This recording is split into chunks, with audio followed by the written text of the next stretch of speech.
There is a fifth dimension beyond that which is known to man. It is a dimension as vast as space and as timeless as infinity. It is the middle ground between light and shadow, and it lies between the pit of man's fears and the summit of his knowledge. This is the dimension of imagination. It is an area which we call the Twilight Zone.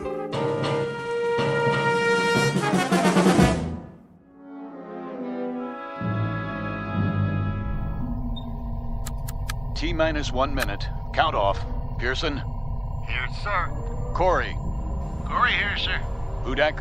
All strapped in, ready to go. Foster? Ready as I'll ever be, Captain. Nolan? Let's light the fuse and go. I second that motion, Captain. Take it easy, Pearson. This isn't a bottle rocket. We're gonna fly higher than anybody's ever flown before. Everyone clear on that? Clear, Captain. Loud and clear. Fire it up. Come on, I got a hot date. Let's get this show on the road. Something tells me we're gonna go on a long, long trip. Just do it. The suspense is killing me. Arrow 1. Come in, Arrow 1. This is Arrow 1. That you, Brandt? Affirmative, Captain Donlin. We read you loud and clear. Well, do we have a go? Weather's holding. Time for a system check. We already did that. Give it to us one more time. On your mark. Fuel supply. Fuel check. Computer presets. Computer check. Air supply and life support. Life support check. Flight plan trajectory. Flight plan check. Autopilot. Autopilot check. System coordinates. All systems check. Looking good, Captain. You've got to go. Crew, stand by. Hey, I changed my mind. I think my mother's calling me. I gotta go to the bathroom. Fire rockets. We have ignition. Cleared for takeoff, Arrow 1. Prepare for countdown. Ready for countdown. T-minus 15. Minus 14. Lock those seatbelts, boys. Hey, I forgot to bring my lunch. Where's my lucky rabbit's foot? Do they have TV in space? We're gonna miss a World Series. Minus 10. Take a deep breath, everybody. Minus 9. You want we should hyperventilate? Minus 8. Captain, I need a drink. Minus 7. No more chatter. Minus 6. Anybody bring a magazine? Minus 5. I gotta finish my crossword puzzle. Minus 4. Don't I get a last cigarette? Minus 3. Wait, I forgot to lock the door. Minus 2. Cut it, I said. Minus 1. Somebody tell my wife I love her. Aw, ain't that sweet? Blast off. Hang on. This is it.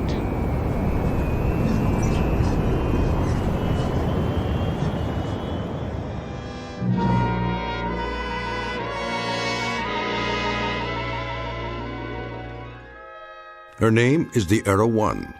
She represents 4.5 years of planning, preparation, and training, and 1,000 years of mathematics and the projected dreams and hopes of not only a nation, but a world. You might say that all of human history has led to this point, with man poised to take one giant step off terra firma and into the void, the unknown that lies beyond the safety of the nest. Because she is the first manned craft aimed into deep space, beyond the moon to other worlds that until now have been the exclusive province of science fiction writers and those given to imagination without bounds. For her hand-picked crew, this has been the ultimate countdown, the last few seconds before humanity takes its best shot and fires a tall silver arrow into the air. But you know the saying about the best-laid plans of mice and men. In just a moment, this ship will veer off course and into a region not on any star map for an unscheduled landing in the Twilight Zone. And now, The Twilight Zone and our story, I Shot an Arrow into the Air, starring Chelsea Ross, with Stacy Keach as your narrator.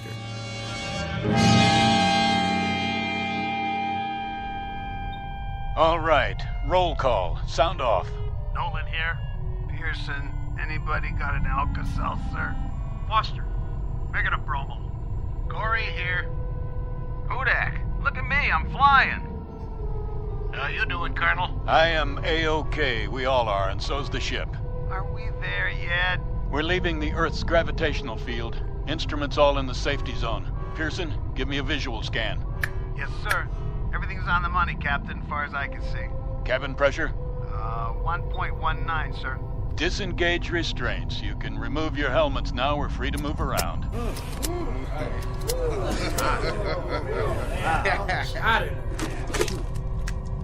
I feel more like I do now than I did when I got here. Nolan, switch on the view screen. There she is, Captain. Wow. Will you look at that? Is that talcum powder or stars? Never saw so many in my life. Quite a sight, huh? We're almost clear of the Earth's atmosphere. Where is the Earth, anyway? It's down there. Hey, question. Which way is up and which way is down? Watch the lower edge of the screen. It should come up any time now as our trajectory shifts. It'll be the blue one with clouds, about the size of a quarter from this far out, but we'll be able to see it. What are those blips? Where? The ones moving toward us. We've entered the asteroid belt.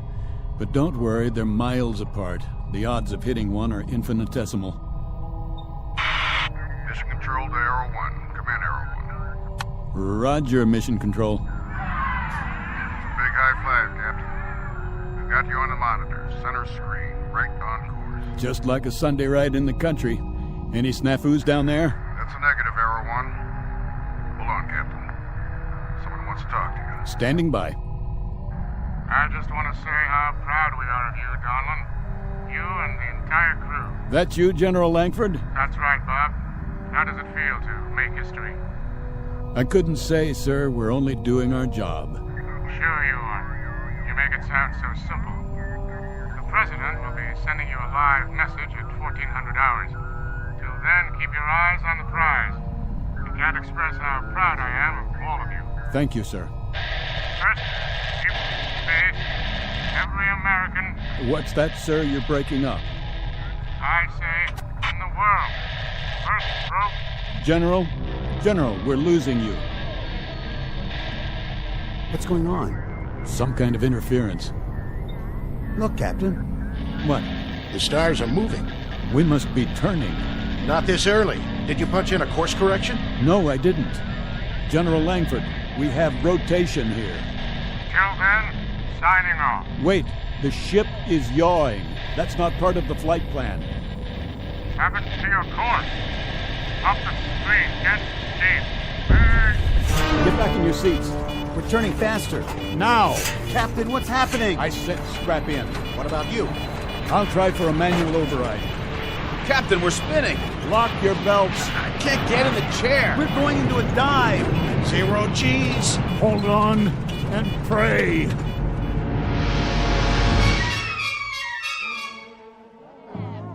Vector 19. Triangulate with Sydney, Australia, and South Africa. We have no signal. We've lost it. Well, what do you mean we've lost it? See for yourself, General. Good Lord, with 15 monitors going... We could have 15,000 monitors, but the situation would be the same. We've lost contact. Visual and radio? How is that possible? Don't ask me. She's off her vector path, clean off the radar screen. Just gone. Completely gone. When did you first lose contact? A few minutes ago. There was a short period of heavy interference. What kind of interference? Probably solar. Some kind of sunspot activity. We haven't been able to identify it yet. In any case, when it was over, the contact was broken. Couldn't a change in their course account for that? The course was preset. The captain wouldn't change it without notifying us. Bob Donlin's a solid officer. And even if he did change course, the automatic tracking system would have been activated. It would show up here on the board. So a ship with an 8-man crew just disappears like a puff of smoke. 1 minute she's there, the next minute she's gone. That's not the worst part. What do you mean? Until we regain contact, if we do, there's not a thing anybody can do for them. I shot an arrow into the air. It landed I know not where. What say, General? A nursery rhyme for the age of space. Gentlemen, wherever you are, may God help you. Contact the observatory. There's no readings. It's flat. She's gone.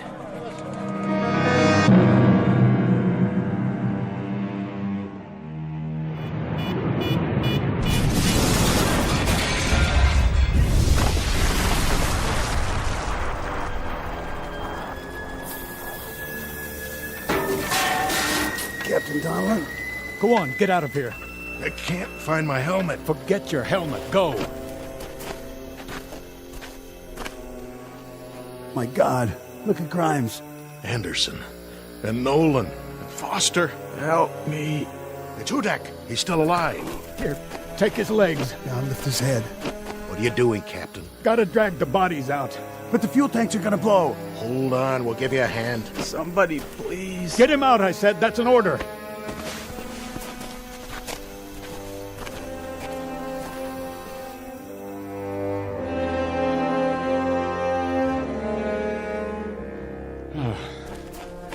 I think that's all of them. That's all of them, Captain. All right. Now, check the forward hold. The fire's spreading. We have to try and get the supplies out. Yes, sir.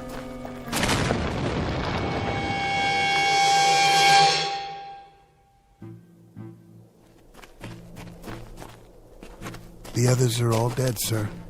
Except Hudak. How bad? He's still conscious. He keeps drifting in and out. We should have gotten the supplies out. We did the best we could. We should have done that first. We knew the ship might go up. So now, instead of food and water, we've got 4 dead men and another one dying. We didn't know they were dead, Corey. Well, knock it off, Pearson. Maybe when your tongue starts swelling up, you'll realize where we are. We're on a rock here. We blew it. We wasted all that time playing Undertaker instead of going in there and getting supplies.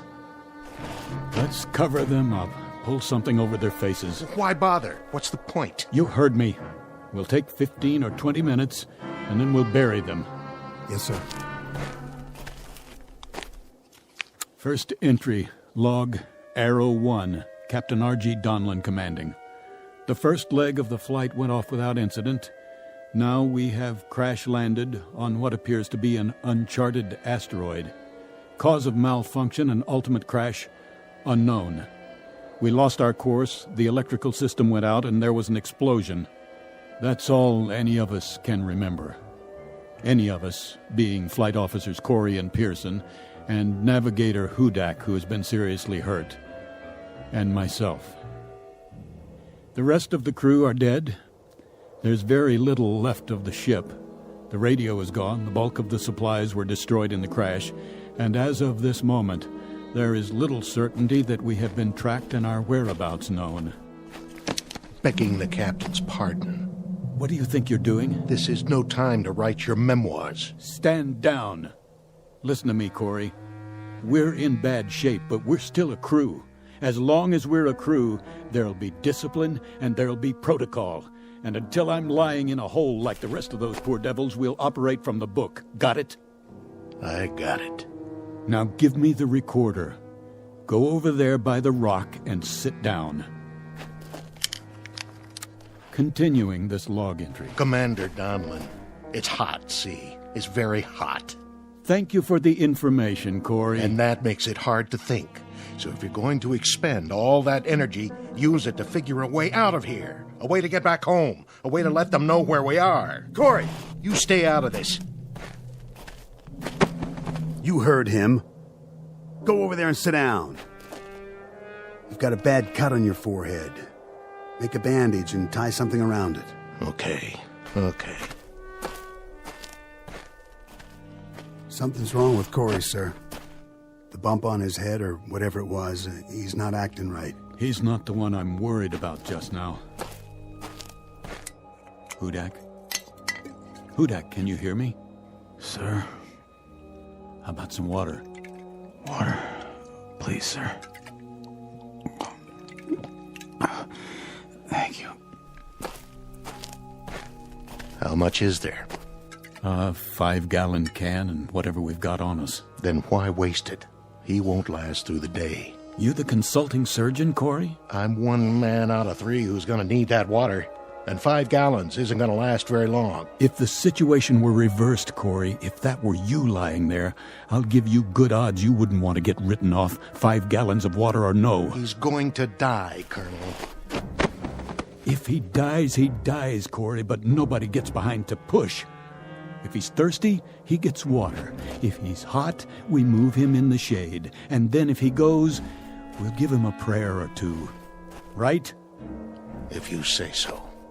Pearson? Sir. There's a broken shovel near the packs. Let's dig the graves. I'll relieve you in 5 minutes, then Corey here will relieve me. Right away, sir.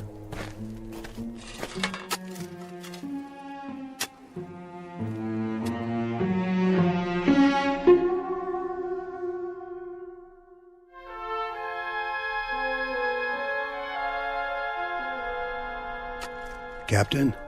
Yes, Pearson? That's odd. What is? The sun. Don't you think that's odd? The size of it, I mean? What, the size of the sun? It's hardly any different than we knew it on Earth. Same kind of star and almost exactly the same distance. Which means that whatever asteroid we've landed on is close to the Earth. How close? Huh. Pick a number. That's how it is, huh? 100,000 miles, 200,000, maybe more. A lot more. Who knows? Hard to say after we've blacked out. But wherever we are, it's a cinch it isn't heaven. We can count on that. Yeah, I guess we can. Unless it's the other place. We can count on this, too. We've got maybe 6-7 gallons of water and food concentrates for about 4 days. And that's it. So we'd better make our plans with that in mind. What kind of plans? We have to get our bearings and see what's here. Any water, plant life. We'll use this as a base and spread out in 2-man patrols, 1 man to stay behind and watch Hudak. You think we'll find anything but rocks out there? At least we'll see what's on the other side of the rise. Look at it this way. We've got several things in our favor. The air is breathable, so we don't need suits and helmets. The gravity's close to Earth's, so moving around's no problem. No signs of animal life, friendly or unfriendly. And there's no radiation to speak of. You checked? The Geiger counter still works. I have to hand it to you, Colonel. That's what I call positive thinking. We don't have much of a choice. No, sir, I guess we don't. It took 4.5 years to build that ship. There wasn't any prototype. Just the one, the only ship of its kind. So, if they know where we are and want to come get us, they've got to build another one, and that'll take another 4.5 years. So I suggest we dig in and get comfortable, because any way you look at it, we've got a devil of a long wait ahead of us. Pearson, your turn.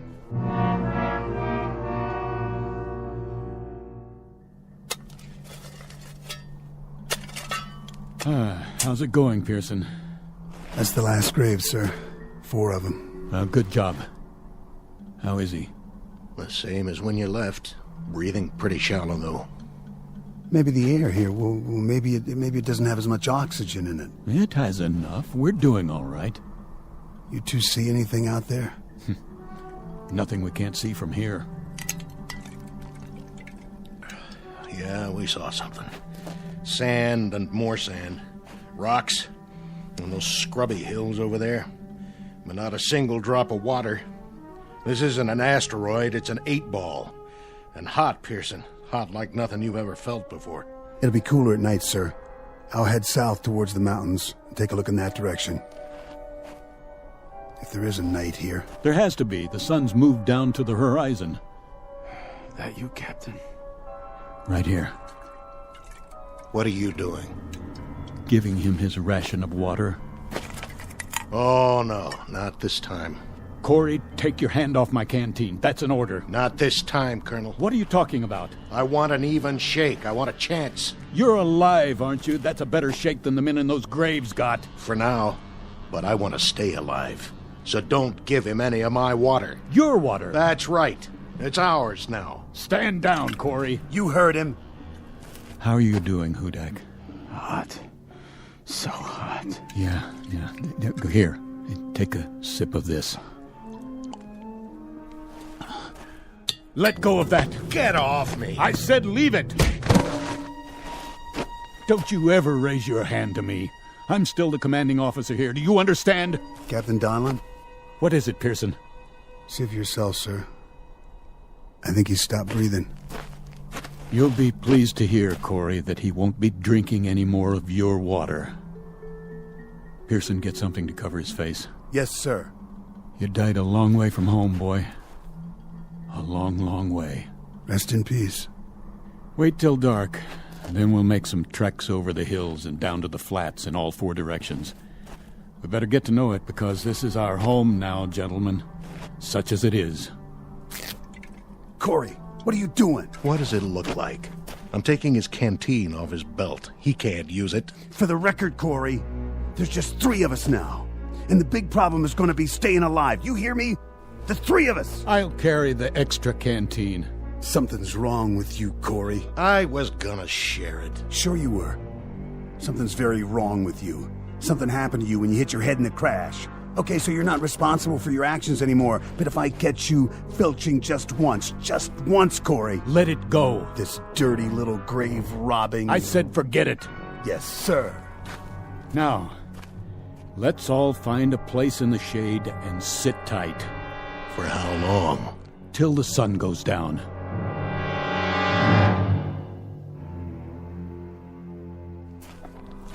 Watch your step. What's the difference? Can't see anything anyway. Use your flashlight. The batteries are going out. Turn it on and off in bursts. That way they'll last longer. You know, this is nuts. We're killing ourselves. For what? You got a better idea? Sure. Pack it in right now and head back to camp. We're on recon, Corey. Captain's orders. Well, I gotta stop for a minute. Hey. Take it easy with that canteen. I'm thirsty. Well, so am I. Now listen to me. We'll need every drop of that water come morning. Right now we've got 2 choices. Either curl up and die out here, or keep moving. What's the point? We can't see where we're going. The mountains are getting closer. They don't even look real. There should be stars, lots of them, and a moon. Doesn't this place have a moon? It's the atmosphere. Some sort of cloud cover after the sun goes down. Where are you going? I'll peel off and head for the mountains. We'll rendezvous at base camp in 2 hours. Yeah, what am I supposed to do? Check out the flatlands straight ahead. Think you can do that? Yeah, but if we split up... What? Well, we might not find our way back. Are you telling me you can't walk a straight line, Corey? There's the rise directly behind us. If you get turned around, look for a light, okay? The captain will keep the fire going. Yeah, right. Listen, soldier. For all I care, you can lie down and fry like a piece of bacon when the sun comes up. As far as I'm concerned, you're on your own. All right. If that's the way it is... Keep your sidearm loaded. What for? In case we're not alone on this rock, after all.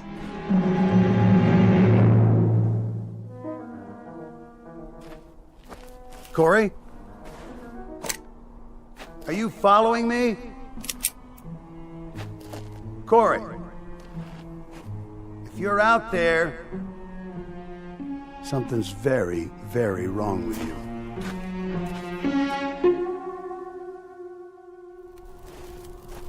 Pearson! Corey? Who's there? Identify yourself. What the...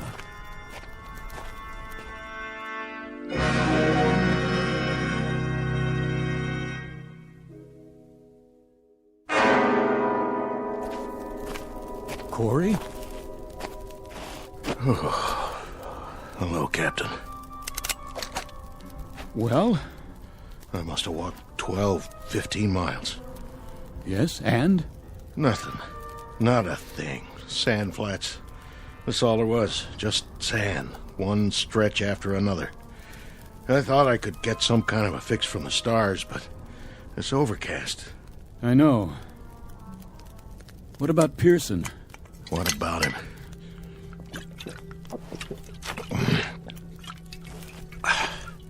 You haven't seen him? Not for hours. You didn't pass him coming back? He went south to the mountains, and I went west toward nothing. What time is it? Oh, 3 o'clock in the morning, or it would be on Earth. You kept the fire going. This is what's left of the flight chairs. There are some plastic panels scattered around. When that's gone, the only thing left to burn will be our suits. Fine with me. Not like we're going anywhere. He's been gone 6 hours. He should have been back by now.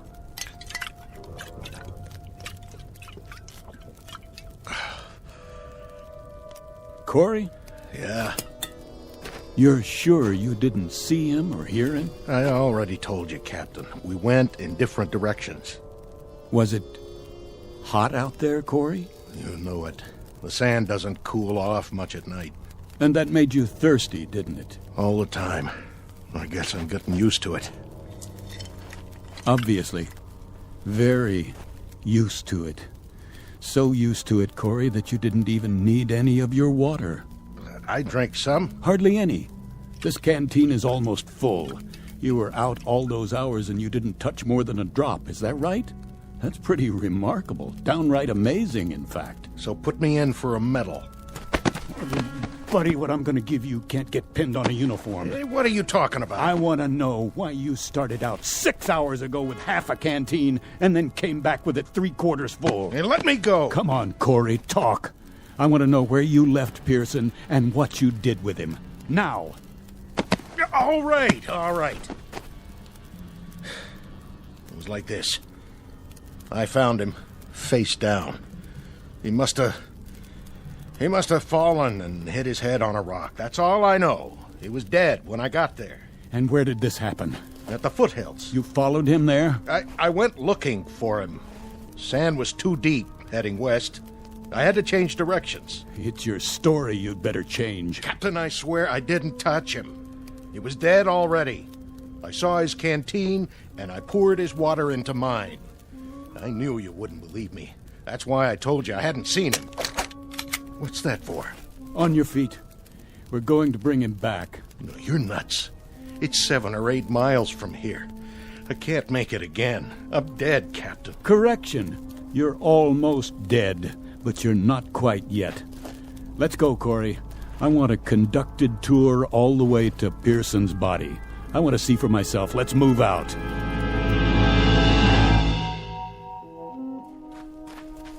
I don't see him. No, neither do I. But I'm sure this is the place. I'm sure this is where he was. But he's not here now, is he? Just these marks in the sand. Captain, look. He must have crawled away. I thought you said he was dead. I was wrong. I must have been wrong. But you were so sure he was dead. You were so positive, Corey. I was. Did you do anything for him? Anything at all? Did you check his pulse, his respiration? Did you do anything to help him? I checked, I swear. Or did you just steal his water and then make a beeline back as fast as you could? You must have been hit hard in the head, pal, real hard. It knocked more out than your senses. It turned you into an animal. Captain, please. I thought he was dead. I really did. And I was so thirsty. My tongue was swelling up. I swear on everything holy, my tongue was swelling up and I... Pearson! Pearson! It's Captain Donlin. Pearson, answer me! You can still see the tracks. It looks like he went that way. Pearson, I'm here. You're going to be all right, Pearson. I'm coming. Don't worry, Captain. I'm coming too.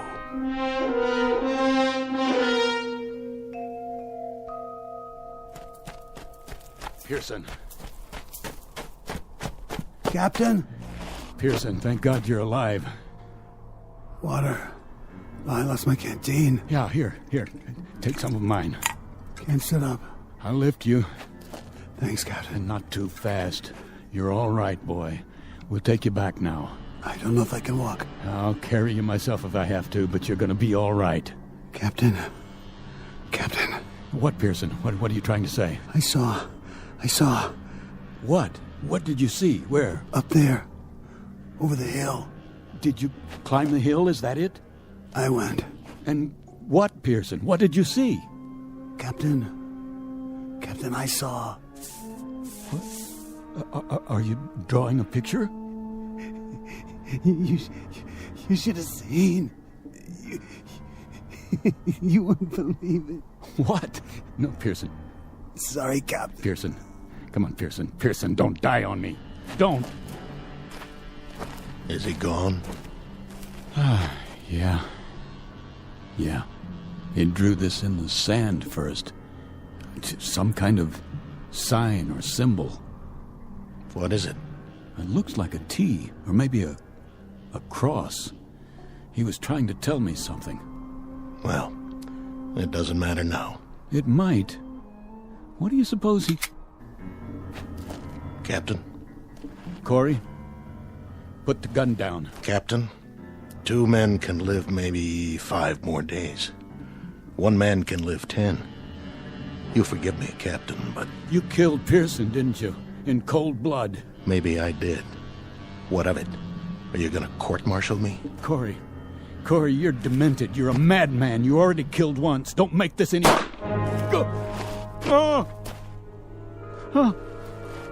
Corey, you murderer. Sorry, Captain. Real sorry. But in a situation like this, there's no choice. No alternatives. It's not your fault. It just had to be. You can see that, can't you?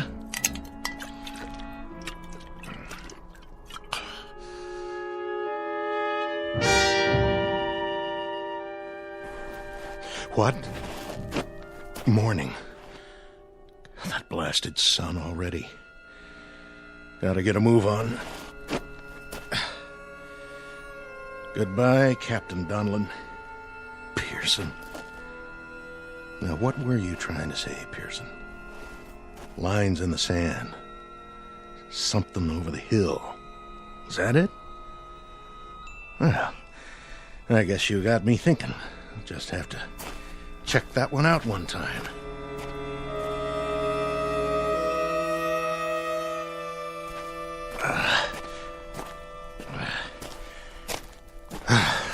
There. Now we'll see what you... What? What in the... Oh, my dear God. It's a highway. Pearson. Now I know what you drew in the sand. It was a telephone pole. You were trying to draw telephone poles. And there's a sign. Reno, 97 miles. Captain Donlin, Pearson, all of them dead. Now I know what happened. I understand. We never left. That's why we went off the radar, why nobody tracked us. We never left the Earth at all. We just crashed back into it. Donlin, Pearson, I'm sorry. Oh, please forgive me. I'm sorry.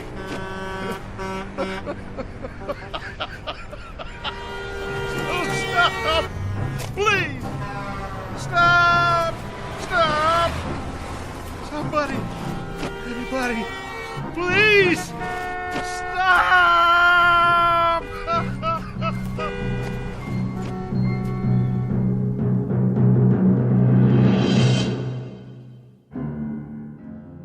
Practical joke perpetrated by Mother Nature and a combination of improbable events.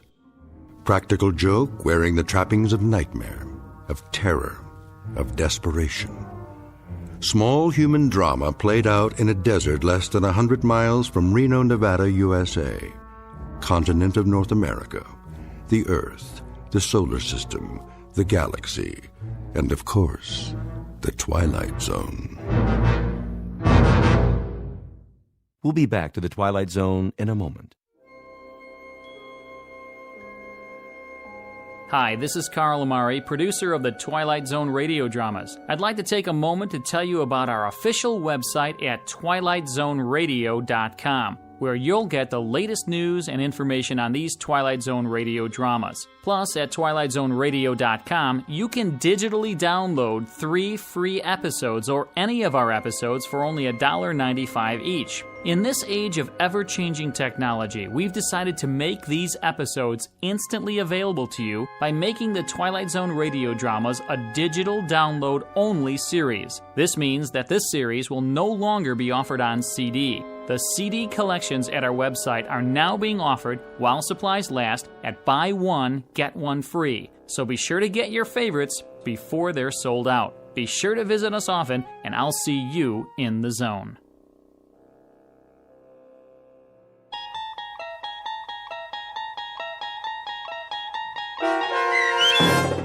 I Shot an Arrow into the Air, starring Chelsea Ross with Stacy Keach as your narrator, was adapted for radio by Dennis Etchison and based on a script by Rod Serling. Heard in the cast were Norm Woodell, Roderick Peoples, Jeff Lupetin, David Darlow, Rich Komanek, Turk Muller, Lawrence Nepodal, Carl Amari, Roger Wolski, and Vince Amari. To learn more about the Twilight Zone radio dramas and to obtain audio cassettes and CDs of these programs, visit our website at twilightzoneradio.com. The producers of The Twilight Zone wish to thank CBS Enterprises, Carol Serling, Dennis Etchison, Dick Brescia Associates, Claire Simon Casting, Terry Jennings, XM Satellite Radio, Sirius Satellite Radio, our sponsors, and our radio affiliates for helping make this series possible. This copyrighted radio series is produced and directed by Carl Amari and Roger Wolski for Falcon Picture Group. Doug James speaking.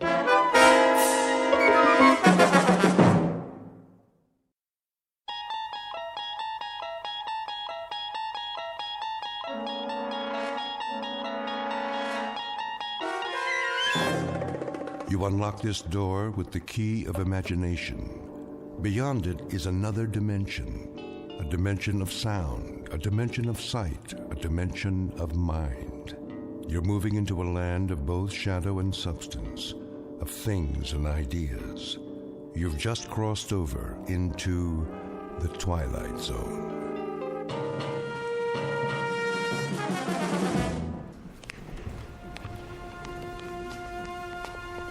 Here we have the famous temptress from ancient Egypt, Cleopatra. Her beauty almost brought about the destruction of Caesar, Mark Antony, and the Roman Empire.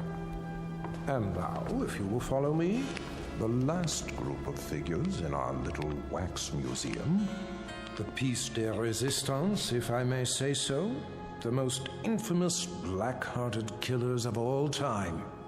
This is not for the faint of heart, so if there are any who would prefer to stay behind... I don't like this place. Come on, honey. They're made out of wax. But... No? Very well, then. Feast your eyes upon... Jack the Ripper, Henri Landru, and the dreaded Burke and Hare. It's Burke who's smothering the poor lady with a pillow, while Mr. Hare assists by holding her feet to the bed.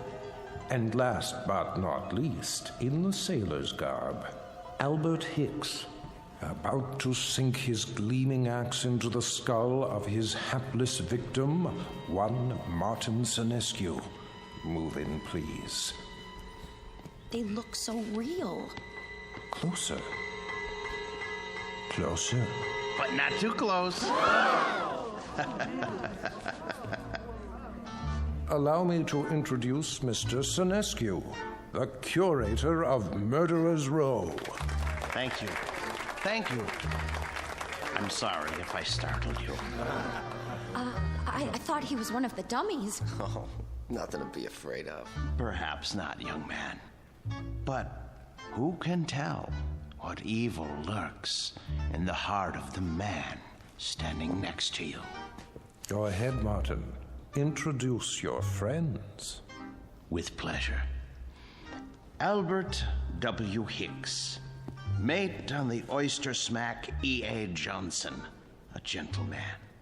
Yet one day, in 1860, off the Atlantic coast, he murdered everyone in his crew with an axe, exactly like this one.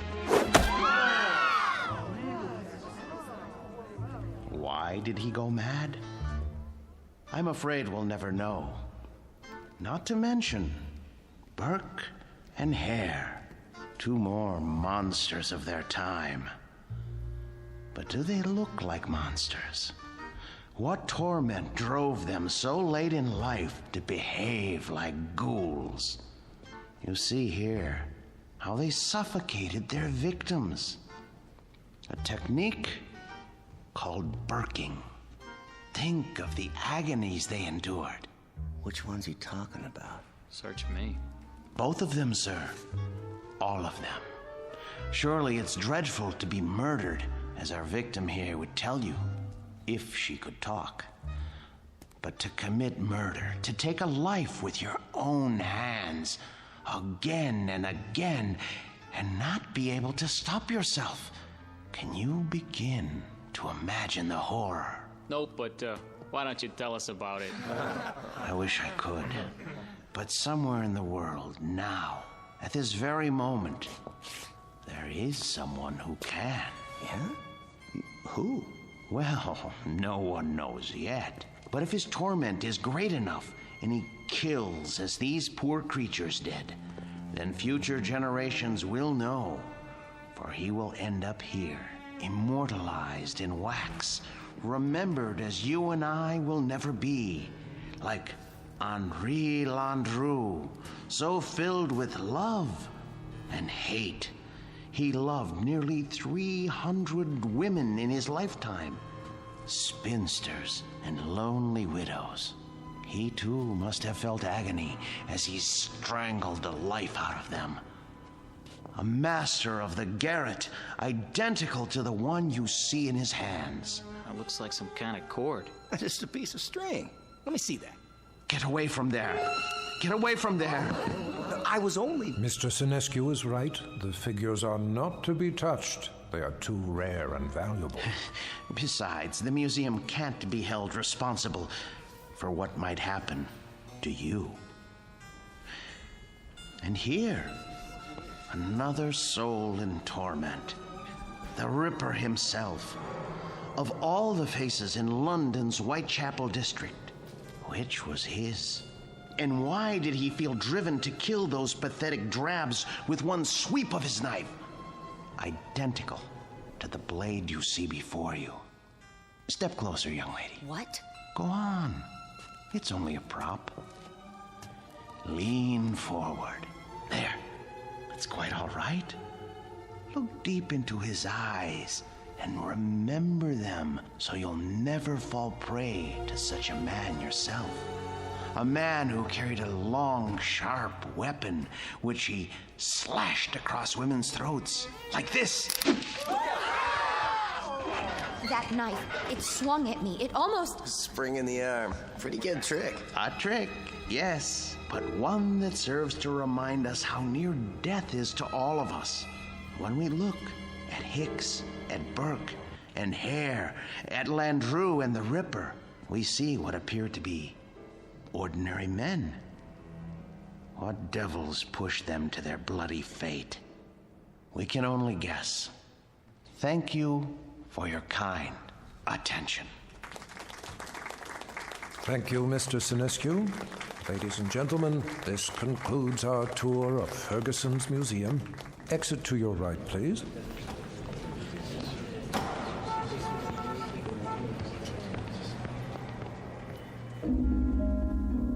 Mr. Martin Sinescu, a gentleman and the curator of Murderer's Row in Ferguson's Wax Museum. He looks after these replicas with care and dedication, and he ponders why ordinary men are driven to commit mass murder. What Mr. Sinescu does not know is that the groundwork has already been laid for a special kind of madness, a torment found only in the Twilight Zone.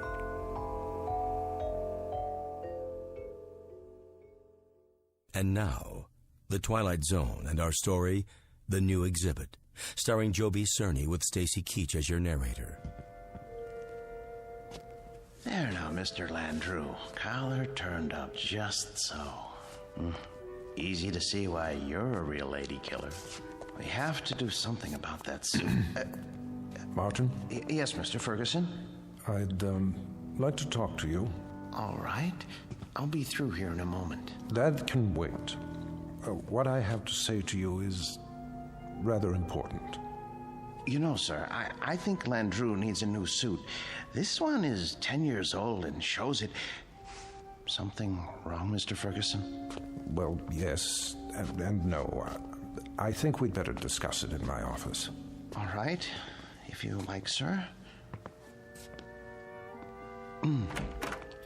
Is it something I've done or haven't done? No, nothing like that. Sit down. Very well. Martin, I'm abandoning the museum. Abandoning? I'm afraid so. Is this a joke, sir? No. But you can't. You mustn't, sir. I know how you feel, Martin, but there isn't any choice. I don't understand. I've been offered a large sum of money for this property. Some people want to build a supermarket here. A supermarket? When I first opened the museum 30 years ago, I'd never dreamed I'd see this day. But the day is here, Martin, and we will just have to face it. 30 years, sir. Oh, for heaven's sake, don't make it more difficult than it is. I'm sorry. I hate this, Martin. You're the best employee a man could have. The way you've run the Murderer's Row exhibit, why, I don't think you ever missed a day's work. No, never. How many more days? None. This was the last. They start wrecking the building next week. What about the wax figures? I haven't decided yet. Sir, we can open another museum. We'll move everything somewhere else. I'm not as young as I once was. I could use a rest. But, sir, I'll do all the work. You won't have to lift a finger. I appreciate that, Martin, but it would be foolish. Foolish? Foolish? Why? We have become passé. People aren't interested in wax museums anymore. Look at the numbers. It's all here. Our attendance figures, our profits, but mostly our losses. This year has been the poorest of all. There's even a news story about the closing of the Grand Guignol. Surely not. The handwriting's on the wall. Seriously, what do we offer? The great lovers of history? The discovery room? Scientists? That isn't why people came here. That isn't why at all. What they really came to see was your Murderer's Row. We've always known that. But they've been coming in decreasing numbers. And do you know why? Because the evening news offers them fears we could never match. The wars, the atrocities, the perversions, they've all ruined our chamber of horrors. People are blasé. They think they've outgrown the need to be frightened. They already live in fear day in, day out. It's the world, Martin, and the world has changed. No, it would be foolish to open another museum. Maybe it's the location or the exhibits. Remember how people came after we installed the Ripper's arm with the knife and the spring mechanism? That was years ago. They're simply not interested anymore. But what's going to happen to them? Landru and Hicks and the others? If I could sell them, I would. But there is no market for wax figures. Mr. Ferguson, you're not thinking of destroying them, are you? I mean, they were meant to live forever. Martin, I tell you, I don't know what I'm going to do. You're forgetting something. Come with me. Martin...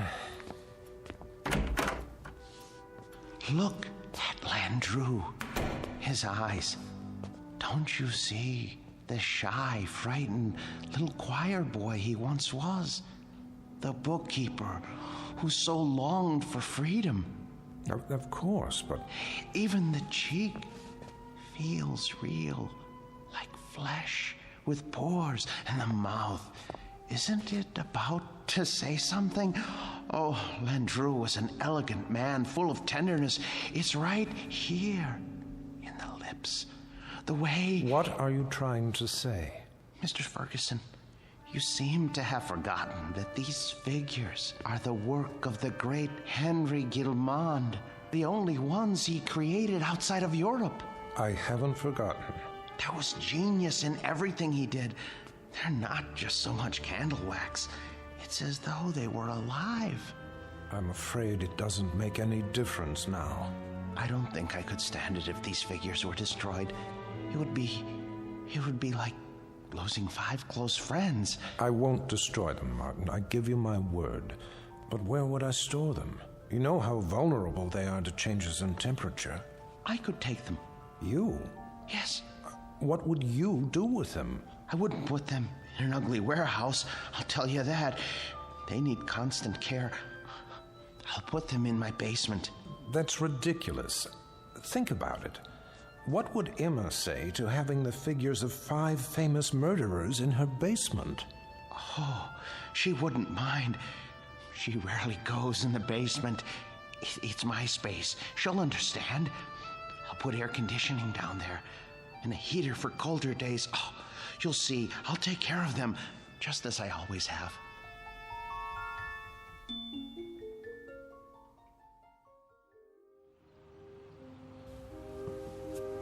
You haven't eaten your breakfast. I'm not hungry. They should have arrived by now. They'll get here when they get here. Now, how long do we have to store them? Not long. What time is it? You asked me that 5 minutes ago. Oh, maybe something happened. It's not like moving furniture, you know. They should have let me ride in the truck. What if they dropped one of the crates? There they are now. Just relax. You Martin Sinescu? Yes, are they all right? The boxes? They okay. They didn't break, right? Nope. No bumps? No bumps. Where do you want them? Look, carry them to the rear of the house and down to the basement. Carefully. Take your time. Wait a minute, how much time will it take? I don't know, an hour maybe. You gotta pay by the hour, you know. Sign here. With pleasure, and please, hurry. You see? All here, safe and sound. Easy! Please, don't jiggle them. Will you stop worrying? It's getting warm. What? I say, it's getting warm outside. You're very delicate. They can't stand more than 80 degrees. I didn't think they were so big. They're not. The boxes are big. The actual figures are not any bigger than you or I. See? Landru's in the first one. The next is Jack the Ripper. Oh, Emma, I'm so sorry I got mad. But it's going to be like opening Christmas presents. Mr. Sinescu? Yes? Miller's Appliances. Got your air conditioner in the van. Where do you want it? Oh, good. I'm glad you're here. Look, put it there. There, the basement window. Oh, please, hurry. I'll do my best. Thank you. You bought an air conditioner? I had to. They can't stand the heat. How much did it cost? Don't worry about that. Well, I am worried about it. Please. Leave me alone. Just leave me alone with my friends, all right? Now, if you don't mind, I have to go downstairs.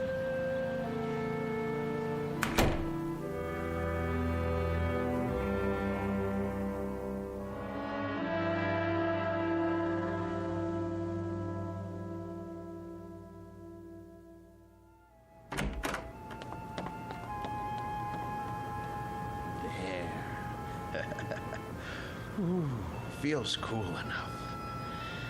Now then, gentlemen, Bloody Jack, Jack the Ripper, how are you today?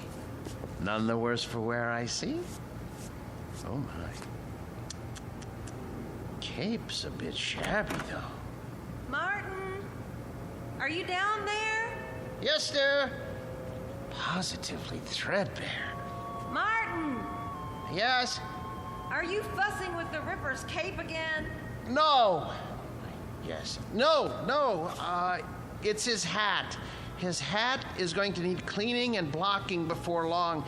In fact, all their clothes could stand it. It's been almost a year since Mr. Ferguson let me do that. Martin!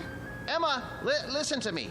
The truth is, these men need clothes. But the Ripper here, his are the worst. Part of his coat back's come undone, and... Martin! What is it, dear? We're not buying them any clothes. Oh, Emma, listen. It's not just buying. It's tailoring to fit their bodies. I don't care, Martin. Oh, you don't mean that. Yes, I do. No, you don't. Honestly, Martin, you pay more attention to those murderers than you ever did to me. Oh, Emma, listen, that's not true. You practically live down there. Emma, they're a trust, a sacred trust. These figures were made by Guillemont. They're masterpieces. All right, so they're masterpieces. But you told me it would only be for a few days. Now, they've been here for weeks. I've been nice about it, Martin. You can't say I haven't. How long is this going to go on? I'm sorry, dear. I didn't lie. I thought they'd be here only a little while. I really did. But, well, I can't find anybody to finance the museum. How can you find anyone if you spend all your time down there? Well, I phoned, but everyone I talked to never even has heard of Henry Guillemont. Can you imagine that? What's that? The electric bill. You see how much this air conditioner is costing us, running around the clock? Well, you know how hot it's been. Oh my. That is high, isn't it? I'd like to know how we can go on paying it. Martin, there's no more money in the bank. I know. But you mustn't worry. I promise you. I'll think of something. There must be somebody somewhere. Mr. Ferguson. No. Why not? You've told me he loves these things as much as you do. Besides, isn't it up to him to take care of them? Emma, I don't know anyone in the world I respect as much as Mr. Ferguson. And I would never trust these figures to him. I couldn't be sure they were cared for properly. I don't even think I could sleep if I... So we're stuck with them. Stuck?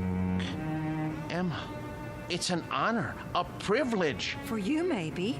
But how do you think I feel? I am afraid to go into the basement because of these monstrosities. I mean, I just about get a heart attack, Martin. The way they stand there and stare at me, they're frightening. They're supposed to be frightening. Live with them as long as I have, and you'll come to love them. Love them? One day, they cease to be strangers to you, and you want to say good morning to them and ask them how they passed the night.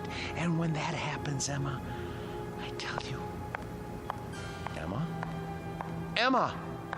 Emma, where are you going, Emma?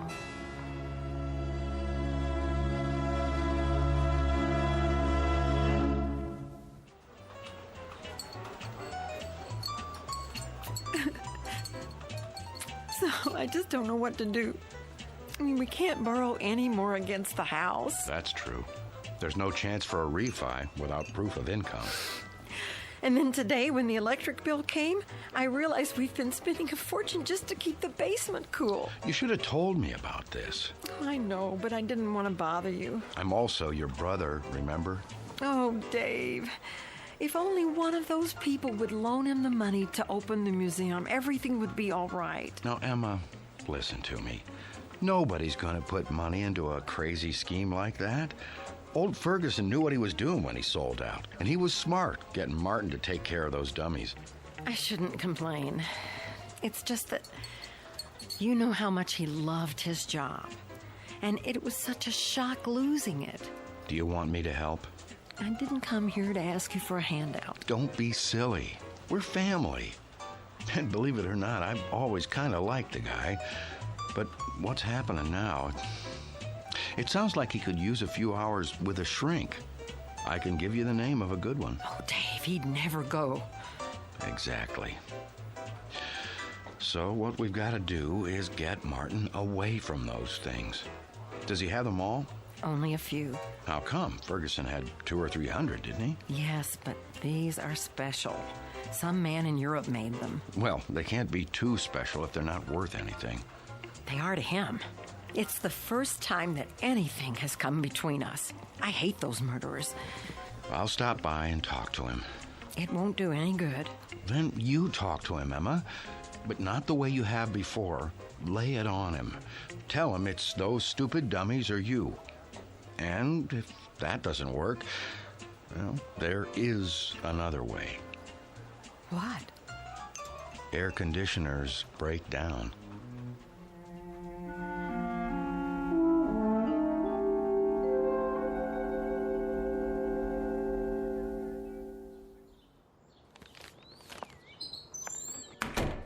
Emma?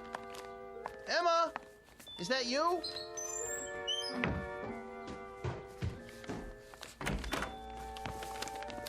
Where have you been? Do you care? I know you're angry, but what can I do? I have to keep the figures in perfect condition. I can't let them go, or...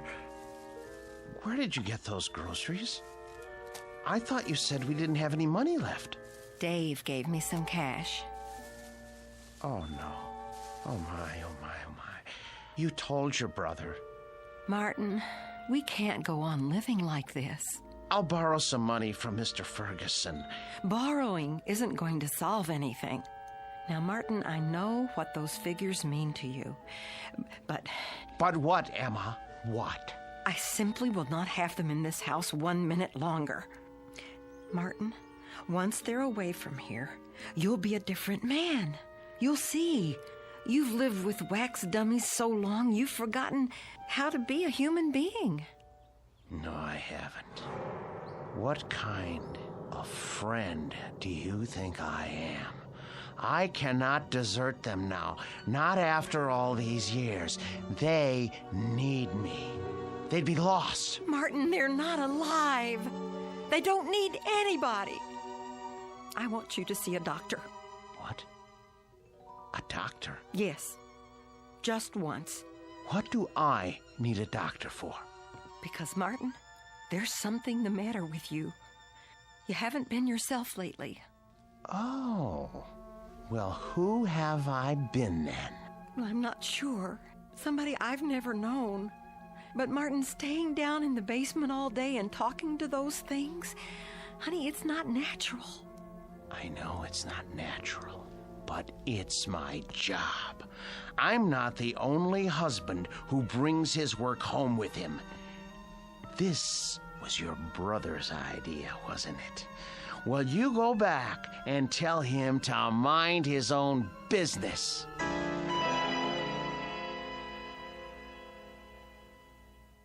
So it's hard to know where it's heading. Chances are we're in for another ride tomorrow. And that concludes our broadcast day. This channel will return to the air at 6 a.m. with the early report. Until then, we bid Are you asleep? Good night.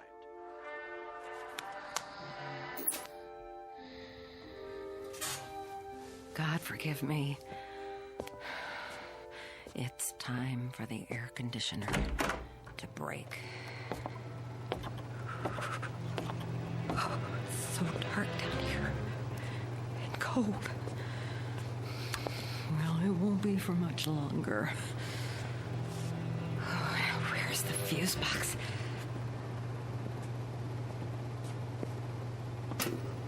Let's see now. Which one is for the air conditioner? I should have brought a flashlight. I can't see a thing. Here it is. Good.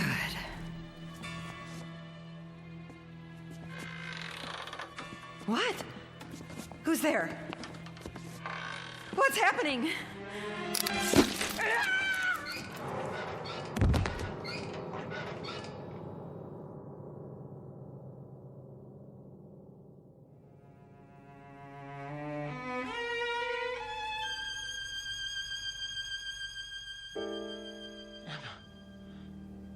Where are you? Emma? Emma? Are you down in the basement? Oh, what are you doing? Emma? I asked you not to go down in the basement alone, Emma. I don't want you touching the figures. You leave them to me. Emma? Where's the light switch? That's better. Emma! Emma! Emma! Oh, good Lord, what happened? Your throat. For the love of Emma. Who could have... Oh, you. The Ripper's knife? The blood? Oh, so much blood. No. No.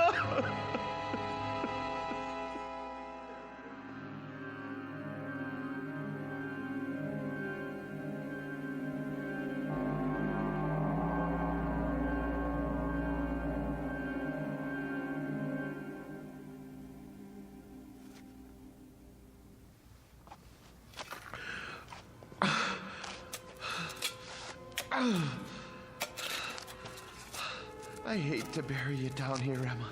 I know how much you hate the basement, but I don't have any money. I know I should report it to the police. Who would believe me if I told them you had your throat cut by Jack the Ripper? You just bumped into the Ripper in the dark and his spring arm went off. It was an accident. Besides, if I go to prison, who will take care of the figures? It's better this way.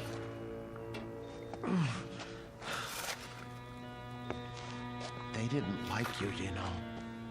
You said some very unkind things about them, and they heard you. You have to be careful around Jack. He has such a temper.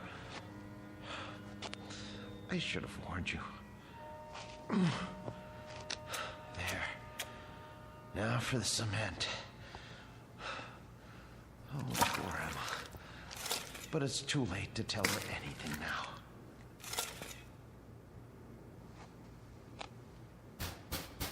Yes, man. Come back later.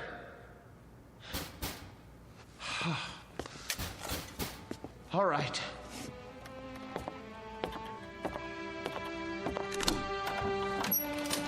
Hi, Mr. Snesku. I gotta read the meter. Hey, careful of the cement. It's wet. Oh, yeah. Doing a little patching, huh?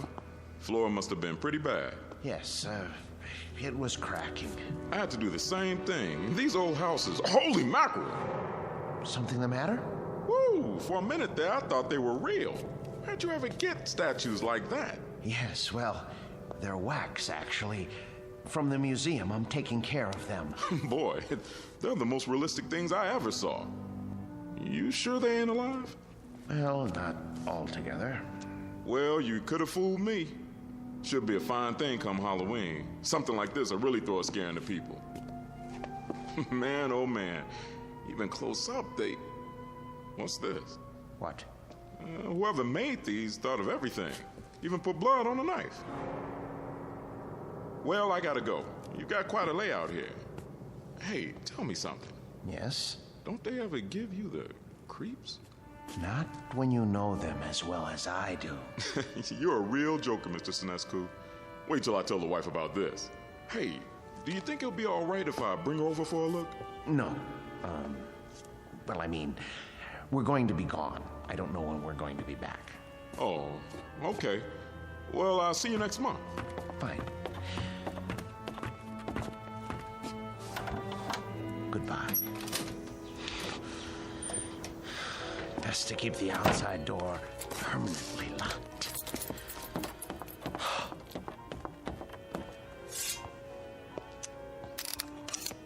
Jack, I'm surprised at you. I really am. How did you manage all those murders without being caught by Scotland Yard? Any killer knows you can't leave blood on the murder weapon. And I don't mean to make a joke, Mr. Ripper. It's a dead giveaway. There. Knife's good as new. Now behave yourself. Emma? Oh, no. It's her brother. Martin, you in there?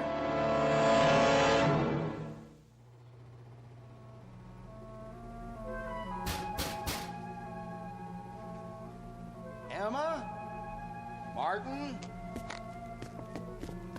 Where are you? Gotta lock the basement door.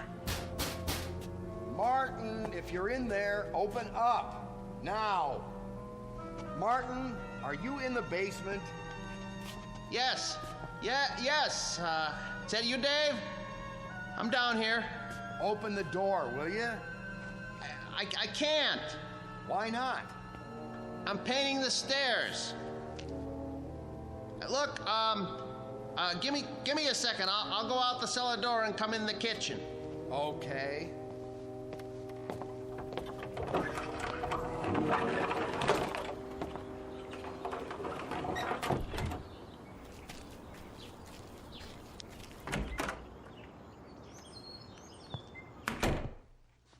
Where's Emma? She went out to get some air. Just as well. Mind if I sit down? Why? What do you want? You sit down too. Dave, look, I don't have time. I'm in the middle of something. Now, just tell me what you want. Emma came to see me yesterday. I'm very embarrassed. She told me about it. She did, huh? Well, that'll make it easier. Perhaps. Oh, you two have an argument? Yes. But look, everything is settled now. Glad to hear it. She was pretty upset when she talked to me. I know. You didn't treat her square when you brought those dummies home. That's been changed. Huh. Well, now, I guess I had you pegged wrong. You got rid of them. Yes. Must have been pretty hot in here last night, huh? What? For a bunch of wax dummies. Hey, what's that humming noise? I don't hear anything. It sounds like it's coming from the basement. No, is that the air conditioner? I don't know what you're talking about. What are you driving at? Why's this door locked? I told you, the steps are wet from paint. I don't smell any paint. And why is the air conditioner still going if you got rid of the dummies? Well, I thought it might help the paint dry. Yeah? I thought it might get rid of the fumes. Is that all right? This is my house, isn't it? I think you locked it because you don't want me going down there. You better open up. Are you threatening me in my own house? You didn't get rid of those things at all. Where's Emma? Look, I am tired of answering questions. I've had a busy day. I'll thank you to leave now. All right. I don't want to cause trouble for Emma, so I'll go. But have Emma call me when she gets back, here? I will.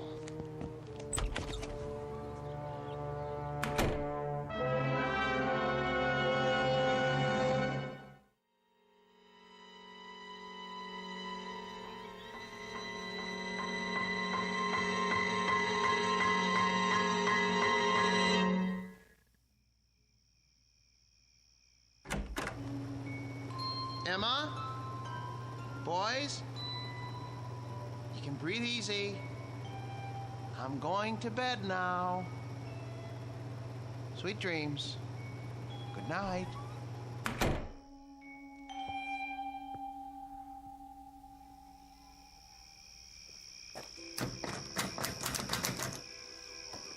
Huh.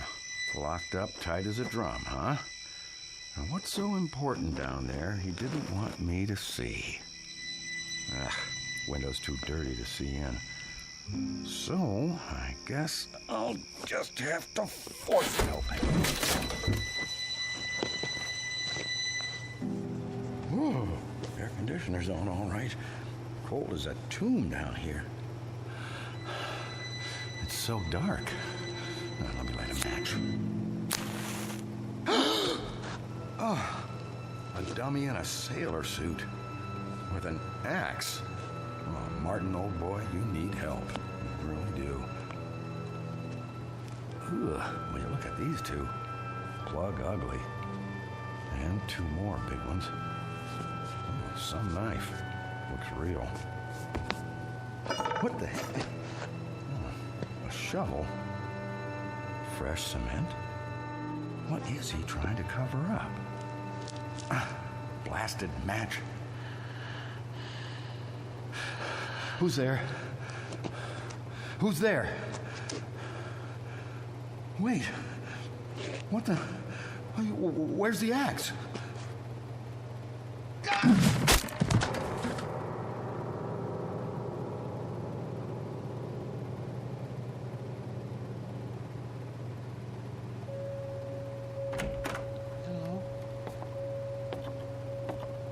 Hello? What's going on? Who's here?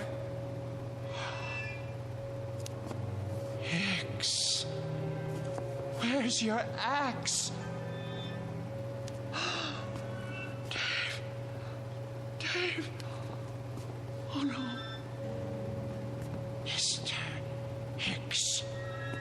When I took your axe away from you and put it up in the rafters where you couldn't reach it, I tried to make sure that nothing like this could happen. How did you get it down from there? Why did you take it off the rafter?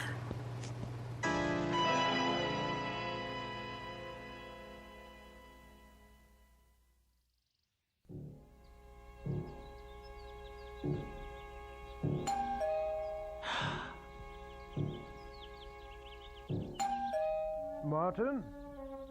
Martin! Mr. Ferguson? Mr. Ferguson! Martin, let me in, would you please? Just a moment. Hello, sir. Hello, Martin. Waking you is like raising Lazarus. Don't you answer your doorbell anymore? I was sleeping. Actually, I overslept. I was, doing a lot of cleanup work in the basement. Well, it's nice and cool down there with the air conditioning anyway, right? Yes, sir. How's Murderer's Row? Oh, fine, in rare form. Good, let's go see.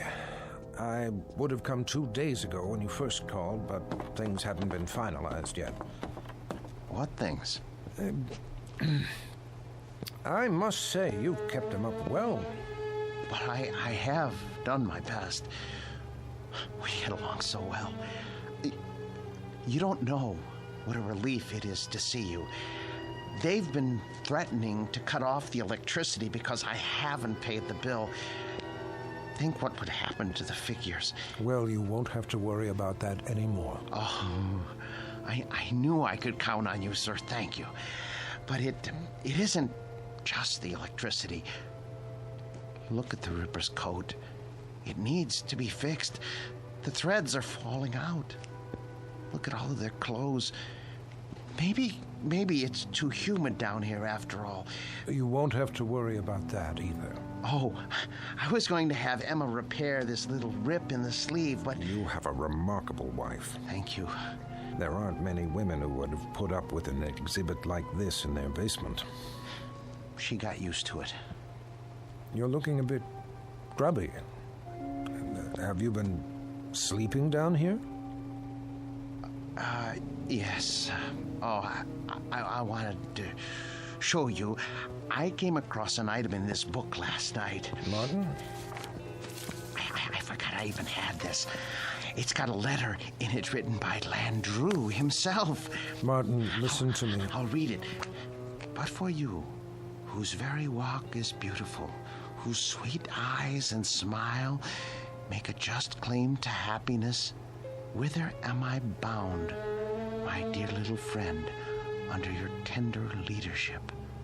Oh, isn't that touching? It's the one Landru wrote to Fernand Segret.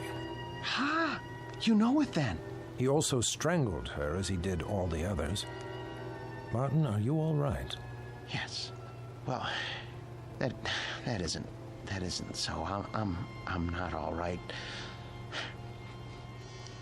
Some strange things have been happening. Strange? Yes. You see, my house guests haven't exactly been behaving themselves. Who?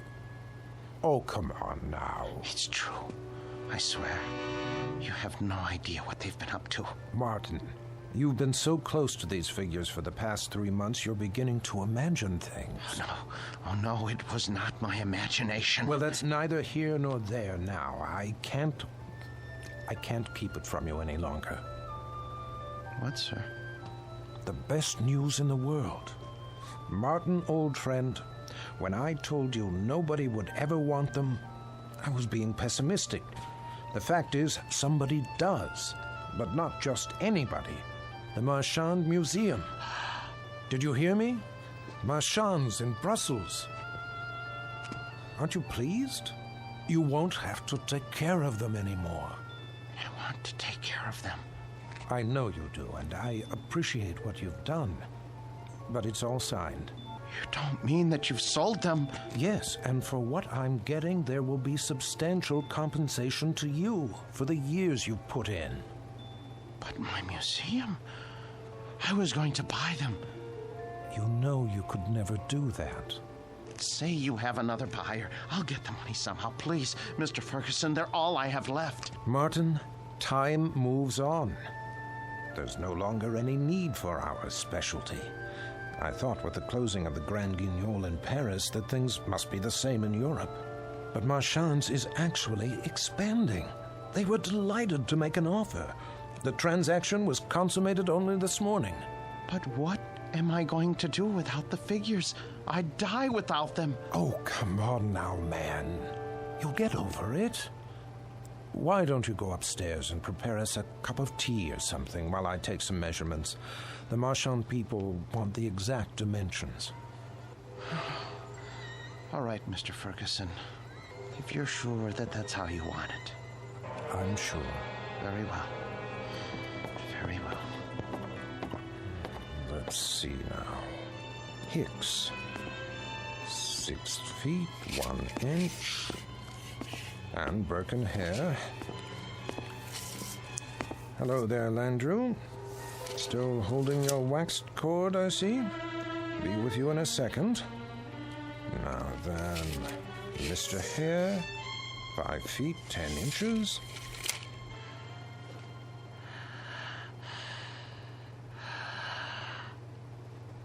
What? What?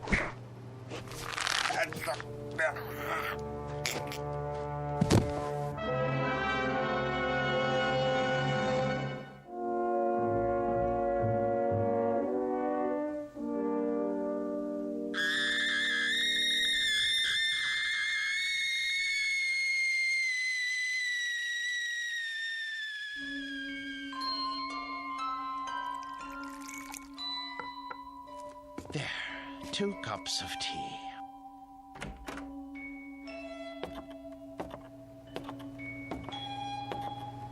Mr. Ferguson, I don't remember whether you take cream and... Mr. Ferguson? Mr. Ferguson! Your throat. The cord.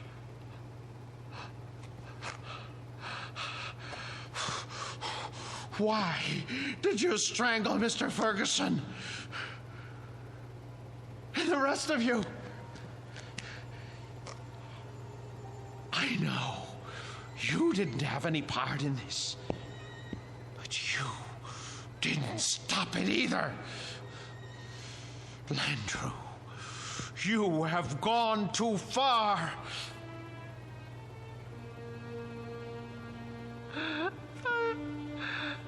I gave all of you my best years. You wanted for nothing. I washed you. I cleaned your clothes. I waxed your shoes.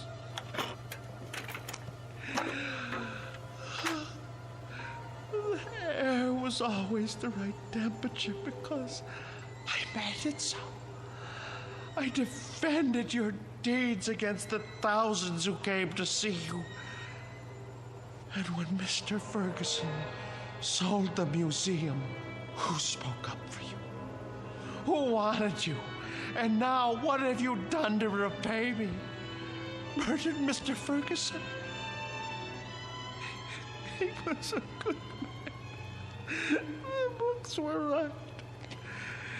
You are monsters through and through, and for that, I am going to punish you. Do you know what I'm going to do? Do you know what I'm going to do? I'm going to take my saw, and I am going to cut you into little pieces. Then I'm going to turn up the heat and let you melt into pools of wax. It's no more than you deserve. Who's going to be first? You, Landrew? Because it was you who murdered Mr. Ferguson. It was not I, Martin Sinescu, who strangled your friend. It was you. No, it was you. You killed him while I was upstairs making tea. No, maid, it was always you. With my blade, you murdered your wife. You killed her while I was asleep. You used my axe to kill your wife's brother. Get away from me, Hicks. Get away from me. You are the murderer. Perk, stay back. You are the murderer. You killed them all. You lie. You're monsters. Not so, Martin Sinescu. No.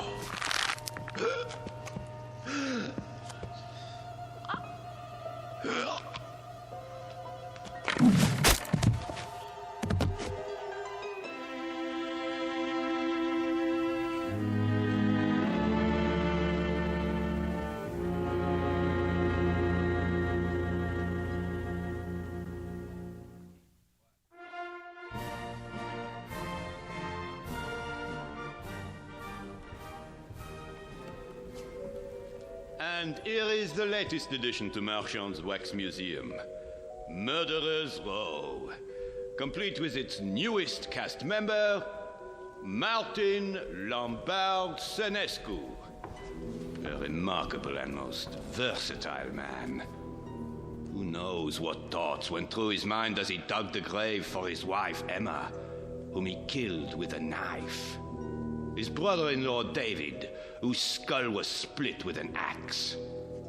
And his friend and employer for 30 years, Mr. Ernest Ferguson.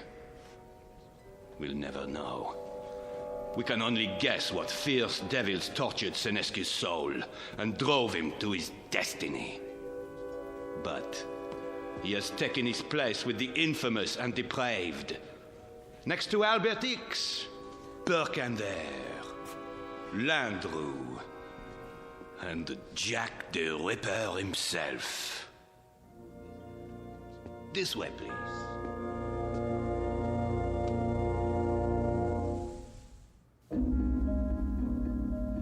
The new exhibit became very popular at Marchand's, an instant hit.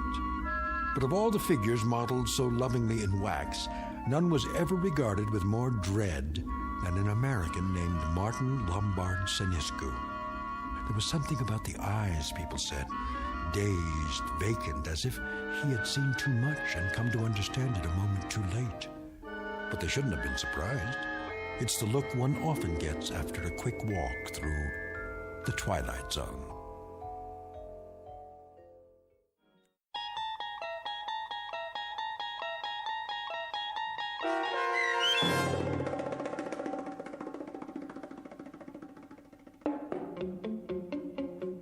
The new exhibit, starring Joby Cerny with Stacy Keach as your narrator, was adapted for radio by Dennis Etchison and Joby Cerny, and written for the Twilight Zone by Jerry Soule and Charles Beaumont.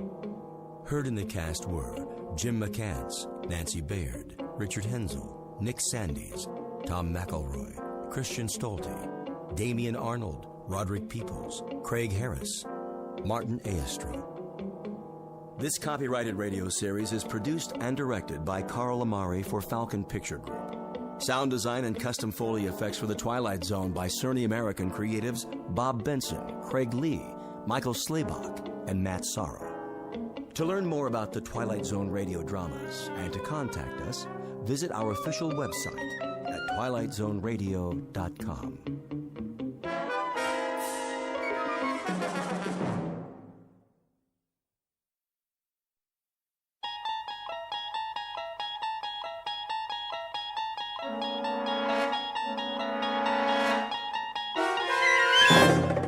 You unlock this door with the key of imagination.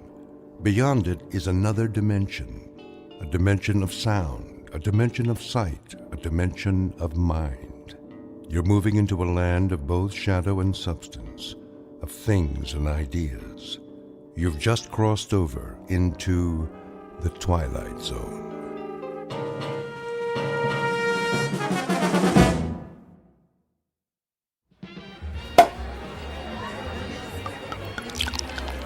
Here's to Michael Franklin, in honor of the most stunning, ruthless stewardship of a corporate takeover I've ever seen. Thank you. Thank you, Alan. Thank you, everyone. And may I just say, I absolutely deserve it. I know you've had your eye on that corner office for some time. Well, it's yours. Actually, Alan, I have my eye on the corporate suite. What? That's my office. Exactly. Careful, Michael. Your ambition is showing. Well, my ambition is what made this deal happen.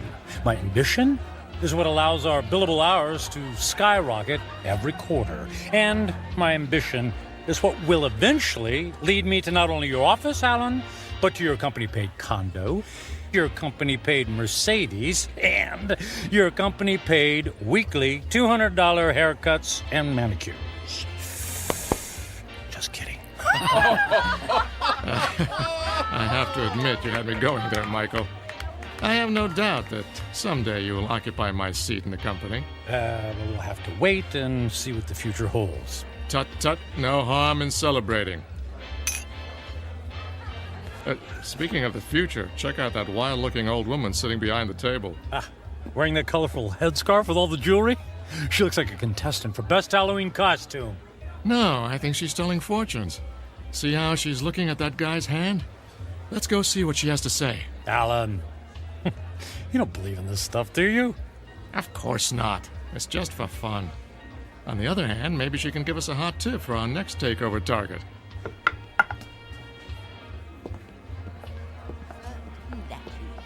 The warnings of the tea leaves, for they are never wrong. I see there are 2 more supplicants who wish to learn about their futures. Make that 1 supplicant. I'm not playing. Oh, go ahead, Michael. What can it hurt? I put my faith in real things, Alan, like profits and a well-written prospectus and a robust return on an investment dollar. And people? People are the least reliable things on the planet. Well, anyway, I'll spring for your reading. How much is it, please? For this most rare and deep connection to the mystic masters of the cosmos, the charge is $5. $5? Ooh. It's highway robbery. All in good fun and worth $5 to find out what's next for the amazing Michael Franklin. There you are, my good woman. The mystic masters thank you. Yeah, I bet they do. Please be seated and give me your right hand. What's wrong with my left hand? The right hand crosses the body's meridian, connecting directly to the humors of the heart through the intercession of the soul. Oh, I'll say this for you. You've got the sales pitch down pat. Please close your eyes and focus your thoughts on your inner golden light. I would have guessed that green is your color. Michael, quiet. All right, I'm quiet. I'm focused. Watch as the golden light moves toward you. Slowly, it surrounds your consciousness. Surrender to its mystery. I never surrender. The mystic masters perceive you as a man who values work above all else. She's got that right. She could have said the same thing about anybody in this bar. There are people in your past who have suffered a disconnection with you. Spirits are left unsatisfied. Well, it can't be old girlfriends. It doesn't take time to go on dates. Your soul is troubled. My soul is just fine. Thank you very much. There's something strange. I am attempting to discern your future, but I cannot. I could have told you that. No offense. What's the matter? The reading is over. What? Hey, we paid you to tell us fortune. Here is your money back. I cannot complete the reading. Now look, lady, I don't believe in all this hocus pocus, but a deal's a deal. Just tell me I'm going to be the richest man in the world, and you can keep the $5. I do not take lightly the readings of the soul. I'm going to go complain to the manager. Alan, hold on, Alan. Look, we don't want to cause you any trouble, lady, all right? Just say what's on your mind, and we'll leave. Very well. I will tell you what the mystic masters have divined. May the Lord have mercy on your soul. What is it? Alan's gonna fire me? I'm gonna lose my hair? Your future is very clear, and it is this. In 10 days, you will be dead. What? I don't think that's very funny. The signs are serious, and the reading is true. What kind of scam is this? Come on, Michael. Don't let her ruin your night. You know, lady, we were humoring you by coming over here. The least you could do is play along and not be such a downer. I did not wish to reveal your fate. You insisted that I do. When the clock strikes midnight on the 10th day to come, you will be dead. And now what? And no. Don't tell me. Let me guess. I pay you another $5, and you tell me how I can avoid this terrible fate. That is impossible. Your fate is sealed. Let's go get a beer. Come on, Michael. Fine. See, it's been a real pleasure spending time with you, ma'am. Alan, I'm heading home. I got some paperwork to finish anyway. Are you sure? Oh, yeah. Yeah. Suddenly, I don't know, I lost my desire for celebration. Okay, buddy. See you tomorrow. Yeah, see you tomorrow.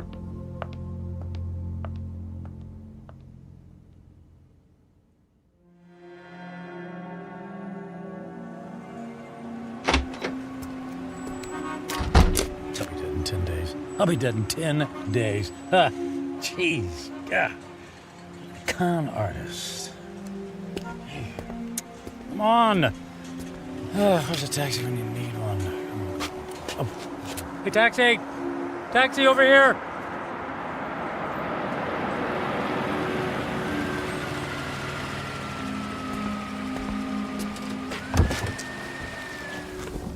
Hey, where to, buddy? Take me to... Hey, pal, you okay?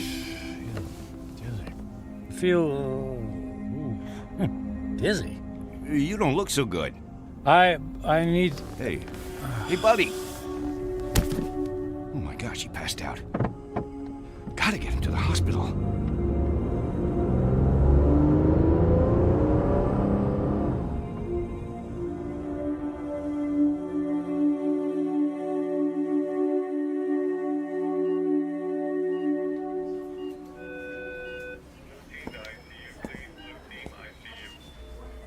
Mr. Franklin, can you hear me?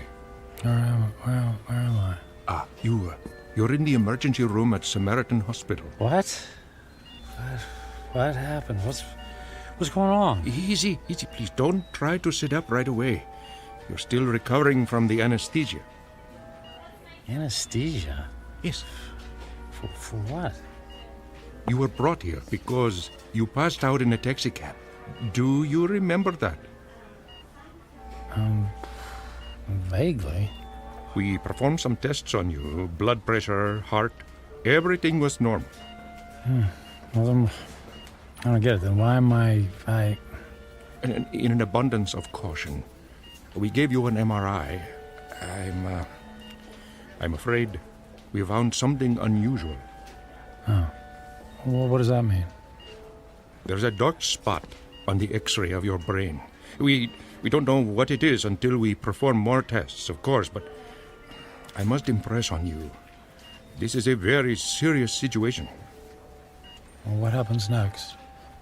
I'd like to check you into the hospital for further procedures. We can consider options for chemotherapy and radiation right away.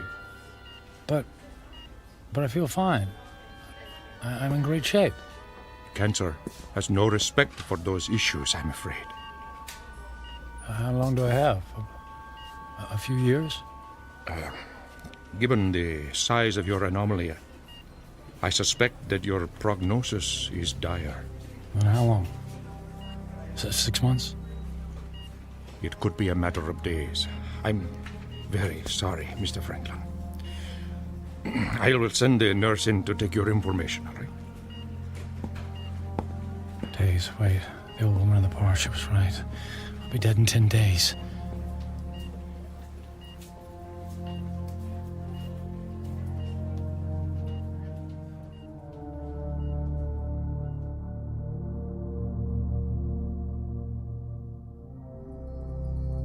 Portrait of a man frozen in the amber of fear.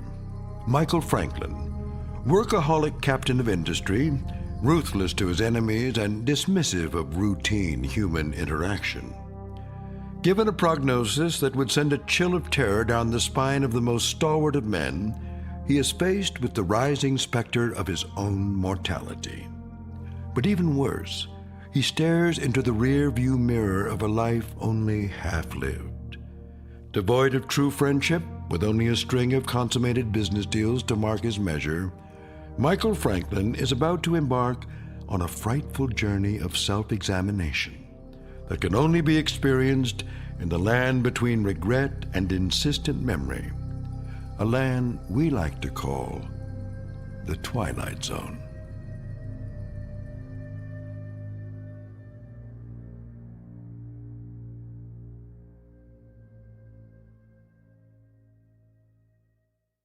And now, The Twilight Zone and our story, 10 Days, starring Ned Bellamy with Stacy Keach as your narrator.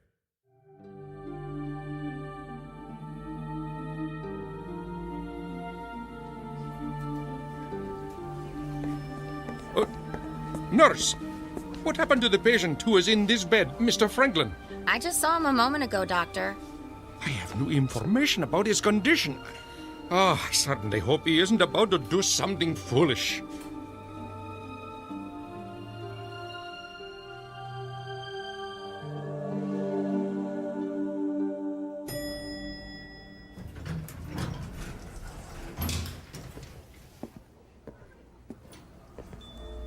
Is Alan in yet? Oh, yes, Mr. Franklin.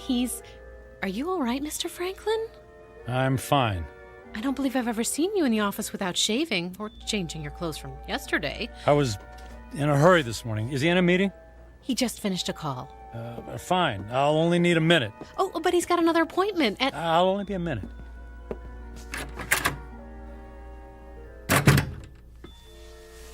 Michael, you look like you haven't been to sleep all night. Isn't that the suit you wore yesterday? Don't tell me you went out to celebrate without me. Alan, I quit. Yeah, me too. Alan, listen to me. I'm quitting. This is some kind of joke, right? I would appreciate it if you would expedite the disposition of my account. I want to close out my portfolio. I'm cashing in my stocks. I need my retirement funds, and My annual bonus, every bit of it. Michael, you're talking crazy. What are you doing? What's this all about? What part didn't you understand? I mean, you can't just quit. But I just did. What on earth for? Personal reasons. Personal reasons? After all these years of working together, you offer me that? Correct. Michael, if this has something to do with that crazy old woman who told your fortune last night... It's not that. I just decided to take my career in a different direction. I've just been thinking about making this move for a long time. I don't believe you. Alan, no offense, but I don't care if you believe me or not. I've made my decision, and I'd like you to honor it. You realize that if you disassemble your corporate portfolio early, there will be substantial penalties. Not to mention the perks you'll be losing. The company car, the country club membership, the center court basketball tickets. Can you have the accounting department wrap everything up right away? Oh, and I'd appreciate all of the various income streams to be folded into one check. That check will be worth several $1 million. Yes. Well, I can't say I approve of what you're doing, and I can only hope you have a good reason, even if you won't tell me. Could you make the call, please? I'm in a bit of a hurry.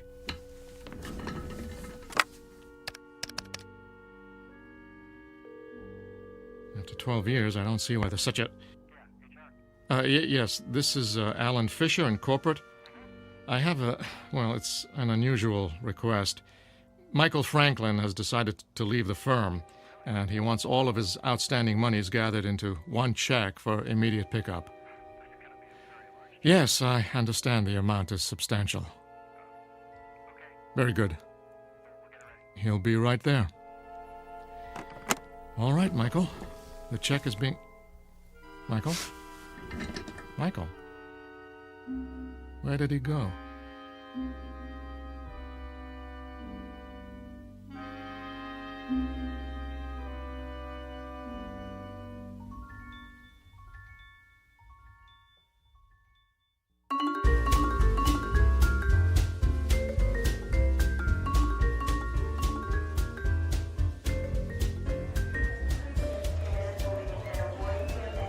May I help you, sir?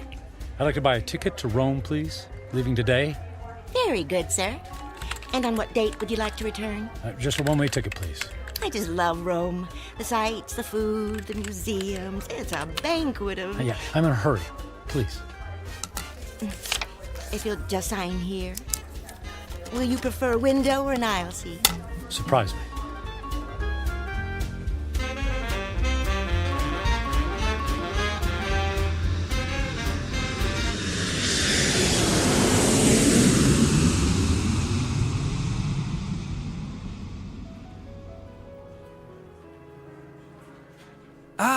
Mr. Franklin, welcome to the Grand Hotel, Rome's premier destination. Our presidential suite has been prepared. All 3 fireplaces are ablaze, the champagne is on ice, and your veranda opens onto the courtyard where Rome's finest string quartet is waiting to play for you. And of course, an entire staff of valets are at your disposal. And the concert tickets for this evening? The limousine will gather you at 6 o'clock. You will be driven directly to the private entrance where a personal elevator will whisk you to the ambassador's box. Only the finest for you, Mr. Franklin. Bravo! Wonderful!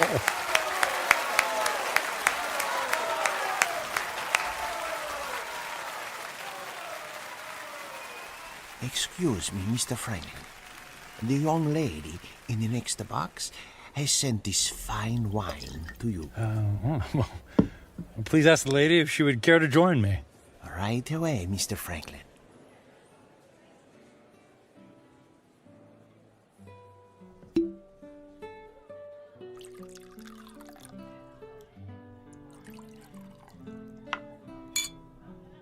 I haven't seen you at the theater before. Do you come to Roma very often? You might say this is a once-in-a-lifetime vacation.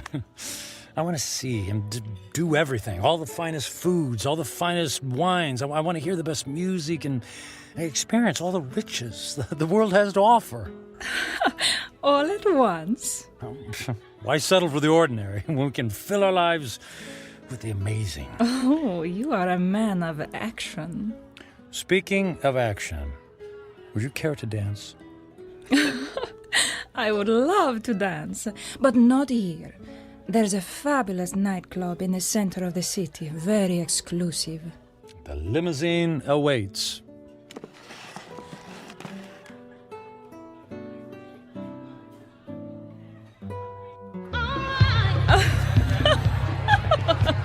What a wild dancer! It's not me. It's a champagne. You're so funny!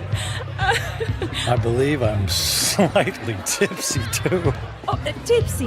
What does it mean? It means I've had too much to drink, which means I'll probably have a ferocious hangover tomorrow. Oh, that is too bad. Oh, but no worries. The way to prevent a hangover is to keep drinking. More champagne! More champagne! More champagne! And more dancing! And more dancing!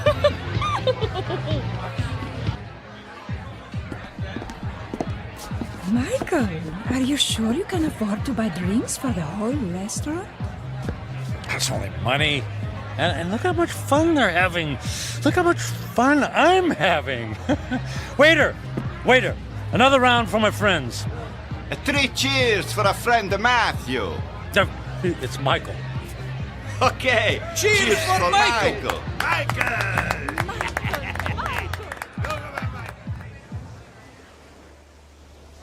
Michael, are you able to walk? It's not me. It's the streets that keep moving. You danced the night away. And we'll do it again tonight. The sun rises over the ocean.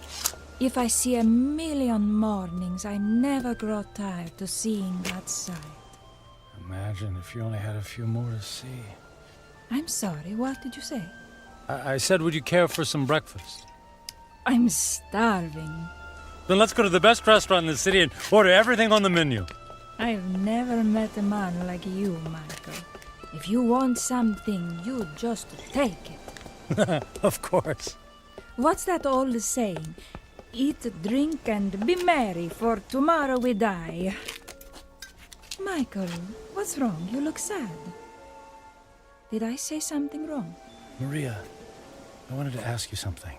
What is it, Michael? Would you care to join me on a small trip? Where to? Oh, I know a charming village near here. We could have a picnic. Actually, what I had in mind was Paris. Paris, France. And then London.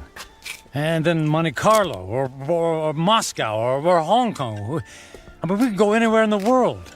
But what will we do when we get there? Whatever we want. I'll buy you diamonds, or a new car. Would you like a new car? Michael, you're making my head swim. I don't need a new car or diamonds. What then? A yacht? My life is here, in Roma. I can't just pick up and leave to go hopping from one country to the next. Why not? You just said you admired me for that very thing. I admire your freedom, but I have responsibilities. My parents are here, my friends. Well, they'll be one phone call away. I can't just leave. You can do anything you want to, just like me. Don't you have anyone you feel responsible to? We were discussing breakfast. Breakfast, that's what we need. Michael, I asked you a question. Come, we'll order the most expensive breakfast in town in the most expensive restaurant. We'll have them serve us eggs on plates made of gold. I'm not really hungry. Where are you going? Where are you going? I have things to do. But what about Paris, London? You're willing to give all that up? If I left with you, then I would be giving up something. Like what? My life here. It's who I am. The people I love, the friends I have. So window dressing. None of that is important. And what do you think is important? I am. And what I want. I see. Goodbye, Michael. Fine! I'll go to Paris by myself. There's lots of beautiful women there, too.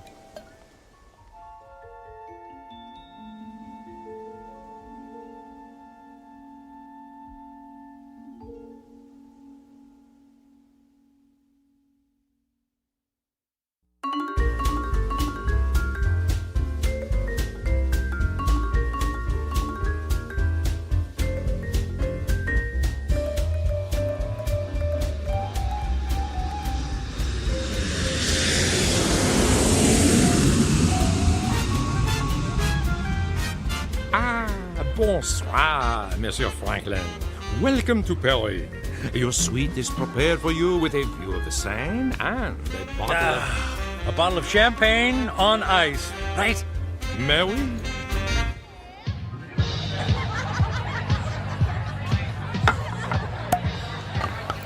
What'd you say your name was? My name is Angelique. I'll call you Angel, my beautiful French angel. What about you, my dear? I am called Giselle. Giselle. Giselle, I knew her well. Oh, you are so silly. I'm Michael. But why don't you call me Mike? Nobody ever calls me Mike anymore. Not since I was a little boy. Were you as naughty then as you are now? I was a good boy. Very smart. In fact, I was smarter than everybody. Did you know that? I was better than all of them. Oh, you are a good person, Mike. Nobody ever bought me a pearl necklace on the same day I met them. I'll buy you another one tomorrow. Hey, we need more caviar here, garçon. More caviar, s'il vous plaît. But Mike, we have 2 bowls full on the table already. They're 10 minutes old. We need fresh caviar. Freaking caviar. Let's dance. Mike.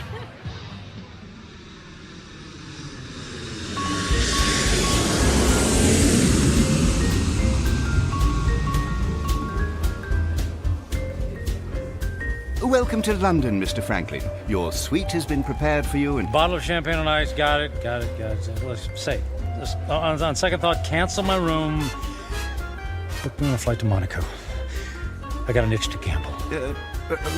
Right away, sir.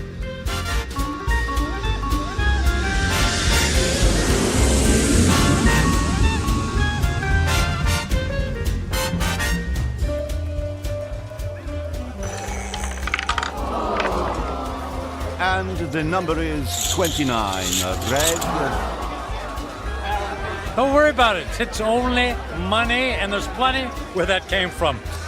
Another 10,000 in chips, please. Is the gentleman sure he has already lost several $100,000? If the gentleman wanted to hire a babysitter, the gentleman would have done so. You understand? As the gentleman wishes.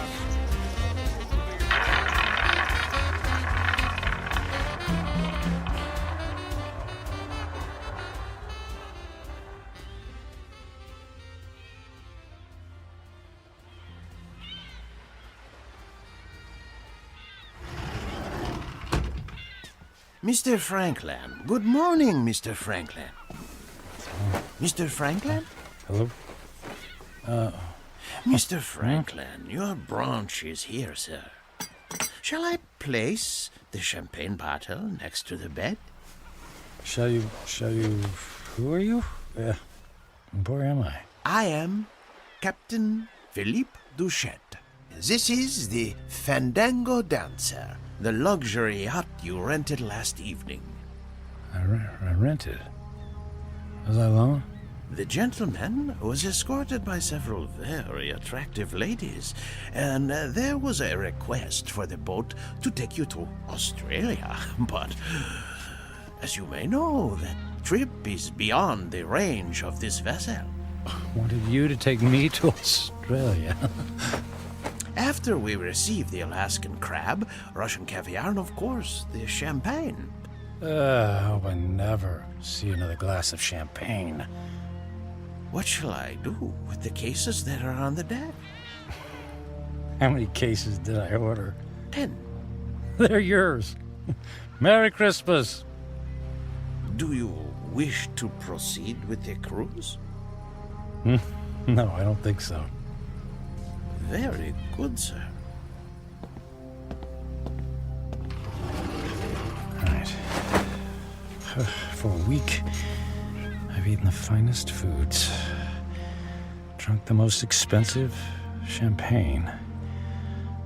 I've slept in the most exquisitely comfortable beds with the most luxurious silk sheets. I've held beautiful women in my arms. I should be the happiest man on earth.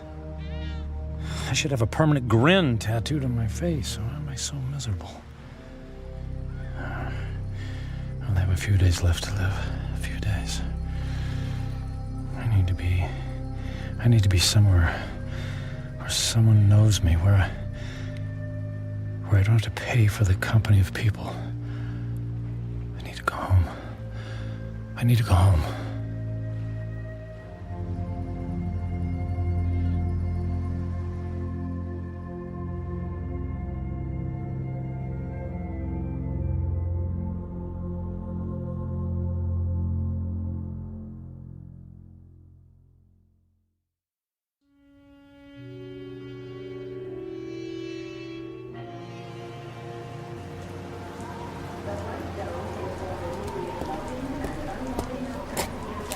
Taxi! Taxi, over here!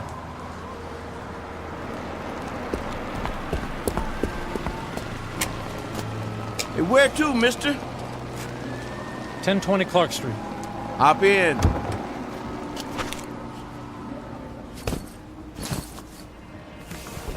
Looked like that wind was gonna take you away, mister. We flew in through the storm. It was quite a bumpy landing. Well, it'll probably blow over soon. Say, I don't think I've seen you around here before. Well, I haven't lived here for quite some time. That must be it then. Oak Grove being such a small town and all, I know just about everybody around. Yeah, well, as I said, it's been a few years. Just visiting? That's right. Family? Not really. What'd you say your name was? I didn't, but it's Michael Franklin. Your dad was the high school teacher. That's right. Oh, I don't think I remember seeing you at the funeral. What was it, 4 years ago? I wasn't here for the funeral. You didn't come to your own father's funeral? Not that it's any business of yours, but I had meetings in Japan and couldn't fly all the way back here. Is that all right with you? Is it okay with you? Look, if you don't mind... You'd prefer if I stopped flapping my gums, right? Well, I wasn't going to put it like that. Not to worry. The wife says I'm 99% hot air. It's just that I've been flying for the better part of 24 hours. Jet lag and all that, you know. Well, say no more. My lips are sealed. Anyway, here we are. 1020 Clark. Let me help you with your bag. It's all right. I can manage. Here you go. Keep the change.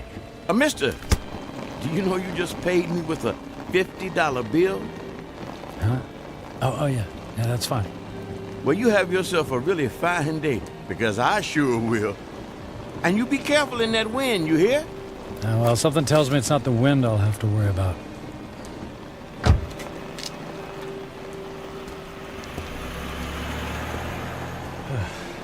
Here goes.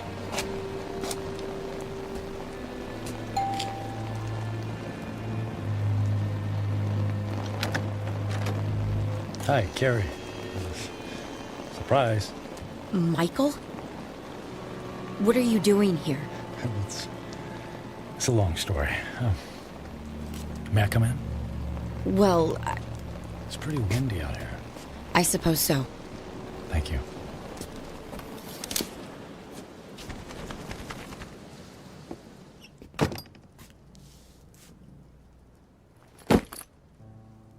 Michael, what's going on? You just show up on my doorstep after 4 years? Well, you know me. Spur of the moment. You are not a spur-of-the-moment person.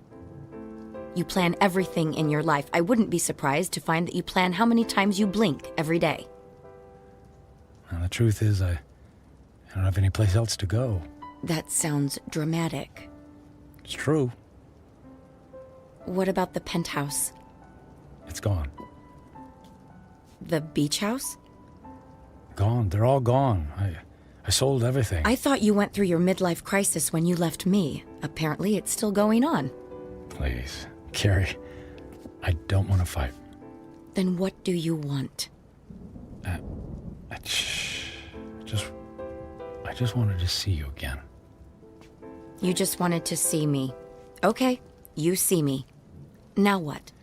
Do you mind if we sit down? Michael, I have to be at work in an hour, and I'm in the middle of a term paper. You went back to school. I'm getting my master's. That's wonderful. Congratulations. Thank you. I mean, you planned it for years. It's great that you finally decided to do it. Yeah, well, if there's nothing else on your mind... So, how have you been? Busy.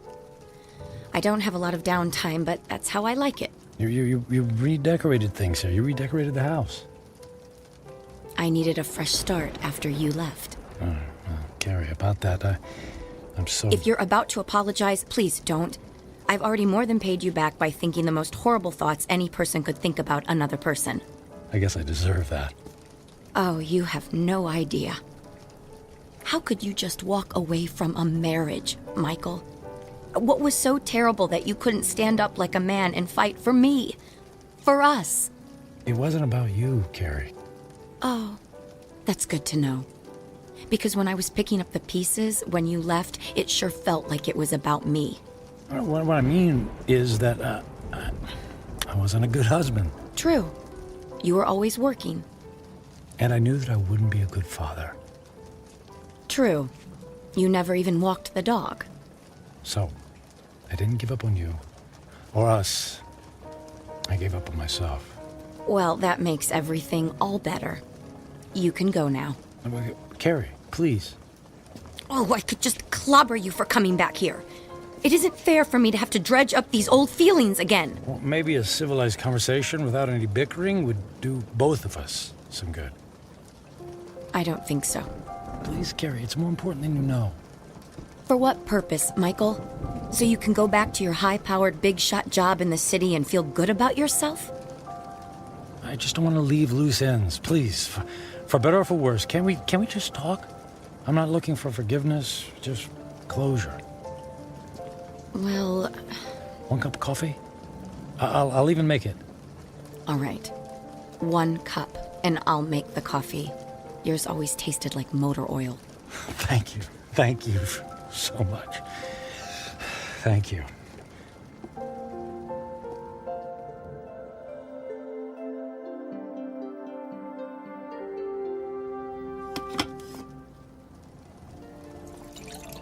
So you quit your job, sold your homes, and now you're here. It doesn't make sense. Yeah, about that. I guess I just realized that being a workaholic isn't very much fun, after all. But that's all you know. When we were married, you barely slept at night. You were up early to track the Asian stock market. You stayed up late to finish paperwork. I can count on one hand the number of times we actually went out on anything resembling a date. And even when we did go out, you acted like it pained you to be away from your business calls. That is all over now, Carrie. Money doesn't mean a thing to me. I find that hard to believe. Believe it. It's true. So, what? You're gonna take up oil painting? Or become the stand-up comedian you always wanted to be? Nothing like that. Actually, it's quite serious. Last week, What was that? It came from the living room. Oh, the tree! The wind knocked the tree into my house! Carrie, wait a sec, Carrie, don't go over there. It might be dangerous. That's a tornado warning! Oh my god! The house across the street! The roof just caved in! All right, look, let's get into the basement. The power just went out! I have flashlights downstairs. Wait, outside, look. What? Michael, come on, there's no time! Oh, look, in the street, there's a kid in a bike. Oh no! That's Jimmy from next door! He doesn't know which way to go. Oh, Michael, he's going to be hurt. I'll get him. Michael! What are you doing? Michael! Jimmy! Jimmy, keep your head down. Jimmy, I'm coming for you. Help me. I'm right here, buddy. I'm right here. I'm gonna carry you into the house, okay? What about my bike? I'll get you a new one. Let's get out of the storm, okay? Okay. Put your arms around my neck and hold on. I'm trying. Squeeze real tight, Jimmy. I'm scared. And I'll be brave for the both of us, Jimmy. Okay? Got to get this door open. Michael, I can't budge it. Carrie, push. Push as hard as you can. Carrie, push. Pushing. Harder. As hard as you can. There, you got it. We made it. We made it. Into the basement. Come on. Come on, Jimmy. That's it. Let's go get safe. Okay.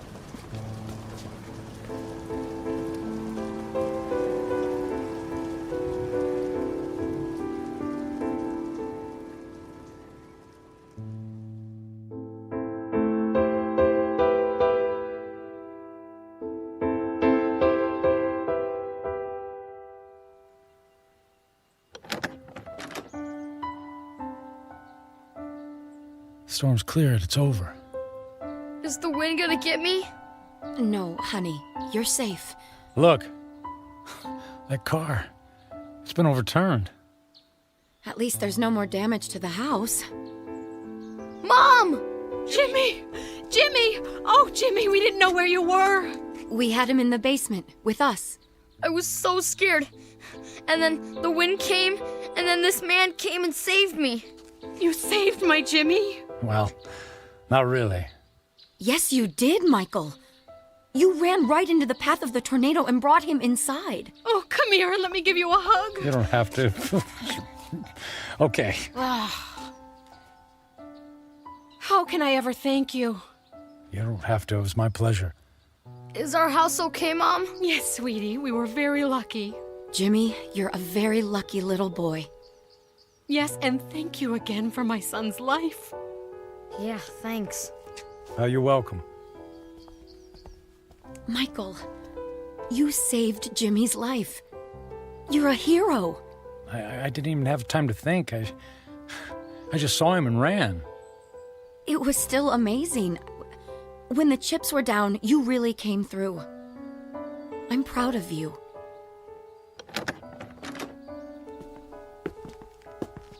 Oh, look. Look at the damage in your living room. No, it's okay. All of that can be fixed. The main thing is that we're all safe and healthy. Right. Listen, Carrie.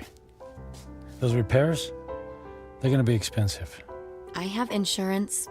Yeah, but that will only cover the basics. Let me take care of the costs. Michael, you don't have to do that. No, but I want to.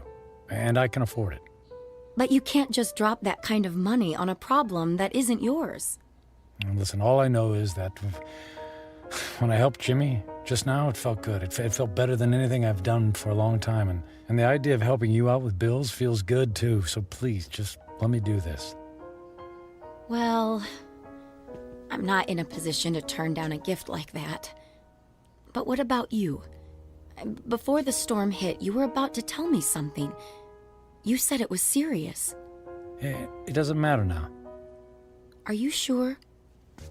Yes, I'm sure. Here, let me write you a check before I leave. Are you going so soon? You just got here. Yes, I think I got what I was looking for. Here you go. Now listen, don't you look at it until I leave, okay? I promise. Where are you going? I have some business to finish. Goodbye, Carrie. Goodbye, Michael.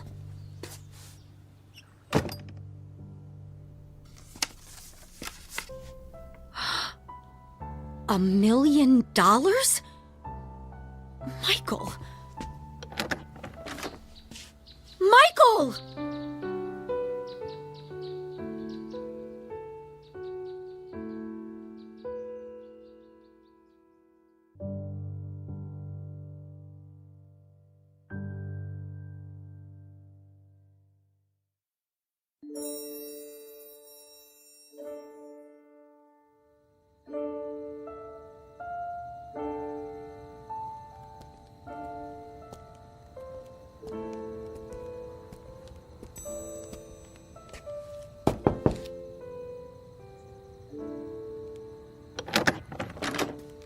Yes?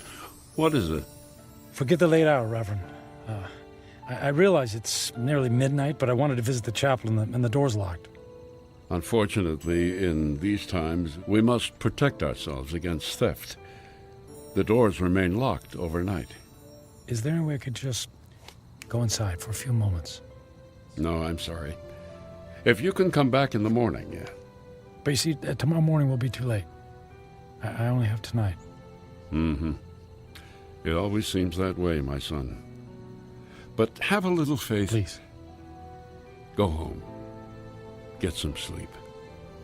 I don't have a home anymore. I've just come in from the airport. I came straight here. Please, it's more important than you know. All right. You seem to be in great need. Thank you. Thank you, Father.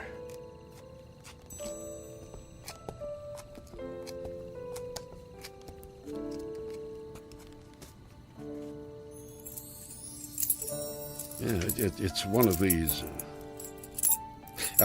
Here we go. I'll come back in 10 minutes. I won't need more than 5.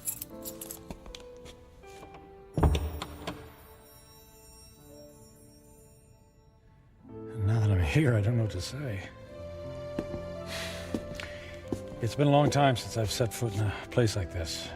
In fact, I can't remember the last time.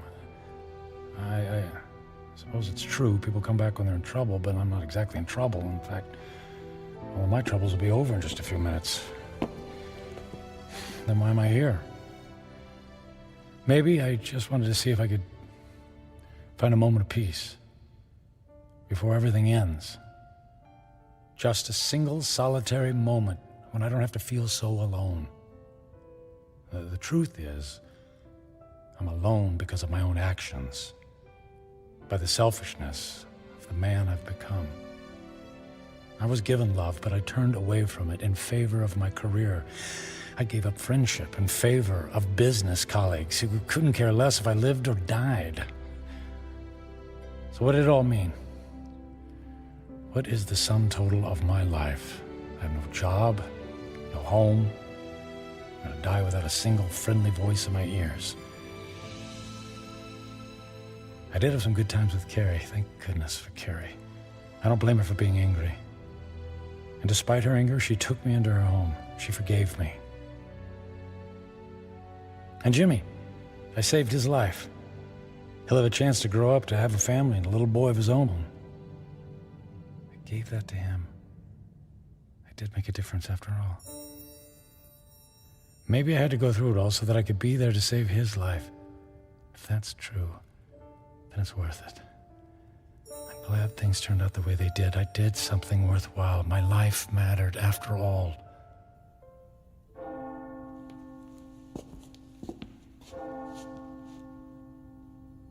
Nearly midnight on the 10th day, just like the old lady said. When the clock strikes midnight on the 10th day to come, you will be dead. I'm not afraid. I thought this moment would be terrifying, but I actually feel ready. No regrets. I'm prepared to say goodbye to everything.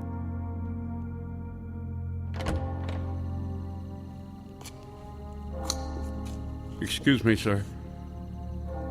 I'll have to ask you to leave now. Yes, I'll go, and thank you. From the bottom of my heart, thank you. No, may I ask one favor? What is it? If anyone asks, can you tell them I was ready and that I was grateful? Grateful? For what? For everything. It was all a gift.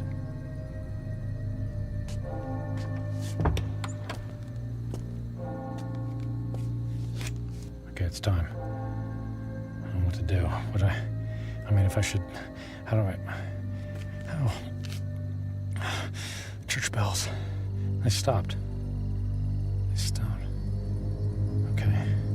It's midnight on the 10th day. And I'm still alive. Nothing happened. Okay. Nothing's happening. The old woman said I had 10 days to live, that I would die at the stroke of midnight. She lied. She lied.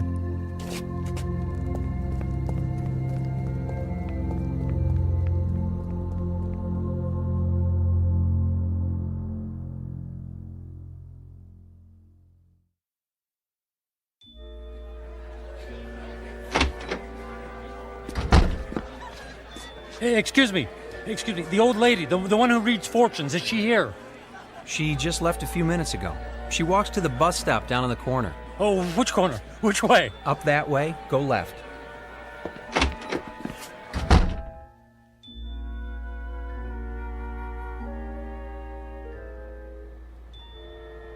Where is she? Don't let her be. Don't let her be. Ah, there she's. Hey! Don't get on that bus! Wait! What is it? Who's calling? You lied to me. Who is it? Who are you? What do you want? Look, I'll stand in the light so you can see my face. Now, do you remember me? Ah, yes. The angry man. And I'm still angry. You told me in 10 days, at the stroke of midnight, I'd be dead. 10 days are now over. I sold my home. I shut my life down because I believed in you. Yes. I told you that in 10 days you would be dead. So? And I was correct. The man I spoke to 10 days ago is dead. What do you mean? That man was selfish and cruel. That man was friendless and meaningless. Can you say the same things about yourself today? I guess not. He's gone. Bury him. Give yourself the rarest of all gifts in life. A second chance. A second chance? Huh. Sounds too good to be true. And yet, here it is, yours for the taking. You're right, things are different now. I don't know how to thank you. Live for someone other than yourself. That's the best thing any of us can do. Actually, there might be someone willing to let me try. And her name is Carrie. Thank you. Thanks for the second chance. Thank you.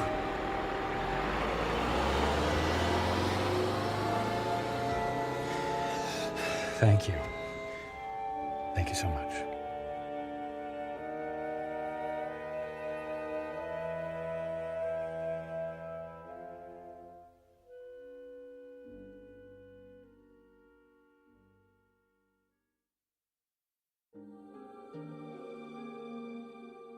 Michael Franklin, a man on a mission to burn every bridge even before he made his way across. Stung by the terrible knowledge of his impending demise, his journey toward redemption faced a detour of intoxication and self-indulgence. As he now knows, such things are not the stuff of satisfaction, only empty calories and heartache. Ironic, then, that a man who placed such a premium on personal wealth could only feel full upon losing everything. A stark, lonely truth, but an eternal one. Upon such truths are built second chances, here in the Twilight Zone.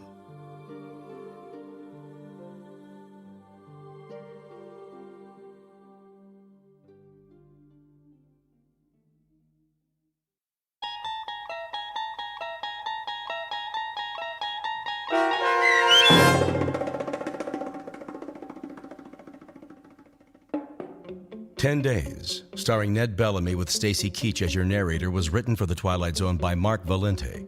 Heard in the cast were Linda Ryder, David Darlow, Ernest Berry Jr., Roger Mueller, Tony Makis, Saskia Balori, Joby Cerny, Elizabeth Lido, Martin A. Strope, C.J. Amari, Molly Glynn, and David Pasquesi. The producers of The Twilight Zone wish to thank CBS Enterprises and the Rod Serling estate for making this series possible. This copyrighted radio series is produced by Carl Amari and directed by Joe B. Cerny for Falcon Picture Group. Sound design, custom Foley effects, recording, and editing are produced in the Cerny American Sound to Picture Theater by sound designers Craig Lee and Todd Beyer. Music for The Twilight Zone is provided by CBS and American Music Incorporated, New York. To learn more about the Twilight Zone radio dramas and to download episodes, including 6 free episodes on our homepage, visit our official website at twilightzoneradio.com. Doug James speaking.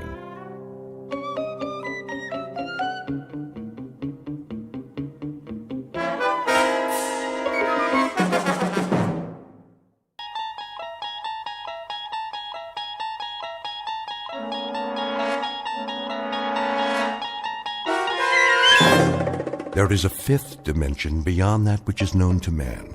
It is a dimension as vast as space and as timeless as infinity. It is the middle ground between light and shadow, and it lies between the pit of man's fears and the summit of his knowledge. This is the dimension of imagination. It is an area which we call the Twilight Zone.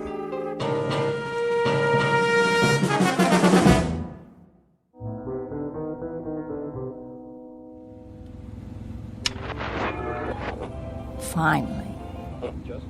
Darn this radio. Voice of America International Broadcast. And now the news. Victims continue to pour into refugee camps as the bombing continues. Please. I can hear them in the night. I can hear them in the daylight. They're coming for us, but they'll have bodies to step over. More bodies than they can count. There will be no survivors. The road of the righteous shall not be breached. Nor illusion tempt thee from thy path. They are coming for you. Remember my words and make your peace, brothers and sisters, because no one gets out of here alive.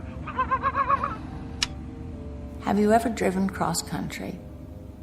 I don't know what I was thinking, but it seemed like a good idea at the time. Get away from it all, see the USA. Except that it's more than you bargained for. You try to keep a schedule, so you push yourself. You eat when you can and keep the gas tank full. But you'd swear it's never going to end. After a while, the only thing you want is to rest. You're so tired, you start to see things that aren't really there. The highway winds ahead like a flat ribbon, and there's only the sound of the engine. And then suddenly, without warning, something moves out there. A jackrabbit, maybe, a small animal darting across your path. Or it might be your eyes playing tricks. But at the last minute, you swerve just the same, and something goes wrong. Very dreadfully wrong. This can't be happening. Please, stop.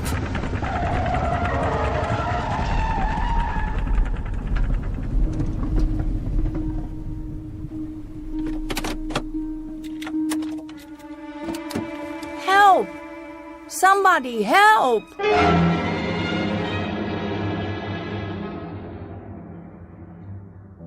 Her name is Nan Adams. She's 27 years old. Her occupation? Buyer at a New York department store. At present on vacation, driving cross-country from Manhattan to Los Angeles, California. She's gone just far enough to wear through the bald spot on her right front tire. But with any luck, she'll survive this little setback. Minor incident on Highway 11 in Pennsylvania. Perhaps to be filed under accidents you walk away from. A conversational item for the winter months back home when Miss Adams talks of her trip to her friends over a glass of wine. What she doesn't know yet is that from this moment on, she won't be alone. For the remainder of the trip, her companion will be terror, her route, fear, her destination, quite unknown. Because Miss Adams has just crossed an invisible line not on any map, one that leads directly into the Twilight Zone. And now, The Twilight Zone and our story, The Hitchhiker, starring Kate Jackson with Stacy Keach as your narrator. How's it coming? Almost finished. I'm so sorry to trouble you. Hey, that's my job. Good thing I drove by. Yes, it is. There are no phones for miles. I don't know what I would have done. No real damage. At least you didn't flip the car. Thank God. Just let me tighten these lug nuts here and you're on your way. I should know how to do that. Would you believe I've never changed a tire in my life? You're not the only one. That's why I stay in business. Lots of flats out here. That, vapor lock, cars that overheat, run out of gas. Keep a 5-gallon can in the truck. I don't know what happened exactly. How fast were you going, lady? 60, 65, something like that. Oh, that all? I guess I wasn't paying attention. It happens. Gotta keep your eyes on the road, though. I thought I saw something. Like what? I don't know. Something moving. Do you think it could have been a mirage? A what? A mirage. Some sort of optical illusion with the sun on the windshield or... You want my advice? Check into a motel and get some sleep. Too long behind the wheel, you start to lose it. But I'm behind schedule. It ain't worth it. You see those skid marks? 65 miles an hour and you had a blowout and hit the shoulder? Soft as pudding. Lady, you're on the side of the angels. By rights, you shouldn't need a mechanic. Somebody should have called for a hearse. I take your point. How's that bump on your forehead? Oh, fine. Got a first aid kit if you need it. No. It's just a scratch. There you go. Spare's ready to roll. How much do I owe you? Just follow me into town. I'll see if I can fix you up with another tire. You don't want to run the rest of the way without a backup. No, I suppose I don't.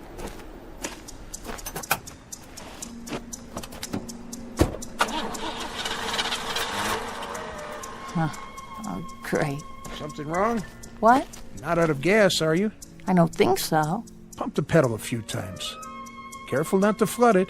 I won't. It's just that I was wondering... Yeah?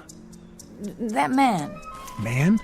Over there. I don't know where he came from, but shouldn't one of us give him a ride? He looks like he needs it. What man? Behind us, about 50 yards. I can see him in my rearview mirror. He's watching us. I don't see anything. Oh. Well, neither do I now. I could have sworn somebody was standing there by the side of the road. You see what happens when you try to drive straight through? Come on, we'll get you fixed up at the station. Yes, of course.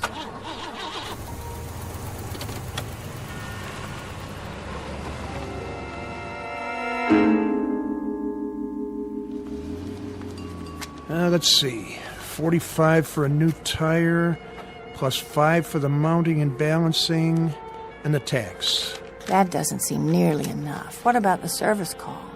No charge. I was on my way back anyway. Make it $53.50. I guess it's a lot cheaper than a funeral. You could say that again. You're very kind. Here you go. $6.50 change. I checked your other tires while I was at it. They look okay. Thank you so much. Anything wrong? No, nothing's wrong. I was just looking at that hitchhiker. What hitchhiker? Outside, by the pumps. Where? He's gone now. Yep, that he is. Somebody must have picked him up. One of the truckers, most likely. Strange. I saw him before, too. When you were changing the tire.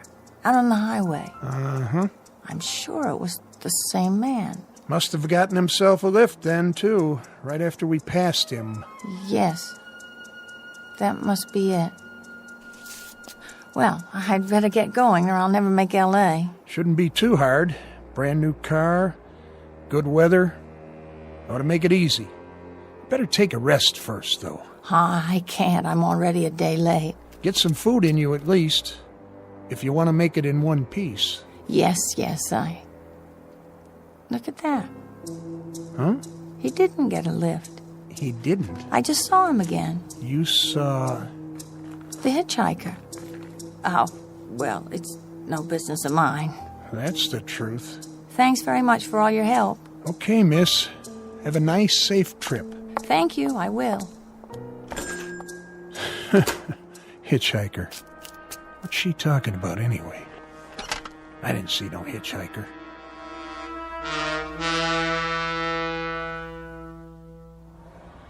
Oh, it can't be the same man. It can't. Who is he? I saw him again 50 miles farther on. It was impossible, of course, but I did. And then again on the long, straight stretch through Virginia. Not menacing, really. An ordinary man. If anything, drab. A little mousy. Just a shabby, silly-looking scarecrow man. I shouldn't even think about him at all. But it's the coincidence of the thing. The fact that wherever I go, there he is. And I think he sees me. His eyes are always turned my way. Is he smiling? Why? Whenever I stop, I see him. No matter how far I travel or how fast I go, he's ahead of me. He's always ahead of me.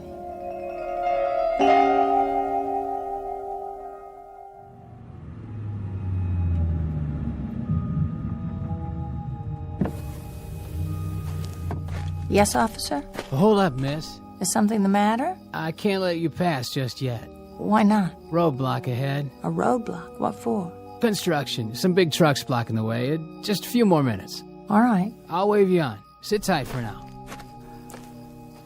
This could take all night. Where's my map? I can't believe it. There is no other way. This is the only road west.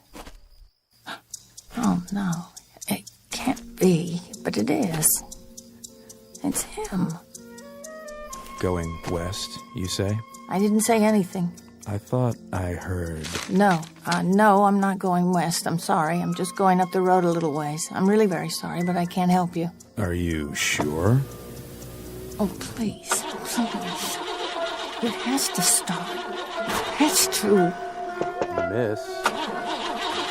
Miss, please. You can't go through yet. It isn't safe.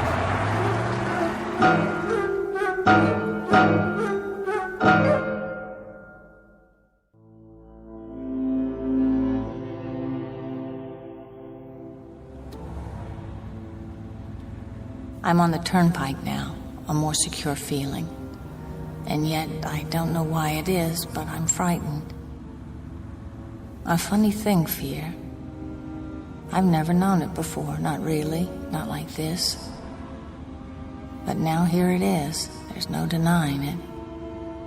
Can't quite put it into words, a fear that's just about as vague as its object. And that's the trouble. It isn't really a fear, not exactly. That may be the wrong term, but I feel something. What should I call it? A sense of disquiet. The feeling that things are a little tilted, a little off somehow. The feeling you get when something's wrong, but you don't quite know what it is yet. It's vague because that's what that hitchhiker is. He's vague. Like a charcoal sketch that somebody's made and then half rubbed off the paper, leaving only a kind of indistinct outline. I wonder why it is he's always there. I wonder why I can't shake him. But most of all, I wonder why I can't stop thinking about him.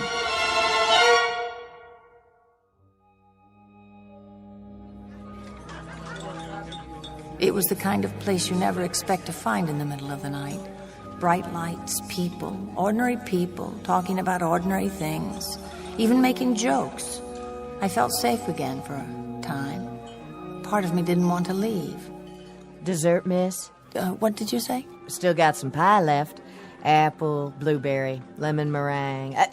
Let me check on the apple. Trucker came through a little while ago, ordered 3 pieces with ice cream. I'm sorry, No, thank you.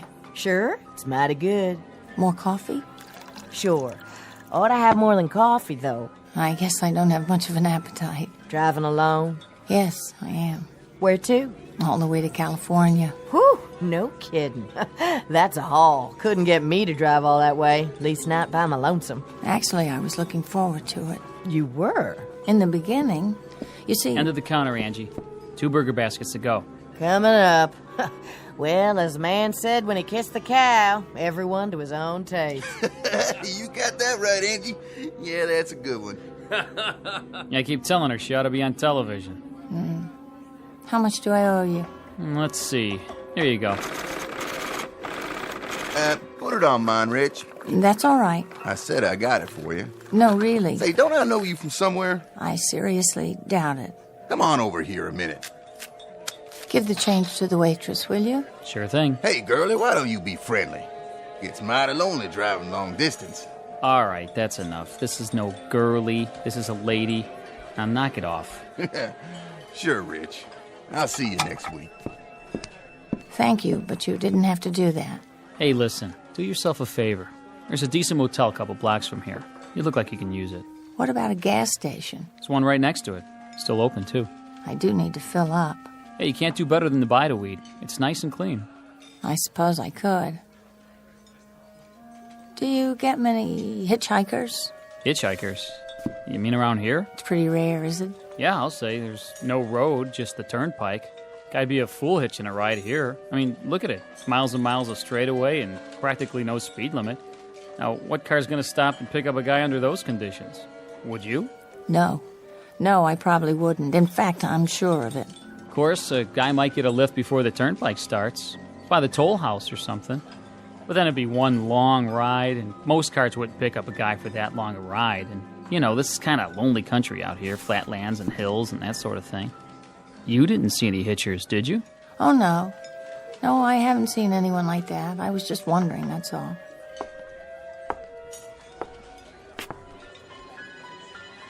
Anything wrong, miss? Oh, I don't know. I was just thinking. Something on your mind? I was just thinking how good it'll be to stop driving. It's getting so that I actually hate that car.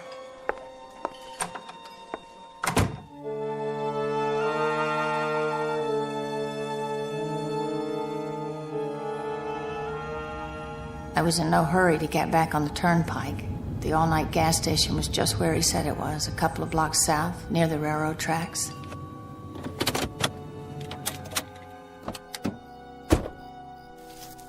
There was no one around, no one at all.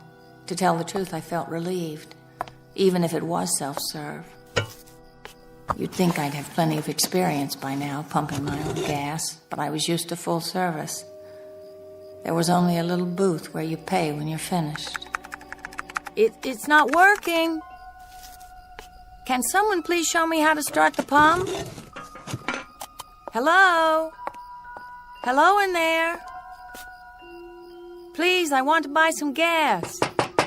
If there was a night man on duty, he must have taken a break.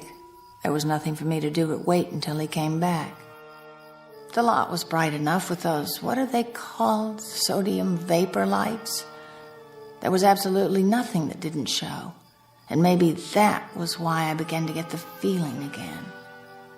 Part of it was the way everything beyond the station was pitch black. I was in an island of light, and the light wasn't normal. That was the other part. Sodium vapor bulbs put out a kind of orange glow instead of white, so some things take on a different color. My skin, for instance, it was, well, a sickly green. I stood there looking at my arms and hands and listening to the traffic on the turnpike, and I felt it before I saw it, felt it and heard it. It's him. I know it is. Where is he? Where? Get away from me! Do you hear me? Stay back!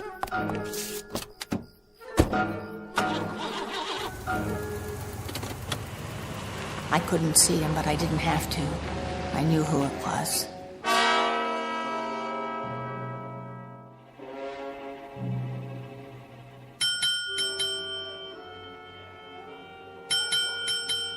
Yeah, can I help you? I need a room. For how long? Till morning. Just you? That's right. Fill out this card. I wonder, could I see the room? Huh? What for? They're all the same. If you don't mind. Come on, then.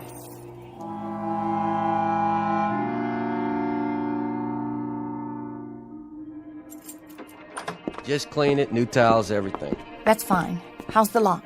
The lock? On the door. It works fine. Ah, there's a deadbolt, too. See, case-hardened steel. Nobody gets in or out unless you open it from the inside. Good.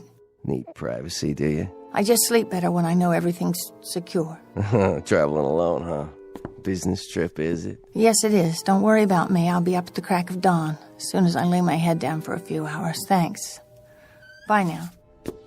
One thing. Yes? Cash or credit, no checks. In advance. Oh, of course. I'll get you change. Keep it. Thank you. Good night. I told myself I'd be safe enough, at least for a while. I had to rest sometime. Clean sheets. What was that? Nobody out there. Must be my imagination. Yeah, that's it. Besides, no one can get in. What was that? It's in the room. A leaky shower head. But I knew. Already I knew, even if I hadn't thought it through. Something the desk clerk said about nothing getting in or out. I imagined myself lying in bed in the dark, waiting for another sound, and me trapped with it here in this room. No, that wasn't acceptable. Not acceptable at all. I had to go back to the turnpike where I belong.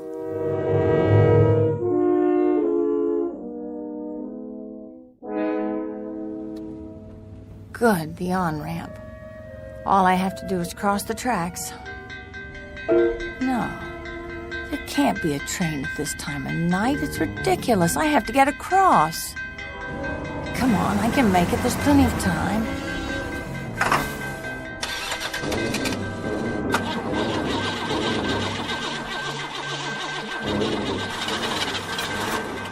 This going my way? Get away from my car! It has to start. It has to. This can't be happening.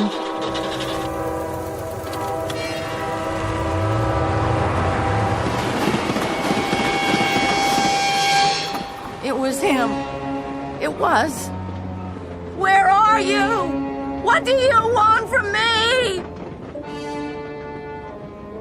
The fear is no longer vague.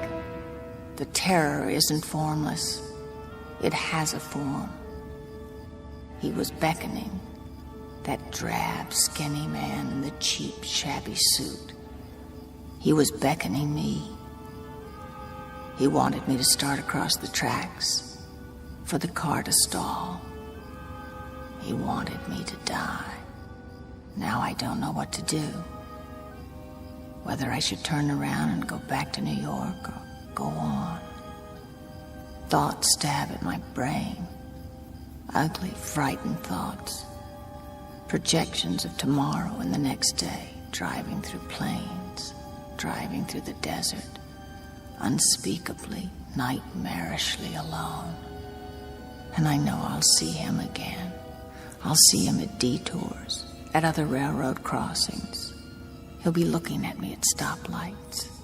If I stay at another motel, I'll glance through the window and see him outside, waiting. I don't know what to do now. I just don't know.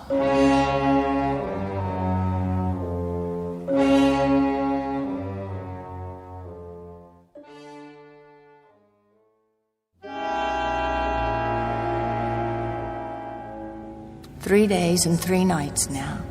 Past Tennessee into Arkansas, through the Ozark country and into Oklahoma and Texas. Stop for coffee and then drive on. Stop for food and drive. Stop for coffee, and the routine goes on. Towns without names pass by. Landscapes without form. The numbers on the dashboard clock change, and I don't even see them. Now it isn't a trip, it's flight.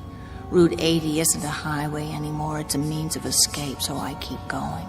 Conscious of only one thing, I've got to get where I'm going before that hitchhiker closes in.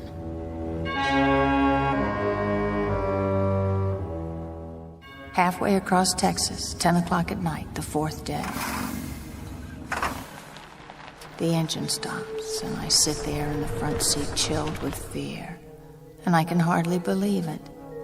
Out of gas. I can't believe this. I should have stopped earlier, and now it's too late. Wait. That sign. Yes. Gas eats 500 feet. I can see it from here.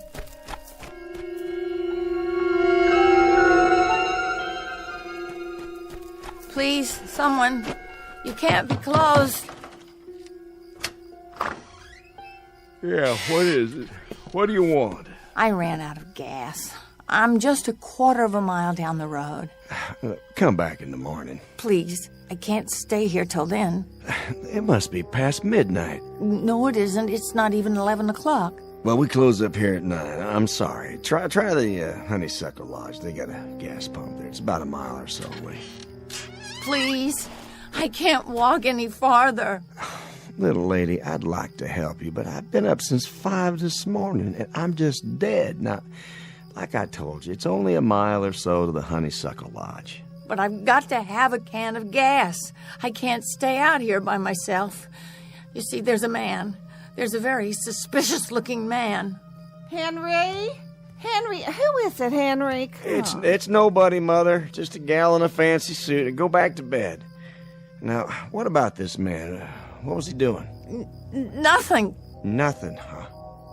Well, then what of it? That's not something to wake a man in the middle of his sleep about. I'm trying to tell you. Now, listen, young woman. You must have taken a nip or something. If you haven't got anything better to do than wake decent folks out of their hard-earned sleep. But he looked as if he was going to rob me. Well, if he does, you come back and I'll call the sheriff for you. Who's there? Come out into the light so I can see you. You have to stop following me. Stop right now or I'll scream. There are people inside. They'll hear and... Lady? What did you say? I said, what's the matter, lady? Yes, that's what I am. That's exactly what I am. A lady. What are you doing out so late? What am I? You work here? This your place? No. My car's just up the road. You see, I ran out of gas. The man won't give me any. I saw the car. You left your keys in it. I turned the lights off, though, so the battery wouldn't run down. Do you live around here? Nope. I'm coming back from leave. Leave? Of course. The uniform. Are you in the Navy? Sure am. Ever see a fella in a sailor suit that wasn't? No, I guess I haven't. Where are you headed? Going back to my ship. She's in San Diego. That's where I'm heading. San Diego, California. Would you like a ride? You kidding? No, I mean it. I'll take you all the way to San Diego. Will you drive with me? You don't have to ask me twice, lady. You've got yourself a rider. I don't have any gas, though. I will fix that. You tried already? The man's in bed. He can't be bothered. Well, let's get him out of bed. All he needs a couple of gallons. I seen some all-night gas station signs. There must be plenty up ahead. Let's go, Pop. You got some customers out here.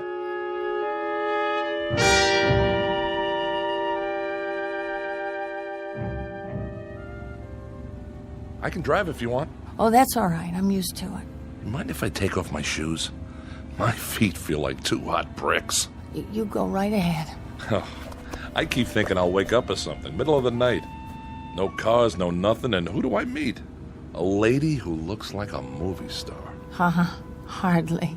Brand new car and a ride all the way to the coast. When I tell the guys back on this ship, you know the odds for even one guy believing me? I'll write up an affidavit for you and we'll get a notary to sign it. Anytime. You hitchhike much? I'm back and forth on leave. It's tough sometimes in the open country. Trucks aren't so bad. They'll pick you up. But you have trouble with cars. People in cars don't like to pick up hitchhikers at night. I suppose not. But I'll bet if you got a good ride in a nice car, you could go places faster than, say, a person in another car. I suppose. Take me, for instance. Suppose I'm driving across the country at a nice steady clip of about, say, 55 miles an hour. Well, couldn't a guy like you, just standing beside the road waiting for lifts, beat me to town after town? provided you got picked up every time in a car going 65 to 70 miles an hour. I guess. Maybe he could and maybe he couldn't. What difference does it make? Oh, it's no difference. It's just kind of a crazy idea I've had after so long in this car. That's one way to pass the time.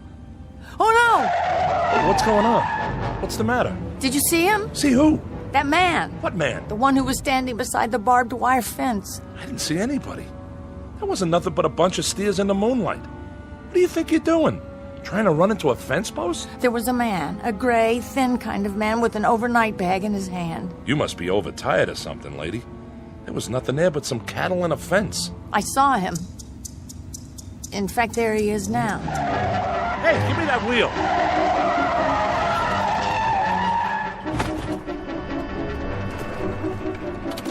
Lady, I'm taking charge of the keys. Maybe you'd better let me drive after all. You must have seen him that time. I didn't see anybody. What were you trying to do? Hit him. Huh? That's right, I was trying to hit him. Maybe if I could kill him, I could make him stop. You see, what are you doing? What does it look like? Where are you going? No place in particular, lady. Just out of plain sight. Any place that puts some distance between me and this automobile. Please don't get out. I'll drive more carefully from now on, I promise. No way, baby. I'd kind of like to get back to my ship in one piece. And driving with you? That's a pretty lousy guarantee I'd ever make it. Please, I'm sorry. I don't know what came over me. Please don't go. I'm sorry, lady. You'll have to excuse me. You can't go. You don't understand. You can't. Look, I'll take you right into San Diego. I'll take you to the docks. I give you my word. Sure. Seeing elephants, skyscrapers, and make-believe people all the way. Thanks, but no thanks. Look, I like you. I like you very much. That's the reason I picked you up. We could be friends. Good friends. I'd like you to take me out. Really. Please. Sorry, lady. Believe me, you'll never know how sorry. Listen, I know you think I'm out of my mind or something, but this man, I've been seeing this man all the way across the country. He's been following me. If you could only help me, stay with me until I reach the coast. Honey, what you need is a good night's sleep. You don't need a boyfriend, just a good night's sleep. Here's your keys. See you around. Please, come back!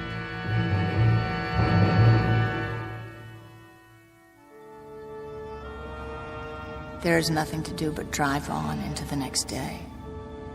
As the air grows warmer, the car gets hotter than it ever has, and you begin to wonder if the tires are going to melt. The windshield colors over with smashed insects, wasps and bees and dragonflies, all stuck to the glass. And if you're driving west into the sun, it gets hard to find your way. But I see him again, in the middle of the Texas prairies. And then everywhere, wherever I pull off, even for a moment, for gas, for oil, for a drink of pop, a cup of coffee, a sandwich, he's there. He's outside the entrance to a rest stop near El Paso. He's sitting by a drinking fountain and a little camping spot on the border of New Mexico. He's waiting for me outside the Navajo reservation where I check my tires. I see him again when I buy 12 gallons of gas in Arizona. He's everywhere I go. Always ahead of me. Always looking at me. Always waiting for me. Now I'm outside a diner near Tucson. There's a phone booth, and I'm going to call home. Back to New York. Put in a call to my mother so I can speak to someone familiar. Someone I love. Someone who will bring back reality for me. Just a voice, that's all. But I know it will be enough. Just a warm, familiar voice so I won't lose my mind.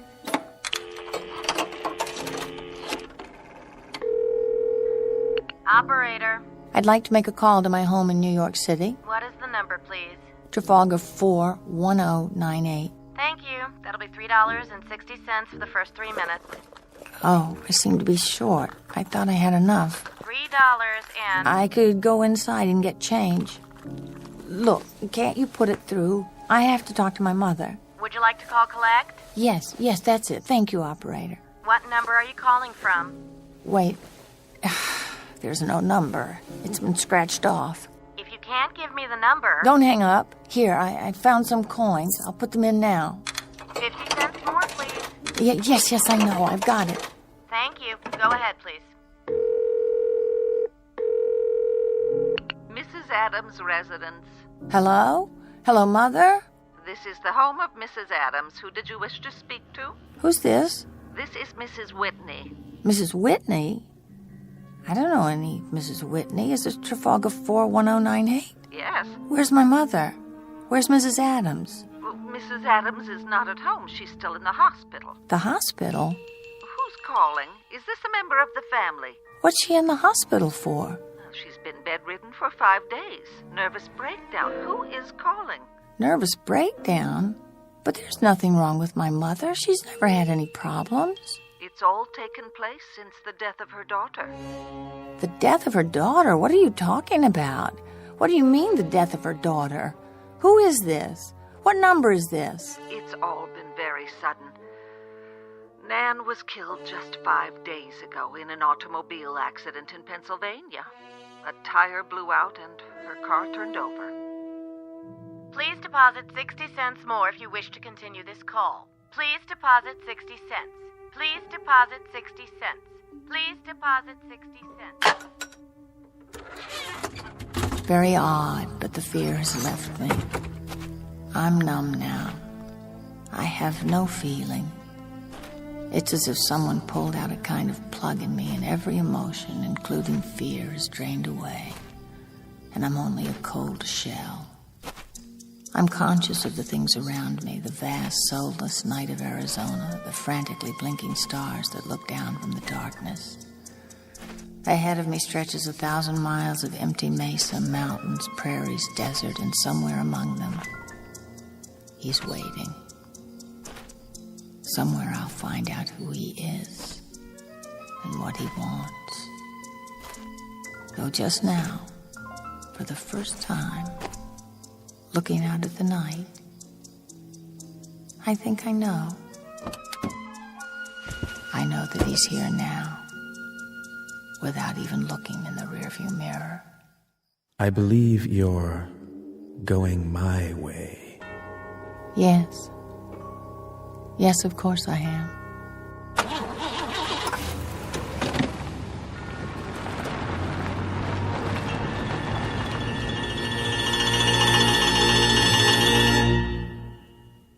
Nan Adams, age 27. She thought she'd take a drive to California, to Los Angeles. She didn't make it because of a detour through the Twilight Zone. More from the Twilight Zone after this. Hi, this is Carl Amari, producer of the Twilight Zone Radio Dramas. I'd like to take a moment to tell you about our official website at twilightzoneradio.com, where you'll get the latest news and information on these Twilight Zone radio dramas. Plus, at twilightzoneradio.com, you can digitally download 3 free episodes or any of our episodes for only $1.95 each. In this age of ever-changing technology, we've decided to make these episodes instantly available to you by making the Twilight Zone radio dramas a digital download-only series. This means that this series will no longer be offered on CD. The CD collections at our website are now being offered while supplies last at buy one, get one free. So be sure to get your favorites before they're sold out. Be sure to visit us often, and I'll see you in the zone.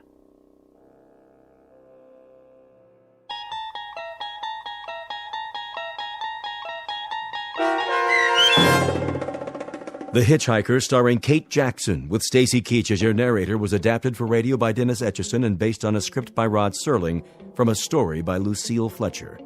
Heard in the cast were Mike Starr, Nick DiGilio, Todd Manley, Peter DeFaria, Turk Muller, Doug James, Kurt Nabig, Carl Amari, Deb Dotzer, and Meg Falcon. To learn more about the Twilight Zone radio dramas and to obtain audio cassettes and CDs of these programs, visit our website at twilightzoneradio.com. The producers of The Twilight Zone wish to thank CBS Enterprises, Carol Serling, Dennis Etchison, Dick Brescia Associates, Claire Simon Casting, Terry Jennings, XM Satellite Radio, Sirius Satellite Radio, our sponsors, and our radio affiliates for helping make this series possible. This copyrighted radio series is produced and directed by Carl Amari and Roger Wolski for Falcon Picture Group. Doug James speaking.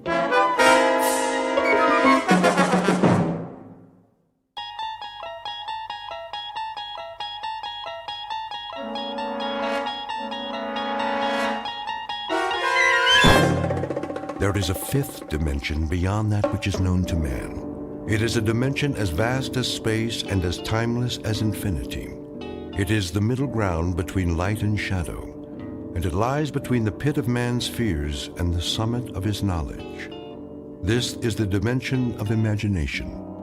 It is an area which we call the Twilight Zone.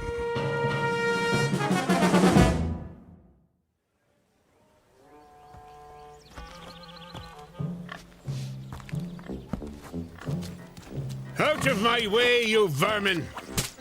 What are pigs doing out on the street anyway? It's not sanitary. You should be in a sty or a sandwich. Good morning, friend Woodrow. What's so good about it? Oh, that's the spirit. Keep your chin up. What'll it be this morning? Daily Courier. Daily Courier. That'll be 2 cents, Mr. Mulligan? 2 cents? 2 cents. Same as always. Seems more expensive. Thank you very much, sir. Now, let's take a look. Government surplus. Can you believe it? Believe what, Mr. Mulligan? Government only earns $1.5 million more than it spends. First thing you know, they'll owe money. Then everything will collapse. Inventory predicts every 100th man will own a horseless carriage someday. Oh, that's all we need. I already know what the newspaper says, Mr. Mulligan. You don't have to read it back to me. You read it? Of course. My copy? Not your copy, Mr. Mulligan. My copy. I wouldn't dream of tampering with your Daily Courier. I can assure you no human hands have touched that newspaper. Well, except for the printers, of course. I should think not. At least some people still have standards. Not like Mr. Beaumont, the butcher. You know how much he's charging for steak? Well, why don't you tell me, like you do every morning round about this time? 17 cents a pound! What do they think we are? Millionaires? I don't know. 17 cents seems a fair price to me. I really don't know what you have to complain about, Mr. Mulligan. Things aren't so bad. Hello? You were saying? The only customers you've had in your store this morning are me and this here pig. Thank you for the overpriced newspaper, Mr. Swanson. Always a pleasure, Mr. Mulligan. Get out of my way! Out of my way!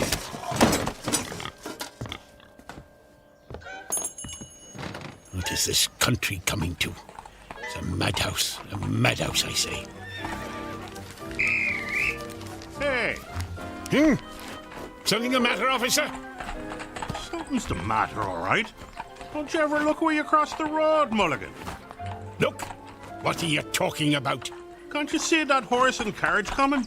Where? There! Oh, yes, I see it. Dang nuisance if you ask me. Well, I didn't ask you. No one's asking you. I ought to run you into the station house. That's what I ought to do. What did I ever do to you, O'Flanagan? It's Officer O'Flanagan. And why don't we start with causing a public nuisance by standing in the middle of the street waiting to frighten the horses? Just watch your step, Mulligan. You watch your step.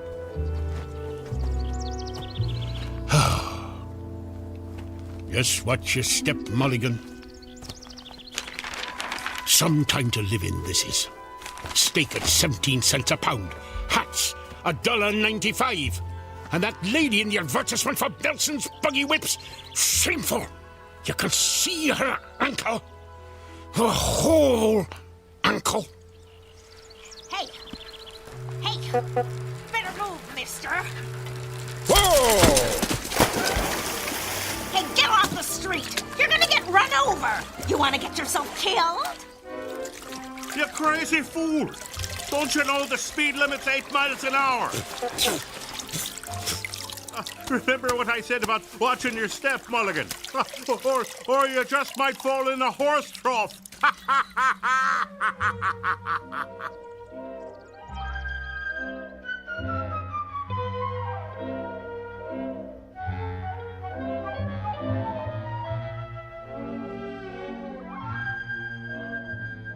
Or you might just fall in a horse trough.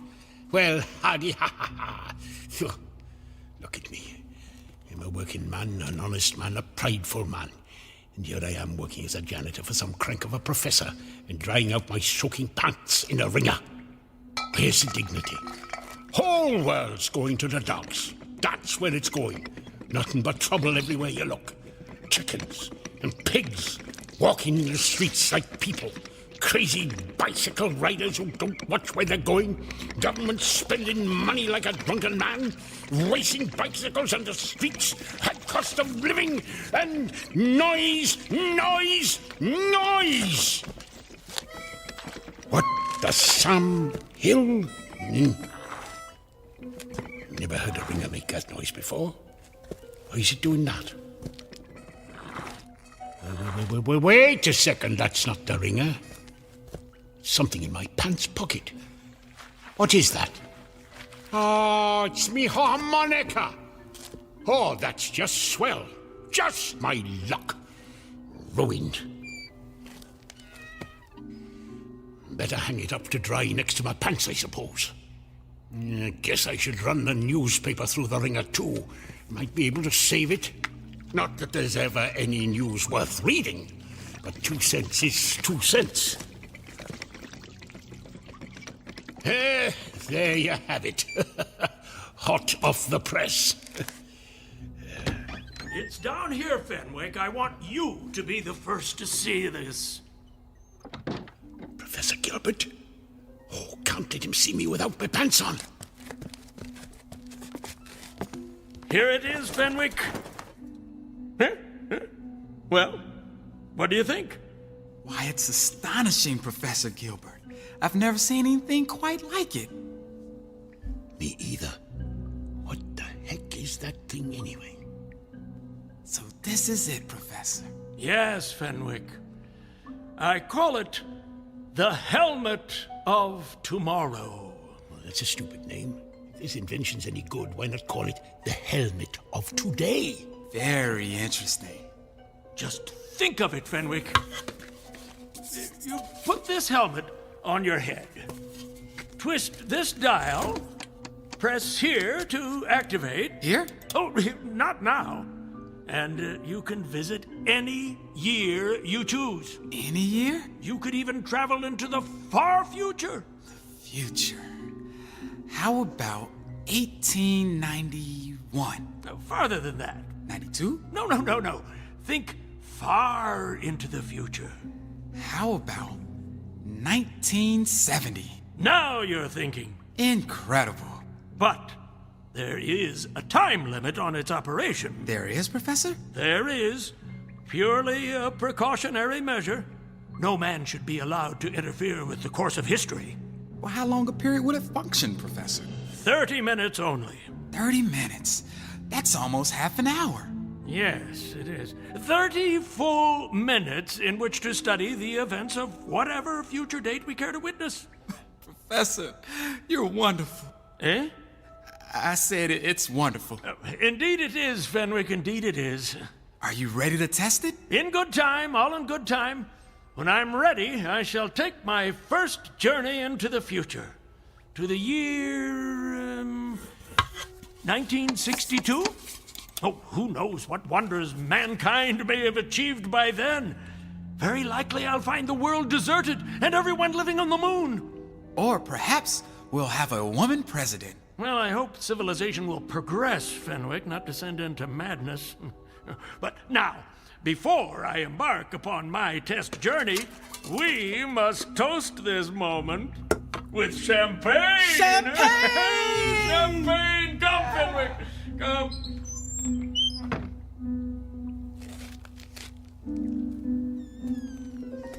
A time helmet.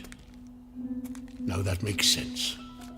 A device that gives you a chance to find a time where there's a little peace and quiet. Oh, let's take a look at this thing. How did the professor set the date? This dial thingamajig here. What year did he say he wanted to visit 1962? No, that's still too close, only 72 years off. And a man might live 72 years if he doesn't get hit by a bicycle. Now, me, I want to go beyond a man's lifetime. How about 2000? No, a little further. 2015. No, not that far. Maybe a few years earlier. Now, it's called the Helmet of Tomorrow, so I suppose I wear it on my head like this. What's that? What did I do? Hey!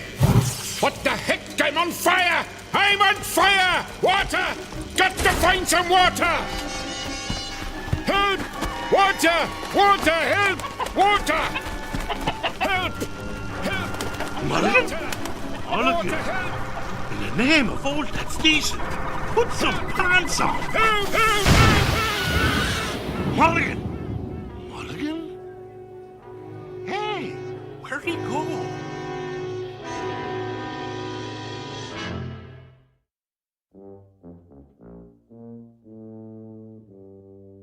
This is our hero, Mr. Woodrow Mulligan, a disgruntled citizen of a small town called Harmony, New York, circa 1890. Complete with the high cost of living, bicycles that exceed the speed limit, and horses pulling carriages with reckless abandon, not to mention an oink-oink here and a cluck-cluck there. Mr. Mulligan, a rather dour critic of his times, is shortly to discover the import of the old phrase, out of the frying pan and into the fire, said fire burning brightly in the Twilight Zone.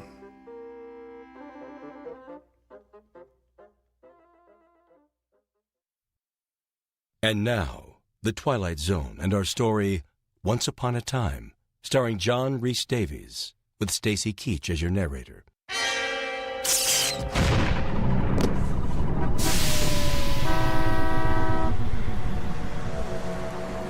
Hey! Where am I? This doesn't look anything like Harmony. Where the heck am I? Oh, well, wait a minute. It must have worked. I'm in the future. Shoo, you dumb bird. Now, what time is it? It's 10 o'clock. 10 o'clock. I've got half an hour to take a look around.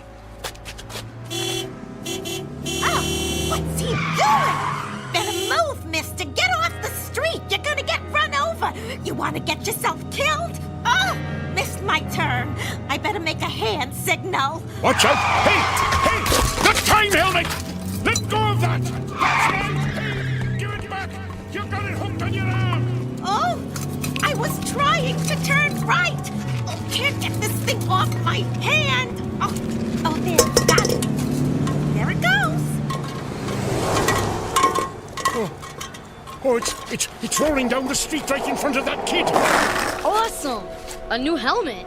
You there, boy! That's mine. Give that to me. Finders keepers. It's mine now. Come back! No way, you freak! This is crazy. How are you supposed to catch the little brats if you put them on a board with wheels on the bottom? I've got to catch him. Hey, kid! Come back! Flanagan to headquarters. Hey, Clancy, the emergency at the drugstore was a false alarm. There's not a thing going on here. It's as quiet as a... Hey, hold on there! Pull you back, Clancy. I got some lunatic in his underwear chasing after a kid on a skateboard. I'm in pursuit. Stop! Police! For God's sake, put some pants on! Flanagan? Oh, no, Book. No good. The boy's getting away. There's no way I can... Ah! A bicycle! Now we're talking. Hey, that's my bike. Sorry, lady, I just need to borrow it. Thanks. Somebody stop that jerk! He stole my bike. Wish everyone was living on the moon. Streets are more crowded than ever, and he's still too far ahead. I'll take a shortcut through this thing. What is a car wash, anyway?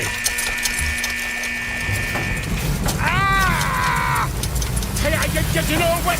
What the blazes is this thing I'm in?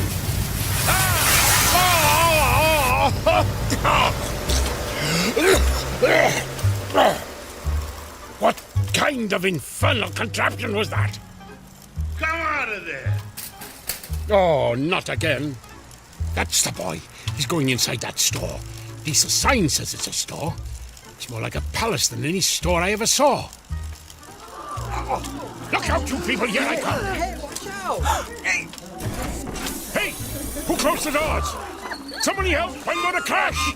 I'm gonna crash! I got through. Do they have invisible doormen in this century or something? Hey, kid, give me that helmet back, you little thief! Take it. It's stupid anyway. Catch. Whoa! Whoa! Whoa! Whoa! Whoa! Oh, I got it. And it's not damaged. I can go home. I can go home again. Oh, oh.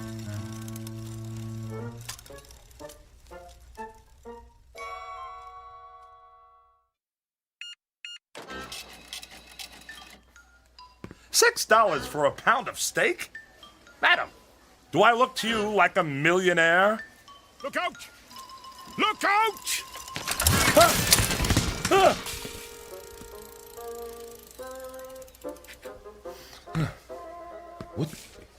What just happened? The helmet! Oh no, it's broken. And it's 9:45. I've only got 15 minutes left. How am I going to get back now? Get back, sir? What do you mean? What do you mean? What do I mean? Did they change the language in the last 120 years? I said I need to get back, and I do. But get back to where? Let me understand this, sir. You have this funny-looking hat in your hands, no pants, and you say you've got to get back somewhere within 15 minutes. Is that right? Right. And this hat-like device, what precisely is this thing? This is a time helmet, mister. Time helmet? That's what brought me here. You see, I'm from 1890, and that's where I got to get back to. What? You say you're from 1890? What proof have you of this, sir? Proof? Yes, proof. Well, I didn't think I'd need any. Aha! That watch, your shirt and tie, your shoes. Where did you get them? They're mine. Where are your trousers? Hanging up to dry in 1890. Is it possible? Quickly, who is the president? What? The president! You mean Benjamin Harrison? Look, mister, I haven't got time. Benjamin Harrison? And before him? Grover Cleveland, of course, but what's that got to do with... I believe you. By George, I believe you. You are from 1890. That is no news to me, mister. Tell me how to get back to 1890. That'll be news. And this is the device, huh? How does it work? Well, you have to... Look. I don't know how it works. I'm only the janitor. Janitor, eh?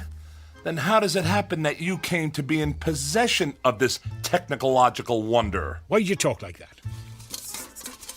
Never mind. Now, permit me to examine your time helmet.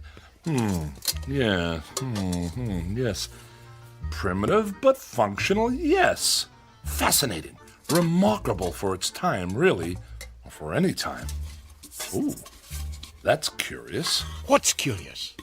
These look a little like the components you'd find in a digital television. I don't know what that means, mister, but if you think you can fix it, you better hurry. Time limit on it, huh? 30 minutes. And there's only 14 of them left. I wasted 15 of them chasing a boy who took my helmet. And the 16th? Talking to you. Let me see now. What's going on here? What's the meaning of this? This doesn't look good. Which of you crashed a bike in my store? Who are you, sir? I'm the manager. Would one of you like to explain what's going on here before I call security? An accident, sir. accident? Merely a minor incident, no harm done. Apart from bicycle tracks on this expensive piece of steak. But none of that matters now. We are confronted with matters of far greater importance. Why are you talking like that? That's what I said. Look at this place. This is a shambles. And who's this man in his... Well, he hasn't got any... I took them off after I fell in a horse trough. A what? It's, slang for, oh, never mind. Come along, sir. Mulligan. Woodrow Mulligan. Where do you think you're going? Out of my way. Oh, no, you don't. Miss Blodgett, call security. I said get out of our way. Oh. Come on, Mr. Mulligan. We're getting out of here. Hey, where you going? Excuse me, miss, but have you seen a man dressed like something out of a silent movie, only without any pants? Oh, that policeman, he's after me. Why? Some kind of generational grudge. Don't ask me. Get behind me. What? I said stand behind me. Excuse me, sir. Have you seen... I haven't seen anyone, officer. I didn't say anything yet. I haven't seen anyone because, I'm blind. Oh, I'm sorry. My mistake. Hey, if you're blind, where's your... No dogs allowed in the store. Uh-huh. Well, just watch it, that's all. Are you blind? Oh, not me, that guy. There they are. Where? The one you want is standing behind that fat man. Run!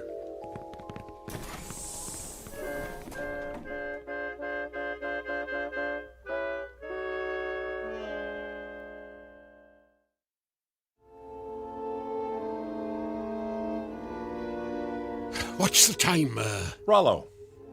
My name is Rollo, and the time is, almost 9:50. Sorry, madam. I guess you still need pants in the 21st century, huh? Not in Europe, I believe, but in this country it's still considered polite. Lend me a coat, will you, Rollo? Oh, of course, here. Excellent! The home entertainment department. We should find the replacement parts we need here. Keep watch, this'll only take a moment.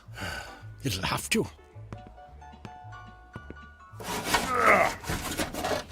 Give a look out. I want to address a typical American worker. Howdy. Now, you listen to me. I'm listening. I'm going to ask you something. Yes? Do you think it's right that your hard-earned money winds up in the pockets of those people who are quite capable of working but prefer to be a drain on our society? Heck no. But those dummies in Washington say it should. I say, wise up. Hold on a second. Hey, Rollo. This fella says I should wise up. That's probably good advice. Who said that? This fella here in the window. That's TV. Who's TV? TV? Television? Oh, you wouldn't believe me if I told you. Trust me, you're not missing anything. Can you fix it? The television? The time helmet! I'm certainly going to try, sir. Try? Oh, this is useless. Give me the helmet. No, wait! Where are you going? I don't have a lot of time to take in the sights, but I'm pretty sure I saw a repair shop around here. Over there.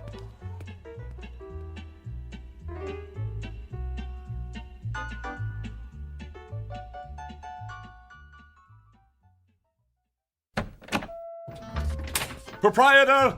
Yeah! Swanson? Logan Swanson? Is that you? Swanson's my name, buddy. Jack Swanson. What can I do for you? Would you come here for a moment, please? Whatever. I have something that needs your urgent attention. And these are the components you should need. Can you fix it? I can fix anything. Good. Leave it with me. Come back Thursday about 2 o'clock. Oh, very kind. Yes, we'll be back on Thursday?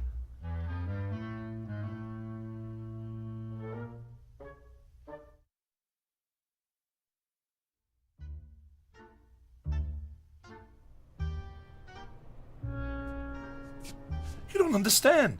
This man must get back to 1890. 1890? That's right. You're in the wrong block, pal. This is only 1600. No.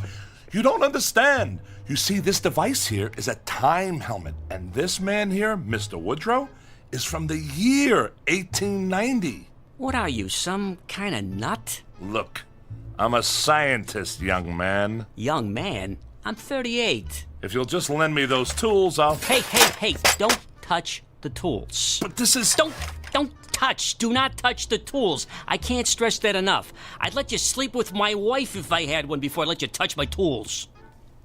Mr. Swanson, do you mind if I read your newspaper? Knock yourself out, pal. Does that mean yes? Yeah, that means yes. We barely have 10 minutes to get this man back to his, time continuum. Now, if you'll let me demonstrate, it's a straightforward but delicate operation. All we want is this soldered to that... Don't touch! Do not touch the tools, will you? Can you see that sign? I can see it, yes. It says we do not accept checks. Yeah, well, I'm gonna replace it with another sign that says, Don't touch the tools. Right. Excuse me. What? Who is this? That's the president. This is the president? Uh-huh. Of America? That's right. I have been away for a long time. Can we return to the subject at hand? You don't seem to understand, sir. What I'm trying to say is... Sorry, are you deaf? This is the last time I'm gonna say it politely. Don't touch my tools, if you don't mind. Allow me to show this to you. Don't touch the tools! What in the world is this contraption?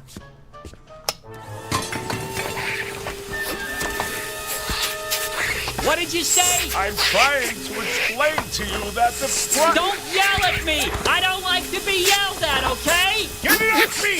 Get it off me! What are you doing with that, Mulligan? It's trying to eat me! It's not trying to eat you, it's... Wait a moment. Oh, Rolo, what is this monster? It's not a monster. It's a vacuum cleaner.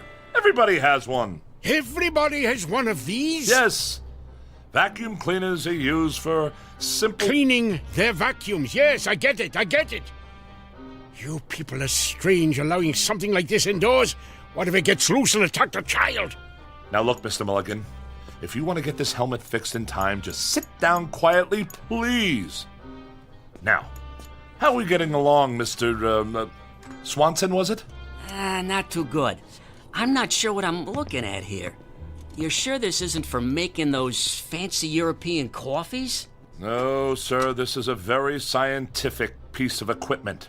What we're trying to do here is help... I don't understand. What is that little thing in there? Oh, well, that is a transition of...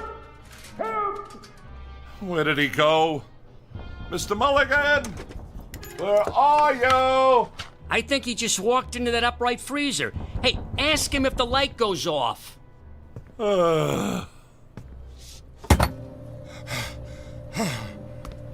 What on earth were you doing in there? Don't you know how dangerous that is? I thought it was another room. It's not another room. Just stay away from everything. Sit down if you must, but everything else is out of bounds. Now, sir, where were we? Beats me. Yes, and I wanted to draw your attention to this node over here.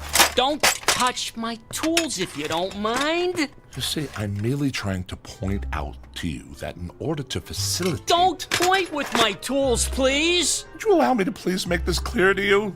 All we have is... Don't you understand? I assure you I do understand. This happens to be mine. Oh, just a moment. What now? Now, where's he going? Stay here. Stay here? I work here. Why would I be anywhere else? Just keep working. The clock's ticking. Yeah, it's ticking, 'cause I fixed it.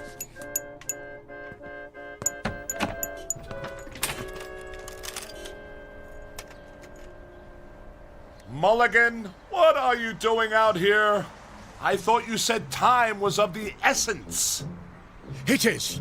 But I don't want to go back to 1890 without any pants, so I thought I'd take a look at 21st century fashions. Have you seen these prices? Is this what you pay these days? I have to pay slightly more. It seems that the hefty gentleman must be continually punished by our judgmental society. Now, come on, back inside before someone sees you. Well, is it ready? Pretty much, I think. A couple of small, minor adjustments, and you'll be all set. Good. Finally, I can go home, and not a minute too soon. No offense. None taken, I assure you. In fact, I would go so far as to say that I envy you your trip, sir. You sure he's the one from 1890? Well? Because you sound like Masterpiece Theater here. Keep working. Yes, 1890 is a wonderful period, Mr. Mulligan. I never used to think so till now. A time of simple, practical values. No traffic snarls, no income tax, no terrorists, no computer viruses. Only peace and quiet. Time to contemplate. Income tax? I am a scholar of that period, sir. That is why I've cultivated this mode of speech, appropriate to that time. Huh? The 19th century has a charm, nay, a fascination for me. The very thought of having lived in those halcyon days. I'll sure to be glad to get back there, Rollo. If I ever do. How much time is there left? We've got less than 5 minutes. 5 minutes will be more than adequate. Tell me about your town, Mr. Mulligan. Where, for instance, might a scientist find employment? You are a scientist? Yes. Are there any in your town? Well, the only one I know is Professor Gilbert. I work for him. Oh. There you go, guys, all fixed. It works? Sure. Why not? Good. Well, what'll we do now? Pay me. I was talking to Mr. Mulligan. I know. That's why I said it. I didn't want you to forget. Pay the man, Mr. Mulligan. Pay the man. With what? I don't carry any money in my shorts. Oh, very well. Here's a 50. Thank you. Now, Mr. Mulligan, the time helmet. How does it work? I already told you, I don't know. The year. How do you program in the year? I don't know what program means, but if you're asking me what I think you're asking me, you just twist this dial, see? 1890. Good. And if I'm correct, and I usually am, to activate the device, you just have to... Good. Give it here. Not so fast, sir. Hey, what you doing? Don't put it on! I intend to use it myself in exactly 3 minutes. What? Well, you can't do that. Well, I am doing it, sir. I'm returning to that time of bliss and simple pleasures. And you're just going to leave me here? Your fate is unimportant, sir. You are only a janitor. I am a scientist. Why, I... Stand back! In less than 3 minutes, I shall have escaped this age of madness. Wait, look, Rollo, I just thought of something. Well, congratulations. Look, I brought a chicken with me, all the way from 1890, and all I did was hold it. We can go back together. You're lying, sir. I am not. Oh, no, the copper. Ah! Now I gotcha. What's the idea of running around the street with no pants on? Rollo, take me with you. Get off me. Too late. 1890, here I come. You're under arrest. Aw, shoot.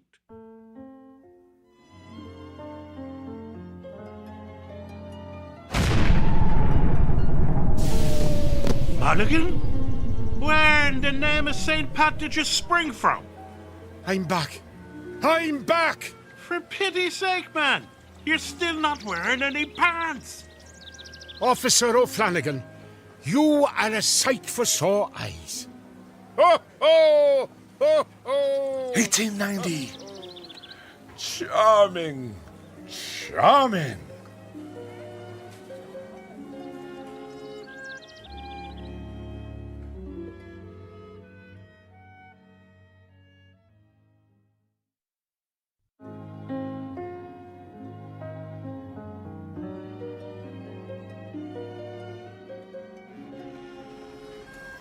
Good morning, friend Rollo. Huh? I said good morning. What's good about it? Got up the wrong side of the bed this morning, eh? Every side is the wrong side. I didn't sleep a wink last night. No? No, my mattress feels as if it's stuffed with rocks.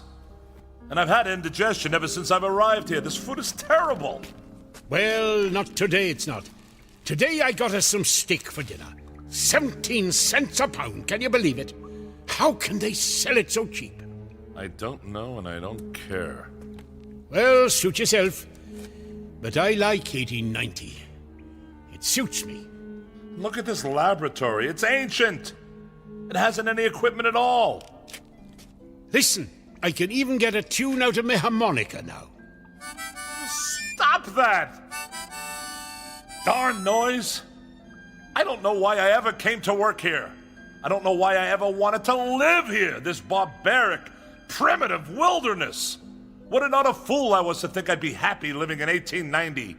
Of all the dull, miserable, impossible periods of time, this one takes the prize. No sanitation, no facilities, no spring mattresses, air foam pillows, or electric blankets. Oh, sheesh. This guy is worse than my mother-in-law. No comforts, no frozen canapes, no microwave meals, no swimsuit edition of Sports Illustrated. You know what, Rollo? I think you'd be happier some other place. Or maybe some other time. What are you blabbering about? 2000, 2001, 2002, 2003. There you go. Now, here, try this on for size. Ow! There you go. A perfect fit. Oh, no. You can't send me back. You don't belong here, Rollo. Any more than I belonged in your time. I'll just press here to switch the helmet on. Get this blasted thing off my head! Goodbye, Rollo. I hope you'll find the peace and quiet you're looking for. I know I will. Now...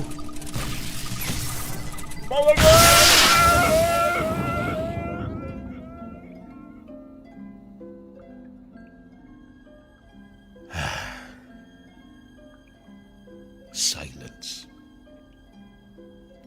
Just what I was looking for. Well, this laboratory won't clean itself unless Professor Gilbert invents something.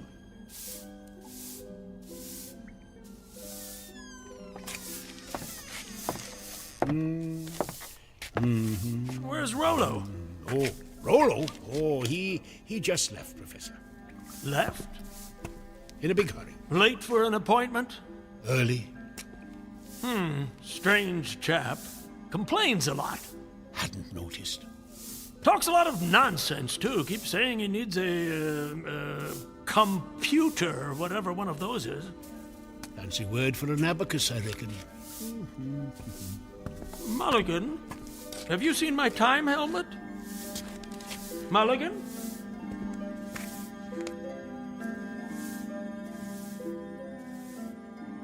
To each his own.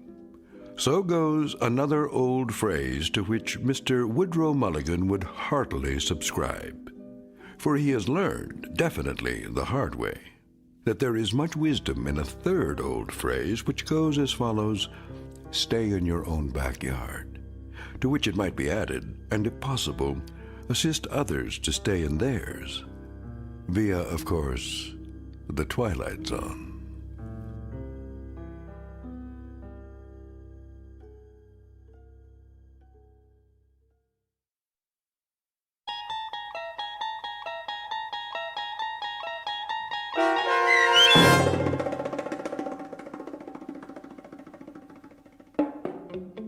Once Upon a Time, starring John Rhys Davies with Stacy Keach as your narrator, was written for The Twilight Zone by Richard Matheson and adapted for radio by M.J. Elliott. Heard in the cast were Mike Starr, Rob Riley, Michael Teshua, Malcolm Rothman, George Adams, Jim McCants, Beth Jacoby Deach, Randall Steinmeier, and C.J. Amari. The producers of The Twilight Zone wish to thank CBS Enterprises and the Rod Serling Estate for making this series possible. This copyrighted radio series is produced by Carl Amari and directed by Joby Cerny for Falcon Picture Group. Sound design, custom Foley effects, recording, and editing are done in the Cerny American Sound to Picture Theater by sound designers Craig Lee, Bob Benson, Todd Beyer, and Tim Cerny. To learn more about the Twilight Zone radio dramas and to download episodes, including 3 free episodes on our homepage, visit our official website at twilightzoneradio.com. Doug James speaking.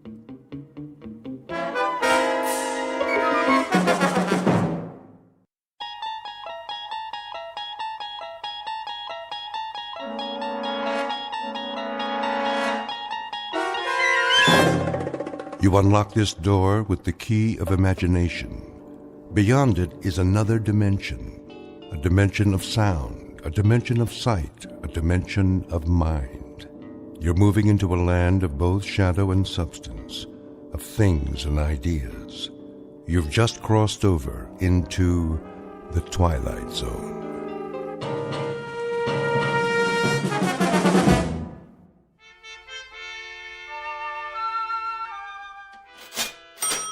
You're quite sure this is a genuine Tiffany? Quite. The provenance dates back to 1922.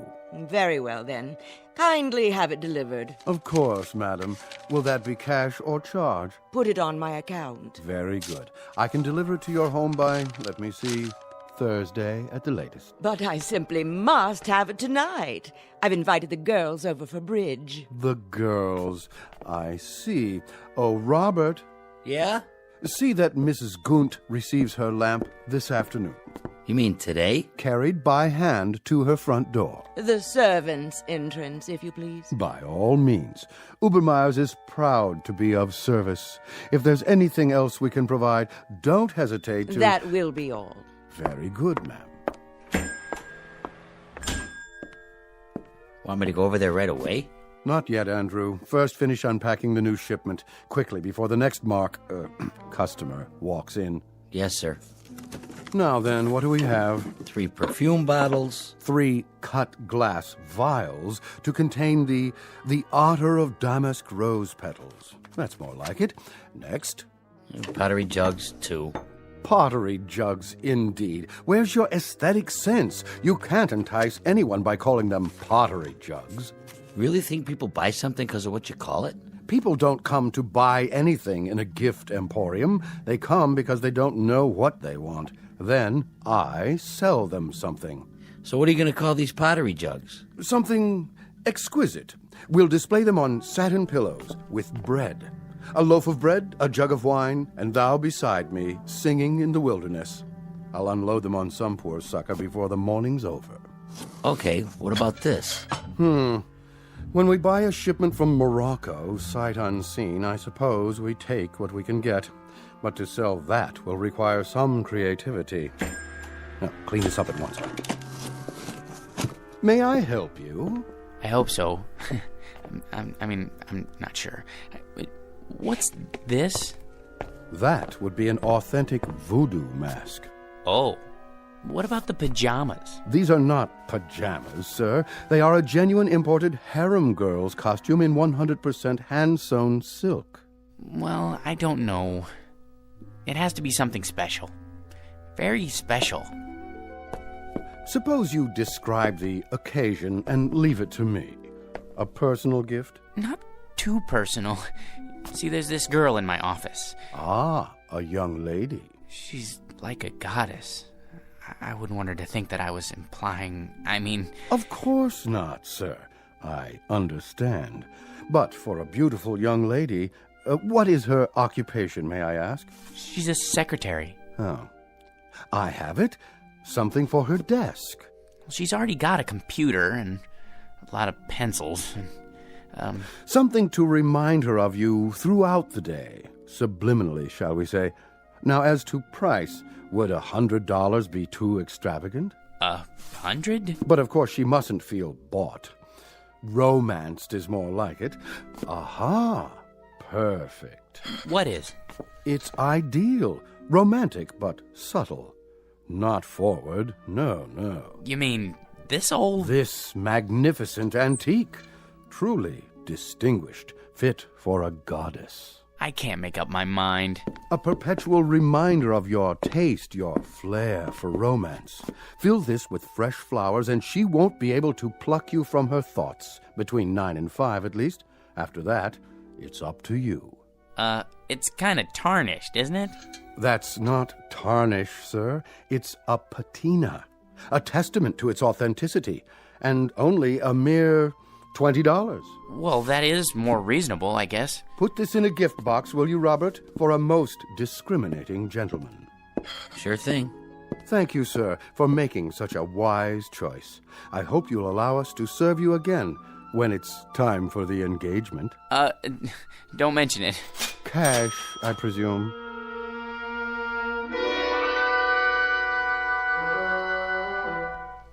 Meet Mr. George P. Hanley, a man life is always treated without deference, honor, or success. Waiters serve his soup cold. Elevator operators close doors in his face. And mothers never bother to wait up for the daughters he dates. For George is a creature of humble habits and tame dreams, a square peg in a square rut, and the living embodiment of what's commonly referred to as some poor sucker. He is, in short, an ordinary man, but at this moment the accidental possessor of a very special gift, one that measures men not against their accomplishments, but against their deepest desires, the kind of gift most of us might ask for, then learn to regret. If, like Mr. George P. Hanley, we were about to plunge headfirst into our own personal Twilight Zone. And now, The Twilight Zone and our story, I Dream of Jeannie, starring Hal Sparks, with Stacy Keach as your narrator.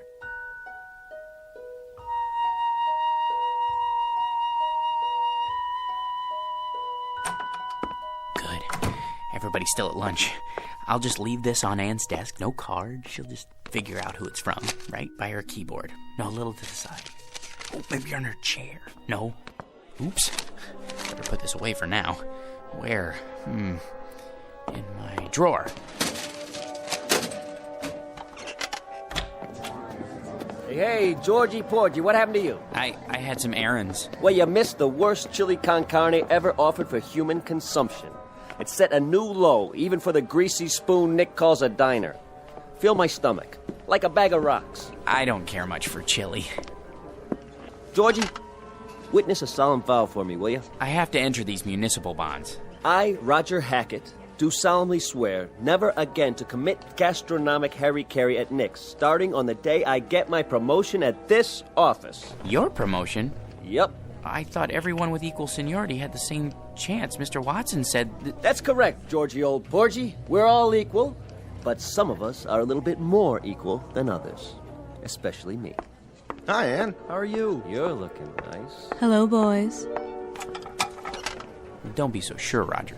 Mr. Watson's a fair man. I'm sure he'll compare our experience in debit financing, evaluating liabilities. And that, old Georgie, is one reason why I am more equal. All you think of is debits and liabilities, with assets like hers around. Now, where'd I put my little surprise? Here, Anne, for you. What's this? Oh, just a little something to say happy birthday to the prettiest girl in the entire office. I'm the only girl. And you'd still be the prettiest, even if this whole place was staffed with Miss Americas. Are you gonna open it? Roger, what? Go ahead. Oh, Roger, it's beautiful. Like it? Why, this is the most gorgeous peignoir I've ever seen. Huh, is that what they call it? But it is awfully revealing. Then you'll just have to be careful who you wear it for. Hey, Ann, put it on. Can you feature old man Watson's puss when he calls you in for dictation? Mr. Watson is interested in a different kind of figure, Sam. Is that what you think? You really like it? I love it, but you shouldn't have. You only have a birthday once a year, at least until you're 30. Then you have it once every 2 years. Oh, you bad boy, come here. What? That's to show my appreciation, and to prove I haven't even learned to count to 30 yet. And what, may I ask, is going on here? Oh, Mr. Watson, You see, it's my birthday, sir, and... Do any of you happen to be aware of the annual statement just issued by this organization? No one? Well, then it may come as a surprise for you to learn that we have just completed the best year in our history, and I believe this department had no small part in that success. So, as a token of my appreciation, I think this is an appropriate time to invite all of you to be my guests at a private party, beginning just as fast as you can get yourselves over to the Tiki Club. No kidding. And as for you, young lady, I just want to say, they aren't the only ones who appreciate you. Would you mind looking in my office? There should be a rather large crystal vase on my desk, full of long-stemmed red roses. They're for you. Oh, they're lovely, Mr. Watson. You're a doll. See you all at the Tiki Club. Let's go, kid, before he realizes he's off his nut and has himself committed. He's a sweet, dear old man. Anne, I just wanted to, Yes, George? Come on, Anne. I just wanted to say happy birthday. Why, thank you, George. Aren't you going with us? I'll be along. See you there. Come on, Roger. I guess some people are more equal. Might as well throw this in the wastebasket. Can't give it to her now. Maybe I should hold on to it until it can play with it at home.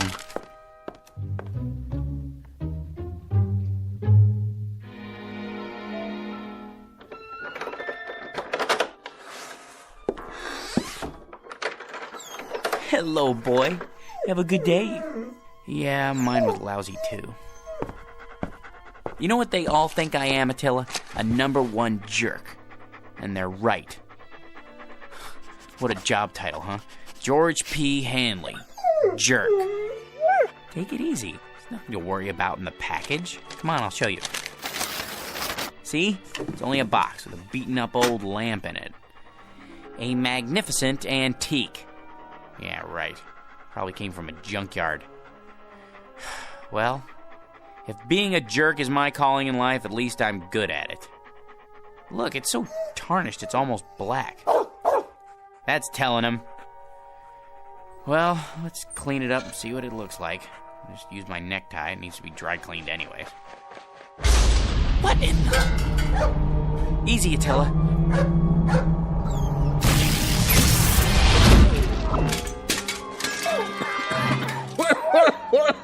Oh, boy. Some special effects, huh? That smoke's hard on the old mucous membranes. You wouldn't have some Visine on you, would you, buddy? Who are you? Who am I? You were expecting Rex Ingram. I'm the genie of the lamp, that's who. You know, Aladdin, the whole bit. Don't you watch The Late Show? A genie? You don't look like a genie. Where'd you get that plaid suit? What difference does it make? The routine's the same. A couple thousand years ago, I had to wear those crazy balloon long johns and a real wild turban. But let me tell you, that headgear ain't as light as it looks. Give you a real crook in the neck, know what I mean, Jack? George. My name's George. Jack, George, whatever. What I was gonna say is, nowadays we dress hip. Except for these velvet slippers with the curly toes, my one concession to Squaresville. Now, where was I? What do you mean? Sports coats like that went out in the 60s. They did, huh? Well, what do you expect? Know how long I've been in there waiting for somebody to call me? Better pick up some new threads. You got a Ziedler and Ziedler around here, maybe a side of or, someplace happening? But if you're the genie, that means I'm the master of the lamp. So you're the master of the lamp. Big deal. Give me a match so I can light this cigar before I give you your free wish. I thought there were 3 wishes. There's the rub. There used to be 3, but let me tell you something, Jack. George. The scene used to include 3 wishes, but people started abusing the privilege, so we had to cut back. You get enough headaches with 1 wish, let alone 3. So, think it over and give me a call. But do me a favor, sleep on it. Why? You know the routine. The wish comes true, blah, blah, blah, but once you make the wish, that's what you gotta live with. Could you Could you make yourself available for consultation? Look, Jackson, how am I supposed to know what you want? You and me just met. Well, at least tell me, what is it that people usually wish for? Listen, Herbie, whatever your name is, it's enough to make you blush, some of the stuff they ask for. Money, precious jewels. That's not so bad. Not so bad? Think about it. So they get a lot of dough. There's the IRS, long-lost relatives beating on the door. It's enough to flip you out of your gourd. So not wealth? Forget about it. Maybe love, then? Love? You gotta be some kind of a kook. You call me after all this time and you wish for love? You don't wish for love, Chief. You make it. Then I don't know what it is I do want. If it isn't wealth or love... Like I told you, Johnson, think it over. Drop it down the well and see if it splashes. But don't go rubbing the lamp every time you get ants in your pants. That puff of smoke tears up my sinuses. Now, the next time I make the scene for nothing, you've had it. Now, hold on to this cigar for me. It's too close to smoke in there. No cross-ventilation, know what I mean? No, but I can imagine. Till we meet again, Bubby. Like later. If it's all the same to you, make it much later. Just once I'd like somebody to never.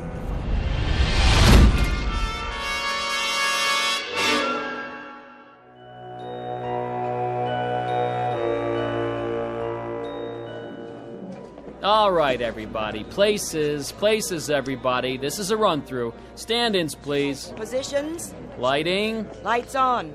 Camera. Ready with a camera. Excuse me. Hey, buddy. Don't you know this is a closed set? It is? Who let you in here?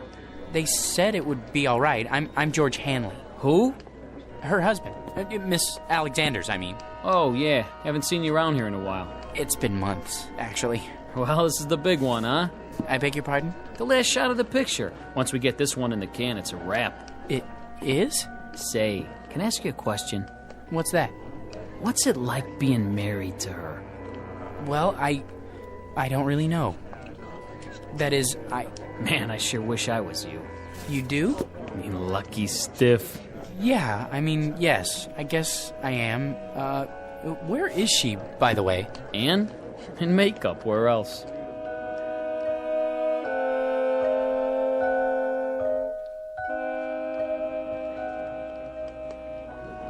There. Here's the mirror, Miss Alexander. Well? I suppose it'll have to do. I blended the MAC lip gloss with the NARS shadow for an ultra-moist look. Isn't it ravishing? Can't you do something with this hair? My bangs are drooping. Certainly, Miss Alexander. Where's my blow dryer? Ready on the set, Anne? Yes. That'll have to do, Skippy. There. Perfection. Leave us, please. Of course, Miss Alexander. Which scene is this? Well, this is your entrance into the city on the shoulders of Nubian slaves. Just the close-up where you wink. What's my motivation? Oh, to rule, my dear, with him at your side. Got it?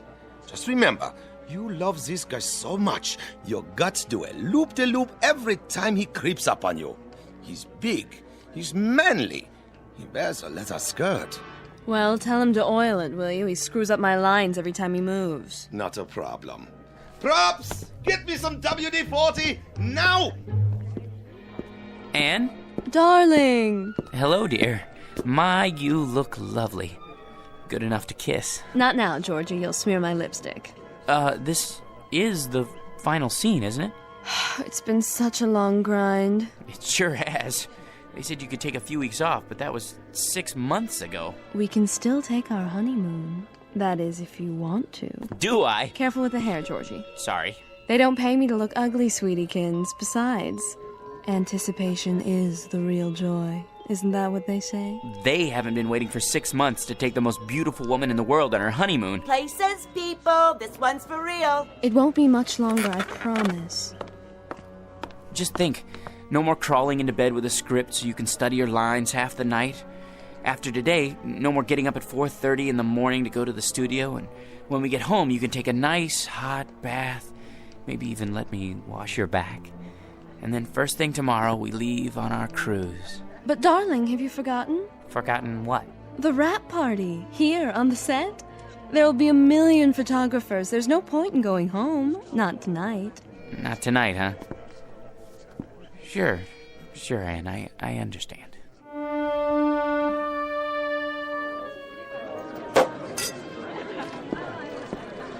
Hi, hello there. No champagne, thank you. Excuse me, has anyone seen... George boy! Hi, Mr. Watson. Call me Eli. Hey, listen, George, I want to talk to you. Anne said something about your needing a vacation. Not me, her, both of us together. I'm not going to mince words. I want Anne to star in my next picture right away. It's a guaranteed smash. Not a chance. What's the matter? Money? Okay. I'll double her salary. It's not the money, Mr. Watson. Eli, you see, it's our honeymoon. Great! I'm shooting on location. Make a great honeymoon trip. First-class hotel, all the trimmings. Some honeymoon. Out of bed before the sun comes up, work all day, study her lines all night. In the last 6 months, the only times I've seen her when she wasn't asleep, she was either covered with makeup or she had so much cold cream on she would have squeezed right out of my hands and stuck to the ceiling. Listen, boy, she's a star. How would you like to see her with bags under her eyes? I'll take her any way I can get her. My boy, you want the world's most beautiful woman. You've got to share her with the world. I've been doing that. Now I want the world to share her with me. Son, it's not for myself. But no Anne, no movie. You know how many good people will hit the unemployment line? Actors, grips, prop men. They've got wives and sweethearts, too. They've got little ones. They've got mortgages and sports cars to pay for. Can't you get another star? Not like Anne. Millions of plain folks all over the world wait for her pictures. Little kids count their pennies. Mothers go without lunch. Brave men sacrifice the tiny luxury of a cigarette just so they can buy a ticket and escape the drab drudgery of an uncaring world. Just by watching Anne up there on the silver screen. Really? For them, George, the salt of the earth. Can't you find it in your heart to make this one little sacrifice? Oh, Mr. Watson, if you put it that way, I'll tell her she can do the picture.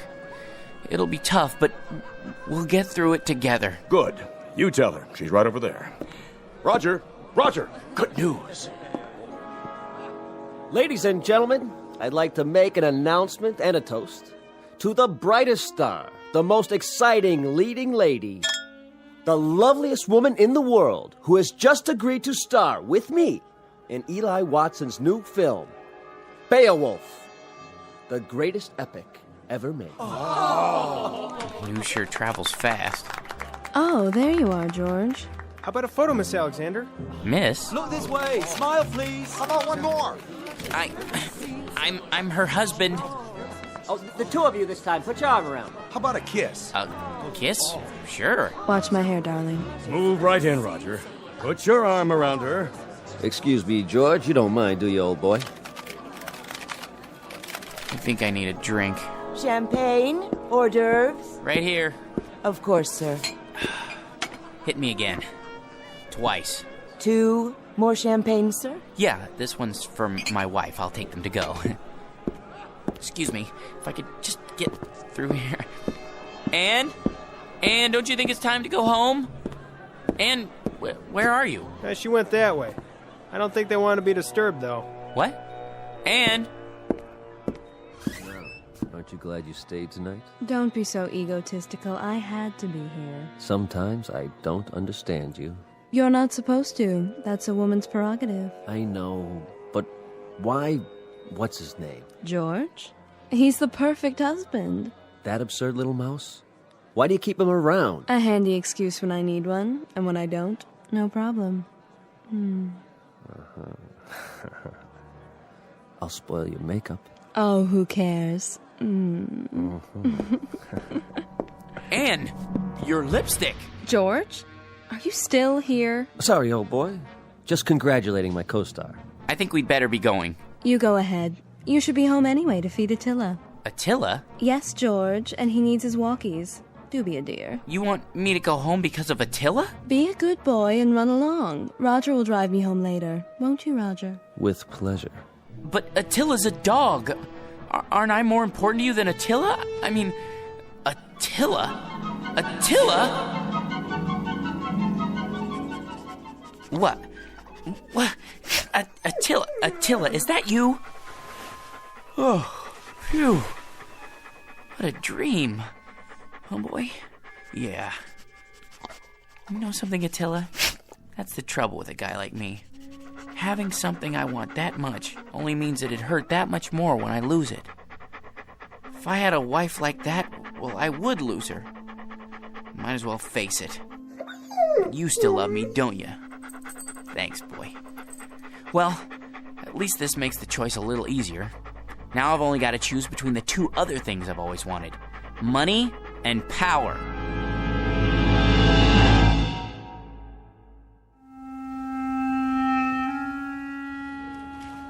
Morning, Georgie. Morning. Well, today's the day, huh? For what, Raj? For what? Will you listen to this guy? Watson. Has he said anything about the promotion yet? Oh, the promotion. Forgot. He forgot. Roger, Mr. Watson would like to see you in his office. Well, George, this could be it. You wanted to see me, sir. He'd never pick him. Never. Hey, George, the old boy wants you to double-check these entries. I did that already. It's a waste of time. Look, how much do we make a week? Well, look at this account. Guy makes so much dough, he sweats more than that every time he ties his shoelaces. So waste a little time, all right? My gosh, net worth $260,832,461. What would it be like to have all that money?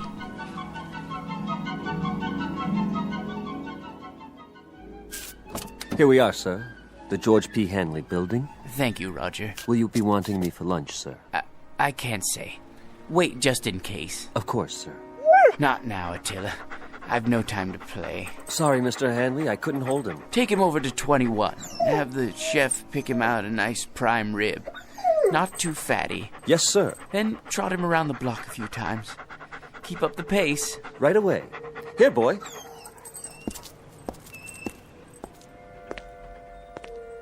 Paper! Get your morning paper! How old are you, son? 9, sir. 9? I see you every morning. Aren't you missing school? Oh, no, sir. I wouldn't miss school. I get up at 5 for my papers, and then I go over to PS 31 for the afternoon session. Incredible. What about your parents? My mom is dead. My old man had a store, but it went broke. Sorry to hear that. I'll have a paper. Golly, I can't change a $100 bill. I didn't expect you to, son. Gee, thanks.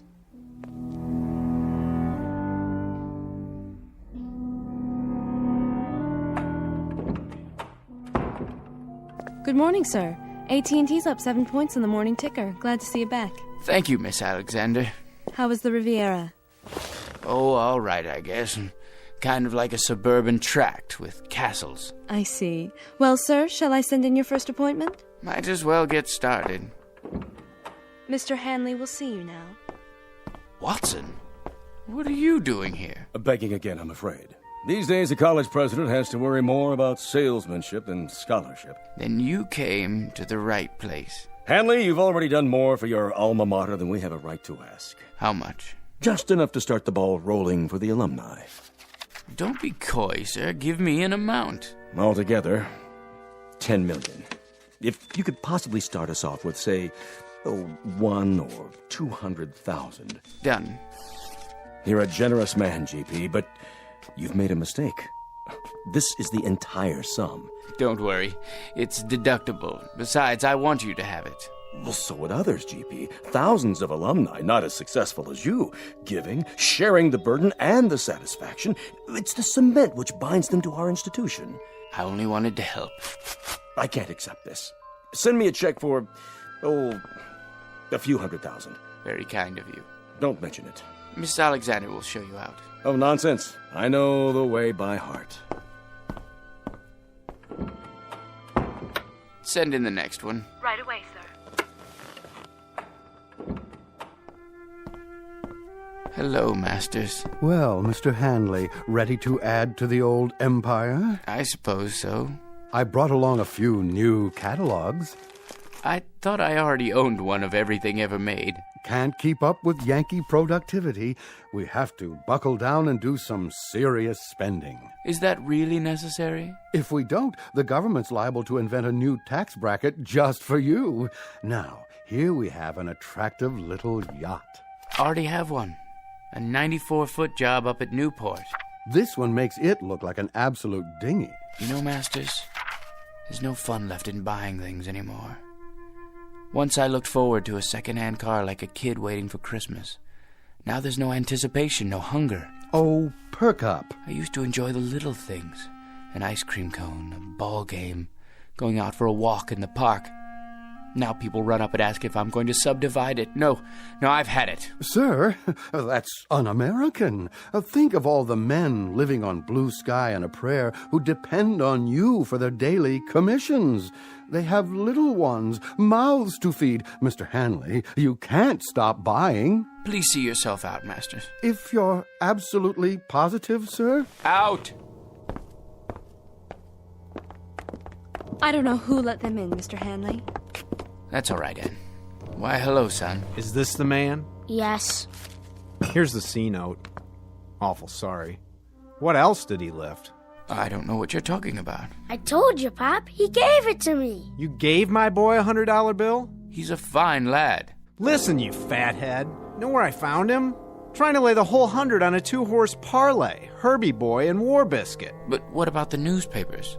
5 o'clock in the morning. How can I teach the kid the value of a buck if you toss C notes around like they grow on trees? I was only trying to help. If I ever catch you giving dough like that to my kid again, I'll bust you right in the chops. Millions or no millions. You're a man of integrity, sir. I congratulate you. Congratulate you. Congratulate me.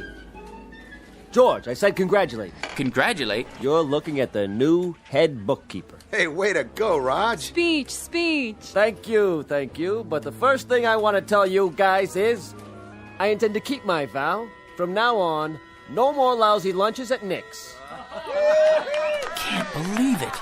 He wasn't even a good chauffeur.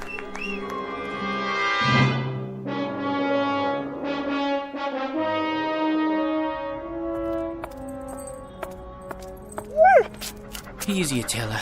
You're wearing me out. Sit here for a minute. Well, boy, we're down to the last choice. I could never hold on to a beautiful wife. And money's no fun. Maybe power. That's what makes the world go round. Look at the way Mr. Watson gave that promotion to Roger. Believe me, if I had power, I'd be fair.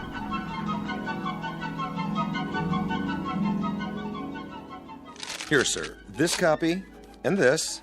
Just your initials on that page. Mr. President, you can't sign any more bills today.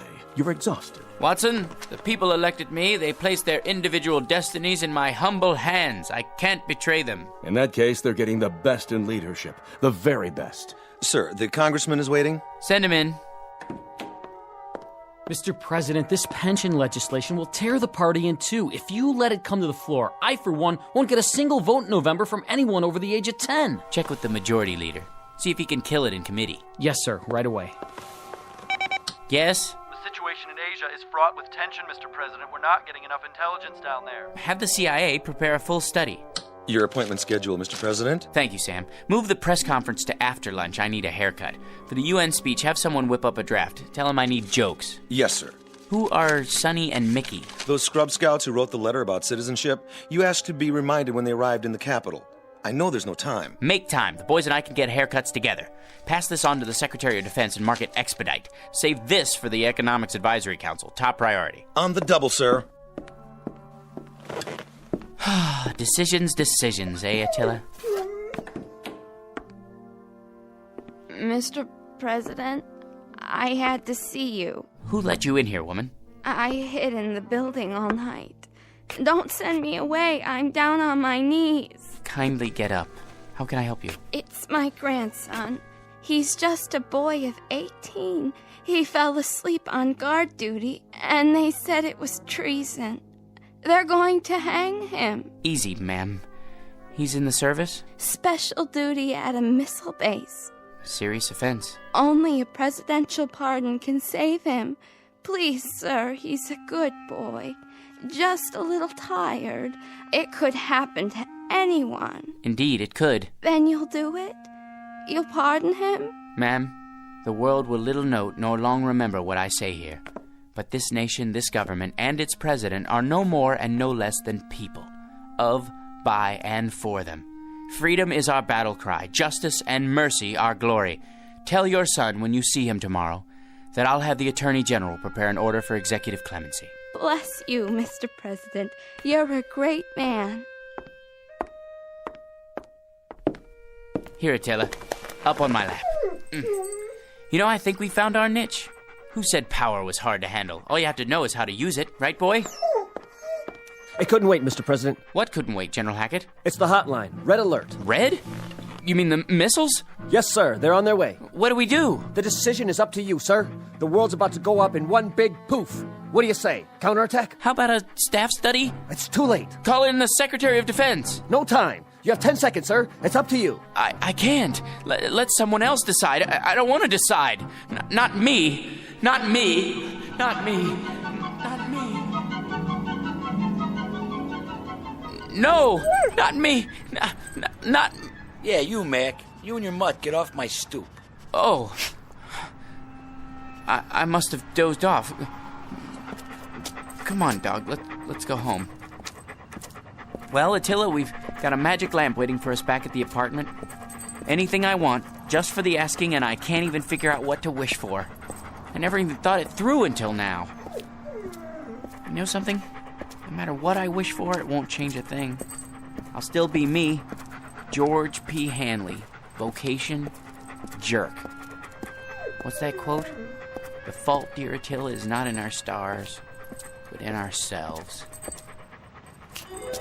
Ourselves, huh? That's it. Come on, Attila. We're gonna show that bored old genie a thing or two.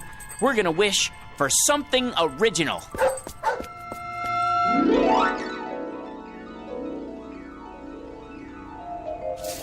I'm tired, I wanna go to bed. I had a little drink about an hour ago. Hold on, let's see. What's in the dumpster? Let's see. Except for this. It's a kind of round metal thing. It looks like a spittoon. Gold? Ah, brass probably. Let me shine it up. Hey, it's glowing. What the?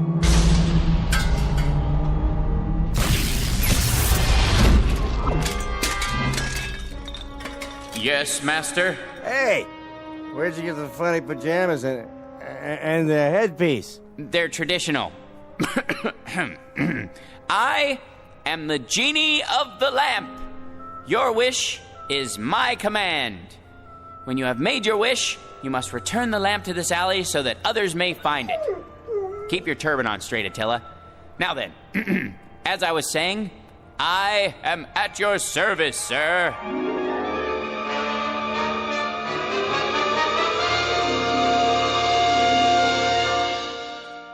Mr. George P. Hanley.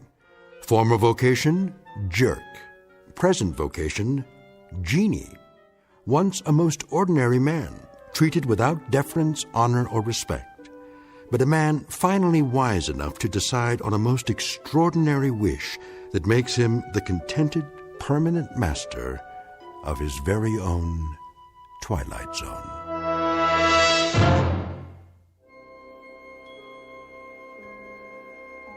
Hi, this is Carl Amari, producer of the Twilight Zone Radio Dramas. I'd like to take a moment to tell you about our official website at twilightzoneradio.com, where you'll get the latest news and information on these Twilight Zone Radio dramas. Plus, at twilightzoneradio.com, you can digitally download 3 free episodes or any of our episodes for only $1.95 each. In this age of ever-changing technology, we've decided to make these episodes instantly available to you by making the Twilight Zone Radio Dramas a digital download-only series. This means that this series will no longer be offered on CD. The CD collections at our website are now being offered while supplies last at buy one, get one free. So be sure to get your favorites before they're sold out. Be sure to visit us often, and I'll see you in the zone.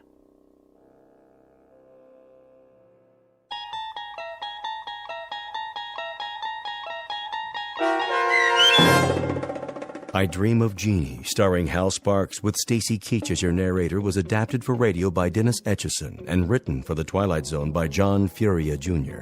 Heard in the cast were Christian Stolte, Lisa Joyce, Steve Key, Doug James, Richard Hensel, Derek Purcell, Brooke Reed, Linda Ryder, Charlie Kummerer, Bill Kummerer, Vince Amari, Roger Wolski, and Carl Amari.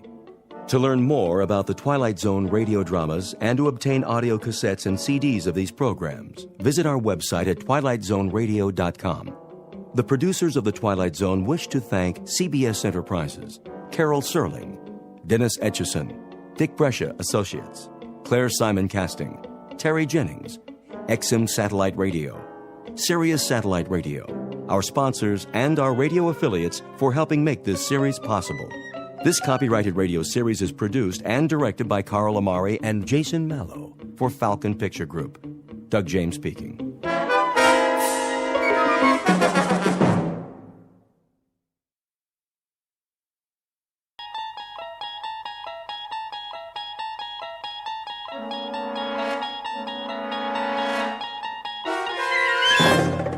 You unlock this door with the key of imagination. Beyond it is another dimension, a dimension of sound, a dimension of sight, a dimension of mind. You're moving into a land of both shadow and substance, of things and ideas. You've just crossed over into the Twilight Zone.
Probe 7, log entry 1411. Another waking period. Ship seems to be functioning perfectly as usual. Wish they could make cars this reliable back home. Oxygen supply, right on the button. Food supply, a little over. Something wrong with my appetite. Not enough exercise, I guess.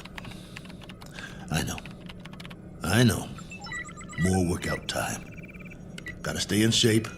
Never know who I might meet in space.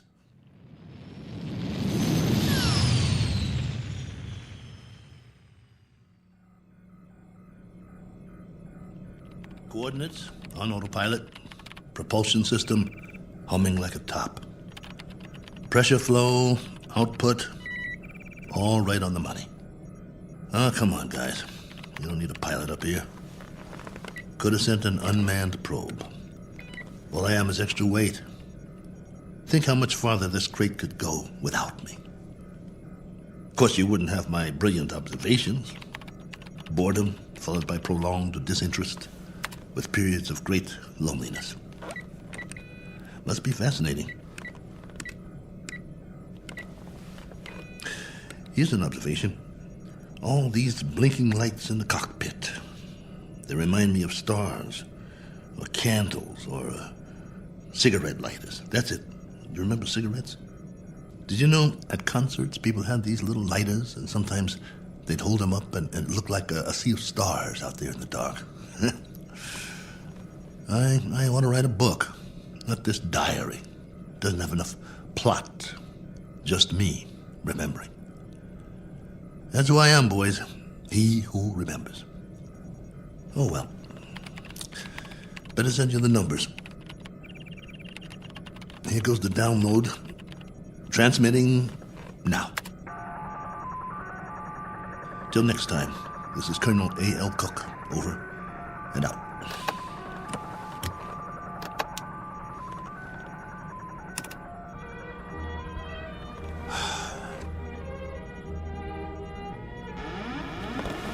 Hold on, I think we've got a malfunction here. Some kind of overload. Yep, there's a power drain. Initiating diagnostics. No time for that. Switching to manual override.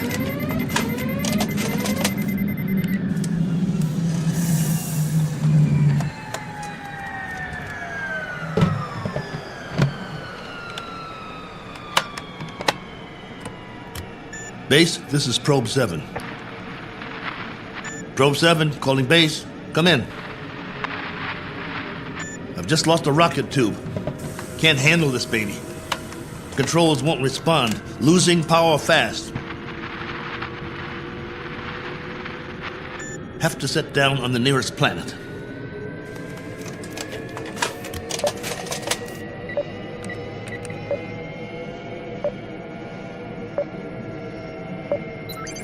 Got one in view now. Not much choice.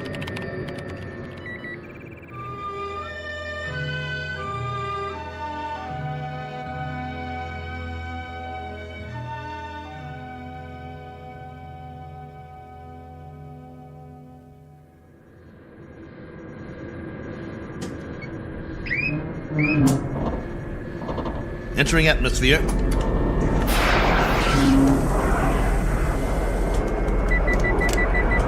Surface coming up fast.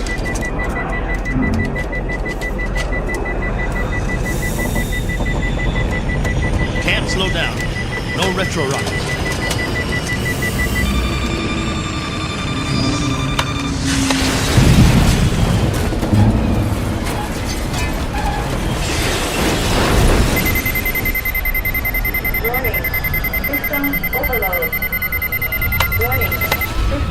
Ship's about to catch fire.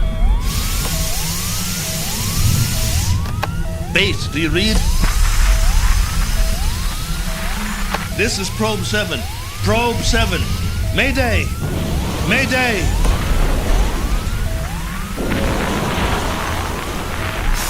Mayday! Mayday!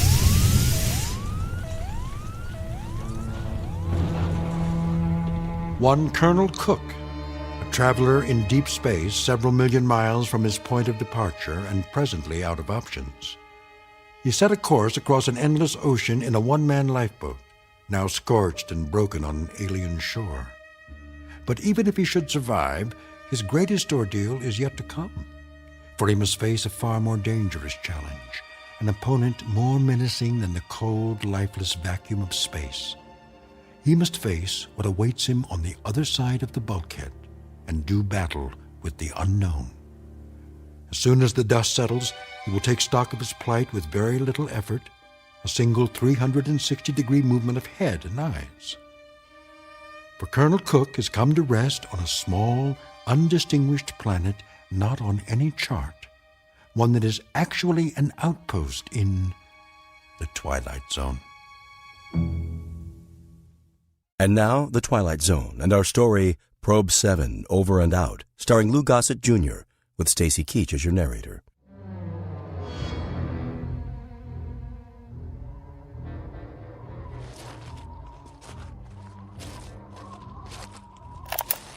Log entry 1412. I'm alive. That's all I know for sure. The ship is wrecked pretty badly. It might be possible to realign the main drive, but not without help.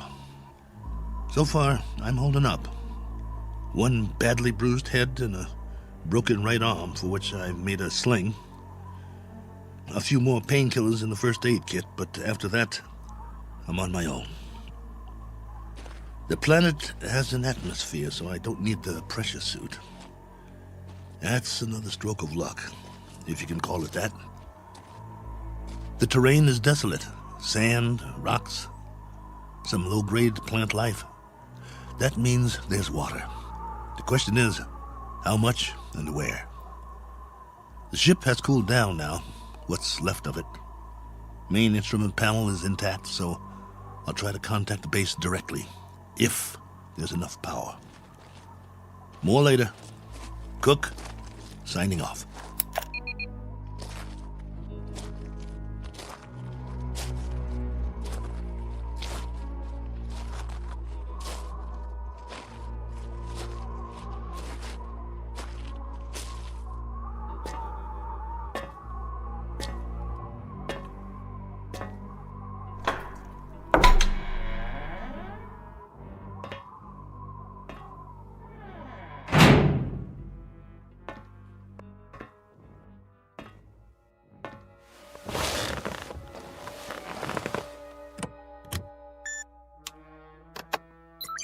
This is Probe 7.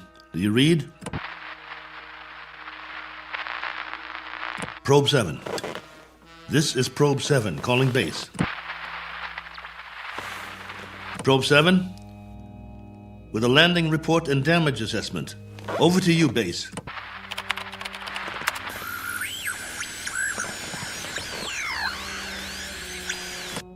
This is Probe 7. Come on, base. I'm waiting. Probe 7, this is base. You're coming through low, barely audible. Blaine, is that you? Yes, this is Lieutenant Blaine. We read that you're... This is Cook, Probe 7. I'm glad to hear you. Cook? Cook, we thought we'd lost you. Your transmission was interrupted. Everything was interrupted. I'm lucky to be alive. Probe 7 made unscheduled landfall approximately 7 hours ago. What? Come again. Can't hear. I thought you said... I've crash-landed, Blaine, in another planetary system. Didn't have much choice. One of the thrusters broke off the ship. This planet is 92,900,000 miles from the nearest star. Good Lord, Colonel. We're having trouble seeing you on the monitor. Sorry, but I can't send or receive a visual. Most of my equipment was fried in the crash. Okay. How's your oxygen? And that's the least of my worries. There's an atmosphere here. I don't know its density or composition, but it's breathable. Probe 7? Probe 7, your signal's drifting. Can you increase power? Not much chance of that. Far as I can tell, this is the last of my juice, at least for now. I've got half a generator and 3 solar cells working. I was afraid it wasn't enough to get through it all. Okay. Can you effect repairs? Say again? Repairs. Can you make repairs? If you give me maybe 20 years, a good right arm, and a new head while you're at it, I might make a start.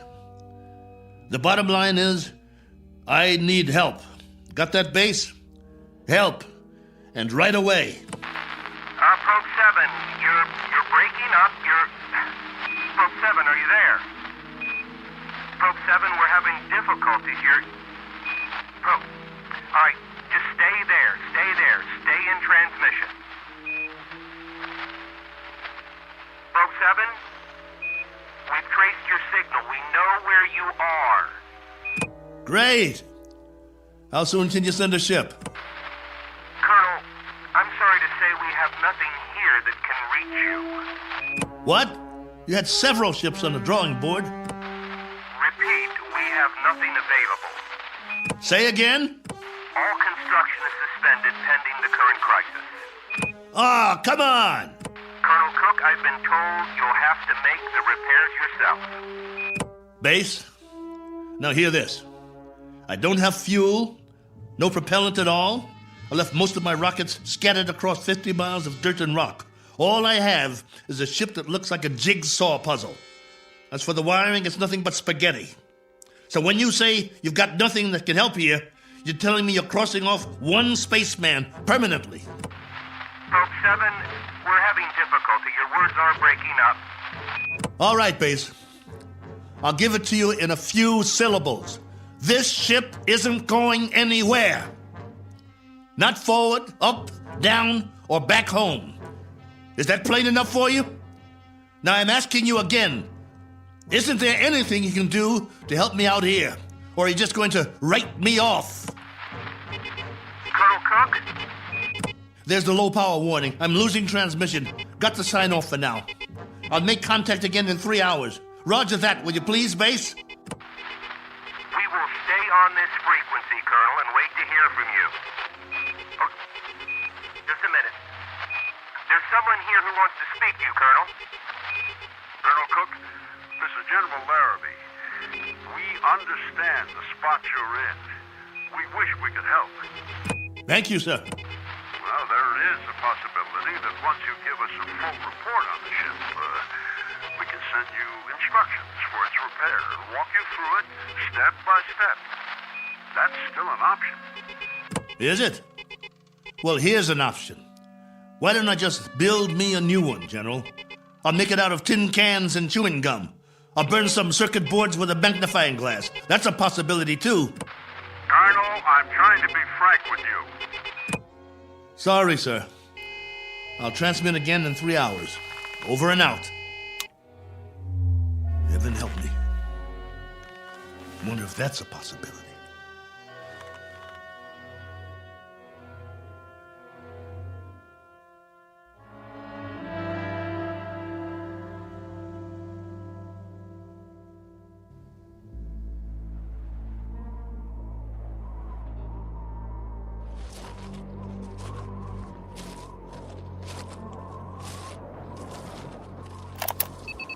Log entry 1413.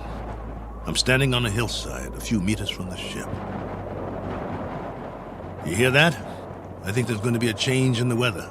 Back home we'd call it a sandstorm. Better head back soon. I see vines and some flowers down the other side of the hill. There's more life here than I thought.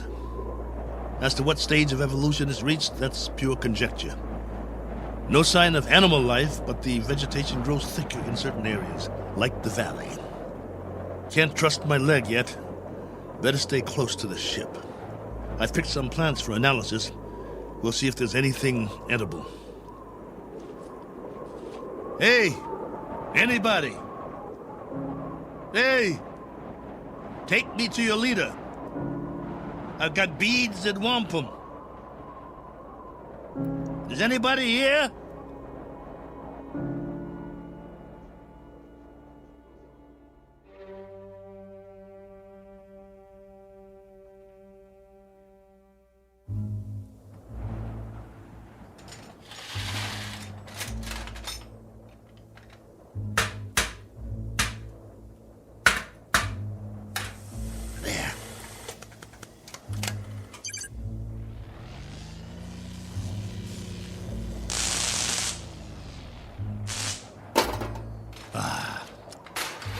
That's just great. The last good wires in the whole ship. Here comes that sandstorm. I'm gonna get the hatch shut. Close, will you? That's it. A little bit more. There. That'll have to do.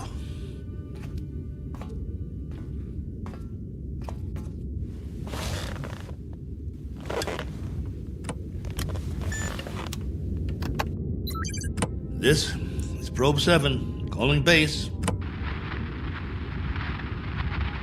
Probe 7, calling base.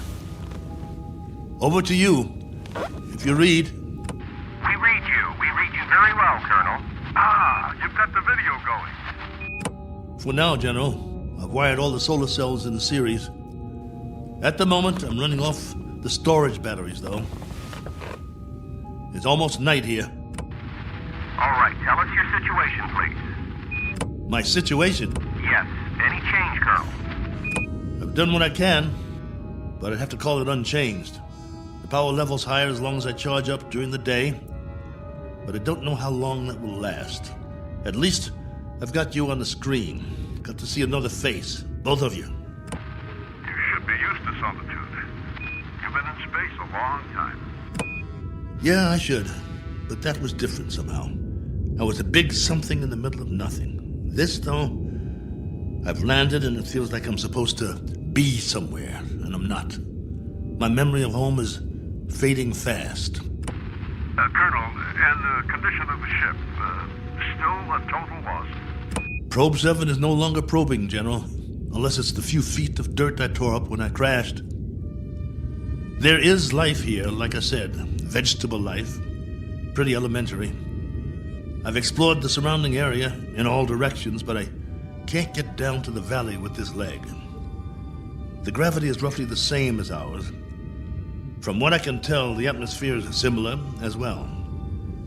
At least, there's no pollution. I haven't started coughing yet. Describe what's left of the ship. What's left of the ship, General, is a few feet of bent-up metal. I told you, it's unrepairable. You're sure, Colonel? You're absolutely positive? There isn't one other section that's still intact. She'll do for a museum or a junkyard. Take your pick. As for me, I don't have the luxury of making a choice. Nor do we, Colonel. Nor do we. Right. The crisis. Listen to me, Cook. We've got a major problem here. Oh, you do? Since you left, we've had an international incident. A serious one. There's talk of war. The next 24 hours will be crucial. As long as I can remember, there's always been a crisis, and there's always been talk of war. Well, hasn't there? Yes, but this time I'm afraid. You'll forgive me, General, but I've got a crisis too, and it's a very immediate one. I have the remainder of my rations and 2 broken bones in one arm. You have my location. I need to know that help of some sort is on the way, or would you call that unreasonable? Now listen up, Colonel. The rest of the fleet's been taken out. There isn't another ship, unless we build one. And if we go to hydrogen war in the next few hours, there'll be nobody left to do the building. Do I make myself clear? You're serious? That's the realistic view, Colonel. It may go down hard, but I'm giving you the facts of life. 10 hours from now, maybe 6, maybe 4, we'll be fully committed. I'm talking about 500 million people, not just one man. That's about as clear as I can put it. Very well then, General. I guess that's it. We don't see any alternative. Will there be any point in making further contact with base? Yes, Probe 7. For 2 reasons I can think of, both of some benefit to you. One, so you'll know that you're not alone up there. And 2, to confirm that your own world still exists. Though the latter is a moot question at this point. Over to you, Colonel. I can't think of anything else to say at the moment. Feel free to keep the signal open, if you like. Can't do that, General. I need to charge the batteries when it's light again. Here's that storm. Don't know how strong it'll be or how long it'll last. But I'll try to get through it. Nothing else I can do. Then, for whatever it's worth, know that we're still here. For now. Over to you, Probe 7. Roger, base. And out.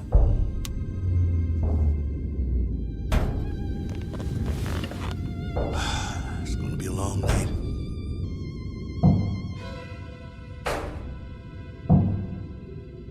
Wait. What's that? Hold on. Blaine? General?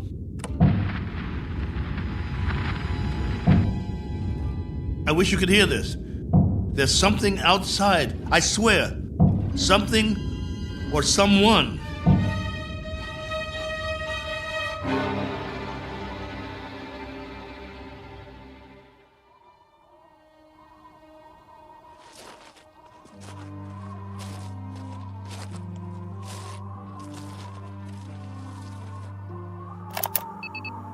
Log entry 1414.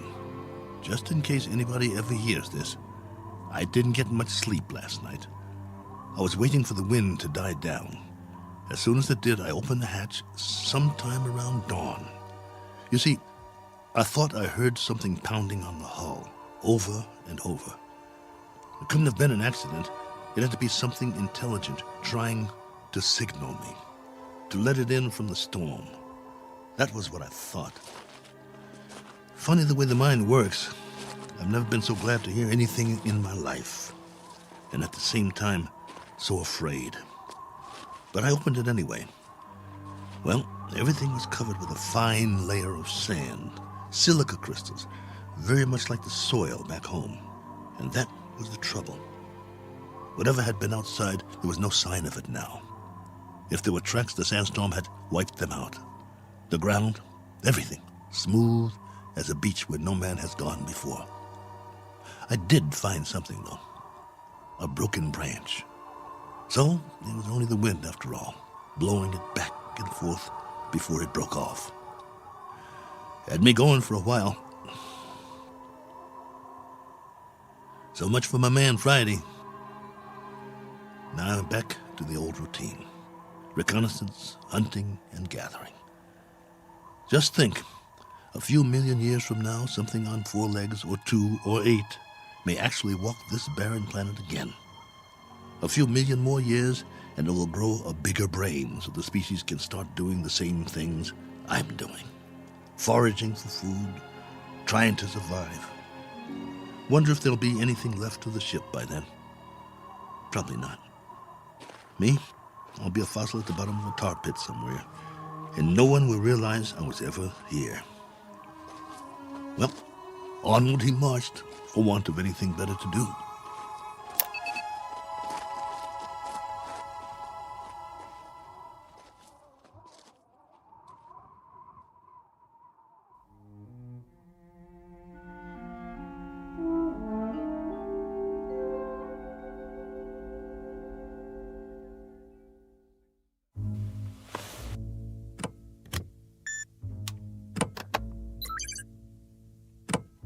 Blaine?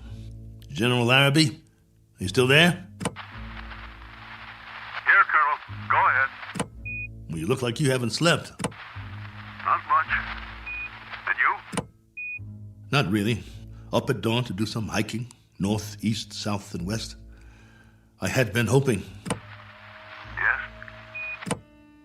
Just a crazy dream I had. No sign of anything? It's a primitive planet.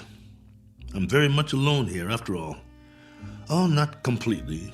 I've got a wind that sings sad songs and some scrawny plants that check me out every now and then as I walk by. There might be some fruit trees that are edible down in the valley, if they're not poisonous. But that's it. That's all of it. I'm truly sorry. There used to be an old saying, if life gives you lemons, make lemonade. The only thing wrong is I can't even find the lemons. But don't worry, I'll keep trying. Not that this will provide any vast solace to you, but at 9 o'clock this morning, Colonel, we went to war. And? The whole eastern seaboard went up. You mean all of it? The cities, everything. It took 12 minutes. Exactly 12 minutes. I suppose we retaliated? Oh, indeed. With great alacrity and effectiveness. And we still are. With everything we've got. It was our old enemy? That's right, if it matters now.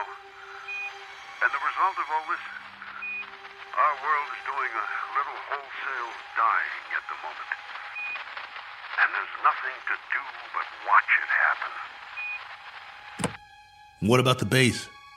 Are you safe? For the time being. Our location's classified. Only you and a few others know where we are. The signal's encrypted. That's good, then. Trouble is, we can't stay here much longer. There have been bombs as close as 400 miles from us, falling through the night. It's now a question, Colonel, of The manner of death, very fast or very slow. It's that kind of consideration, not one we thought would ever be a reality. General. You know, it's really quite a pity that we didn't send others with you. What you think of as a prison might have proved to be a haven of sorts for the survival of the species. Don't have any illusions about it, General. What you think of as a haven is only a very sizable dungeon. A good-sized dungeon with a breathable air. But that's what it is, and there's no way out. I don't much care for solitary confinement, and neither would you. Unfortunately, both of us have very little choice in the matter. General, this is urgent. Give it to me. What is it, General? What's happening there? In a moment, Blaine. But, General... I said in a moment. Cook, I've just received an official communication. We're going to have to move out of here. Now, I don't know whether we'll be able to transmit again or not. If we are able to, I'll do my best to make contact. You have my word. Thank you. Try if you can. It means a lot to hear a real, live voice. I wish we could do more. Silence. Or cries. That's the story from our world. Silence or cries. God bless you. And good luck. Over and out. Probe 7. Yeah. Over and out. Not with a bang, but a whimper. Hell of an ending. To all my friends back home, take good care. Looks like I won't be seeing you again. Not in this life.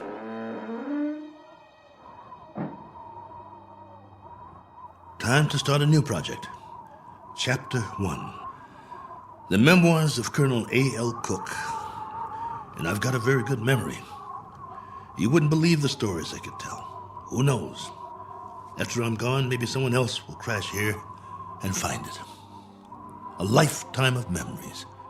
Every sight, every sound, all the way back to the beginning. The kids I knew, the girls I dated, my friends, mom and dad, the first job, all of it. Every detail recorded for posterity. Has anyone ever done that before? Maybe people who keep diaries their whole lives, except that no one ever got it all down. Didn't have the time, but I do. All the time in the world.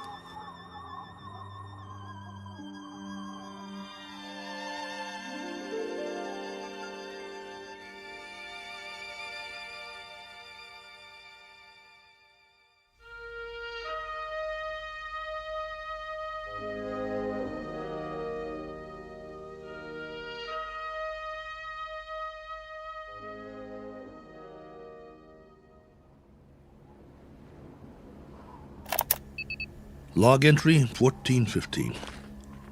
This one's for the record. A final official entry. From here on, it'll be the life story of Colonel A.L. Cook. Me, myself, and I. If for no other reason than to keep from going batty. But for now, it's a beautiful day. Here on Primordial World. Ship's still standing, of course. You'd never know that's what it was. More like something from a scrap metal yard. The cost that went into building it, the man-hours, and for what? To come to rest here. A little way station that isn't even on the map. I'd call that a waste. Exhibit number 1 in the elephant's graveyard. Ever hear of that? They used to say there was a place where elephants go to die. Hundreds, thousands of them. A secret place off the beaten path. And there were bones and tusks. And once in a great while, someone would stumble upon it. Like the Sargasso Sea, where sailing ships caught in the kelp and were trapped forever. Well, maybe other travelers will end up here, gone to ground, never to move again. Eventually, there'll be a whole collection of them from all over. But remember, I was the first. I should scratch it in the metal. Cook was here. But I digress. This is still supposed to be my official report. The evaluation of the crash site coming up. The tail fin is all but covered by sand. Have to dig it out before the next storm. Then build some kind of windbreak or the whole ship might get buried. I could gather some branches, make one. There's more vegetation in the valley if I can get up and over. Now, that's odd. If there are no other trees in the immediate vicinity, where did this branch come from? The one that was banging against the hull last night. Unless something carried it here. The wind or oh well, maybe I just didn't notice before. That must be it. Rocks to the left of me, rocks to the right of me. One very dry, broken off branch in the sand. And what great sand it is. None better in the known universe. On sale at closeout prices. Note the fine crunch under my boots as I walk the proud land. The rare texture, the superb body. Why, it's positively... What in the name of... It can't be. It looks exactly like... No, I must be hallucinating. But this... impression... I could swear it's a footprint, a boot print, to be precise. A lot like my boot, in fact. But it's not one of mine, about 4 inches shorter. But that's what it is. It is! Now hear this. Now hear this. I've got company. I've got company. Hey! Whoever you are, come on down. It's open house at my humble abode. It isn't much, but it's home. Drinks on me. Meet your genial host. Please. Please let me see you. Here's another footprint. And another. And another. Where do they lead? Up the hill? Has to be since the storm, so there was something here. I knew it! Hey! I don't care who you are or where you're from. Let's shake hands and be friends. Don't you need a friend? I do. Come on, friend. We can talk. I've got some stories, believe you me. Where you hiding? Behind that bush? Ugh!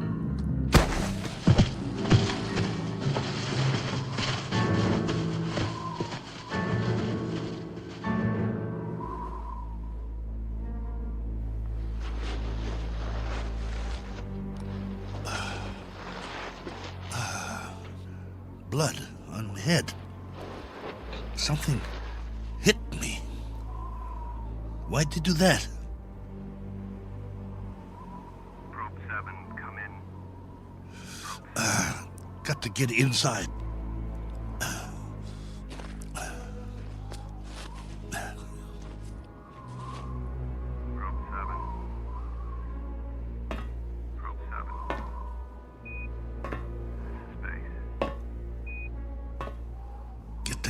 Closed before they come after me.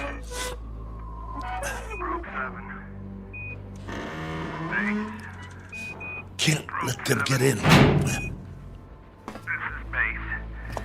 With our last transmission, we got ours a few minutes ago. A 500% increase in radioactivity. Not much hope for us.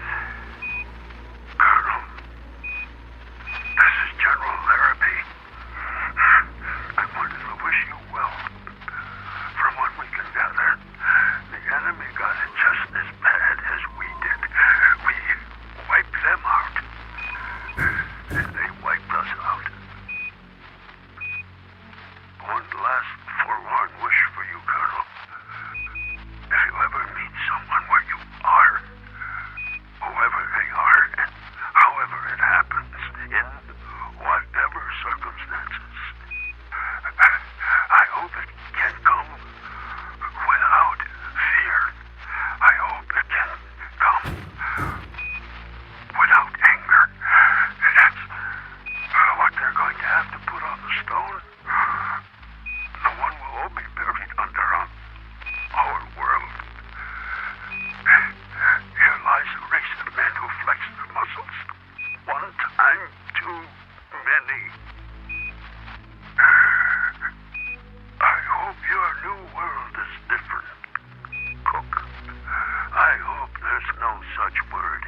All right.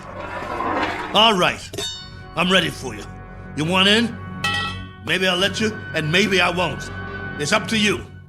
You can be friendly, or you can be dead.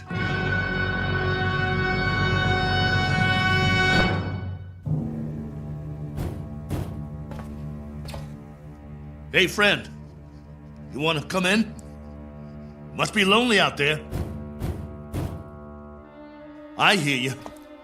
What's the matter? Hungry? You're going to get a lot hungrier. Or don't you eat, friend? What do you say? Speak up. Can't talk, huh? No. You only know how to hit. Take more than that to put me down. What'd you use, a tree branch? Not very friendly, if you ask me. Well, I've got a nice piece of metal in my hand, and I know what to do with it. Won't catch me again. This has been going on for hours. I don't know about you, but I need sleep. I really need it. Understand? Sleep. And this king-size bump on my head doesn't help. Tell you what, we'll make a deal. I give you one more chance to get away. Go hide, I don't care. You may not understand the language, but maybe you get the message. I'll wait a while and catch some sleep. Then when I wake up, I'm going to have a nice freeze-dried dinner. If I don't hear you out there, we'll forget the whole thing. You stay up the hill, and I'll stay down here. Just remember to keep your distance. Otherwise, I might have to come up there and teach you a lesson. A man's got to have his boundaries. Oh, God, I hurt. I want to sleep just for a while.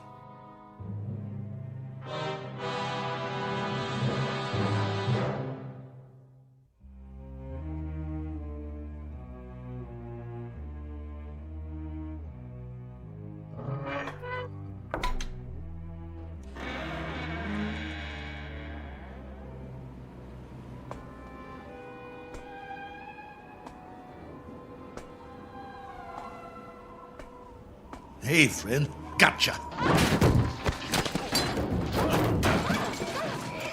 Stay down. Pretty weak, aren't you? Let's see who you really are. Ituko. Miyana. Manda. Manda. No. You're a woman? No, wait. Let's talk. Can't we talk about it? Do you understand anything I'm saying? Min. Oh boy. Look. My name is Cook. Colonel Cook. I'm from another planet. I crash-landed here. Cracked up my ship. This is my ship, get it? Or it was. It can't fly anymore. Now I'm just a wingless spaceman with no place to go and all the time in the world to get there. All right, be that way. I'm not going to hit you. I'm putting my weapon down, see? Oh, what difference does it make? You're probably an illusion, and those prints you left on the ground, they're illusions too. I've been fighting a running battle between fear and loneliness took the prize. You can disappear any time now. Any time at all. Go on. Poof! In a puff of smoke.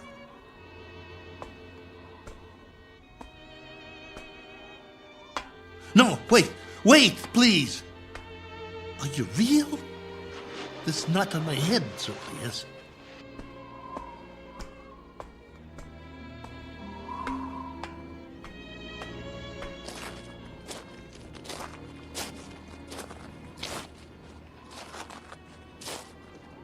All right. Do whatever you want. Just don't go. Not yet. If you can't understand, I'll draw you a picture. Where's the stick? Look. Right here in the sand.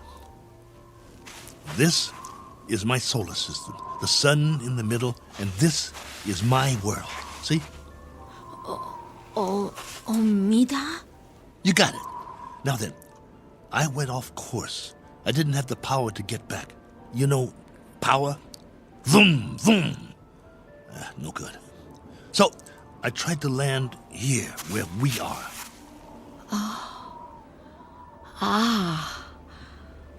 Omida korum. Go ahead, you draw. Korum mistum. Oh, that's your solar system and your world. You came from there. Let me see now. It went out of orbit. Is that it? Your planet left its orbit and moved away from the sun. In the line, that's where you went and where your world went, right? I'm sorry. What about now? Where's your planet now? I understand. Gone. Disappeared. Probably frozen by now. But you got out. How many others? How many got out?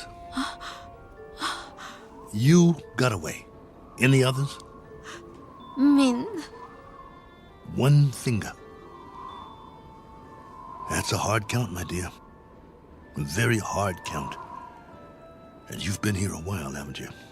Look at your suit. Your galaxy might be light years away. It would have taken years to reach here. Where's your ship?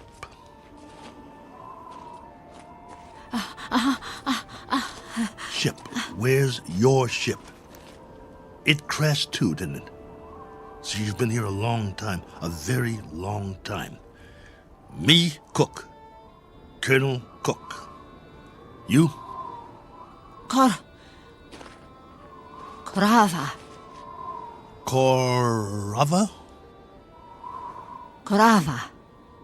Well, what do you know? I'm pleased to make your acquaintance. How does it figure? I thought you'd be a 50-foot flesh-eating ant or something. And you turn out to be a woman.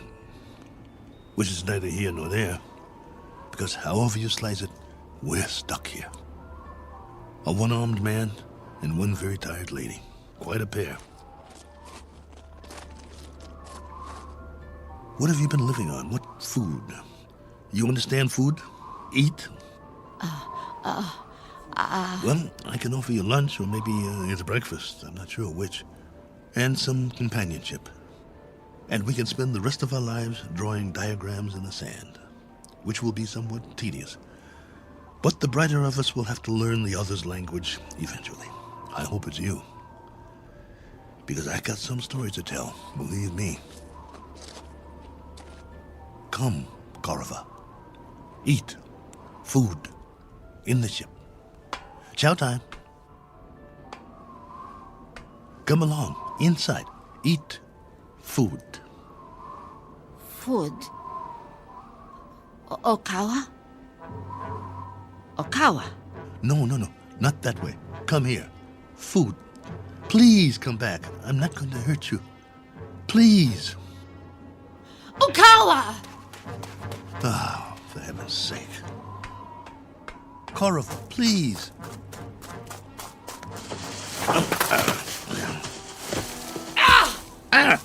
You scratched me. What did you do that for? That's all you know how to do, isn't it? Draw blood. Well, go ahead. Get away from me. It's not just language, is it? It's our animal nature, the way we instinctively respond to one another. In that case, there's not much hope. Go on. Go. If that's the way you want it, go.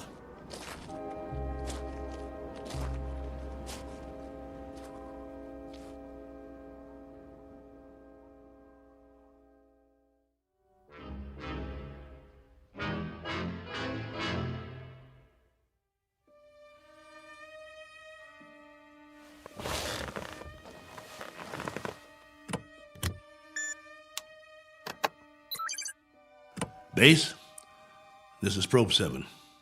The following is sent on faith, which is appropriate since this transmission is in the nature of a fairy story. I don't know under what heading you would classify it. Very likely space medicine or space opera.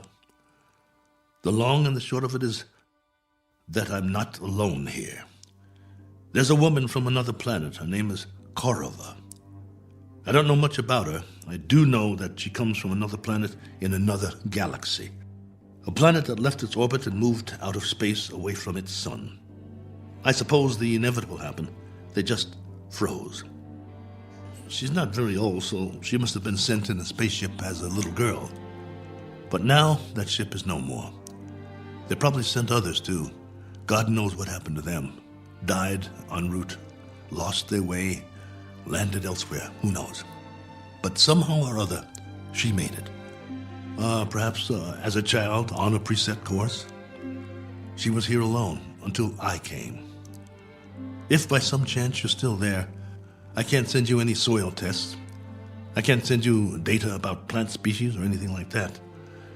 But I can give you an observation about the psychological makeup of the animal kingdom.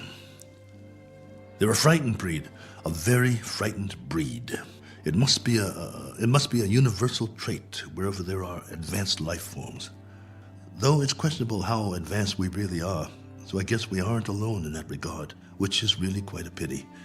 As you may understand all too well, if any of you survived. Base, this is Probe 7. Last call. Absolutely, positively, the last. Over and out.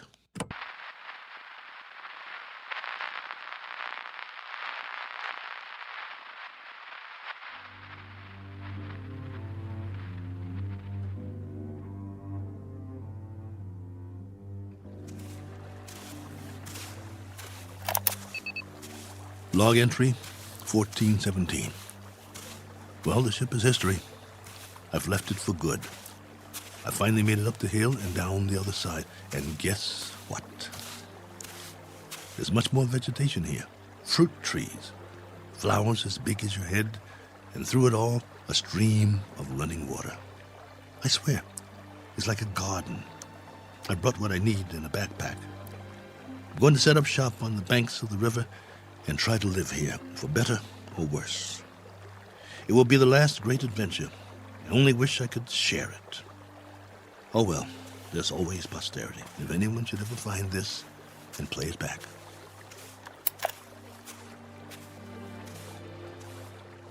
Cook. Oh, you. Never mind. Talking to myself. But you wouldn't understand. Why don't you just keep your distance? Cook? Ah. Cook. Not going to hit me, are you? No? That's a surprise. Well, you're just in time to say bon voyage, friend.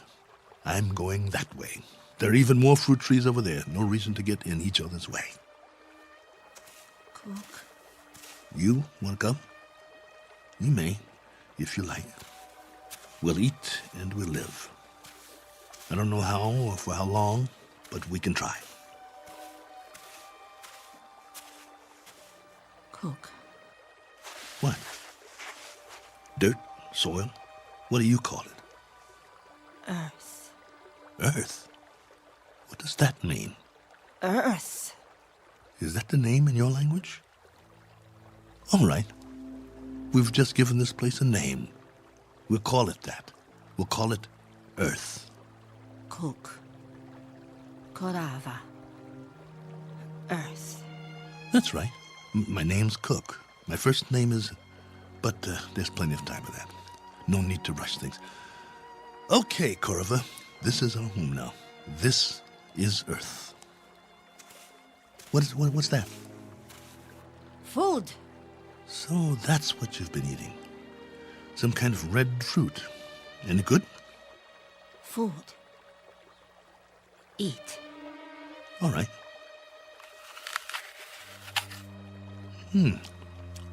Not bad. We'll take some with us. If you think it's all right. Come on. I wanted to tell you something, but now I've forgotten. I guess we'll have plenty to talk about, though.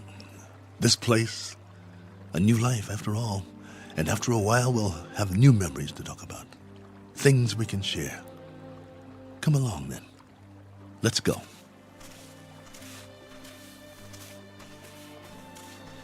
This fruit's all right. Any other life forms around? I hope not, for the moment. But if there are, we'll make the best of it, won't we? Pleasant enough place, don't you think? My leg's better. We'll explore as much of it as we can. No need to set up any boundaries, I guess. There's plenty for everyone. For you and for me. And it's a beautiful day.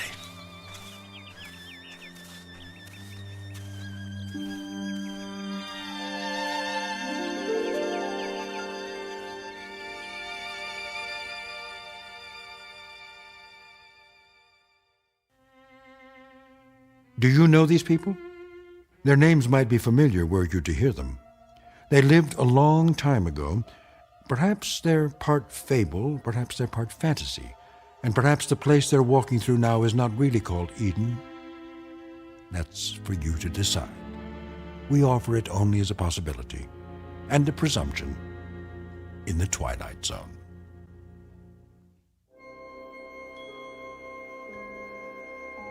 Hi, this is Carl Amari, producer of the Twilight Zone Radio Dramas. I'd like to take a moment to tell you about our official website at twilightzoneradio.com, where you'll get the latest news and information on these Twilight Zone Radio dramas. Plus, at twilightzoneradio.com, you can digitally download 3 free episodes or any of our episodes for only $1.95 each. In this age of ever-changing technology, we've decided to make these episodes instantly available to you by making the Twilight Zone Radio Dramas a digital download-only series. This means that this series will no longer be offered on CD. The CD collections at our website are now being offered, while supplies last, at buy one, get one free. So be sure to get your favorites before they're sold out. Be sure to visit us often, and I'll see you in the zone.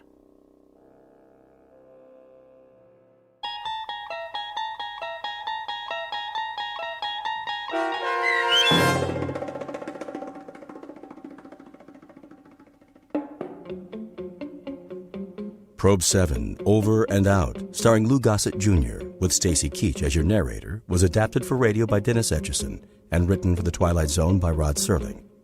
Heard in the cast were Tony Maka Sr., Sam Darrence, and Oksana Fedanushin. The producers of The Twilight Zone wish to thank CBS Enterprises and the Rod Serling estate for making this series possible. This copyrighted radio series is produced and directed by Carl Amari and Joe B. Cerny for Falcon Picture Group and Westwood One. Sound design and custom Foley effects for The Twilight Zone by Cerny American creatives Bob Benson, Craig Lee, Matt Sorrow, Tim Cerny, and Todd Beyer. To learn more about The Twilight Zone radio dramas and to contact us, visit our official website at twilightzoneradio.com. James speaking.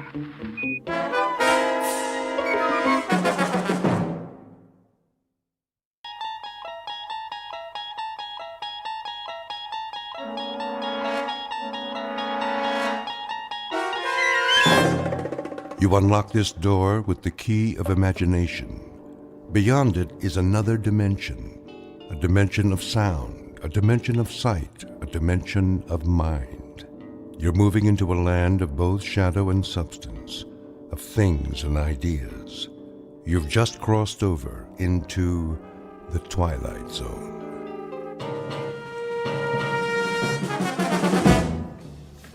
Westbound monorail will be departing on track 10 in 3 minutes. Hurry. We can't miss the monorail. Make way! Coming through!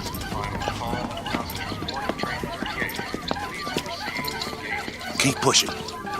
I'm doing my best. Ah, wait a minute. One of the wheels fell off again. Get it while I hold him up.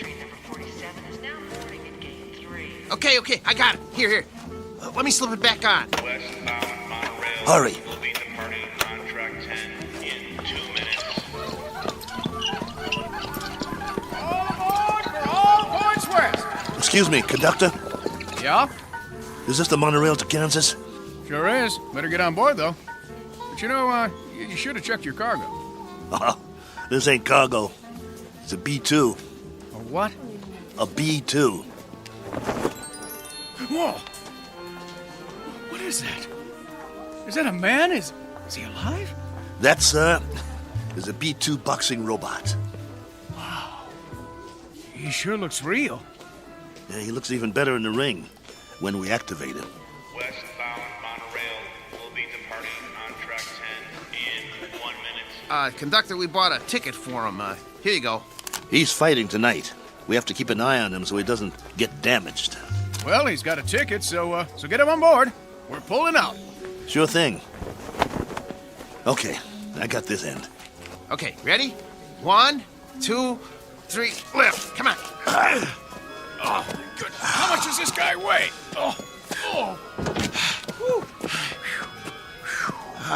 Next time, let's get a lightweight instead of a light heavyweight. All aboard!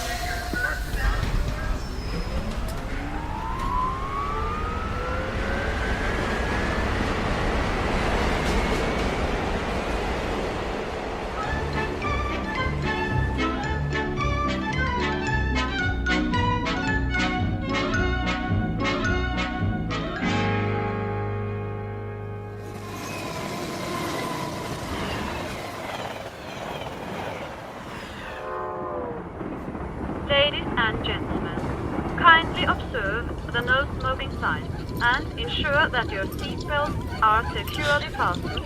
Thank Well, here's our seats. C11 through 13. Let's sit him down in the window seat. He gets the window seat? Get him seated. Hey, you hear him squeaking? Not only is he saying he doesn't want the window seat, he's saying he doesn't want to sit down, period. He needs his silicone Teflonic joint lubricant changed. We'll pick up some as soon as we get paid. Well, first we gotta find some. Shouldn't be no problem. Come on, I told you. They don't make it anymore. Well, that's crazy. Still plenty of B-2s in the business. Name one. This one. We'll find some. All right. Wow. Sure is hot. It'll be hotter where we're going. Wish I had a beer. Well, it wouldn't do you any good. I already had 3 and I'm still thirsty. Not Maxo, he don't need a thing. Never complains. Then, why does he squeak so much? You think he'll be all right? Yeah, if he doesn't get hit. Can it, Pole? Hey, come on, no use glaring at me, Steele. You know he's shot. That ain't true. A little overhaul is all he needs. Well, yeah, a little 10 grand overhaul with parts they don't make anymore. When you talk, you think he was ready for the scrap heap. Ain't he? No, he ain't. Just because he's a little old? Well, try ancient. Plenty of fight left in him. Well, you think he's okay or not? Steele, I don't know. And that's a fact. He needs work. Like what? Well, for starters, the trigger in his left arm. It's been rewired so many times it's just about had it. He's got no protection left on that side. Plus, his eye lens is cracked. Leg cables are worn out, no tension left in him. Even his gyro's off, not to mention he needs silicone Teflonic joint lubricant. We'll get him some. Where? I'll find it. Yeah, after the fight. What about during? He'll be creaking around that ring like an antique steam shovel. This ain't 1940. It's 2040. Be a miracle if he goes 2 rounds. It ain't that bad, Pole. Actually, it's worse. Wait till the promoter gets a load of battling Maxo from Philadelphia. We'll be lucky to get monorail fare back home. The contract is signed. You can't back out. Well, the contract is for battling Maxo in fighting shape, not this bucket of antique hardware. Just you wait. Maxo's gonna do all right. Against a B7? It's just an experimental B7. It ain't got the bugs worked out yet. That's why they took a bout with us. Well, after tonight, battling Maxo's new nickname will be One Round Maxo. That's enough. He's been doing okay for 5 years, and he'll keep doing okay. So what if he needs a little work? So what? If he wins some money, we can get him all the silicone Teflonic lubricant he needs, and a new trigger for his left arm, and new leg cables, and everything. He's gonna do all right. You'll see. Maxwell's gonna do just fine.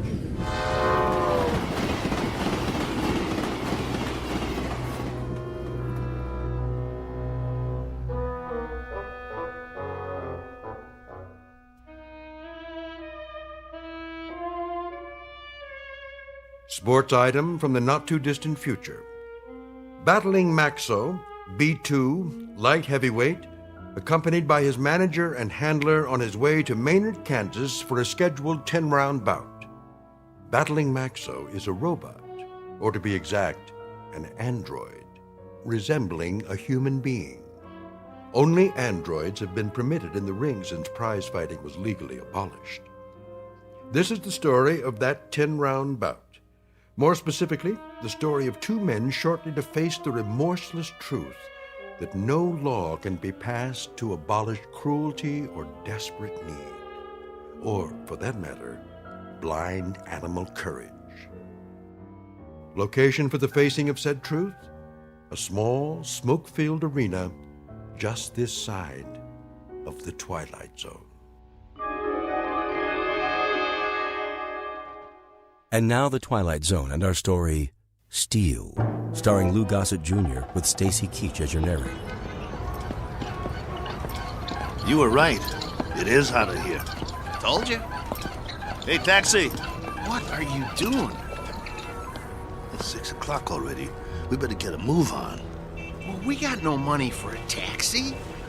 We can't push him through the streets. We don't even know where the stadium is. What are we supposed to eat with then? We'll be loaded after the fight. I'll buy you a steak 3 inches thick. Hey, fellas, need a taxi? Thanks, pal, but no thanks. Oh, come on, where are you headed? Stadium. The stadium? That's 6 miles away. You can't push that thing that far. He's right. I told you, we ain't got the dough. Ooh-wee, what is that thing? A boxing robot. Oh, man. He is something. I've never seen one up close. Come on, I'll drive you to the stadium for free. It's on my way. You want a hand with it? Careful. He's got a bum wheel on the bottom. He's real heavy.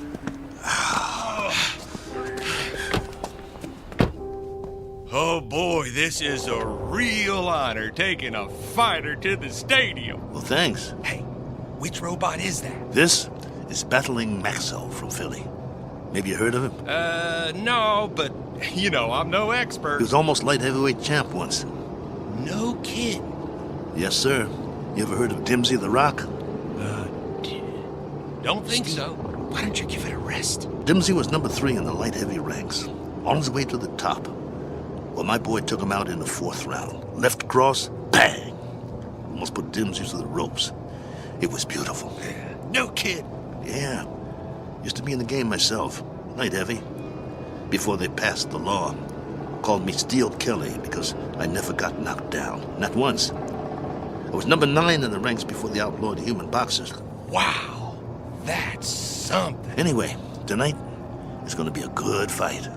Driver, have you ever seen a fighter from here called The Flash? Oh, yeah, you bet. Man, that is one good fighter. 1-7 straight. He's riding a bullet to the top of the rankings. You just wait. Matter of fact, he's fighting tonight, too. They're bringing in some heat from back east to fight. Flash is gonna slaughter him.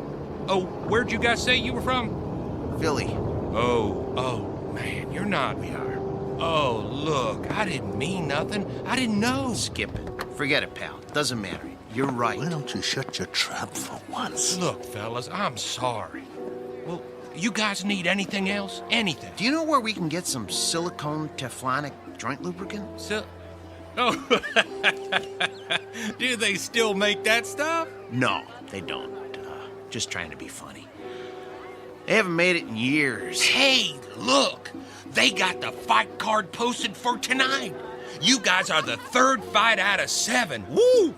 Your fighter must be pretty good. Oh, the Maynard Flash, B7 versus Battling Maxo, B2. You got a B2? Yeah. Well, at least you're not at the bottom of the card. We do have that going for us. Drop it, Paul. You'll see. You'll all see. It's nothing personal, Kelly. It's just the way it is. Well, it'd be a miracle if he wins. Hey, if he does, can I have his autograph? Sure thing. Thanks for the lift. Good luck, fellas. You're gonna need it. Steele, you know, Maxo's not programmed to sign autographs, right? I know. Let's roll him inside.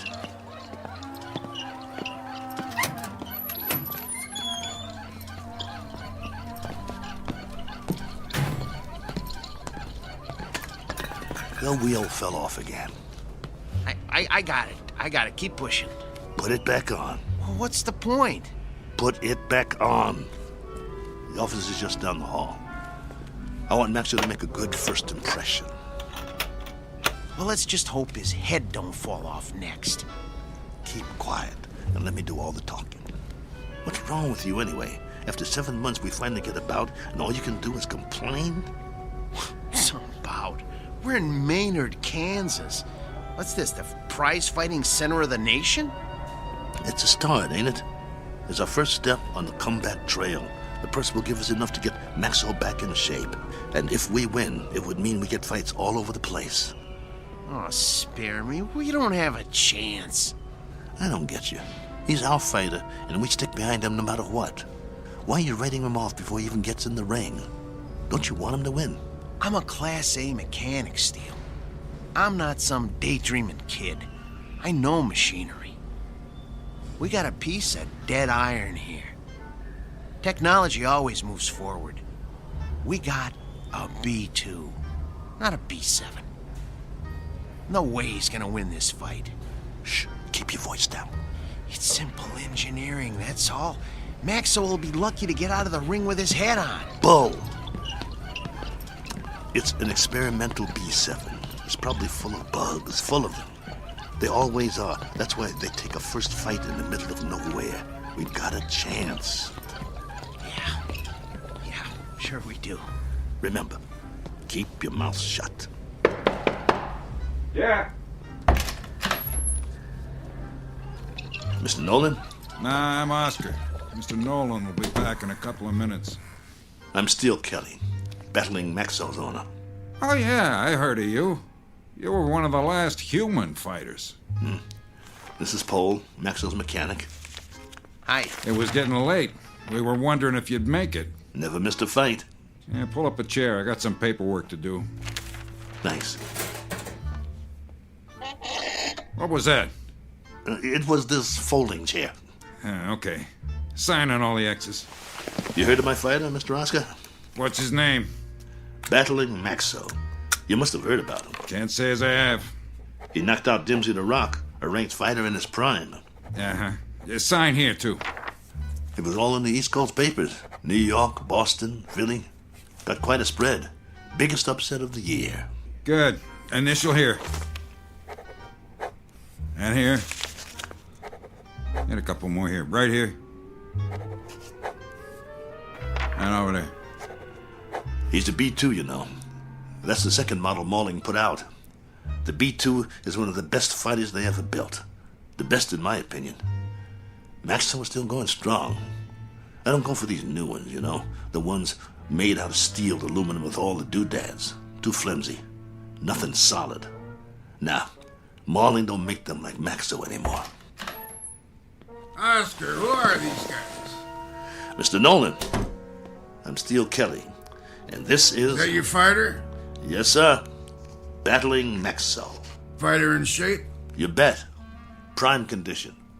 Paul, my mechanic here, is a Class A mechanic, and he took Maxo apart and put him back together just before we left Philly. Oscar, cigar me. Yes, sir. Ain't you forgetting something? Huh? Light me. Yes, sir.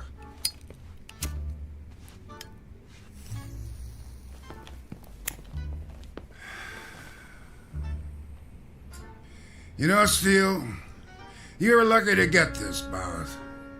We ain't staged a bout with nothing less than a B4 in must be 2 years now. The fighter we had scheduled got run over by a truck in a loading dock at a stadium in Detroit. I needed somebody on short notice. So that's the only reason you're here. You got nothing to worry about, Mr. Nolan. My fighter's in shape. He's the one that knocked out Dimsey the Rock in Madison Square Garden a few years ago. Maybe you... I just want a good fight. And you'll get it. Maxwell's in top shape. No first-round knockout. No, nothing like that. People pay to see action. Do you have a prep room we could use? We want to check him over and make sure he's perfect. Down the hall, third door on the right, next to the janitor's closet. Thanks. Your bout is at 9. Got it.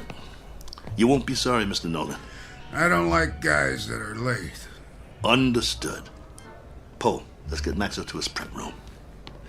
Mr. Nolan, I was wondering... I know what you're wondering. You get your money after you deliver a good fight, not before. No problem. We'll get him ready. And Steele. Yeah? Don't slam the door. I hate loud noises. Come on. I'm coming.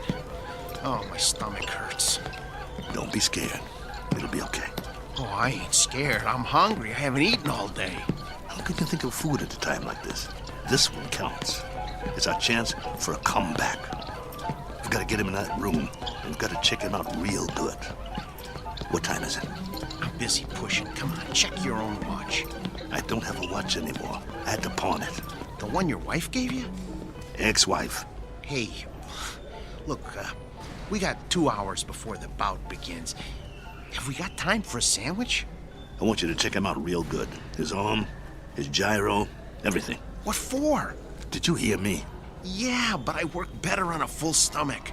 You get to work. I'll get you a sandwich. Maxwell's gonna take that B7, but good.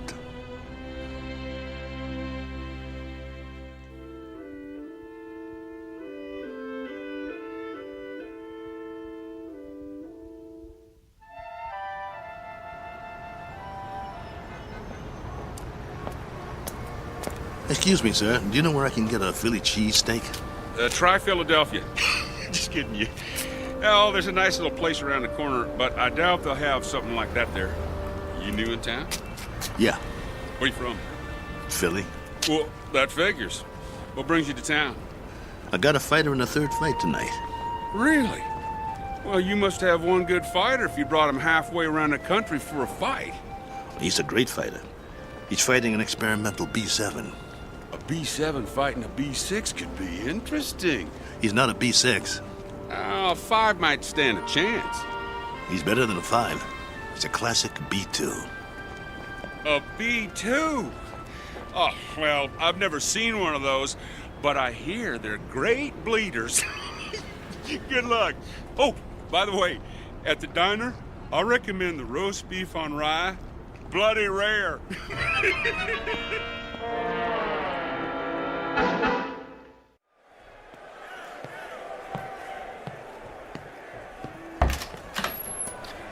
We got a big crowd out there tonight. What took you so long, Steele? I'm starving. Here's your sandwich. How's Maxwell? What kind of sandwich did you get me? Roast beef on rye. Well done with silicone Teflonic joint lubricant on the side. What? It's mayo. How's Maxo? Did you give me a pickle? How's Maxo? I love dill pickles. Oh, here it is. Okay, well, the answer to your question is Maxo is still big as life and twice as ugly. I cleaned him up a little, though. The B2's always looked real. Look at him. You'd swear he was real, wouldn't you? He's got that natural-looking flesh, great muscle tone. He could have been a male model if he wasn't a fighter. Come on, get to it. Well, outwardly, he hasn't aged a bit. His hair's still curly? Just like mine. Yeah, but he's got a little bit more than you do. Hey, when I had him made, they gave him my good looks. That's a matter of opinion. Quit stalling. What's the good news? Well, that was the good news. And, I also turned his power source on, and that's still good. So I ran a diagnostic check. And? And everything that was bad when we left Philly is still bad. There's got to be something we can do. Open them up again. You got a thing for bad news, don't you? Come on, Pole. Earn your keep. That's what you're here for. I'm not a miracle worker. I'm just a mechanic. Well, what do you want to do, retire? Oh, fat chance of that. Then quit stalling and open the control box. All right. Let me power him up first, so we can walk over to the table. He's too heavy. Okay, come on. Atta boy. There you go. All right. Okay. Here, help me get him up on the table.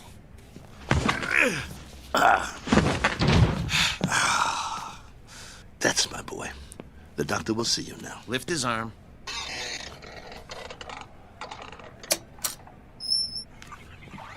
What's all that corrosion around the access panel? Dried sweat. All the B2s sweat like bulls. It's nothing to worry about, though. You hear that, Maxo? Nothing to worry about. We'll get you cleaned up. Hand me that probe.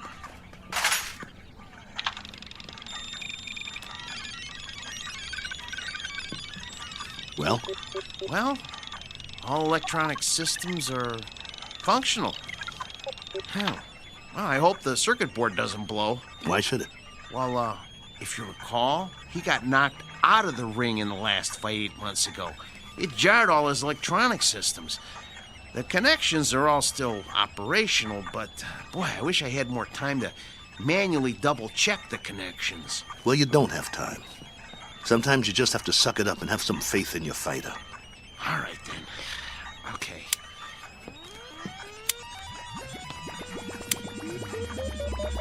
Well, I activated all his systems. Keep your fingers crossed and just hope nothing blows.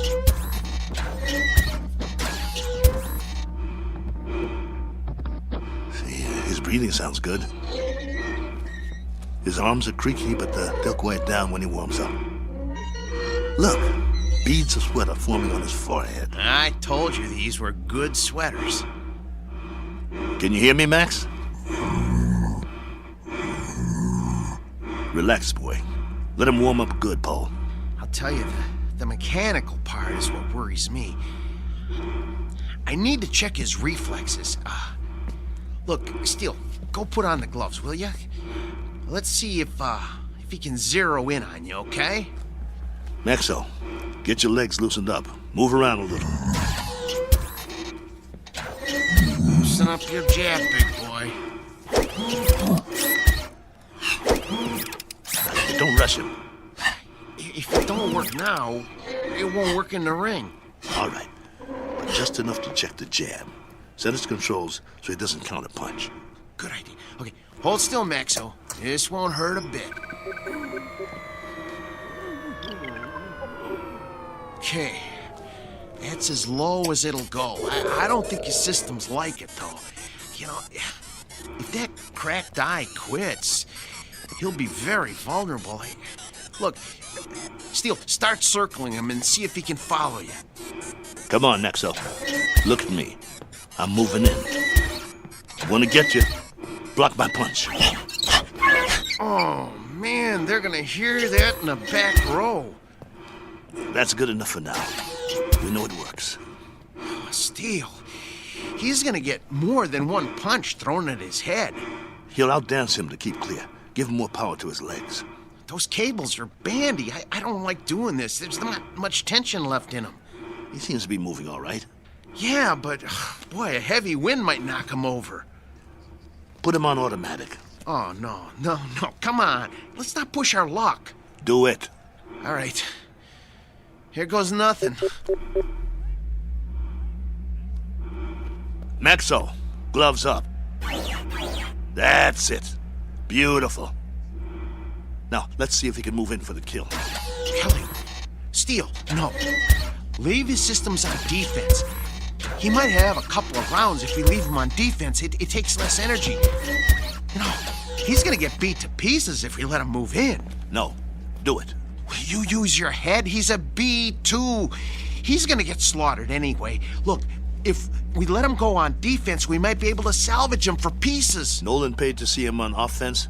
It's in the contract. Activate his jab. Come on, it doesn't have any lubricant in it. Do as I say. All right. Activating the jab. Shut him down! Shut him down!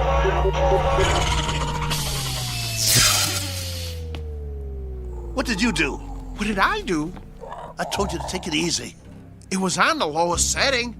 I told you to check the arm. What's the matter with you? So help me if you broke that arm. If I broke it? Yeah, you. Look, Steele, I kept this heap running on borrowed time for 3 years now.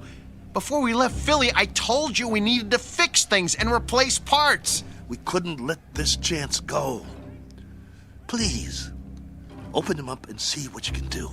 Steele, try finding another mechanic that could have kept this antique working as long as I have. I dare you to. Please, see what you can do. Hold the arm up. Oh, man. Oh, no. Come here. Take a look. You see that? The trigger spring came right off. Can you reattach it? I can try, but, it's just gonna pop off again. That's what happens when a joint doesn't get enough lubricant. Well, I'll try to stretch it.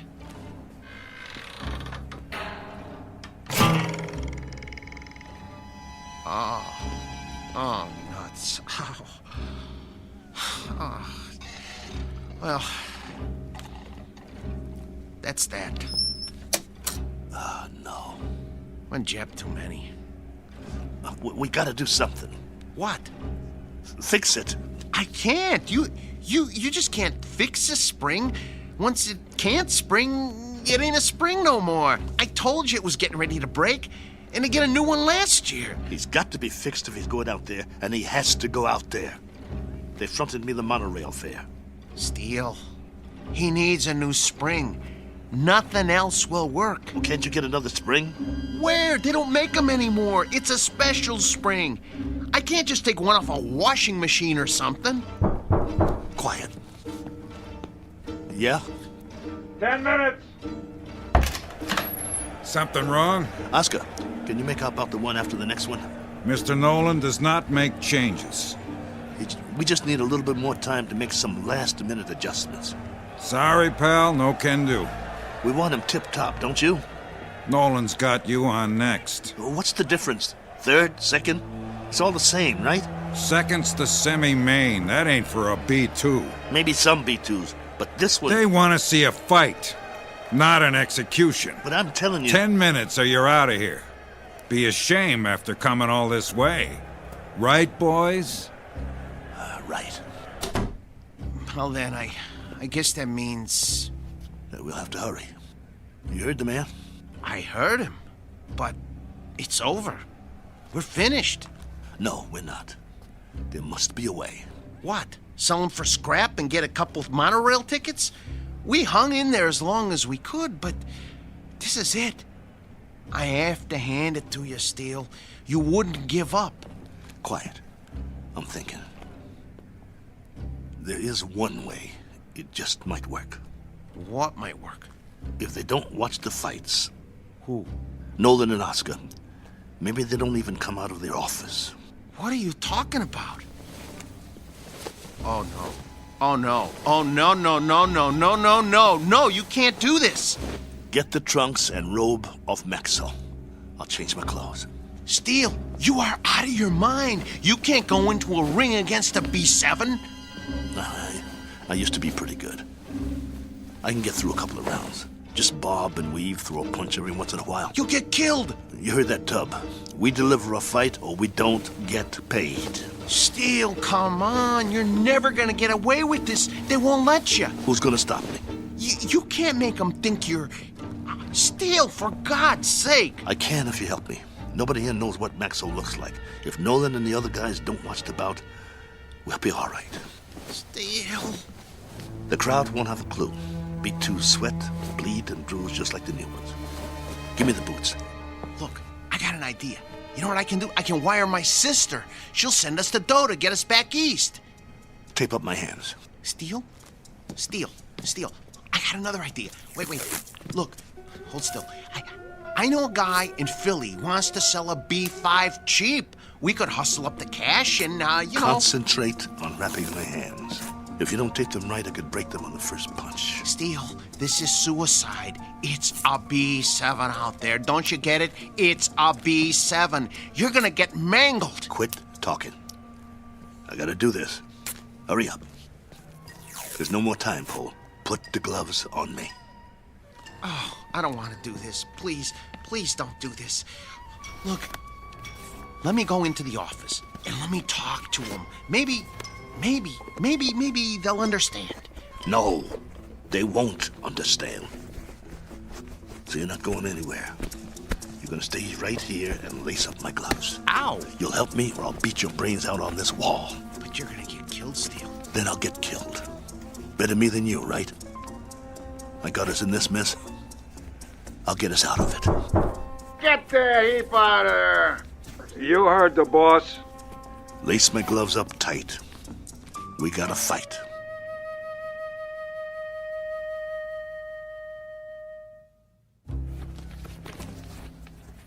That's it, Paul. Tie him off tight. Oh, you really want to go through with this? Yes. Let's go. How do I look? Like a broken down old fighter. So I'll pass for a B2? That's what I said. You look like a broken down old fighter. Here. Let me put a towel around your neck. Pull up the hood on my robe, too. I'll keep my head down so they can't see my face. You better do that in the ring, too. Let's go.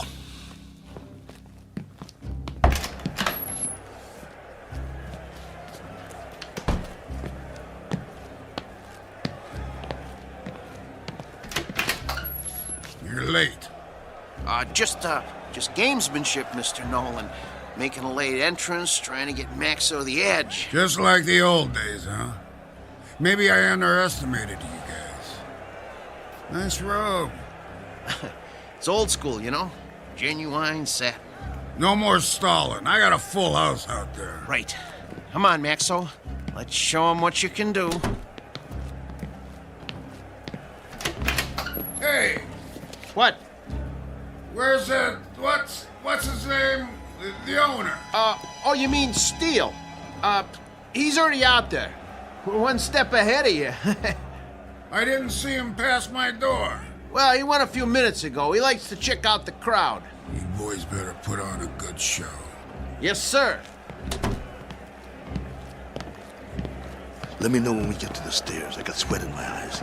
I should have told him. If you had, I'd killed you. Okay, first step. Careful, Steele. Grab my waist. Wipe my eyes. Can't see my feet. Geez, Steele. You're already sweating like a pig. You'll have to towel me off between rounds, just like a real B2. Between what rounds? You won't last long. Whose side are you on? Steele, you're not up against some punch-drunk fighter. You're up against a machine. I said shut up. You're not gonna get away with it, though. They ain't seen a B2 in years. Nolan said so. Steele, you're never gonna pull this off. This is your last chance. Just get me to the ring.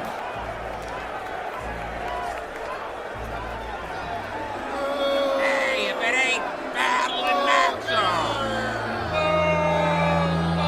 Go back to Philly, you bum! Rattling Maxo's more like it. Terrible! What is it, a bucket of balls? Okay, Steele, here's the ring. 2 steps to the apron. I can see them. Okay, I'm gonna pull the ropes apart. Hey, send him back to the junkyard! Ladies and gentlemen, the next contest of the evening, a 10-round light heavyweight bout featuring out of Philadelphia, the B2 Battling Maxo!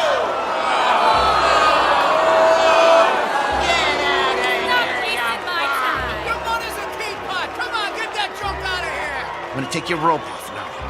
Keep looking at your shoes. Try not to blink. Stay in my corner. Of course I will. Breathe through your mouth. Come on. Little breaths. Come on. Breathe. Not too fast. I need a drink. Sorry. The water bottle is filled with B7 hydraulic fluid. And now, the ring, his opponent, our own B7, the pride of Kansas, the Maynard Flash!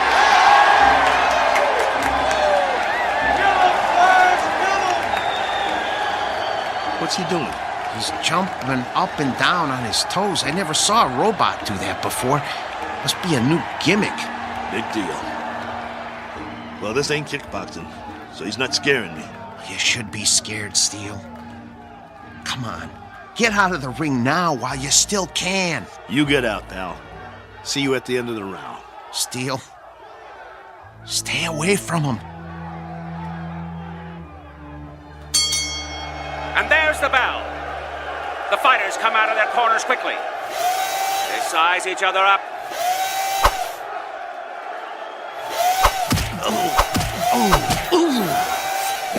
Oh, the Flash landed a vicious right. And another. And another. Come on, get away from him. Get away from him. Maxwell backs away. Come on, I got money on this fight.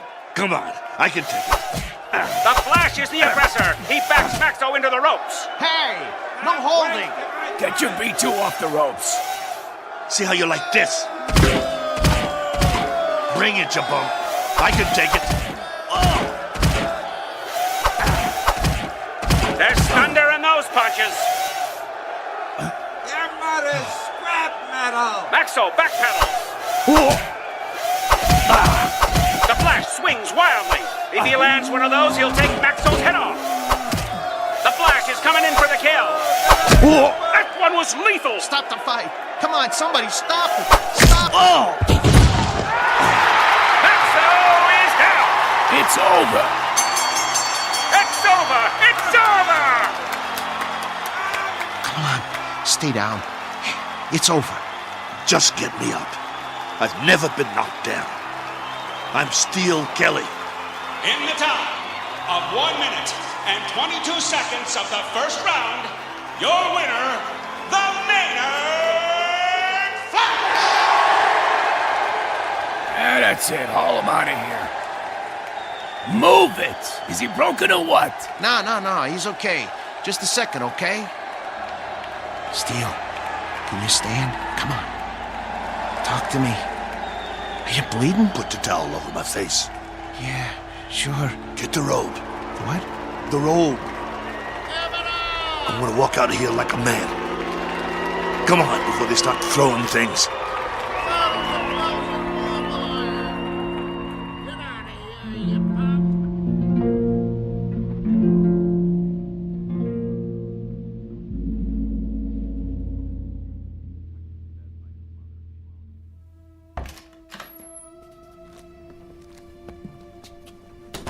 Come on. I'm gonna help you. Let me help you up on the table. Come on. Here we go. Sit. Come on. Steele, I'm gonna try and get you some ice. Forget it. But your eye. It'll be all right. I think right now you need a good stick man instead of a mechanic. That eye looks terrible. Actually, I think you need a doctor. Oh, man, you are really a mess. I don't have nothing with me. No needle, no thread, no iodine. That's not what I need. All I got is a couple of Maxo shop rags. Well, maybe we can stop the bleeding with them. Go. What? Where? Go get the money. But I can't leave you now. All right. Look, but just lie down. I don't even try to move, okay? I'll be right back.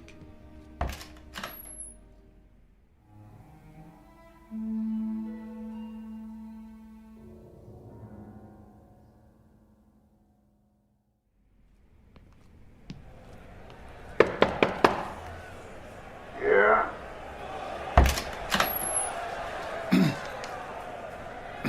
Mr. Nolan? Over that quick, huh? Yeah, I guess. Maxo did the best he could, though, Mr. Nolan. Your strategy didn't work. Did you really think arriving in the ring late would upset a robot? Well, you never know. But that B7, it must have been tweaked or something. I never saw anything like that. Me neither, and I hope I never do again. Get your boy and clear out. Yeah, we will. only first. You heard the boss. Well, you see, my boss Hiding out, huh? Don't even want to show his face. Something like that. Come here. What? Mr. Nolan says you should come over to the desk. Okay. I want you to deliver something to your boss. Yeah? Piece of advice. Can you handle that? Yes. Now listen real close.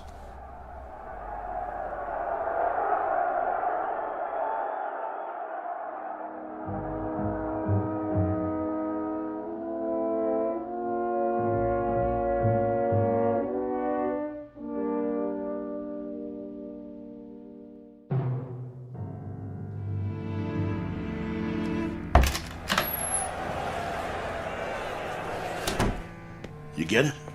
Steele. Well? Here. This all he gave you? Where's the rest? Well, that's what he gave me. This is just enough for monorail fare back to Philly. Well, he said he wouldn't pay for a one-rounder. What do you mean? Come on, take it easy.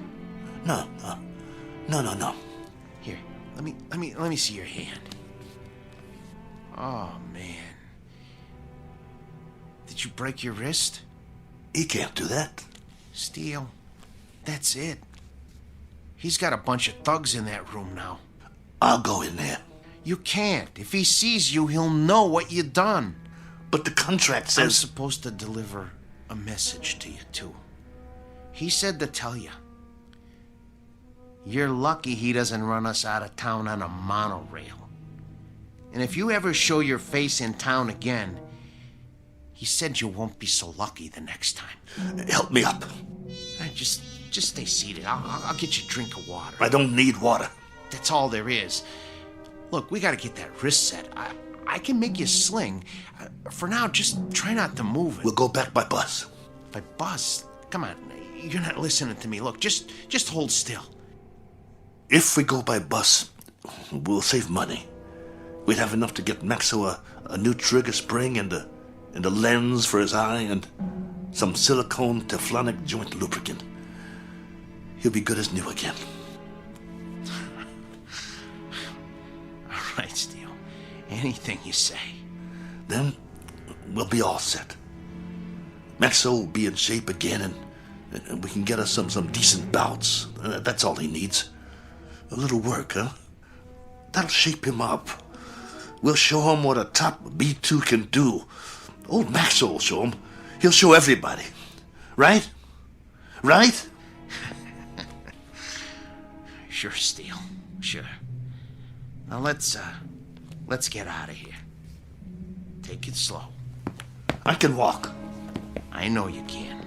You're a tough guy. But put your hand on my shoulder. That's it. Don't worry about Max. I can pull.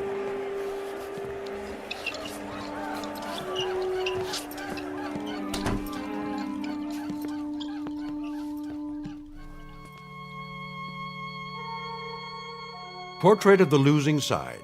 Proof positive that you can't outpunch machinery.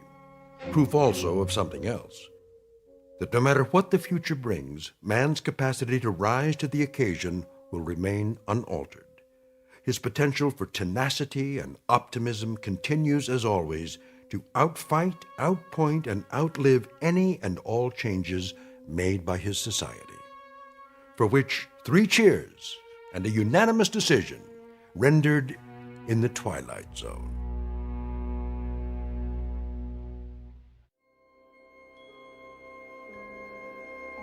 Hi, this is Carl Amari, producer of the Twilight Zone Radio Dramas. I'd like to take a moment to tell you about our official website at twilightzoneradio.com, where you'll get the latest news and information on these Twilight Zone radio dramas. Plus, at twilightzoneradio.com, you can digitally download 3 free episodes or any of our episodes for only $1.95 each. In this age of ever-changing technology, we've decided to make these episodes instantly available to you by making the Twilight Zone radio dramas a digital download-only series. This means that this series will no longer be offered on CD. The CD collections at our website are now being offered while supplies last at buy one, get one free. So be sure to get your favorites before they're sold out. Be sure to visit us often, and I'll see you in the zone.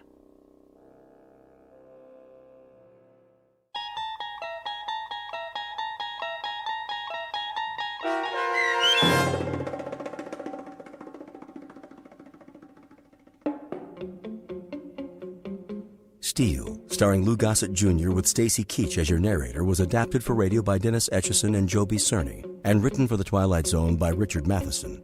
Heard in the cast were Joby Cerny, Danny Goldring, Rich Komenich, Sam Darrance, Pat Fraley, Tim DiDavo, and Jennifer Joy.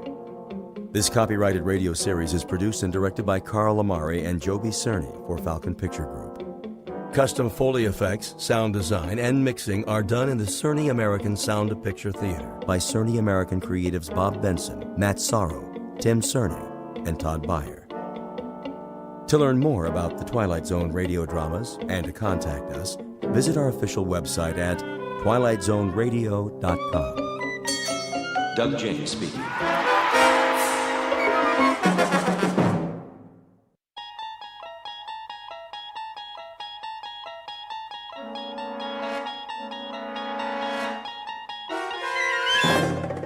You unlock this door with the key of imagination. Beyond it is another dimension, a dimension of sound, a dimension of sight, a dimension of mind. You're moving into a land of both shadow and substance, of things and ideas. You've just crossed over into the Twilight Zone.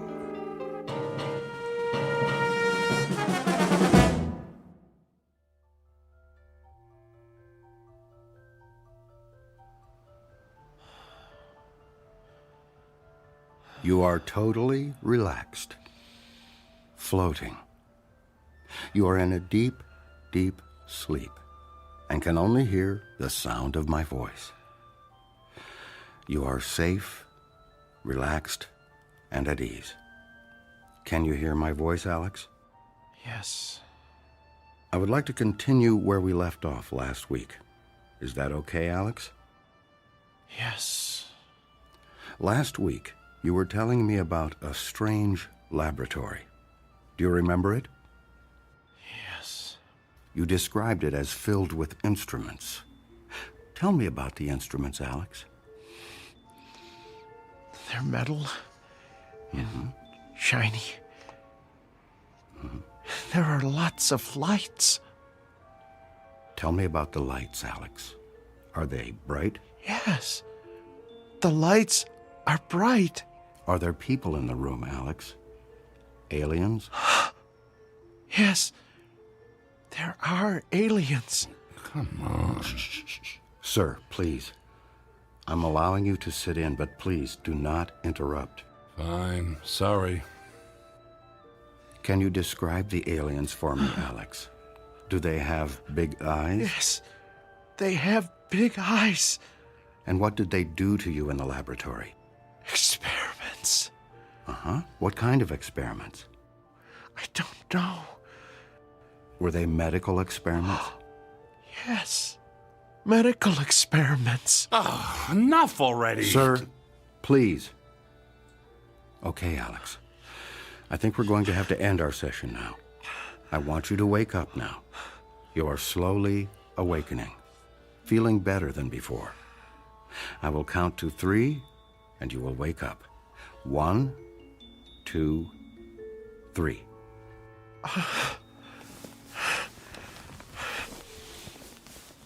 Did I talk about the aliens again? Yes, Alex, but I must say I think we are making progress. Yeah, right. Alex, let me introduce Tom. Tom is an author researching a book on alien abductions, and he is very interested in your case. Have you ever been abducted? Can't say that I have. You should have Dr. Heisenberg hypnotize you. You never know. I think I'll take a pass on that one. Okay, then. Alex, I think we still have much work to do. Can I count on seeing you next week for our next session? Yeah, sure. I really appreciate all your help. That's fine, Alex. That's really fine. Now, remember to give a check to the receptionist on your way out and schedule your next week's appointment. Sure. Okay, I'll see you next week, Dr. Heisenberg. Yes, next week, same time. Make an appointment with the receptionist and give her your check. Bye. Oh, it was nice to meet you, Tom. Yeah, good luck out there and in here. Sir, I must ask you to never disturb a session like that again. Session? You call that a session? You essentially told him what to think and say. This is not the first time I've met with Alex. He and all of my other patients have been seeing me for years, and I have their experiences with abduction memories well documented. You can't expect me to start over with a patient just because you are here. Look, I appreciate the time, but I need hard evidence. All you seem to have are stories from people extracted with a methodology that looks to be anything but scientific.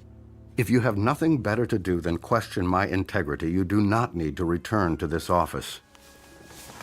I don't even know you, and I thought you had a serious interest in this subject. Dr. Heisenberg, I'm sorry. Thank you for letting me sit in the comfortable chair and study your methods. And yes, I can guarantee you that I will never return to this office. I just hope that someday you tell that poor sap he's cured. Goodbye, Dr. Heisenberg. Hello, friend. Here is your invoice for today's session. And should I schedule you for the same time next week? Whoa, slow down. I'm not a patient. I'm researching a book. There's no reason for a bill here. You can pay with a credit card or debit card if you wish. $500? Is that what he charges for that scam he's got going in there? This is a racket. We could send the bill to your home if you prefer. With the proper diagnosis, your insurance may cover part of the treatment. I'm not a patient. I'm not paying $500. I'm not coming back. Goodbye. Goodbye, friend. We'll see you next week, and I'll mail your invoice.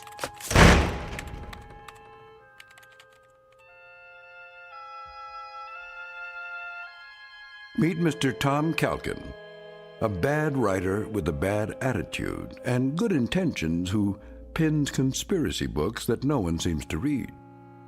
He speaks to an audience driven by paranoia and does his research in a land of charlatans, frauds, and fakes. A man without money, without fame, searching for the story that will make his name and his fortune. His biography is as boring as his work, and his next contract may be his last. Desperation drives him, and lies define his truth. At least, until he finds his story in that place where all lies fail. A place where even the bright light of truth isn't always what it seems. A place called the Twilight Zone.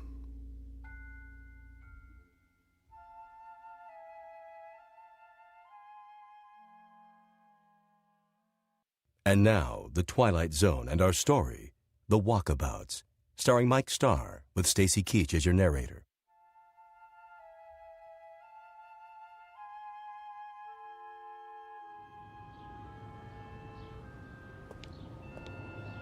Unbelievable.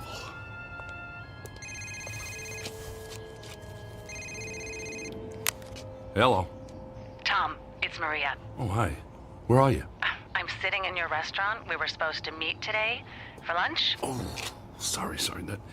It's been a stupid day. I'll tell you about it when I get there. Please, don't leave. I'll be here. Bye. Bye. How do I get into these things?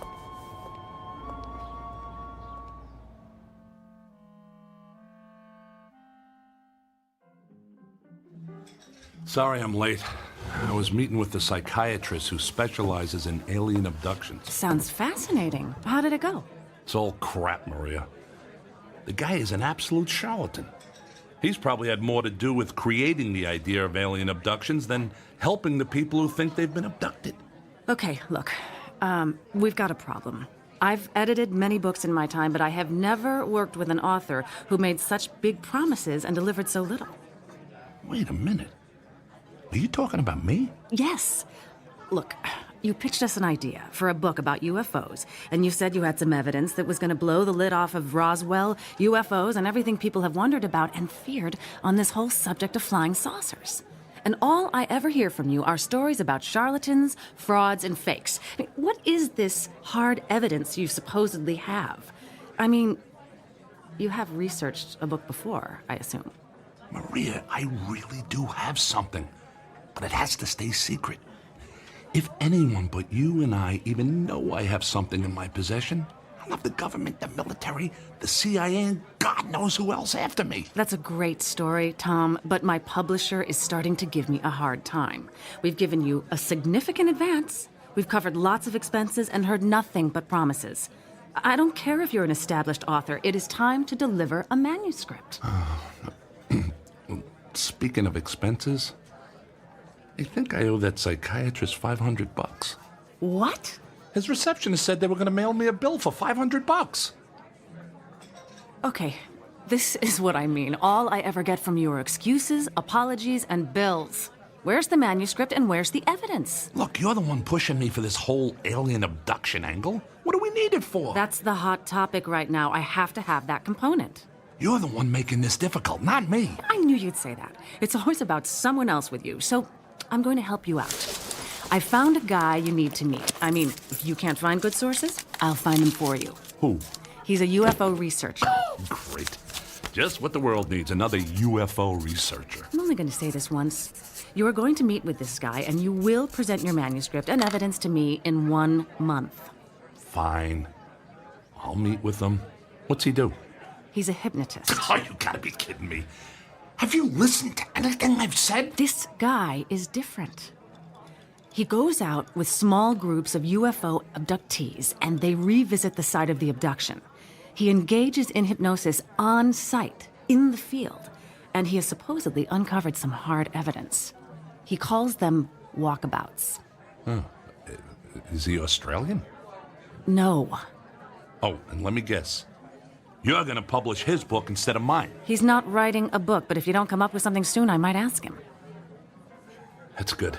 That's a good one, because the last thing anyone wants to see is another boilerplate book about UFOs and alien abductions from your publisher. You're getting a little cocky, and quite frankly, I don't appreciate it. Besides, my publisher sells what people want to read, and people read what we sell. Why do you think we're having this conversation? Look, you told me you had it all the evidence the world would ever need to know the truth about UFOs. Of course, you can't show it to anybody because it's so secret. But Tom, I'm telling you, if you didn't have so many books under your belt, I never would have bought into this. Is this how you've done all your books? Fine. I get it. I'll shut up. Who is this guy and where do I find him? His name is Tammuz. To what? Tammuz. It's pronounced Tammuz.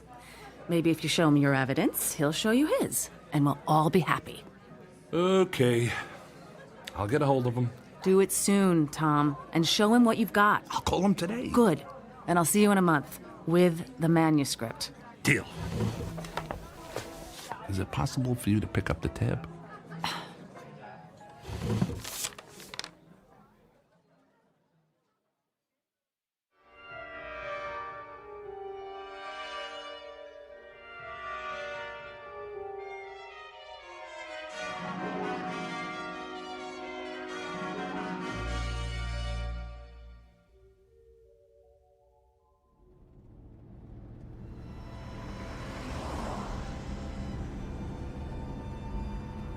So, how do you know Maria?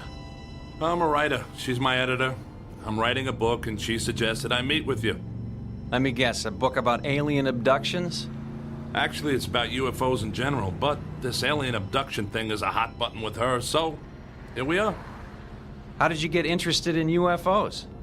Actually, I never gave them a thought, until I had a little encounter. A close encounter? That's an understatement. Any abduction flashbacks? Nope. Wasn't that kind of thing. I was fishing, hiking actually, in the Rocky Mountains. That's when the meteorite flashed. I climbed up there to get a look at it and could see it was metal and aerodynamic. I thought it was a jet. Figured I'd climb down and tell the police about a plane crash until I started to look closer at the thing. And that's when you saw a flying saucer? Didn't look anything like a saucer, flying or otherwise. Just a tangle of mangled metal. But it sure wasn't a plane. That's when I heard a sound inside. I thought it was a survivor of the crash. It turned out, it was. A little gray man with a big head and large eyes? Didn't look anything like what you hear about. It was kind of mangled, actually. It stopped moving as I looked inside, and I could see pools of blood. Clear, blue blood. Sounds like alien royalty. Look, this may sound funny to you, but I know what I saw. Sorry, it's just that I've heard so many stories it starts to get old. Although yours has some new characteristics. It's actually a good story. Doesn't sound like much of a book, though. That's because it's more than just a story. Like what? I got pictures. That helps. And video. And parts of the wreckage, and I even wiped up a sample of the blood and put it in a plastic bag. In my freezer at home is a sample of alien DNA. In a box under the bed are parts and instruments from the craft. And on my computer are pictures and videos of the inside and outside of the craft. You're not making this up, are you? Nope. It's all real, and I got it all. Now, what do you got? What do you mean? That was a deal I made with Maria.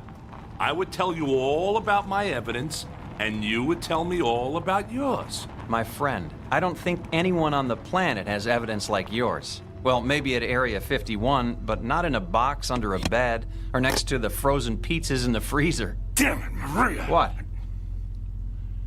She told me you would help. That you would share your evidence.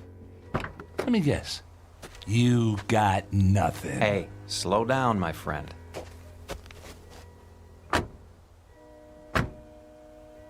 I'll show you what I got, but when it comes to pictures, videos, wreckage, instruments, and alien DNA, well, I gotta tell you, that's tough to beat.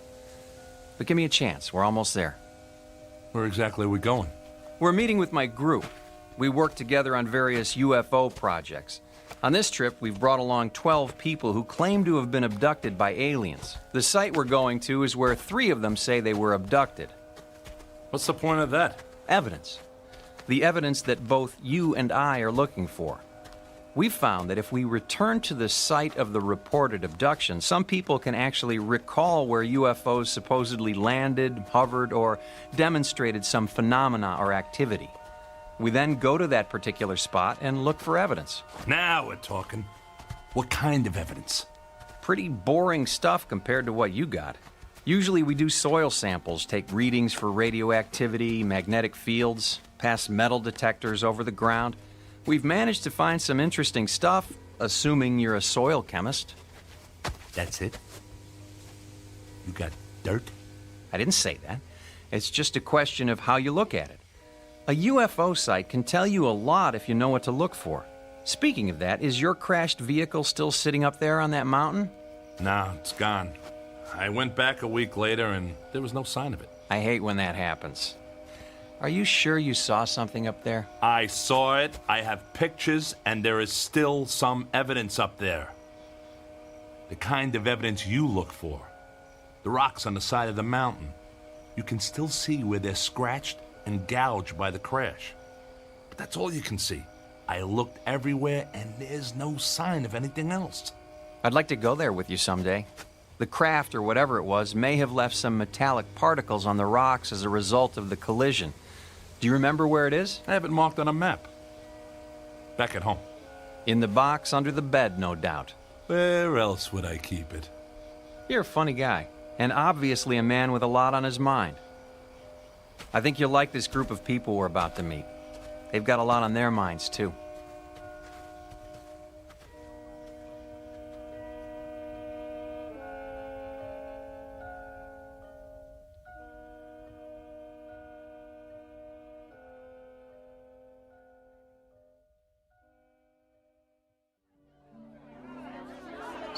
Settle down. They'll be here soon. Hello, Tammuz. I was beginning to worry you were lost. It's going to be dark soon. I wouldn't have gotten lost, not with all the racket this bunch is making. Enki, this is Tom. He's a friend of a mutual friend. Tom is writing a book about UFOs, and he's interested in our work. It's nice to meet you, Tom. We have extra tents for unexpected guests, and I trust you'll be comfortable. We're about to eat. Please, both of you, join us. Quite a setup you got here. You planning to stay a while? Some of us, although I'm sorry to say the abductees only last a day or two on site. It can be a bit overwhelming for them, especially for the 3 who feel they were abducted at this place. You know, I don't know how to tell you this, but I had no idea this trip would involve camping. Sorry about that. We'll take care of you. I think we might even have some extra clothes for you, although it's more of a jumpsuit. That's okay. I'm not planning to stay that long. Just long enough to see what you got. Fair enough. Let's have something to eat, and then we'll figure out how we're all going to proceed.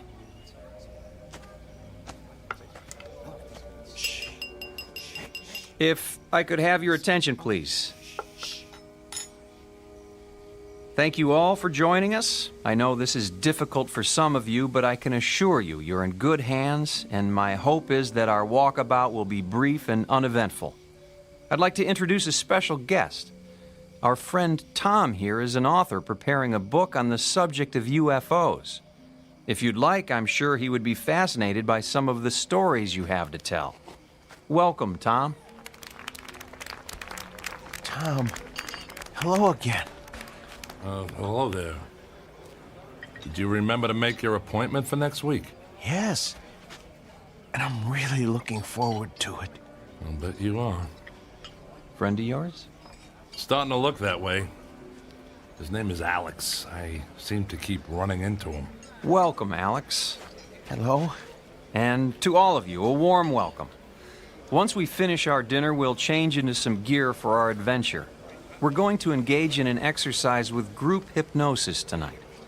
Our goal is to understand what you have all experienced and to see if we can trace the behavior of the various crafts you have seen and find any signs of their presence on this spot. My good friend Anki and some of my other associates will be using instruments to determine if our visitors have left anything behind for us to collect. Let me reassure you once again, these walkabouts tend to be quiet and gentle affairs, and I trust this evening will be no different. Now, let's enjoy our meal and then begin. That's it? Group hypnosis and you guys run around with instruments in the dark?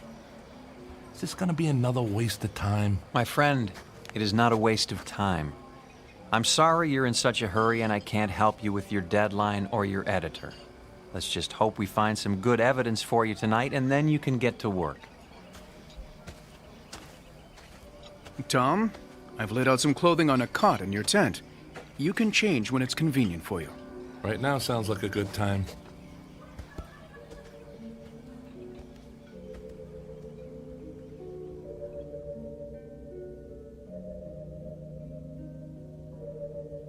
Tom? Hey, Tom! Wait up. Oh, it's you. Is this how you spend most of your time? Oh, Dr. Heisenberg recommended I try this form of therapy. Heisenberg? He doesn't seem like a guy who would want to lose a paying customer to a competitor. What? What are you talking about? That's not important. So, are you one of the people abducted from this place? No, I don't remember where my abduction happened. Dr. Heisenberg is trying to help me remember. I'll bet he is. Wonder how much that's gonna cost you. Oh, it's not about the money. It's about finding the answer. Well, that's one thing we both agree on. Well, this looks like my tent. You doing the camping thing too? Oh, we all are. I don't think we have a choice. We walked here and I have no idea how to walk out. Yeah, I know what you mean. Some reason, I don't like the way this is set up. Do you know anything about these people? No, Dr. Heisenberg set it all up. He's a really good person, you know. He's always looking out for me. Whatever you say, Alex. Oh, man. He said jumpsuit. He meant it. Looks like something you'd wear in jail. I think it's to protect us from dangerous chemical residue in the soil. You're starting to sound like Tammuz. Oh, actually, Enki told us that, and I'm not taking any chances. I'm going to put mine on now. I'll see you again, okay? Yes, I'm sure you will see me again.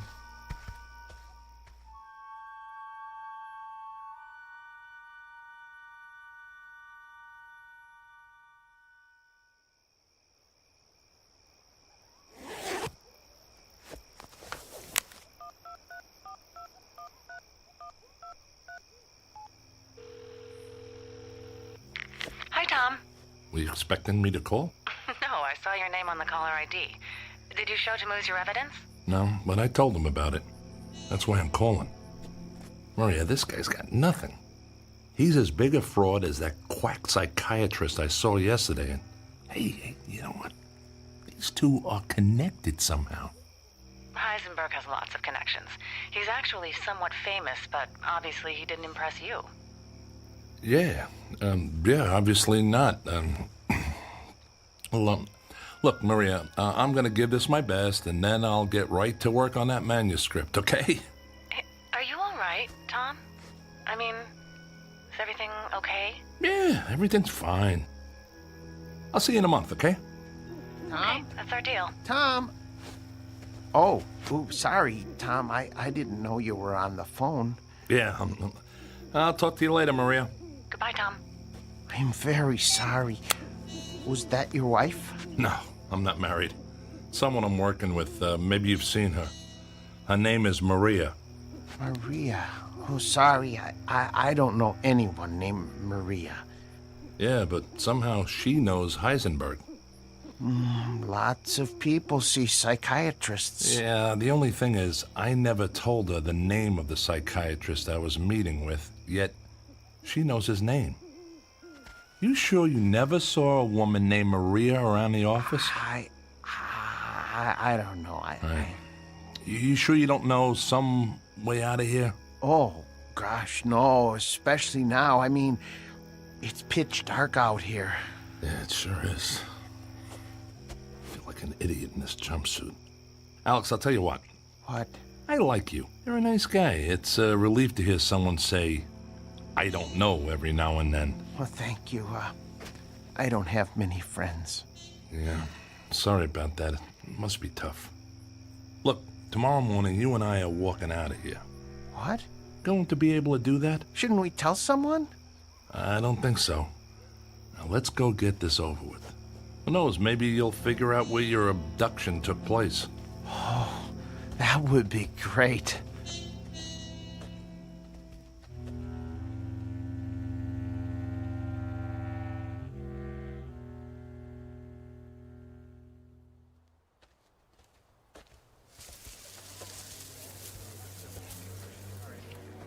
Hello, my friends. I see you're wearing our group attire.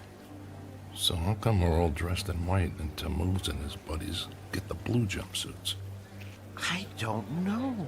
I like the blue ones better, too. Please, my friends, I would like to ask all of you to recline on the cots that we've arranged here in the circle. Tom, I wonder if you'd like to join this session. I'm curious if there are any memories from your fishing trip that have eluded you. I don't think so, and if you don't mind, I'll pass on the mass hypnosis. I'm here to find evidence, not become a part of it. Suit yourself. Is there anywhere special you'd like to sit or stand? Back here is fine. I'll watch from a distance. Good luck there, Alex. Have a nice nap. Thanks. I'll see you later, Tom. Right. My friends, please, if you'll take your positions and simply lie down. Get comfortable, please, and be at ease. I want to begin by asking you to close your eyes and relax. Relax the muscles in your face and feel the tension go out of you. Relax. Feel your shoulders and arms slowly relax and allow your body to relax down your back, to your legs, to your feet. Relax.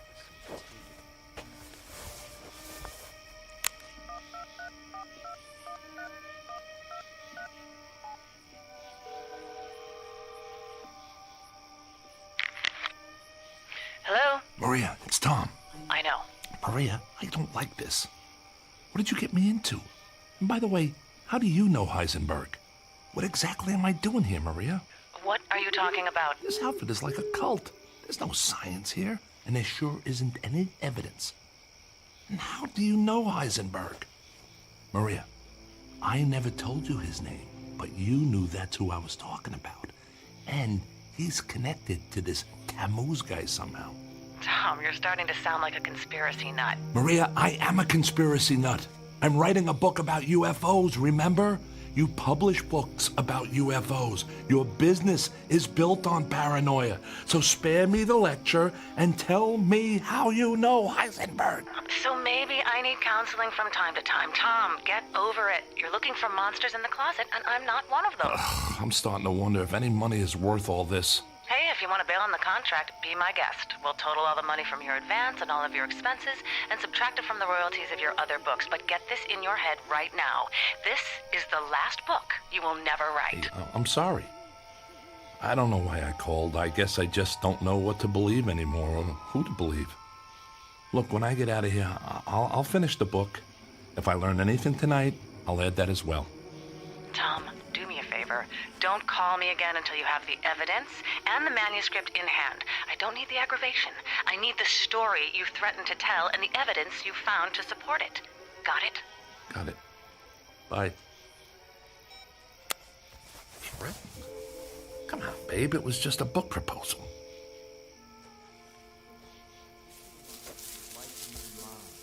The bright light lifted you. See it. Believe it. Know it is there. The light approaches and will take you up to where all is well. Tom! Tom! Alex? Is that you? Where are you? I'm here, in the bushes. He said to be comfortable, and I'm comfortable when you're around, so I had to find you. Alex, you're missing out on your session. I don't want to do this. This is bad. Good. Alex, you're starting to get it. This is a scam, and that's bad. No, I mean really bad. Look. Oh my God! What is that?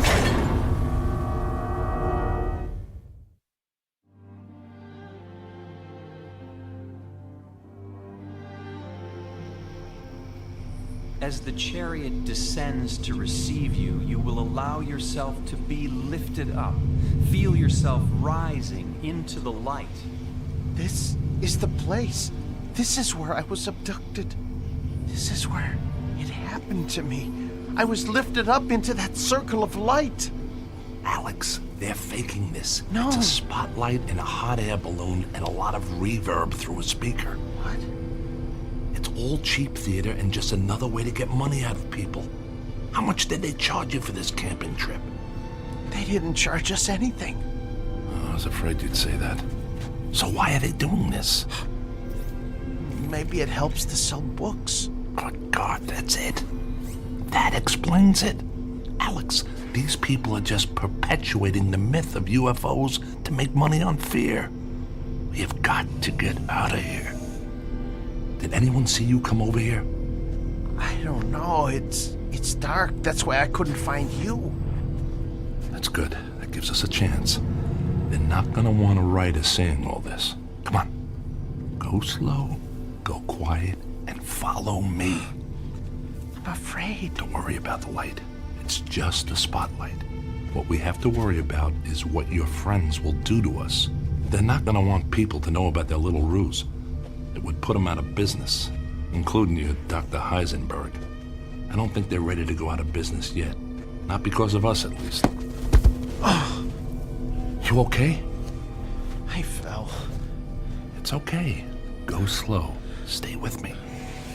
Tom, look. All right, they're ballooning their lights coming our way. I don't remember this part. This isn't about aliens, Alex. I don't want to go up there again. I don't want to go up there again. You won't. Follow me. Go slow. Don't talk. Alex, we have to run. They're coming our way. We won't get away. We will if they don't find us. Look. What's that? Looks like a cliff. If we find an overhang, that'll block the light. Get down on the ground. I think I found an opening. Good man. Scoot in there. The light is right over us. Yeah, just enough to help us see. Keep moving back. I see a light. Don't worry about it, Alex. They can't see us. No, I see a light in the cave. What? We should go back out. Come on. That's not an option right now. Let's go see what's in here. Might be a mine or something. This part of the area is loaded with them. We'll hide in here overnight and then hightail it out of here in the morning. I see a light bulb. Yeah, we're in a mine. I just can't figure out why they're still running power to it. There might be someone working in here, so just be cool. I remember a cave. When I was abducted, I think I was in a cave. Dr. Heisenberg helped me to uncover it. Alex, you're done with Heisenberg. Heisenberg is a fraud. This is all a big scam to squeeze money out of a gullible public and to rip off poor souls like you. You are correct, my friend. Heisenberg, you soulless bastard. What are you doing here? You are part of this. You're destroying people with this charade. Can't you find another way to make money? On that count, you are right and wrong. Yes, this is a charade, but not the kind you think. Ah, hello, Tammuz. Hello, Enki. I seem to have found your missing friends. I am sorry. With such a large number of subjects, it was difficult to herd them all effectively. Herd them? What are we, cattle? No, if that were the case, you would probably have been mutilated. Maria, this is impossible. What are you doing here? This is like a law school prank. Am I on some kind of TV show? It's not a prank, and you are most definitely not on television. For that matter, you will never be on television, especially your videotape. It looks like a treasure chest. That's the box I had under my bed. You've been to my home. Yes, and thank you for making it so easy for us to find what we needed. Unfortunately, we found nothing of the evidence you described to Tammuz. Is it possible you have it hidden somewhere else? Sorry, pal, but there's nothing to hide. I made it all up. Sorry, Maria, but it's a tough game out there for writers, and you editors aren't exactly easy to please. By the way, Maria, how did you get hooked up with these crooks anyway? Let's just say we have common interests. So, this is how you know Heisenberg? You're all part of a money-making machine that preys on paranoia. Your publisher, his practice. How long have you people been in business? Actually, we've been in business, as you say, for about 50,000 years. I must say it used to be much easier, but as your species and technology has improved, we've had to improvise some interesting new solutions to cover our tracks. You people are crazier than Alex. I'm not crazy. This is all real. Alex, you're going to be fine. I'm sorry that we had to use you in this way, but you have done a very good job. I don't know what I did. That's because you were under the influence of a very powerful hypnotic suggestion. Sleep now, Alex. Sleep. Alex! It's okay, Tom. Just relax. Tammuz, Enki, please carry Alex outside and send him aboard. It is his time. Who are you people? Well, for one, we are not people. We are, in fact, those aliens that you're so skeptical about. We are the Anunnaki. Many of us have been genetically modified to fulfill our mission on your planet. Now this is the book I should write. What do you say, Maria? This would be a hell of a story. I'm afraid this is a story that can never be told, my friend. Friend. I've been hearing that a lot. What's the story with this friend thing, and what are you going to do? Kill me? You kill your friends? That's a little serious for scam artists, don't you think? Now, who are you, really? It would have all been so much easier if you just told me you'd fabricated the evidence. Tom, we believed you. Are you kidding? You actually thought I had evidence of UFOs and aliens? Come on. We're all in the same business here. So I had my little scam with the book, and you got this deal going on. We can work together here. But hey, no more of this messing around with people's heads like you did with Alex. Let's just be cutthroat editors and writers. Maria, I'll be a top writer. In fact, I can write this stuff better than you folks are doing it right now, if you want to know the truth. Ah, yes, the truth. You know, my friend, maybe it's time you did learn the truth. It's obviously something you have had little experience with. Take Maria, for example. Oh, yes, she does publish books.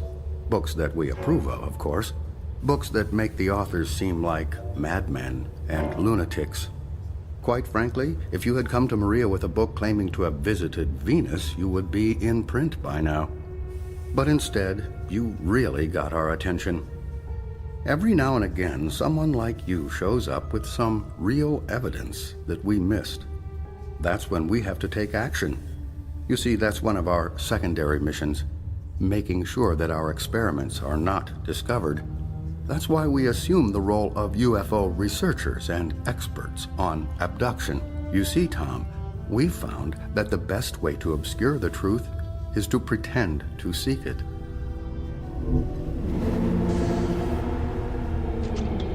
Well, it sounds like our friend Alex has made his final journey.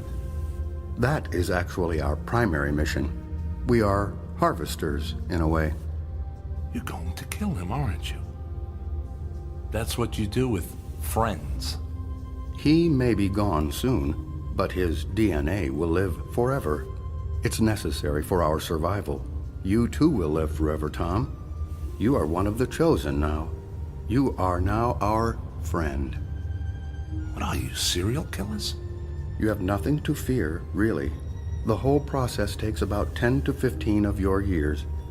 Alex was first harvested at a very early age, so his time is now. For you, you will still have some time left. It will be a time of some confusion, but all for the best, really. All for the best. You're going to kill me too? Like I said, you will have some quality of life for 10 to 15 years. And then, yes, you too will be harvested. Right. Harvested. But before I go, I have one question. Can I get an answer to one question? Sure, why not?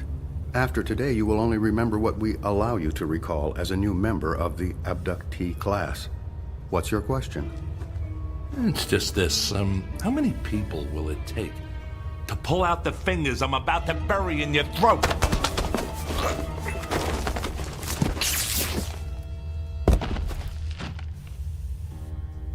It's all clear. He is unconscious.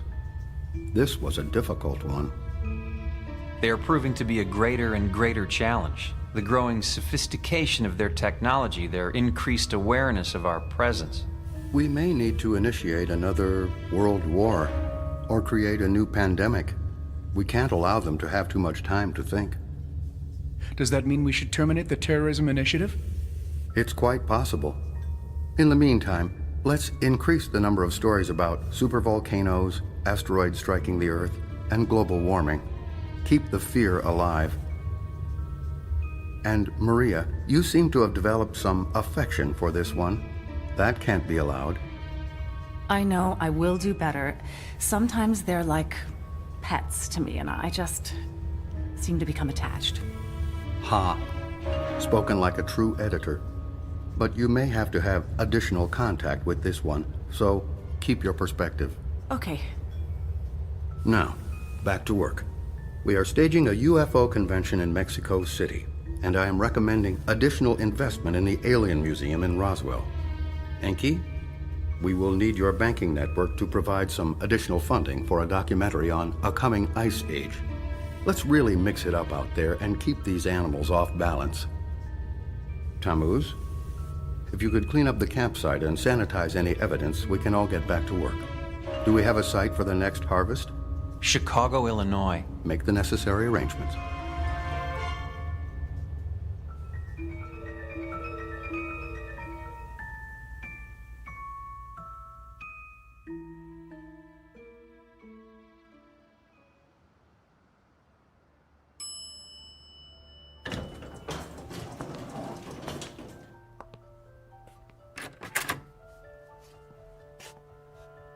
Hello, friend.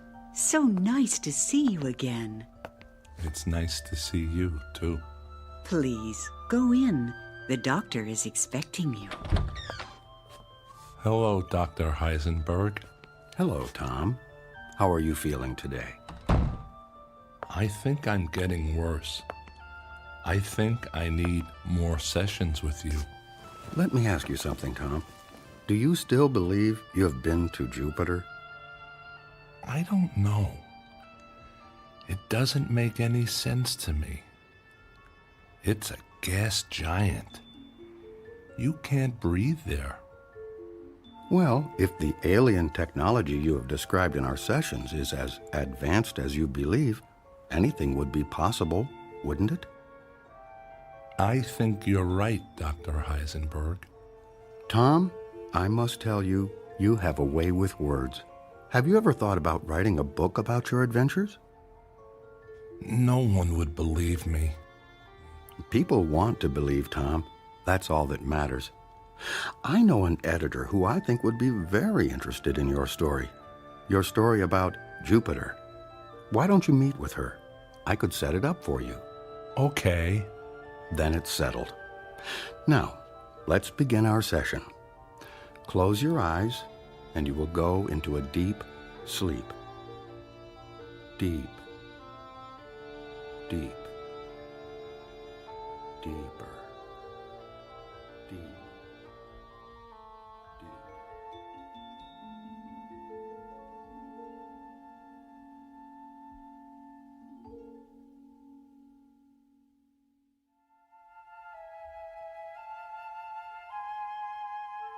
The evidence is in. The facts are fiction, and the truth has become a footnote to a lie. Is it possible that we are in fact alone in the universe? There may be a time when we wish we were, especially after a brief walkabout to that place known as the Twilight Zone.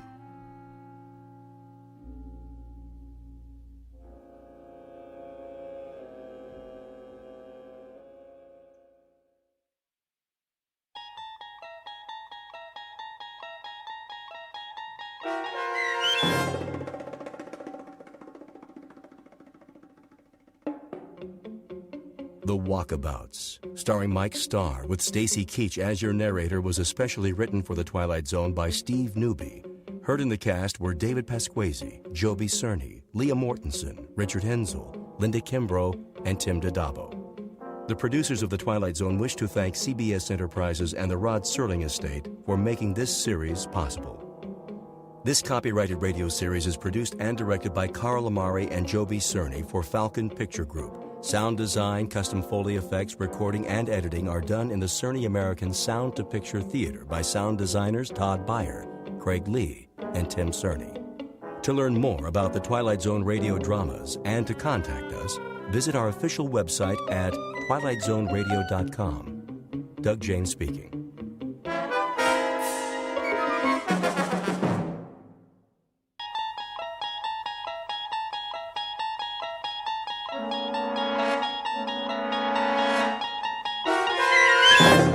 You're traveling through another dimension. A dimension not only of sight and sound, but of mind. A journey into a wondrous land whose boundaries are those of imagination. Your next stop, the Twilight Zone.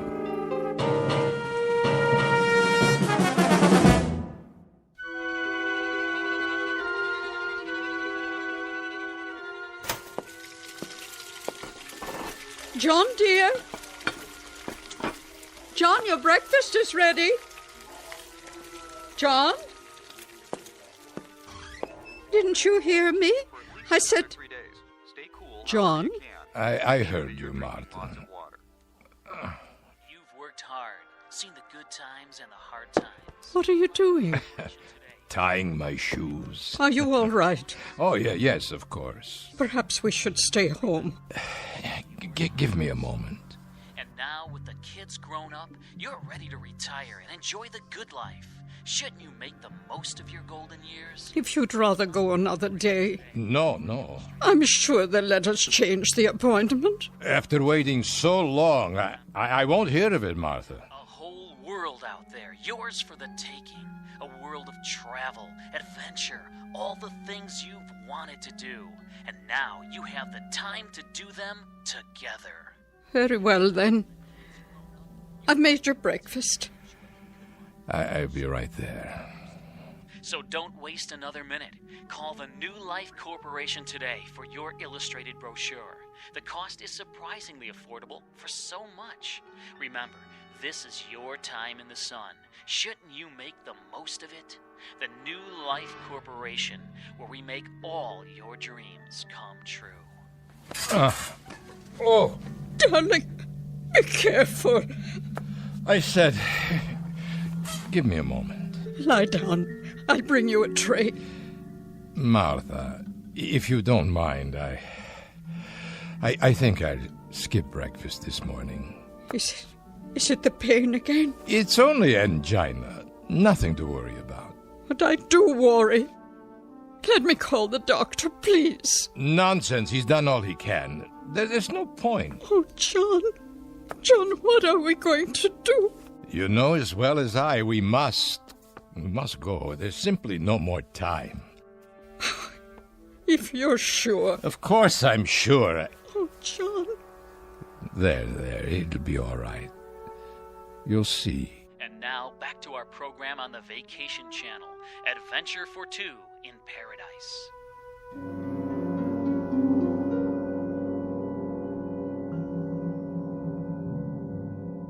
Mr. and Mrs. John Holt, two gentle aging people who slowly and with trembling fingers turn the last pages of the book of life and hope against logic and the preordained that some magic printing press will add to this book another limited edition. But these two senior citizens happen to live in the future, only a few years from now, but a time when almost nothing is impossible. Mr. and Mrs. Holt in their twilight years, who are about to discover that they've entered a zone of the very same name.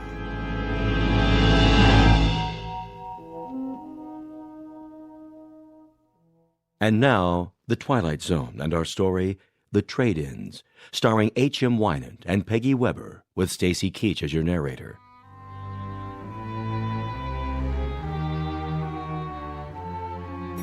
Which floor is it? Be patient, Martha. We'll soon be there. Morning, folks. Good morning. I wonder. Martha? Yes? Can I help you? No, thank you. The New Life Corporation? That's right. 67th floor. Straight ahead when you get off the elevator. You can't miss it. Thank you, young man. That's very kind. No problem. Well, this is my stop. Take care, folks. Do you think he was one of them? One of their clients? Oh, I doubt it. Just a businessman on his way to work. But he was so young. Everyone is young, Martha. The world is for the young. Here's our floor. You look nice, dear. So handsome in your suit. Very old suit. But I'm sure it doesn't matter as long as we have the money. You brought it? In my coat pocket. All of it? Don't worry, it's safe and sound. New Life Corporation, please hold.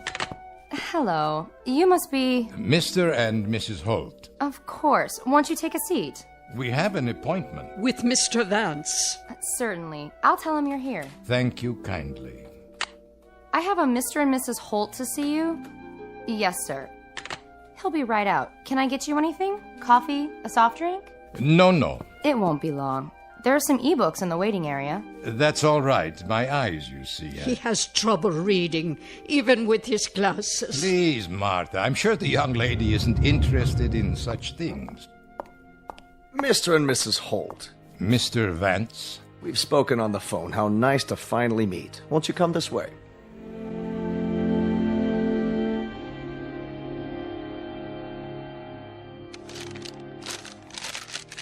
Now then, let me see. You're 79 years old, Mr. Holt? That's correct. And you, Mrs. Holt? Why, this must be a misprint. It says that you're... I'm 74. No. I was 74 last May. I find that hard to believe. I sent all the records, including our medical history, if you need anything else. Everything seems to be in order. You have a history of illness, Mr. Holt. Some. More than your fair share. A great deal of illness, I'd say. From time to time. I'm so sorry to hear that. And are you in pain now, Mr. Holt? Some. He's in great pain. It's fairly constant now. It doesn't seem to let up. I see.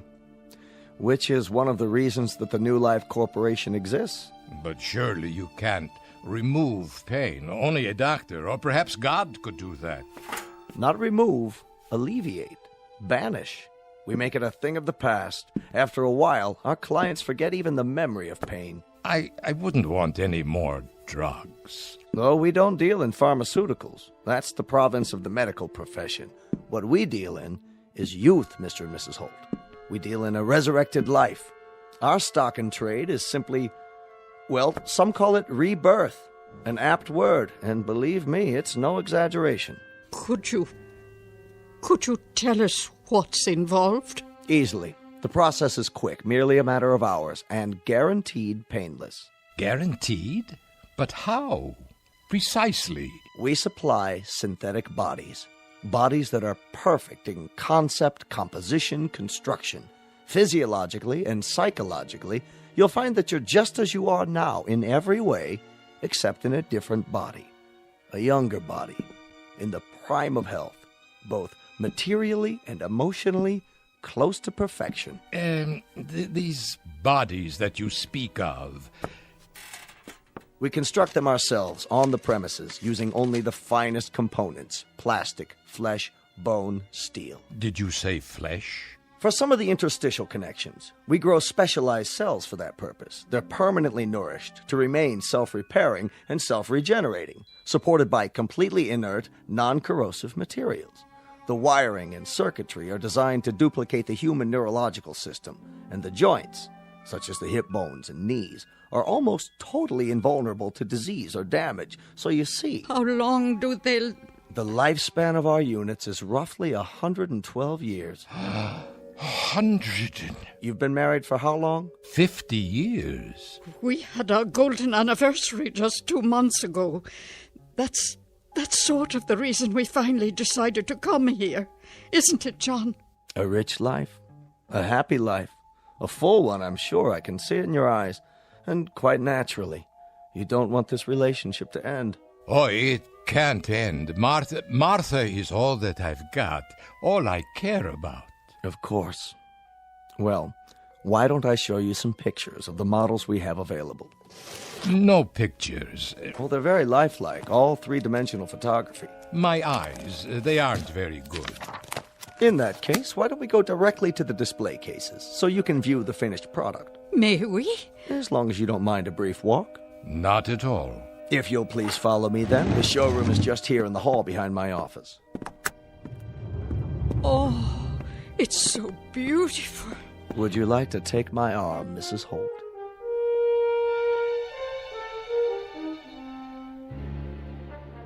That man under the lights. Is he one of your creations? The young man in the tracksuit?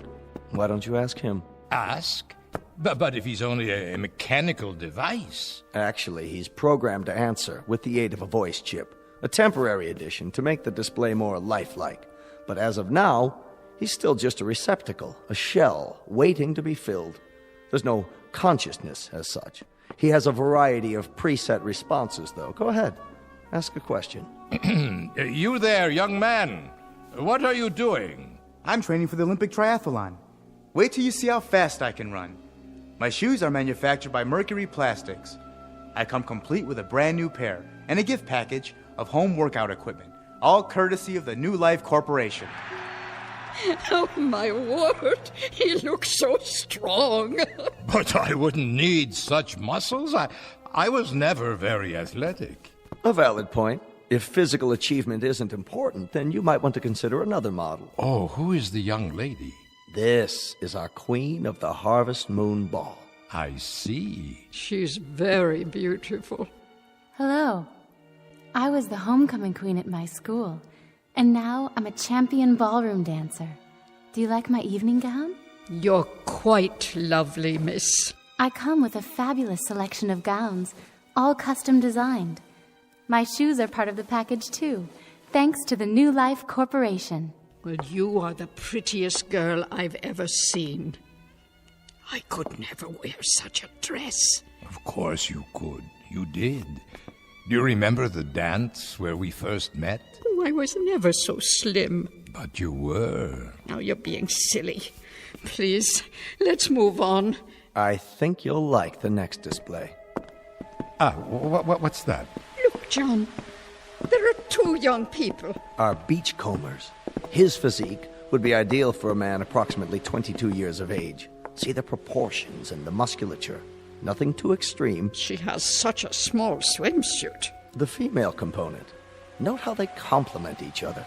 This particular model would be roughly 21 years old, 3 inches shorter than the male, of equivalent health and potential, capable of walking for miles along a beach. We've given them both a foot structure with the perfect arch and legs that are polymer reinforced. Look at the ankles. And the hands. My hands were never like that. Oh, yes, they were, Martha. Don't you remember? We like to see these two go as a package, and you needn't worry that there'd be others like them. Each model is designed with distinctive features. None are exactly alike. How would... Yes? I'm not clear on the procedure. What would happen? I mean exactly. Very simple. We put you to sleep, and then we transfer all your memories, personality, and so forth into these replicas. You'll awaken in your new bodies and live a lifespan and a quality of life never dreamed of before, with health, contentment, and purpose. And there's no pain? None. Are you sure? Are you sure there would be no pain? No pain, Mr. Holt. For the first time in how long I can only guess, you'd be free of pain. You'd be a young man again, in the prime of life. It's too much to believe. And you, Mrs. Holt, would be at his side. Instead of the end, it would be the beginning. Do you know what that means? What about the memories? Memories? They will be transferred in full. There's no loss. But the actual moment of transfer. If a new life begins, then the old one must end. A kind of death for the mind as well as the body. And so, that is what I will experience, death. Are you afraid of dying, Mr. Holt? Not afraid. But if all that I have been comes to an end, then this rebirth, it's not something for me to know. Perhaps that's even a good thing, to go to sleep at last. Oh, there's no loss of consciousness. The continuity is seamless. What you'll experience is a sudden, dramatic change for the better. It may take some getting used to, but we have a counseling service available. The process itself is so simple, so uncomplicated, you'd really be quite amazed. Mr. Vance? Mr. Vance, you're wanted in the teleconferencing room. Would you excuse me for a moment? Yes, of course. Please, feel free to walk around, look at the other models. If you have any further questions, I'll be right back. We'll be here. John, it's like a miracle. Yes, maybe too much like a miracle.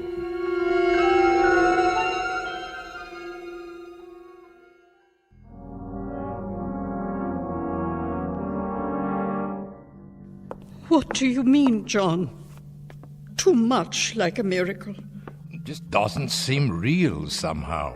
But look, you can see what they've built. Not the technology, the thought of it. To live without pain, just the thought of that and nothing else.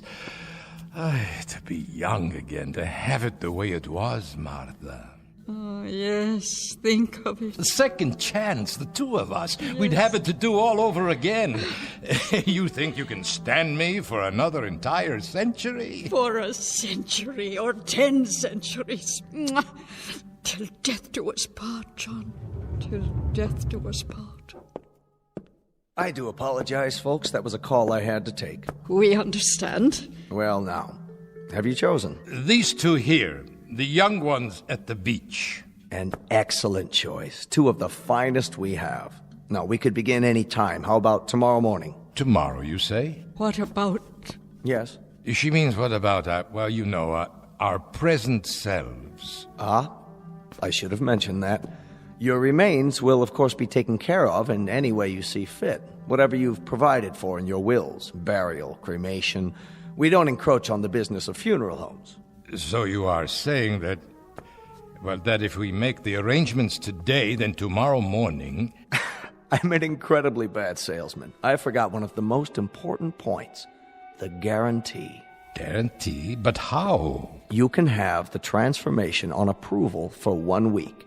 After the test period, if you're not fully satisfied, we can always exhume your old bodies. You mean our bodies will already have been... Not exhume in the usual sense. They will be held intact, preserved, if you will, in a precisely monitored, germ-free environment. If, for some reason, after the 7-day period, you decide against your new life, but you'd be surprised at how infrequently that occurs. Or rather, you wouldn't be surprised. We've had better than 98% satisfaction in the 12 years we've been operating. In that case, Mr. Vance, there is only one more question. How much will it cost? There is no price given in your brochure.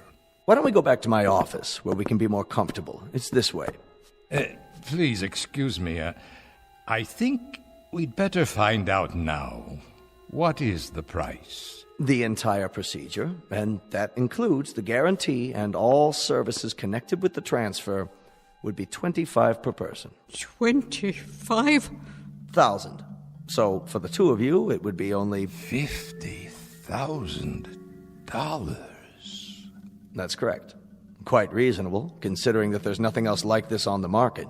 By prorating it, Mr. Holt, in other words, figuring it on a basis of cost per year, I might say it's ridiculously low. I mean, $25,000 per 100 years of lifespan. Well, you can see how very economical it is. We've got nearly $25,000 in this envelope, Mr. Vance. We allow a 5% discount on multiples if they're purchased at the same time. The extended warranty is extra, but if I do say so, it's only prudent to... The $25,000 is all we have. Can we make a partial payment? Partial? Well, we could pay this much in cash and then charge the rest. I'll be able to work again. You can take it out of my salary as much as you want until the balance is paid. I'm sorry, Mr. Holt, but my hands are tied. Government regulations prohibit any extension of credit in these matters. The transaction must be in cash. But that's all we have. It's all we have in the world. We've been saving and saving it. Why... We've done without practically everything. The doctor bills ate up almost all of our retirement account, but this money, this is pennies, nickels and dimes. Sometimes it was only one meal a day. No vacations, it was no movies, no going out for months. It was my wife wearing the same coat for years, the same dress over and over. I'm sorry, Mr. Holt. Believe me, I am. But these are the rules I have to follow. They don't allow me any leeway. There is, of course, one alternative. And what is that? We could perform the transference for just one of you. Yes. Yes, that's the way it should be. No. You have it done, John. Use the money for yourself and have it done. And I can wait. That's not possible. But I wouldn't mind waiting. Not in the least. No, Martha. It's out of the question. I couldn't do that, Mr. Vance. Are you married? No, I'm not. Then perhaps you can't understand, but I'm afraid it would have to be the both of us or neither of us. We cannot be separated. We have to be together. One is no good without the other. Of course. I understand. Perhaps some other time. I remember that poem by Browning. Grow old along with me. The best is yet to come. The last of life for which the first was made. Give me your hand, Martha. I'm all right. Give it to me, so I can kiss it. Don't worry, Martha. I'll find a way.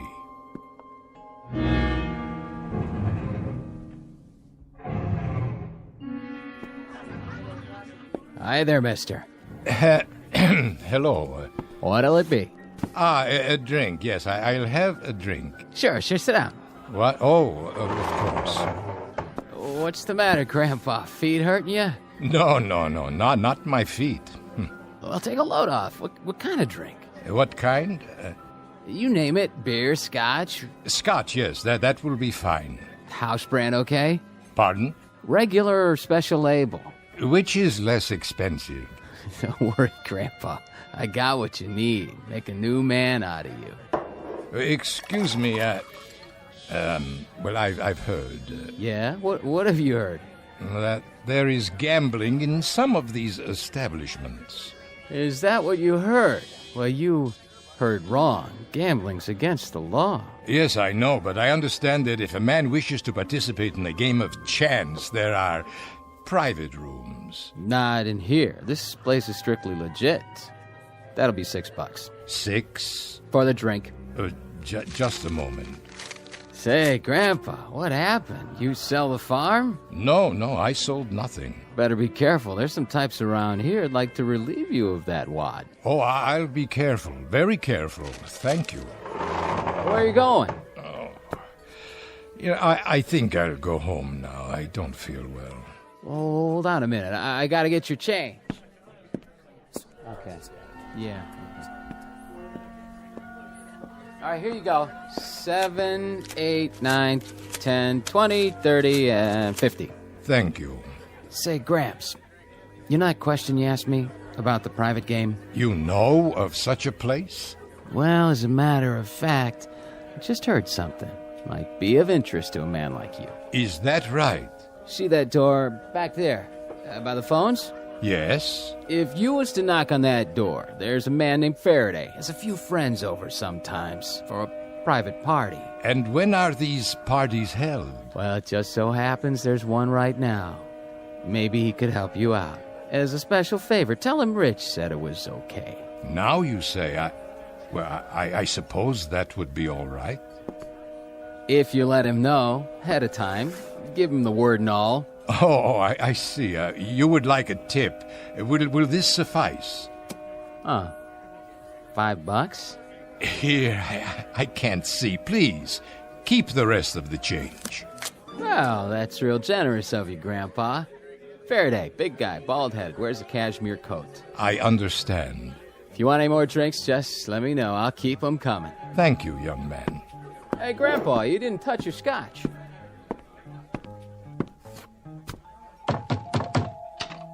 Yeah? Mr. Faraday, please? Nobody by that name. But the bartender, he told me. Which bartender? I believe his name is Rich. Wait here.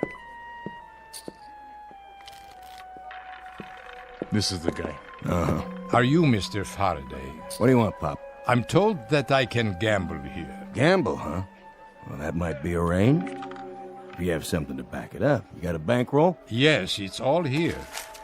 Yeah, it looks like you do. Horse come in? No, sir, I'm not much for gambling. Is it enough? Why don't you step inside? If it's all right. Place your bets. Insurance. Here we go, down the derby. What's your pleasure? Dice, poker, red dog? I don't know very many games. I used to play a little poker. Did you now? When I was younger. Well, what do you know? There just happens to be a game open. There does? We got a chair for you right over here. Are you sure you don't mind? Oh, don't worry about it. Come on, Pop. Have a seat. There you go. We have a new player, gentlemen. Let the games begin.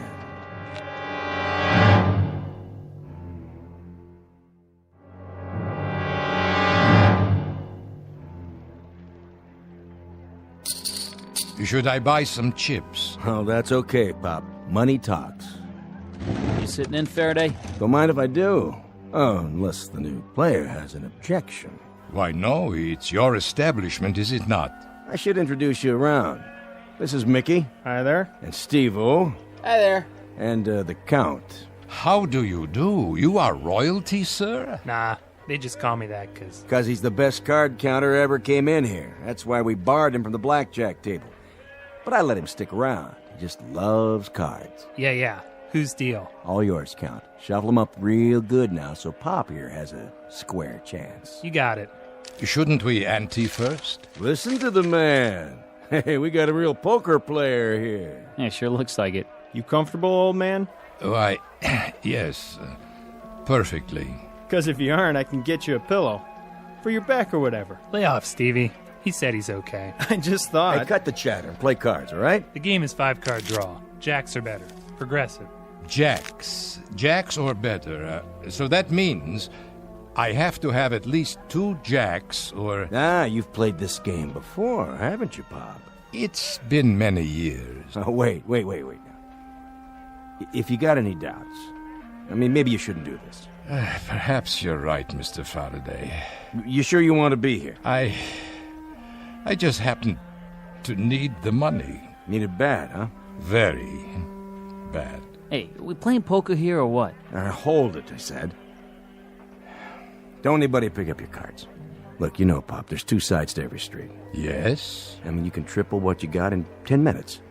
Or you can walk away from the table with a big fat goose egg. It's been known to happen. You don't have to explain. I understand. You're the boss, Pop. 2 jacks are better, or you can't open. If nobody gets them, next hand is queens are better, and so on. Ah, yes, it's beginning to come back. Deal 'em. Cut first. Go on, Pop, cut the deck. Beautiful. Here we go. To you, Faraday. Check. Now I'll open for $10. Okay, 10 it is. How about you? The smallest I have is a $50 bill. How much do you want to bet, Pop? Well, I suppose I'll bet 50. You mean you raise? I'll raise, yes. Too rich for my blood. I'll see him. You will? 40 to you. I know. Let me think. Okay, I'll see it.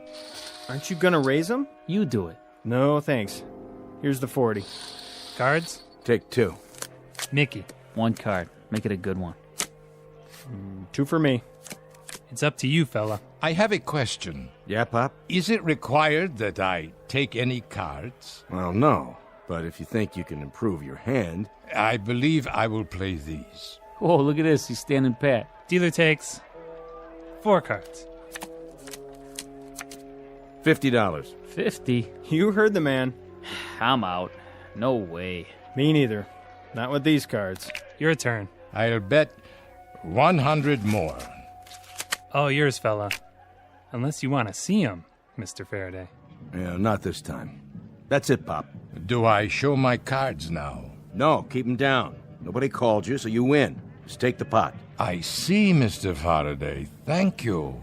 Thank you all. See, Pop? It's easy. A nice, friendly table. That's what we have here.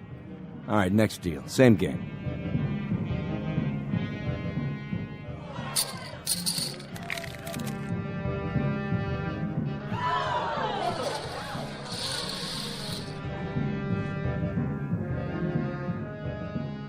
To you, old man. You in or out? How much? 1 to call.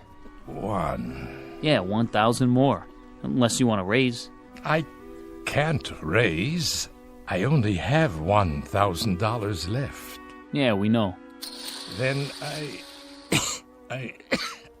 Oh. You sick, Pop? I'm all right. No, you're not. It's between you and the old guy, Faraday. Excuse me for a moment. You're pretty bad off, aren't you? Long time? The last several years. I'm about to clean you out.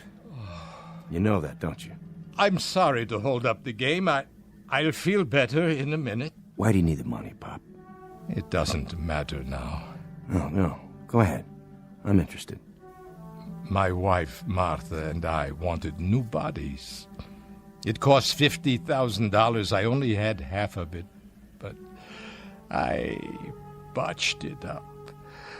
I'm no good at this. I'm no good at anything anymore. Just a tired, sick old man who can't walk to the corner without swallowing a pill, who leans on his wife when he takes 3 steps. Just a tired, sick old man, not worth anything to anybody. I wanted to be young again. I wanted to be strong. I wanted to begin all over. I wanted to wake up one morning and get out of bed and not feel pain. That's all. You're raised, Pop. Then I call you. Look at that pot. Must be 20 grand. 25. Show him what you got. Read him and weep, old man. Pop first. I have these. 3 big ones. Kings. At least he hit something this time. Are you able to beat that, Mr. Faraday? Nope. You don't mean it. Be my guest. Game's over, Pop. You walk away. You came with 25, you leave with 25. Then I still have enough for one. Martha will understand. I can't help it. I can't live like this now with the pain. She'll understand. I don't have any choice. I don't have any choice at all. Go on, Pop. Get out of here. Yes, thank you. Thank you all, gentlemen, very much. What are you doing, Faraday? You know you had him beat. Let me see. Just like I thought. 3 aces. Why'd you let him walk away? I'm not sure. But look at it this way. I'm even. We're all even. There'll be other games. Plenty of other games. Only... not for him.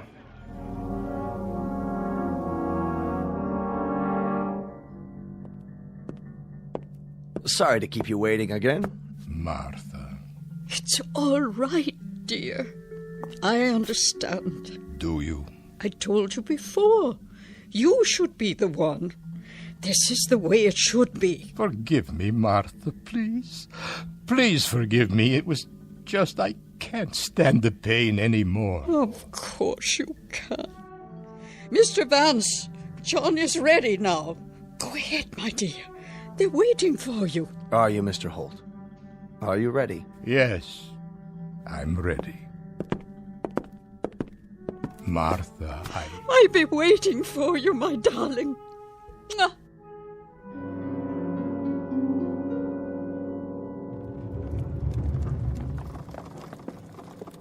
Mr. Vance? Just a few more moments, Mrs. Holt. What is under the sheet? It's my husband, isn't it? Only his old form. Go ahead, take it on to preservation. Yes, sir. Your husband is fine. He'll be coming right out. Martha! Martha! Look at me! Oh, John! Oh, you look wonderful! Look at me, Martha! I could run a mile, I could do push-ups, handstands, anything, Martha! Look at how young I am! And no pain! No pain at all! No, thank you, Mr. Vance. Thank you, and bless you! Don't thank me. Thank the surgeons. I promise you I'll never forget it. Martha, my darling, do you know what happens now, do you? You and I, Martha. Now we'll really begin to live. We're going to do everything on God's earth we haven't been able to do. The big things, little things, the wild things, the crazy, illogical things. The things we were too old or too sick or too tired to do. Oh, that'd be wonderful. Do you understand, Martha? Every day is going to be a wedding day for us. Every afternoon a reception, every evening a honeymoon, and every 7th day an anniversary. Yes, darling. If only it could be. Martha, my darling, you and I are going to live for years, decades. We are going to... You will, John. You will. But look at my hand next to yours. Look at it. It's old, John. So very old. Martha, no. I have some papers for you to sign, Mr. Holt. Would you come with me? No, what have I done? What have I done?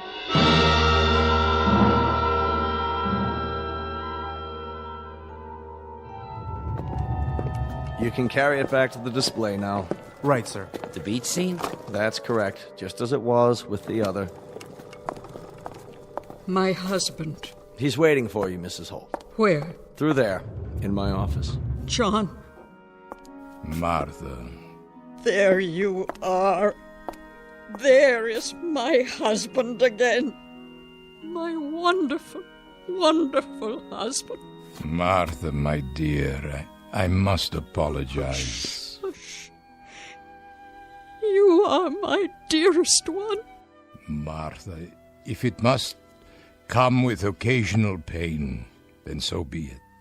I wouldn't have it any other way. My love. Remember Browning. Grow old along with me, the best is yet to be, the last of life for which the first was made. Yes. Our times are in his hand, who saith, a whole I plan. Youth shows but half. Trust God. See all. Be not afraid. I'm not afraid. You know, John. Nor am I.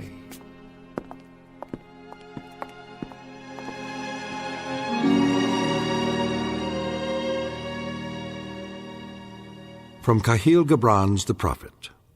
Love gives naught but itself, and takes naught from itself. Love possesses not, nor would it be possessed. For love is sufficient unto love. Not a lesson, just a reminder from all the sentimentalists in the Twilight Zone.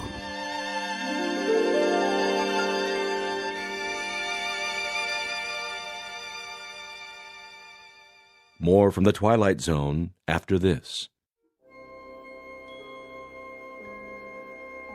Hi, this is Carl Amari, producer of the Twilight Zone Radio Dramas. I'd like to take a moment to tell you about our official website at twilightzoneradio.com, where you'll get the latest news and information on these Twilight Zone Radio dramas. Plus, at twilightzoneradio.com, you can digitally download 3 free episodes or any of our episodes for only $1.95 each. In this age of ever-changing technology, we've decided to make these episodes instantly available to you by making the Twilight Zone Radio Dramas a digital download-only series. This means that this series will no longer be offered on CD. The CD collections at our website are now being offered, while supplies last, at buy one, get one free. So be sure to get your favorites before they're sold out. Be sure to visit us often, and I'll see you in the zone.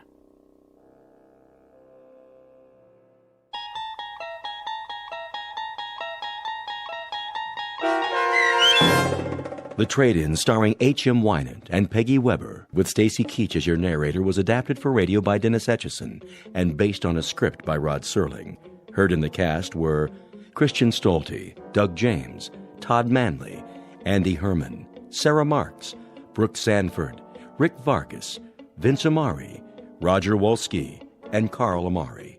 To learn more about the Twilight Zone radio dramas and to obtain audio cassettes and CDs of these programs, visit our website at twilightzoneradio.com. The producers of The Twilight Zone wish to thank CBS Enterprises, Carol Serling, Dennis Etchison, Dick Brescia Associates, Claire Simon Casting, Terry Jennings, XM Satellite Radio, Sirius Satellite Radio, our sponsors, and our radio affiliates for helping make this series possible. This copyrighted radio series is produced and directed by Carl Amari and Roger Wolski for Falcon Picture Group. Doug James speaking.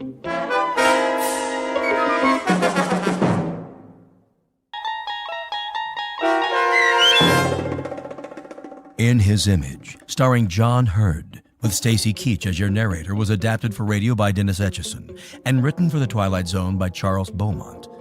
Heard in the cast were Alyssa Fraden, Ann Whitney, Darren Stevens, Jeff Lupetin, Meg Falcon, Elizabeth Lido, Carl Amari, Doug James, Jason Mallow, and Kip Karstedt. This copyrighted radio series is produced and directed by Carl Amari and Jason Mallow for Falcon Picture Group.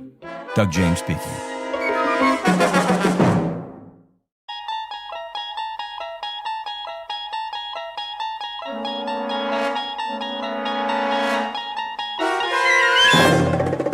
You unlock this door with the key of imagination. Beyond it is another dimension, a dimension of sound, a dimension of sight, a dimension of mind. You're moving into a land of both shadow and substance, of things and ideas. You've just crossed over into the Twilight Zone.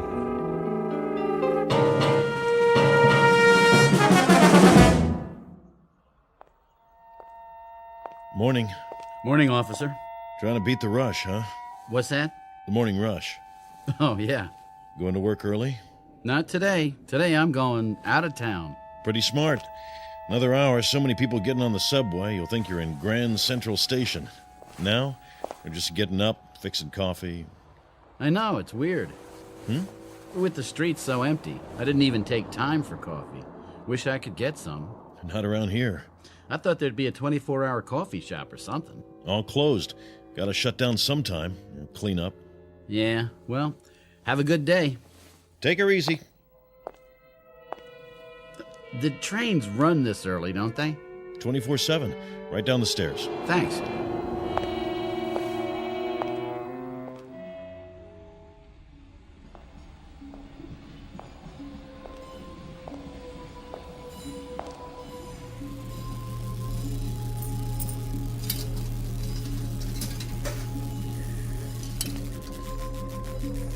What's that sound?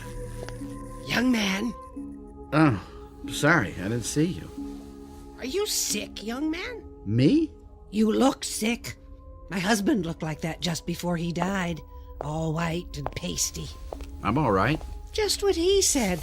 The same words. I'm all right. Went to bed. Next morning there he was, sprawled out, dead. You don't drink, do you? No. That's what killed my Jack. I told him it was the devil's work, but he wouldn't listen. And look where he is now. Is that right? Oh, the devil's all around us, mister. And if we don't fight him, if we don't stand up to him, we'll suffer eternal torment. I'm sure you're right. I know I am. And I'll tell you how I know. It was a Sunday. I was ironing, if you please, and that's when it happened. The good Lord's own sweet voice, like an electricity shock. I was revelated. Oh, praise him, mister, and praise his good works. I will. Do you read the good book? Yeah, all the time. Oh, sure you're telling the truth now. We may be underground, but he hears every word. I have to go. The train's coming. I don't hear any train. Leviticus chapter 5, verse 2. Perfect. You're perfect. What? Or if a soul touch any unclean thing, whether it be a carcass of an unclean beast, or a carcass of unclean cattle, or the carcass of unclean creeping things, and if it be hidden from him, he shall also be unclean and guilty. If you're not perfect, then kill, and end it now. Please. Don't you want to be saved? No, I just want to be left alone. We're never alone. Don't you know that? He's with us all the time, and he'll help us if we only let him. But we've got to be saved first. Read this pamphlet. All right. The devil means to have you, but I won't let him.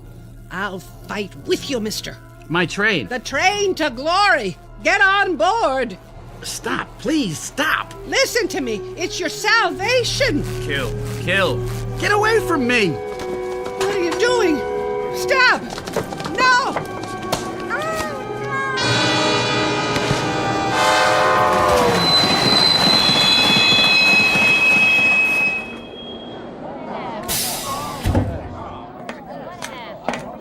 What in God's name? She fell on the tracks. I couldn't stop. Hey, that man pushed her. Hey, somebody stop him! Somebody! Get away from me!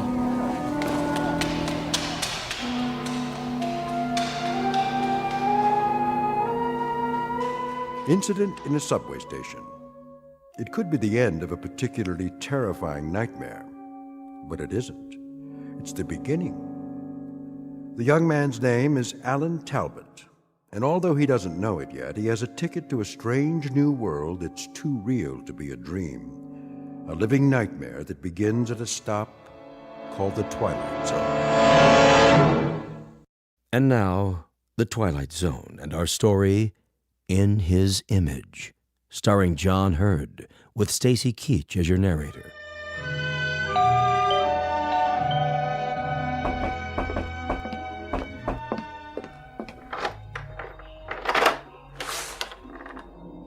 Yes? Sorry to bother you, ma'am, but see, I belong to the Junior Woodchucks, and if you'll just buy a 10-year subscription to the Ladies' Home Companion, I'll get to go to summer camp. What do you think?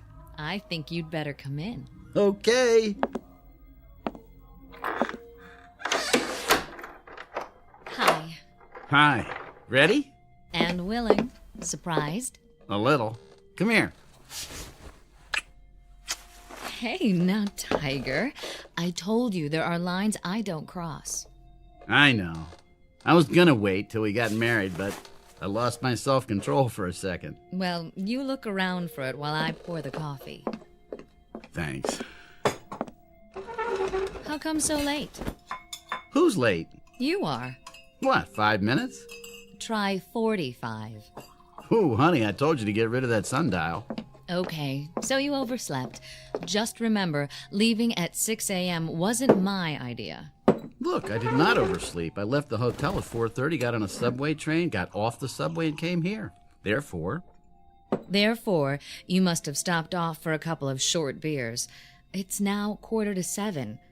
Look at your watch. See? Yeah, I see. But I don't understand. I do. You were enjoying those last moments of freedom. Uh-oh. Uh-oh, what? Well, you said you wanted to bring some food along, so I roasted us a chicken. Looks like it got a little crispy. Jess? Hmm? Are you sure? What do you mean? Do you know what you're doing? Of course I do. I, a 31-year-old spinster of sound mind and body, am going to run away to a town I've never heard of for the purpose of marrying a guy I've known exactly 4 days. Anything odd about that? I'm serious. So am I. I mean, shouldn't you get to know a little more about me? Like what? I know that your name is Alan Talbot. I know that you live in Coralville, New York, in a big white house surrounded by rose bushes and trees. I know that you do scientific research on some kind of weapons device for the government. Not weapons, computer electronics. See? Already you're romanticizing me. Don't interrupt. You are visiting New York City for the pure morbid pleasure of it, currently rooming at the Chesterfield Inn. You make a modest but adequate salary.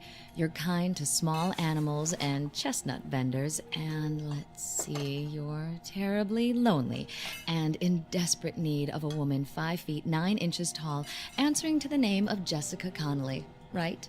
Right. And you are single. At the moment. Well then, we'll just have to do something about that. Here, wrap the chicken in foil and put it in the picnic basket while I get the suitcase. Sounds good to me. Think I'll like Coralville? Only if you happen to like great little towns full of warm, friendly people. Only a week away from the place and already he's homesick. I better like it. You will, and you'll love Aunt Mildred. Well, are you going to stall all day, or are you going to make an honest woman out of me? Let's go.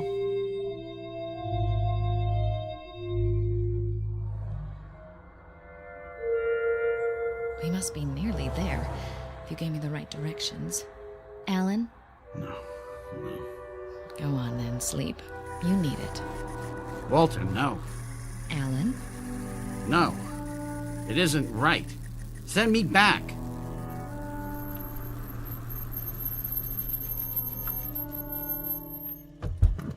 Alan, hey. What? What? Huh? What's the matter? You were having a nightmare. I was? Must have been the chicken. You didn't care for it? I didn't tell you, but chicken doesn't care much for me. From the way you were thrashing around, I'd say it hates you. Who's Walter? Who's who? You kept yelling, Walter. Well, this isn't the best time to tell you, but he happens to be my brother. Oh? Well, I didn't know you had a brother. Yeah, tragic case. We keep him locked up in the cellar, and I don't like to think about it. Alan, you idiot. Actually, I don't know any Walter. Maybe you don't, but asleep, you're scared to death of him. I said I don't know any Walter. Okay. Grouch. Sorry. You want me to drive? If you like. Just be careful. I haven't got it paid for yet. Slide over, we'll switch. How far is this rustic paradise anyhow? Another few miles. You see that Scatter Creek? Yes. I played there when I was a kid. Every time I ran from home, I'd just get about this far to that grove of trees. Love Alley, we called it. Great place to take girls. What they used to call sparking. How would you know? Oh, my dear, among sparking circles, I was nicknamed the Human Electrode. Lovely. What am I getting into? What do you say we find out?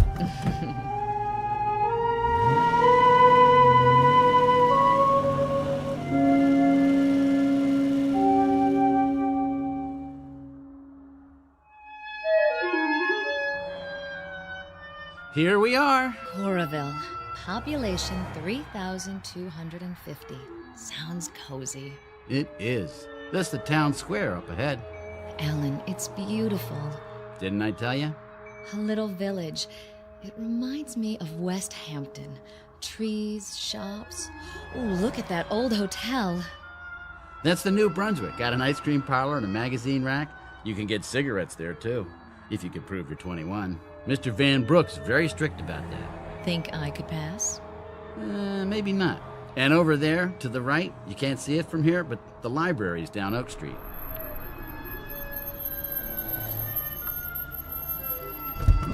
Don't stop now. I want to see all of it. Alan? I'm sorry, it's just, What? Well, either I've got the worst memory in the world or they put up a new office building. I see it. In a week? Prefab, I guess. I tell you, young lady, they don't make things the way they used to. Oh, well, let's go. Alan, do me a favor. Sure. Let's get something first, before we meet the gang. Just a little glass of wine to take the edge off, all right? Relax. In the first place, it isn't a gang, it's just Aunt Mildred. In the second place, there aren't any bars in Corville. Well, I thought I saw one a couple of blocks back.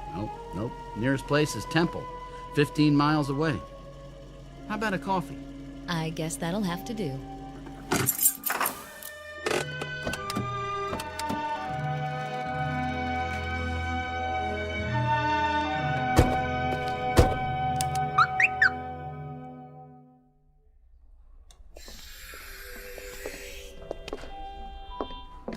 What a lovely lobby.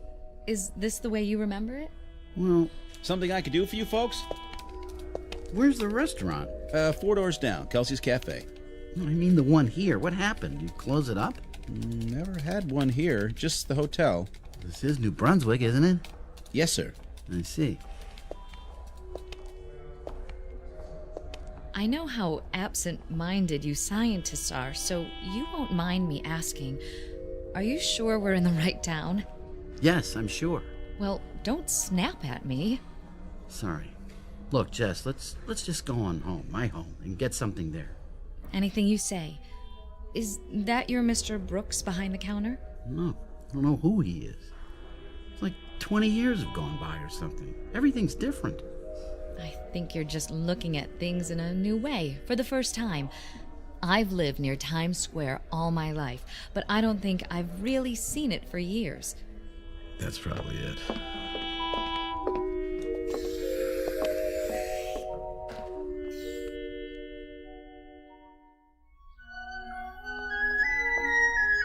Now that's a classic house.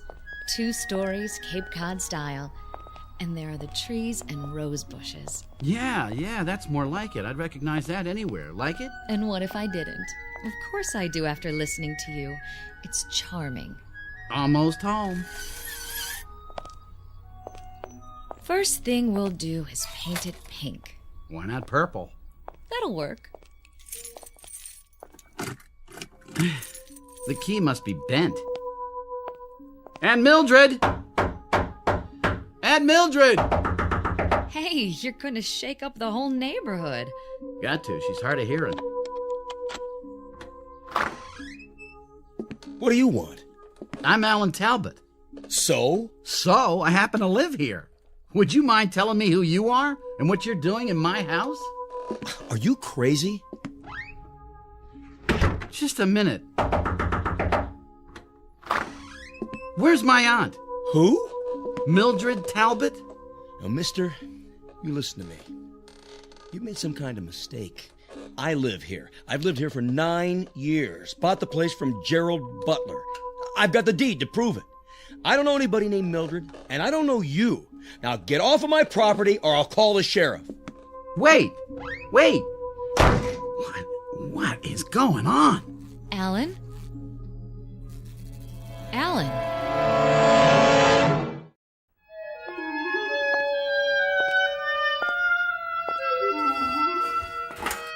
I'm back. Get everything straightened out at City Hall? Sure. I'm out of my mind. Alan. Well, I don't know what else to think. Somebody I never saw before in my life living in my house. The woman I had lunch with a week ago dead for 3 years. New buildings in town. According to the official records, it's all true. Alan, I know this will sound crazy, but remember what you said when we tried to get coffee at that hotel? The one that didn't have a coffee shop? You said it was as though Coraville had aged 20 years. 20 years in a week. What if it's true? What if 20 years have gone by somehow? Rip Van Winkle? Well, why not? It's a possibility, isn't it? No. I thought of that, but it doesn't hold up. For one thing, it would make me at least 45. Unless I left town at the age of 10. And that couldn't be because I went to high school and college here. Except there aren't any records that I ever attended Corville High. And the university I work for, it doesn't exist. It never existed. What about your aunt? I just checked. There isn't a single trace of evidence that a Mildred Talbot ever lived here. Well, it was an idea. Let's go. Where to now? The cemetery.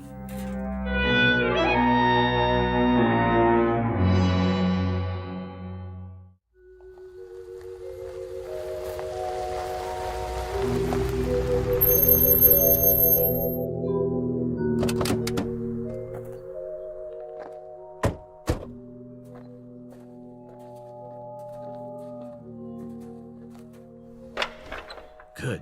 Gate's open. Alan, what are you doing this for? Find out whether the world's gone crazy or I have. My parents are buried here, and if I can find their graves... At least this cemetery's been here for a while. Look at the vines on the statues. Angels, stone crosses. Do you recognize anything? Yes, over there. The 2 headstones side by side. But I don't understand. Mary F. Cummings, Walter B. Cummings Sr. Is that your name, Cummings? No. Those the ones? That's them, all right. What do you want? Leave him alone, please. This man says you created a disturbance at his house. It was a mistake. Says you claimed it was your house. I thought it was. I'm sorry. You want to press charges? Well, as long as he admits it, I guess not, but you better not come around again, young fella. I won't. Go on back to the car. I'll be along in a minute. All right, Sheriff. It was all a misunderstanding. What's your name, son? Alan Talbot. This your wife? No, my fiancée. Well, Mr. Talbot, want to tell me what you're doing in Courville? You're the sheriff? That's right. And I suppose you never heard of Carl Jasperson? Sure I heard of him. He's the man I replaced. You know him? He's my godfather. Where can I find him? Find him? Over there. By the monument. You mean he's... Here he is. Carl Jasperson. I have to get out of here.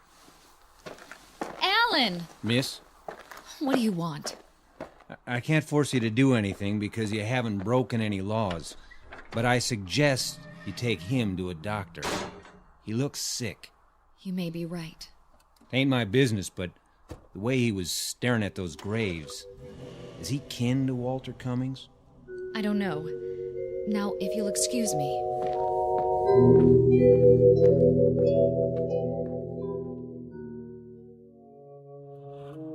It's only a few more miles to New York. How do you feel? Alan? Alan, don't shut me out. I don't have anything to say. Honey, there's a rational explanation for all of this. There has to be. Dr. Matthews had a patient once who couldn't even remember her own name. Please don't humor me. She had no idea where she was or how she got there. When Dr. Matthews talked to her, she couldn't remember a thing about her life. But 2 weeks of treatment and she was all right again. It was a form of amnesia. You'll like Dr. Matthews. Then kill. You must kill. Wrong, Walter. Wrong. And he treated Sandy, my roommate. I don't know whether I told you about her. But anyway, she had a breakdown and... Stop the car. Are you going to be sick? Yes, stop the car.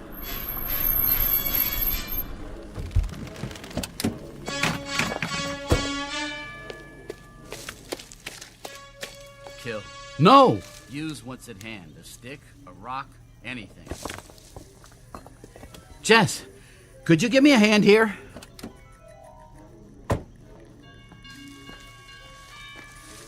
Where are you? Over here. What is it? No, don't come any closer. What? Stay away from me. Get back in the car and drive away as fast as you can. Alan, why are you holding that rock in your hand? I'll see you at your apartment. But how will you get there? Never mind, just go. For God's sake. Jess, go. Now. If that's what you want. Run before I... Kill. Kill. No! Jess! Oh, Jess. Jess.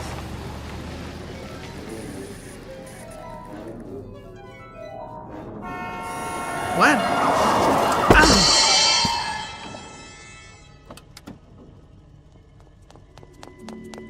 Mister, you all right? I didn't see you, honest. I came over the hill and... Hey, mister, can you stand up?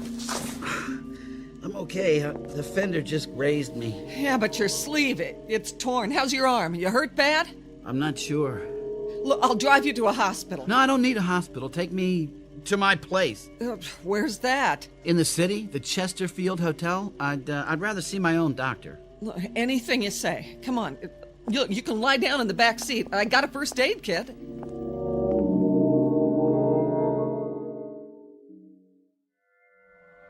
Look, is that a bad cut? No. I still think you ought to see a doctor. I will, as soon as we get there, but I'm not even bleeding. Not on the outside, maybe. I've heard of accidents where you... I'm fine. I'll sign anything you want, absolving you of all blame, okay? Look, don't get sore, mister. I'm just worried about you is all. Sorry to have been so much trouble. Mister, I'm glad you're alive. Look, it's none of my business, but how come you were standing there in the middle of the road like that? I'm not sure. I'm gonna find out.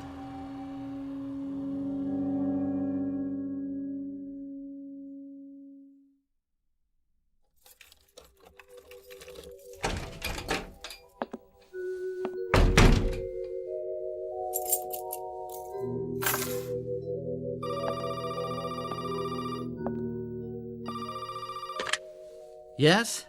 Alan? Oh, darling. I've been calling every 15 minutes. I'm so worried about you. Are you all right? I think so. I scraped my arm after you left, but I've got a bandage on it. Looks fine. Oh, Alan, are you sure? Yes, there's no bleeding. How did you get home? I caught a ride. Listen, Jess, why don't you just forget about me? I don't understand what's going on and... You listen, Alan. I've made an appointment with Dr. Matthews for tomorrow morning. I'll pick you up at the hotel at 9:30. You'd do that after everything that's happened? You bet your life I would. Look, Mr. Talbot, I didn't plan to fall in love with you, but I did, and I'm stuck with it, for better or worse. Thank you. That means a lot. Want me to come over? No, I'd like to be alone, think things through. I'll see you in the morning. Good night, Jess. Good night, darling. And try not to worry. It's going to be all right. There it is again. The noise. The noise. Where's it coming from? Where? My arm. What's wrong with my arm? Oh, no blood. Let's take off this bandage and see.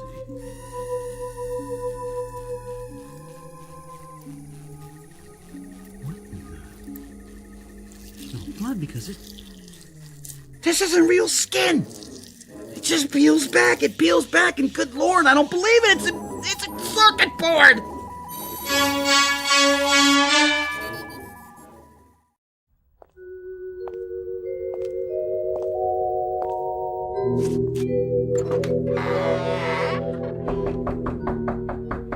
Hello?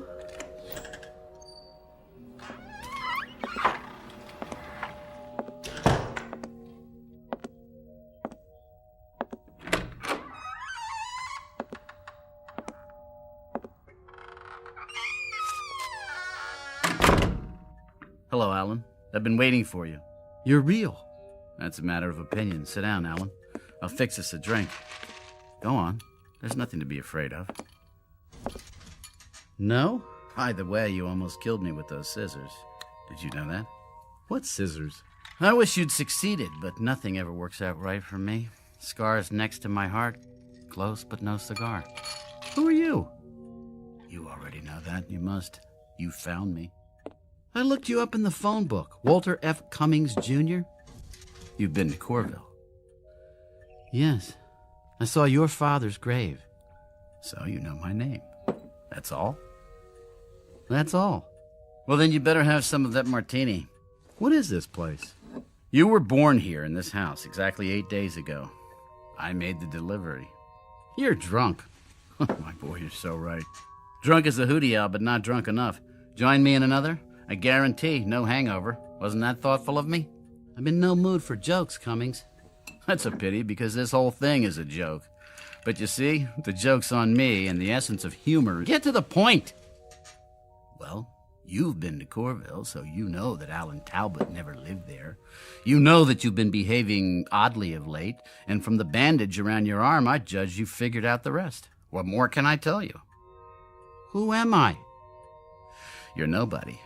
You're nobody at all. Who is this watch I'm wearing? Ask me that. Who is the refrigerator in the kitchen?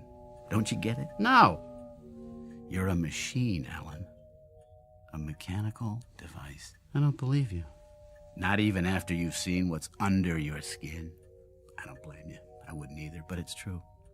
The fact is, you were born a long time ago inside my head. All kids have dreams, don't they? You're mine. A perfect artificial man. Not a robot, but a duplicate of an actual human being. You're still dreaming, am I? It was harmless. Not even terribly imaginative for a child. But then I became an adult, only somewhere along the line I forgot to grow up. Like most geniuses, I kept my dream. Why don't you take off the training wheels and talk straight? I created you. Is that straight enough? You're not only drunk, you're crazy. Then how would you explain the circuits in your arm instead of flesh and blood? A prosthetic arm? I don't know. You expect me to believe I'm a machine?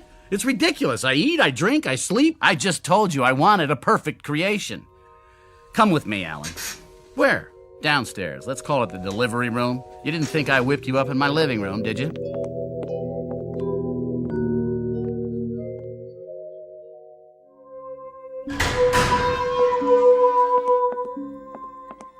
What is this room? My lab. Your birthplace.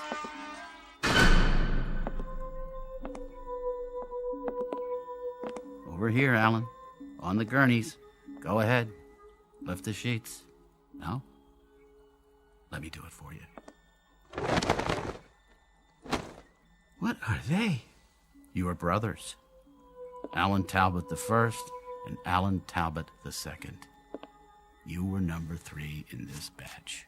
Hard to tell them apart, I know. They're only partially formed. I didn't add the finishing touches like circuitry. Call them factory rejects. Where did you get the money for all this? Told you, I'm a genius. When I saw how much money I'd need, I developed a new kind of microchip. They turn out 300,000 or 400,000 a year. I get royalties. Money was the least of it. The failures, though. The failures, they were bad. I can't tell you how many times I had to start over. And you did it all by yourself? I'm afraid the day of the lone inventor is past. I had some of the best scientific minds in the world working for me. But of course they didn't take the project seriously. It was just a game to them. How to create a nervous system, how to duplicate a brain. With all its subtleties, mere reactions weren't enough. Intelligence is what I was after. My creation had to have abstract reasoning power, a past, all the intricate facets of personality multiplied by millions that make up true consciousness. Now, accomplishing this from scratch would have taken forever. So, I decided to use myself. So you're telling me I'm you? On some of your cells, I made certain impressions, my own memories, some of my talent, some of my knowledge, bits and pieces of myself. It isn't possible. I'm me. This is my body. Non-conductive plastic? Very lifelike. I've heard enough. Where are you going? Back to Corville? You lived there, of course. I gave you my memories of the town. Some of them were outdated. I left 20 years ago. What about the university? Fictitious. I had to give you a job. And Aunt Mildred? All the old women I've ever known rolled into one. After my parents died, I lived alone. The reputation as a Don Juan, I regret to say, is imaginary too. That's about it. You can fill in the rest, up to the last week anyway. What happened then? I wish I knew. Something went wrong. You attacked me with a pair of scissors and ran off. I've been unable to find you since. What went wrong? I'm not sure. But whatever it is, it's wrong with me too, because everything you know or think or feel reflects some portion of myself. And if you wanted to kill, it means part of me wants to kill. My own death wish inverted. I don't have a death wish. Everyone does. We're all potential suicides or murderers. We all have the seeds of paranoia inside of us. In giving you parts of myself, I unintentionally gave you my latent psychoses. Big ones. To put it another way, Alan, you're quite insane. Then fix me. I don't know if I can. Why not? Because, much as I hate to admit it, luck had a great deal to do with your creation. You mean I was an accident? Trial and error. It was like a blind man with a machine gun. I finally hit the target, but it was off center. I don't know if I could come that close again. I thought you were a genius. That's the story of my life. Success in the little things, failure in the big ones.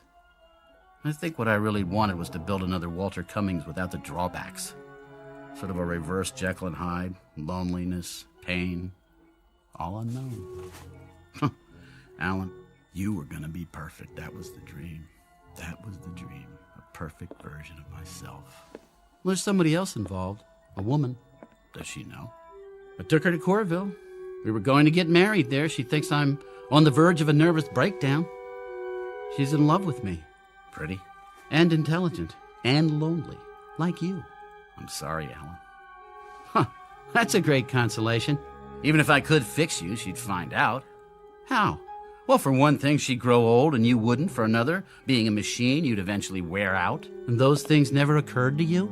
I suppose I didn't think I'd succeed as well as I did. You can still make it right. I'd give anything if I could. You can. You've got the tools, the instruments. You're going to build another Alan Talbot. Too risky. Only this time, you're going to get it right. One of these blanks, the rejects, with some modifications. I don't know if I can. With all that you know now, it'll be easy. He's going to walk out of here tonight, and he's going to marry a girl named Jessica, and for the first time in his miserable life, he's going to be happy. And so will she. You don't understand. The process takes too much time. There is no more time.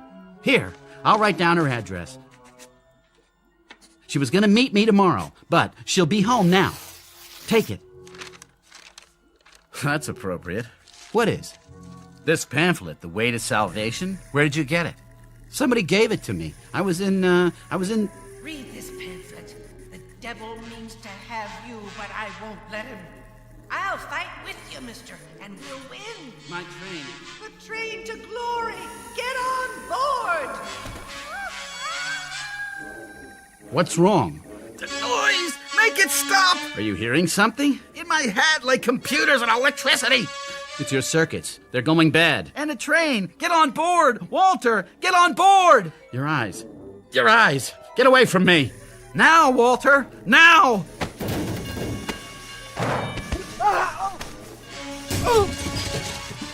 Don't, Alan. The equipment. You take the address. Promise me. Stop. You, Walter, it's the only way. Get out now and remember what you've learned. Try to remember.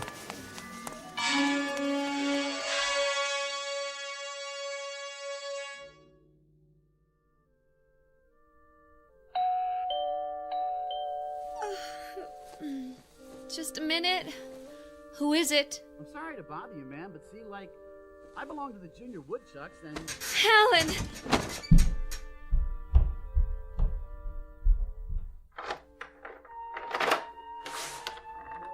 Is it really you? You are pretty. I've been so worried.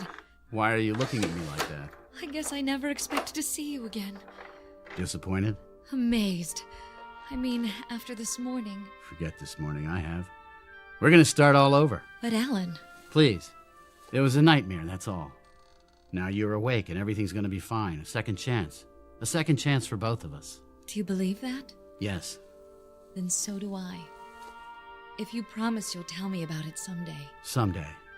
But now, how about a cup of coffee? Coming up. And a couple of Mother Connolly's hand-fried eggs? Well, Guaranteed to make a new man of you. in that case, yes.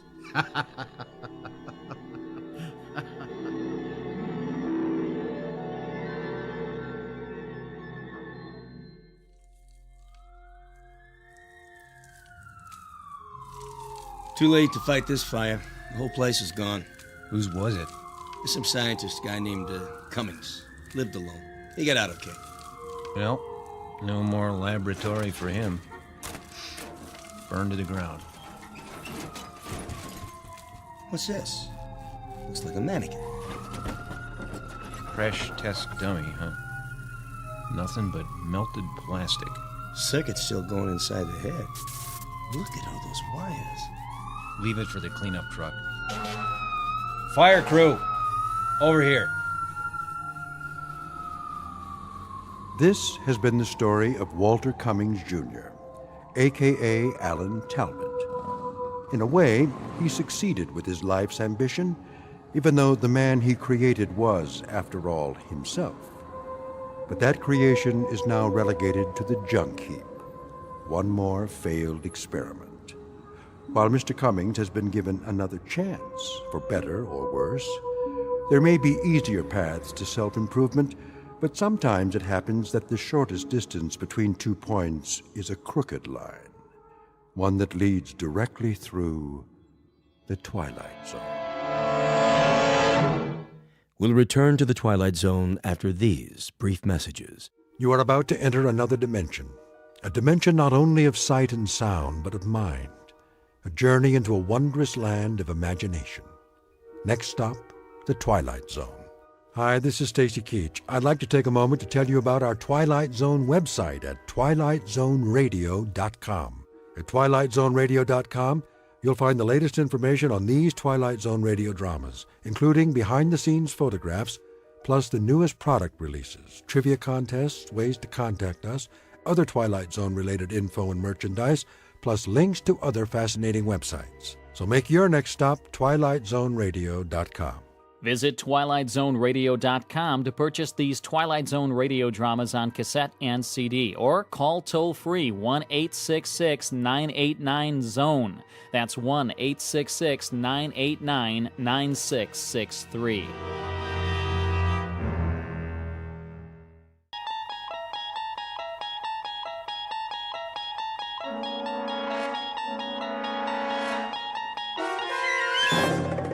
You unlock this door with the key of imagination. Beyond it is another dimension, a dimension of sound, a dimension of sight, a dimension of mind.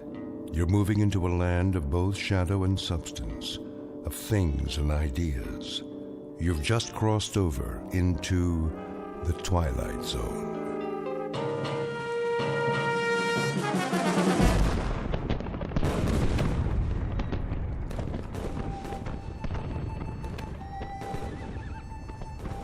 The date is Tuesday, September 11th, 1864. We are encamped outside Atlanta, and the destruction goes on. I know not what history will make of this conflagration, but I have witnessed it at close range. I feel it my duty to set down these observations before the prism of time colors them in a different light. As to the present battle, then my words may seem harsh, but I assure you, this is how it was. We charged the enemy's works and carried them with the bayonet. The earth ran red. The air was filled with the screams of the wounded and dying. But we were many, and they were few. And so we triumphed. Nonetheless, and despite urgings to the contrary, the battle raged on. The city was ours. There was no need to destroy save that which could be of use in the fight against us, but Sherman was drunk with victory. He himself started the fires, the flames which annihilated that great citadel of grace and beauty. One of us should have sent a ball into Sherman's brain. It would have been so easy. But somehow we couldn't, and that devil knew it. He knew it, and he mocked us for our cowardice. The good die young, I've heard him remark. If you're evil enough, you'll live forever. And with that, the entry from Major Skelton's diary ends. So it was that the Union soldiers burned Atlanta. Questions? Professor Jameson? Yes. The books I've read don't describe the Battle of Atlanta that way. Oh, I know. Confusing, isn't it? But as someone once said, history is bunk. Who was it now? I should know that. Henry Ford. Yes, of course. That's it. Mr. Ford. Thank you, Professor Kittredge. Helps when a Nobel Prize winner sits in on your class. You should drop by more often, Sam. You seem to do quite well without me. I could always use a good teaching assistant. So, to sum up today's lecture, the Union soldiers did indeed burn Atlanta for no good reason after the battle was won. You may have seen a more pictorial version in the motion picture Gone with the Wind, but I assure you, the conquering troops took no pleasure in their work. They were forced to it by a man they hated more than they could ever hate the rebels. An ugly, sullen, appallingly brutal general named William Tecumseh Sherman. The history books have glorified this monster, attributing to him qualities of courage and integrity. Trust me, he had no such qualities. He was just a small, evil man with tiny red eyes and a dirty beard and a way of talking that made you quietly want to slit his throat.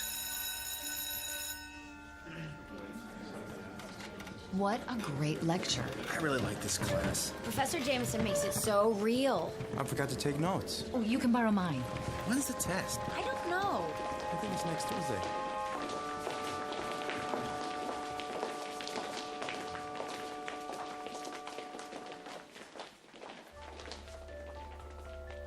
It has been said that universities are worlds unto themselves, inhabited by the young. These are the inhabitants of Collins University, a very small world indeed, young people hungering for knowledge, which can be imparted only by age. You have just met Walter Jameson, for 12 years the college's most popular and respected history professor. Students crowd his lecture hall and listen in fascination as he brings the dead past to life for them. It doesn't seem to matter what period of history he's discussing. He makes that period as real as this morning's headlines. Some explain this ability simply as the mark of a consummate actor. However, there are those who don't agree, like Professor Samuel Kittredge, Nobel Prize winner in chemistry, who has another, more disturbing theory about Walter Jameson, and that theory is about to be put to the test. Very soon we will find out whether our star professor received his degree from a major university or from the Twilight Zone. And now, The Twilight Zone and our story, Long Live Walter Jameson, starring Lou Diamond Phillips, with Stacy Keach as your narrator.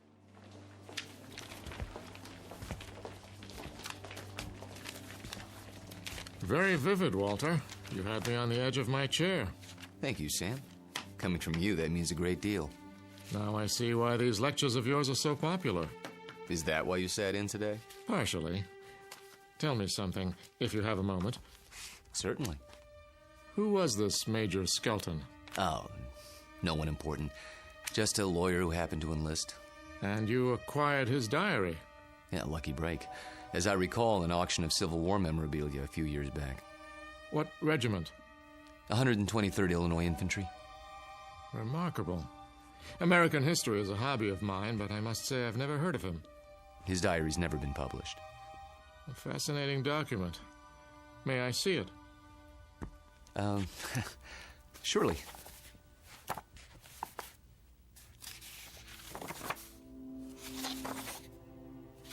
Well preserved. It was stored in someone's attic for 100 years. I don't think it had ever been read. You come across objects like this once in a while, put away in boxes. They didn't know what they had. You could resell it for a nice price, I imagine. Original source materials are hard to come by. Don't suppose I could borrow it? I never lend books to absent-minded professors. Remember the last time? Yes, I guess you're right. Time for some coffee? What? I'm going past the student union on the way to my office. Not today. I have a paper to work on for the conference. Oh, I almost forgot. Can you come by for dinner? Whose invitation? Yours or Susanna's? Mine, this time. Something on your mind? Nothing special, just your company. We have a chess game to finish, if I'm not mistaken. Say 7 o'clock? All right, 7 it is. Good. See you then.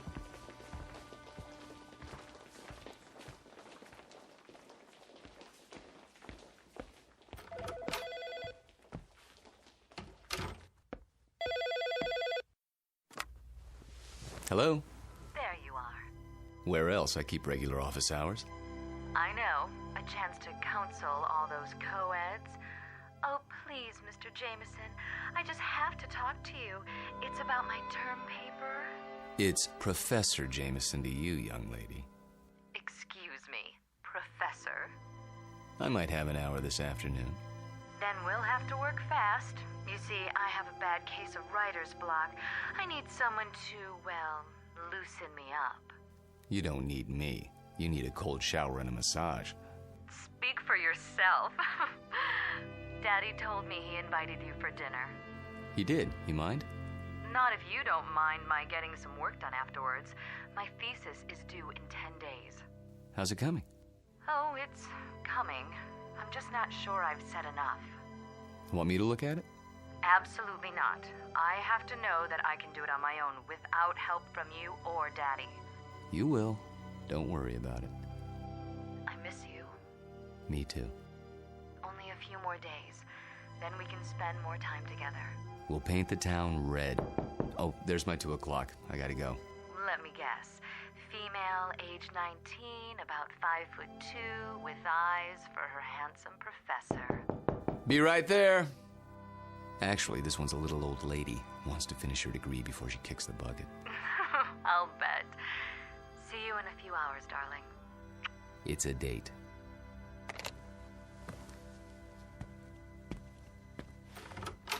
Oh, there you are. Come in, Janice. I was afraid I was late. Someone else is waiting for you. You're my only appointment this afternoon. She asked if this was your office. A student? No, I don't think so. She's sort of elderly. She acted like she knew you. Hello? Hello? She'll probably come back. Oh, I'm sure you're right. Now then, Janice, how can I help you? I'm sorry to bother you, Professor, but I'm having trouble with the assignment. Can't find all the books? The research library isn't supposed to check out certain materials, but sometimes... It's not that. I've got everything I need, but the authors on the list, they don't agree with your version. So my question is, which version should I use, yours or theirs? Remember what Ford said. What? Never mind. Start with the basic events. Everyone's in agreement there. As to interpretation, that's up to you. Just tell me what you think happened and why, based on all the accounts. Original thought is what counts. But how can I be sure if I wasn't there? That's always the problem, isn't it? There's an old adage. Those who were there know more than those who weren't. The problem is getting people to believe you. Nonetheless, you know what you know, so you learn to keep some things to yourself. But that doesn't affect you, Janice. We deal with truth in my class. Nothing but the truth, for better or worse. They say it can set you free.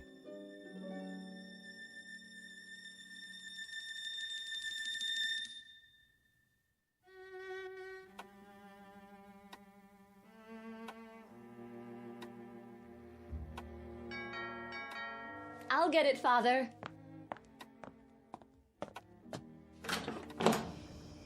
Hello there, miss. I've got a great deal on a set of encyclopedias. Sorry, we don't want any. Just let me get my foot in the door. Oh, really? You know what's wrong with you, Professor? What? You're always on time. Sort of takes the mystery out of things. Oh, so I'm not mysterious enough for you. That's just it. You're too mysterious, except when it comes to keeping dates. Get in here. Mwah. What's that for? Because, like my new dress? Awful. Get rid of it right away. You mean here and now? Watch it. You're a PhD, not some sorority girl. And not yet, I'm not. There's a little matter of a thesis, remember? A mere technicality. Anyway, it doesn't matter. You're about to give it all up and become a housewife. The devil she is. Hello, Sam. I didn't see you there.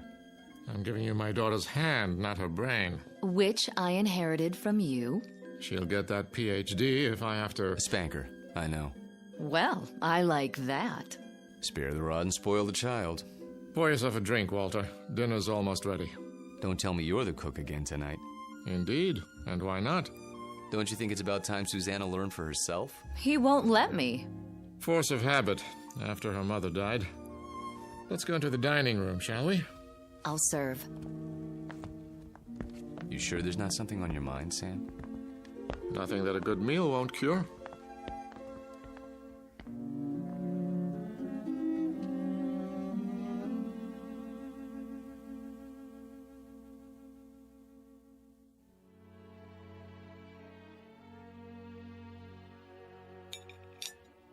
Had enough to eat? I take it all back, Sam. She'll never be the cook you are. I wouldn't even try. Well, you could try. Who knows? Maybe you've inherited your father's talents. What do you think you're doing in here? I'll do the dishes later, unless this is the men's hour. Cigars and brandy and all that. Not a cigar, a pipe. It's not the dishes I'm worried about. It's a little matter of a doctoral thesis. Upstairs with you. Walter and I have some talking to do. I don't believe this. It is the gentleman's club, right here in my own house. Just for a while, Susie. Then you can have Walter to yourself. You're not going to treat me this way, are you? Worse, you might have to support me. Then the wedding's off. Good night, Daddy. See you before you go? It's a requirement.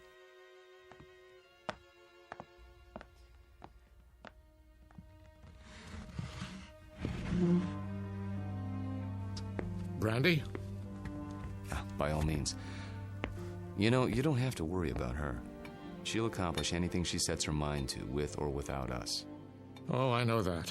But she's wasted a lot of time. She's almost 30, and I'm almost 70. You're talking about chronological age. You're both still very young.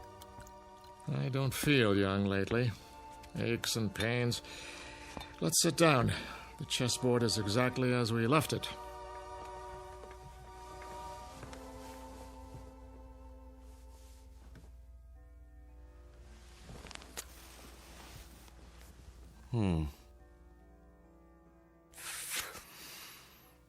My move, isn't it? Do your worst.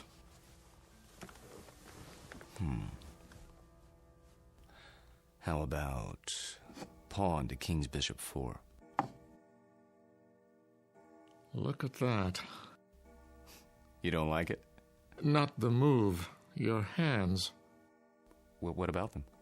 Extraordinary, isn't it? They looked very much the same when we met, those two hands. Firm, smooth, not the slightest discoloration. Time marches on. For some of us. Walter, tell me something. Of course. How old are you? You know the answer. 44. My move. I seem to recall that when you applied for a position at the university, you listed your age as 39. That was, 12 years ago, which would make you 51 now. Come on, Sam. So I'm 51. Too old for Susanna, is that it? In a sense. What are you getting at? This is between the two of us. It won't go beyond this room. Really, Sam? Walter, when I met you, I was 58. I had most of my hair, all of my teeth, and hardly a wrinkle. Look at me now. In 12 short years, I've turned into an old man. But you haven't. It happens that way sometimes. I know. But why? clean living? Don't ask me, Sam. You're the chemist. I'm just a history teacher. Yes, and you teach it very well. Do you know what your students say? They say it's almost as if you witnessed history firsthand. I try to make it interesting. Fake it, you mean? You could call it that. Yes, that's what I thought. But somehow it didn't seem like you. You're such an honest, precise man. Ah, here it is.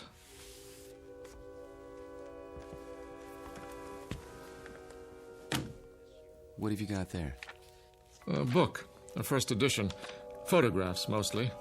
Taken by a fellow named Matthew Brady during the time of the Civil War. Well, what is it? You look as if you'd seen a ghost. Perhaps I have. Hand me that magnifying glass, will you? I don't see... Was your grandfather in the war by any chance? No. In that case, I'd say we have something of a mystery on our hands. How so? You got me interested in your Major Skelton today. Oh, that. I was curious to see what he looked like. So I went through the Brady pictures, not really expecting to find anything. Here, this is a shot of Sherman and 3 staff officers. Yes, typical of Brady's work. Moody, grim, not a smile between them. Look closely. The one with a pistol in his belt is identified as Major Hugh Skelton. This photograph was taken in the 19th century, and yet it looks exactly like you. I'd know those eyes anywhere. In fact, Walter, I'd have to say, it is you.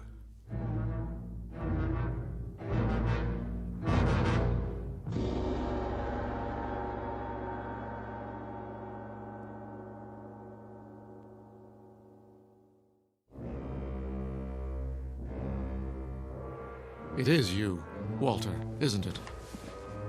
Photographs can be deceptive. Poor lighting, grainy images. You shouldn't have kept the ring, you know. It's a dead giveaway. Ring? It is a bit like mine. Not like it. The same. Sam, really, you can't be saying what I think you're saying. That wouldn't make sense. It wouldn't be rational. It wouldn't... Come now, Walter. We're not children. You know exactly what I'm saying. I've been accused of many things in my time, but never of being inarticulate. Oh, you're joking. Just because a man in a picture happens to look like me... And happens to wear the same ring, and happens to have the same small mole on the left side of his face. Did you keep the pistol? Or is it in a Civil War museum somewhere? Oh, Sam.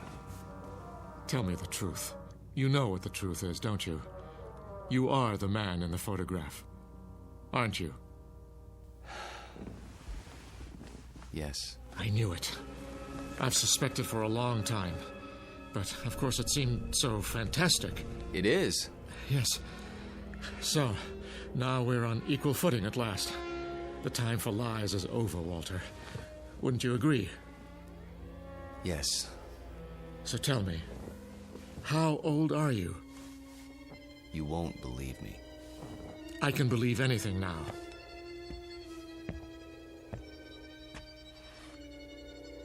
This bust on your mantelpiece? What about it?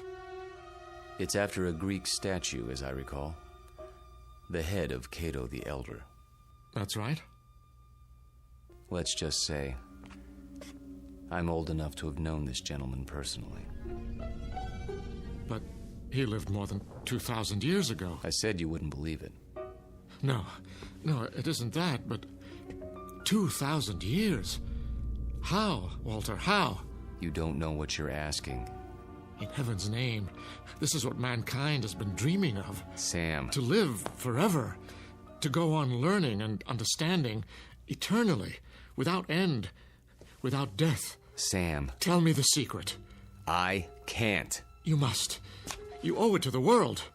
I owe the world nothing but contempt and pity. Then tell me any part of it. I'm almost 70 years old. I have a heart condition. I'm going to die, but I don't want to until I finish my life's work. Walter, listen to me. Do you understand? I'm not ready to die. I can't tell you the secret because I don't know what it is myself. What? I was like you, Sam. Afraid of death. Too afraid to face the concept head on. When I thought of all the things there were to know and the pitifully few years man had to know them, I went cold with fear. And with anger, too, at the impossibility of it all. The combination was paralyzing. Every night I dreamed, as you dream, of more time, of immortality. Only if man lived forever, I thought, could there be any point to living at all.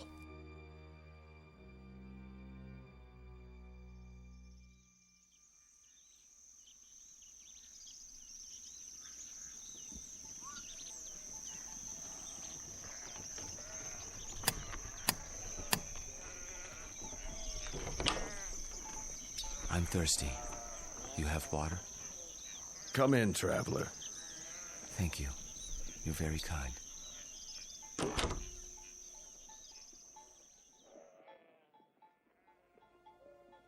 One day, on the road, I met a man, an alchemist. I told him these things and more as I rested with him. He said that he could grant my wish. Only it would cost money. A great deal of money. So I sold everything I had and paid him his money and submitted to his experiments. Drink this, young man. You may remain here until you recover.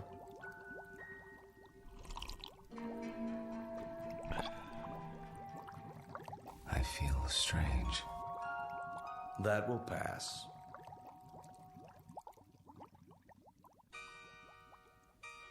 I remember very little of what followed, except that I was in a coma for many weeks.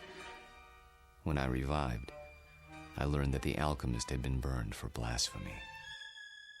You're not serious? An alchemist? The only legitimate one that I've ever known. You're asking me to believe something that goes against everything I know. Not without proof. But an alchemist? I'm a man of science. They knew nothing of chemistry. Lead into gold. Just as I thought. You won't believe it. Smoke and mirrors. Their methods were based on superstition, magic. What did he use? Bat's blood and eye of toad? And once upon a time, germs were unknown, and blood cells, and pasteurization, and human growth hormone, and... Sam, all those things and more would have been called magic once. It's a matter of knowing what to measure and how. Do you realize that most of today's medicines come from plants? Witch doctors discovered a long time ago that they worked, even if they couldn't explain the reason. Don't lecture me. All right. But you'll grant that certain phenomena exist before we know why. Science is like history in that respect. A detective story, working backwards from known facts until we understand the cause. And I'm the most undeniable of facts. Unless you can come up with another explanation. Go on. There isn't much more to tell, really. I thought the experiment had failed, of course, because I didn't feel any different. But then, when I saw my wife and my children and my friends aging and growing old, this was a problem I hadn't considered, you see. But surely there's a way to get around that paradox. Such as? There must be. Is there? Think about it. If I tell you that somehow I can stop you from aging, where do you want to be stopped? At 30? Then you watch everyone around you turning old. At 70? Would you want to live forever the way you are now? Sick and weak? It's better than dying. No, Sam. You're wrong. I was wrong. It's death that gives this world its point. We love a rose because we know it will soon be gone. Who ever loved a stone? I'm not a rose, and I'm not a stone. I'm a man. Very old, very frightened. Of what? Death? Yes, of death. You're a fool. I want to die. Then why don't you? Because I'm a coward. Like all men. Because I'm tired of living and scared of dying. That's why. There's a revolver in my desk at home, Sam. The same one you saw in the Civil War photograph. Every night, I hold it in my hand and pray for the courage to pull the trigger. But I can't. You mean to say you've survived all these years without an accident, without being injured or wounded? Some people are lucky that way. They go through life without ever breaking a bone or seeing the inside of a hospital. Oh, I've come close to death plenty of times. But never close enough. Thank you. For what? For reassuring me. I thought that if a man lived forever, he would grow wiser. But that isn't true, is it? You grow tired. That's all. It must be lonely. That's a word that comes to mind. You say it as if you think it's a word I don't know anything about. I suppose you married more than once? Yes. How long with each woman, Walter? 10 years? 15? I take your point. Now you know why I attended your lecture. Why I asked you here tonight.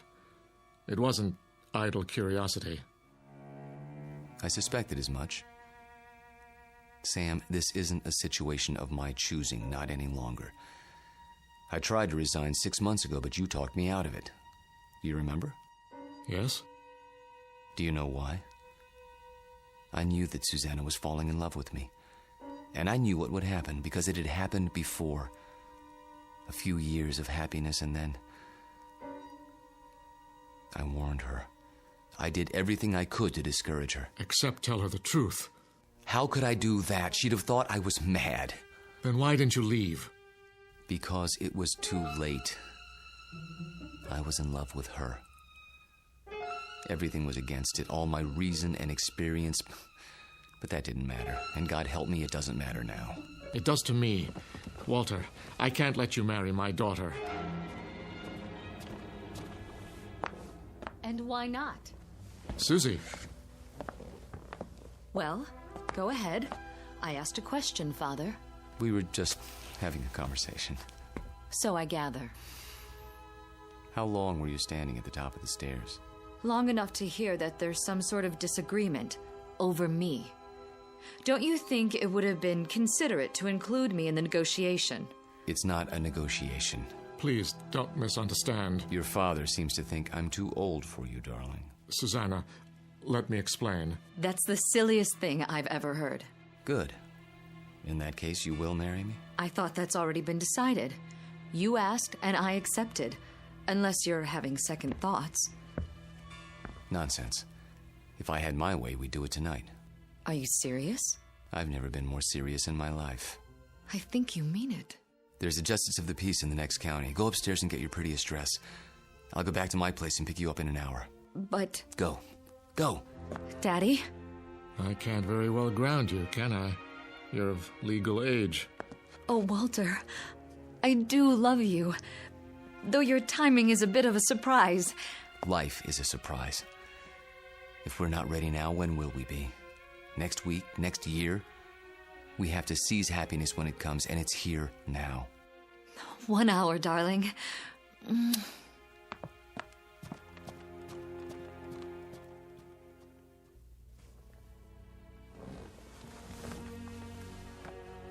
I'll tell her.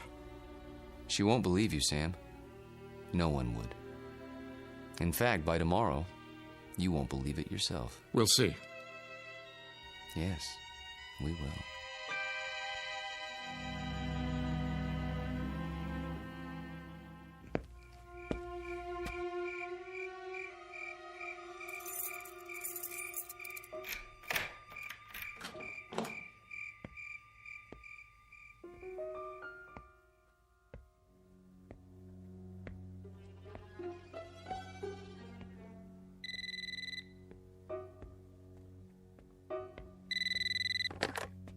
Yes? I'll give you one last chance, Walter. If that's your name. Sam, please. The irony is, I truly like you. We've been fine friends. But when it comes to my daughter... You deny her happiness? Is that what you call it? People who love each other don't have secrets. They share their lives. They grow old together. Susanna's entitled to the same thing. Not a mockery of it. You don't think this is easy for me. There's nothing ahead for her but a broken heart, as she sees herself age while you don't.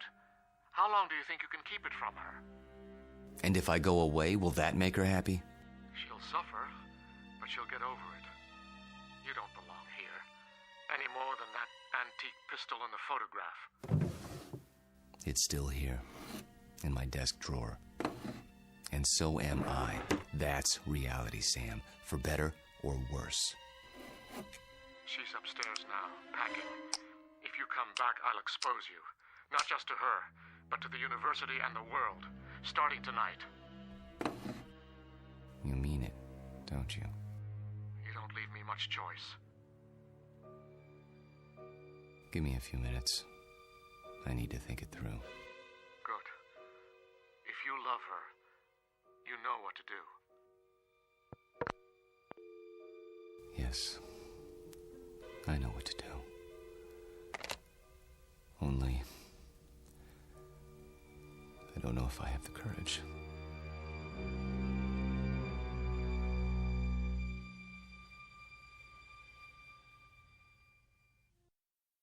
Hello, Tommy. Who are... You needn't stand up. How did you get in? You left the front door open. Who are you? Don't you recognize me, Tommy? No, I don't think I... Look hard into my eyes. You called them the most beautiful you'd ever seen once. A long time ago. I think you've made a mistake. No. It's you, Tommy. My name is Jameson. Professor Jameson. And if you don't leave my house at once, I'll be forced to call campus security. Don't pretend with me. I know who you are. And who is that? Tom Bowen. Tom? My husband. That's impossible. I've never been married. You mean you don't remember? How convenient for you. We married right after the Great Depression. We lost our farm to the drought. Crops died and blew away like dust. And you, still a strong, vital man. So we packed up the car and moved west. The living would be better now, you said. And it was. For a while. We had a little girl. Did you know she passed away last year, Tommy? A grown woman herself, getting on in years. It's not right to outlive your children. But me, I had to keep going. It was like I'd been waiting all these years, waiting to know where you went when you ran off. And now, I found you. My dear lady, perhaps if you told me who you're looking for, I could... Oh, stop. Please, stop. I saw your picture in the paper. I knew it was you by those eyes. And the ring. You always wore it. So I had to see if it was true. It is. No, Lord, look at that. I can't explain it. I only know what I see. I've grown old, and you haven't. Don't. Please. And now you're going to marry someone else and leave her. The way you left me. Lorette, for God's sake. I can't let you marry her, Tommy. You're mine. Don't touch me. What's this? Put the pistol down. Oh, I remember that gun. You used to keep it locked away. Said it belonged to your great-grandfather. Take it out and oil it like you knew you were going to use it someday. Is it still loaded?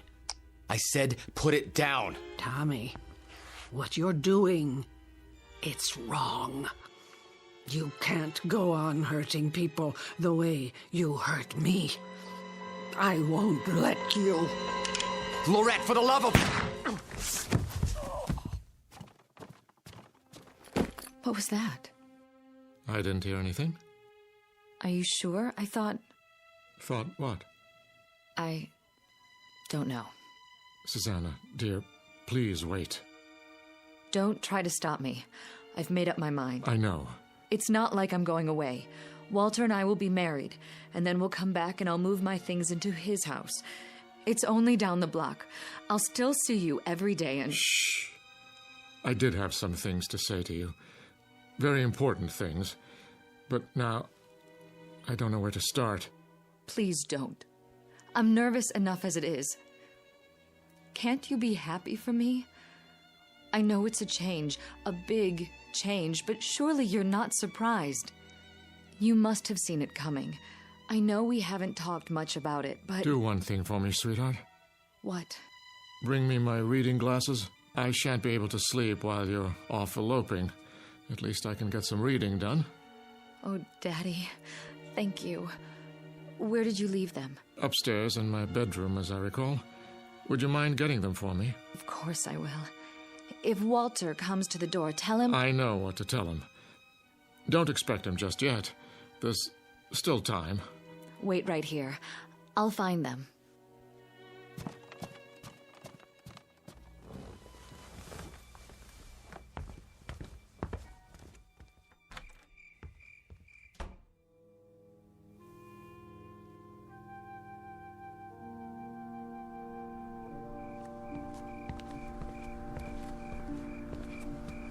Oh.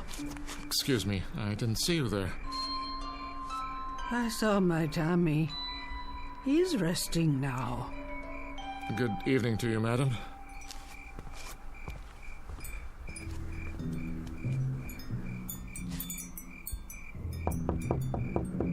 Walter.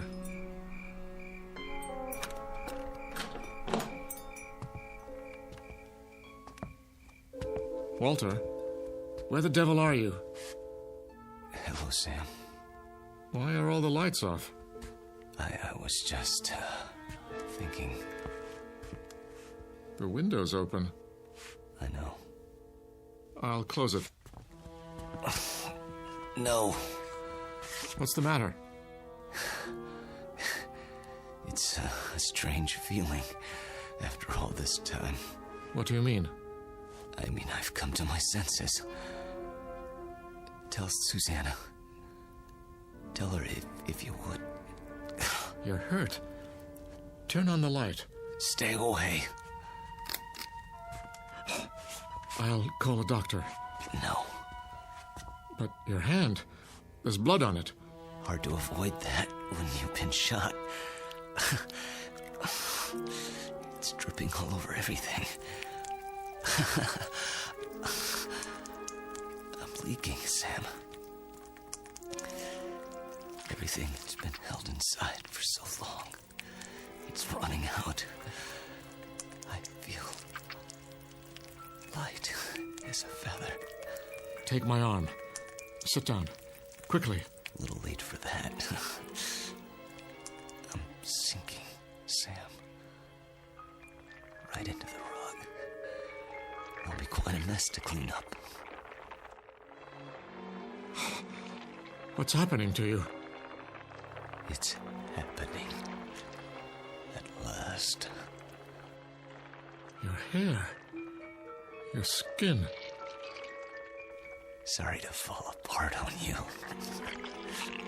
Oh. But nothing lasts forever. Thank God, Sam. Thank God in his wisdom. Oh, Walter. Walter. Tell her. I'll try to think of something. Don't let her see me.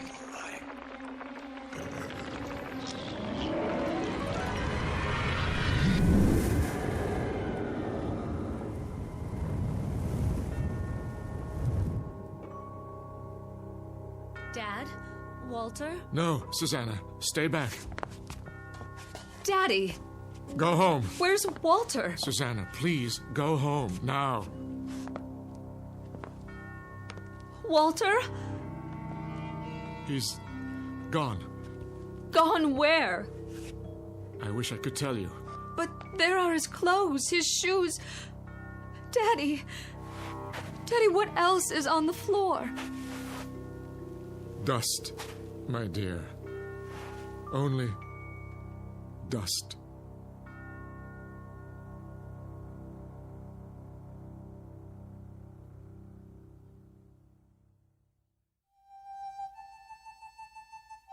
Professor Walter Jameson, an expert in the subject of times long past, and above all, a consummate actor, since before this university was founded.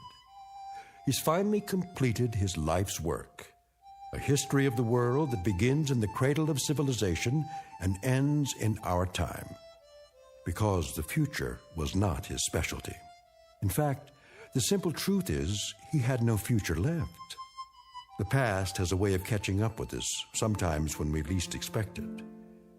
They say that time heals all wounds, but it also wounds all heals. Rest in peace, Professor. You've just passed the ultimate final examination in the Twilight Zone.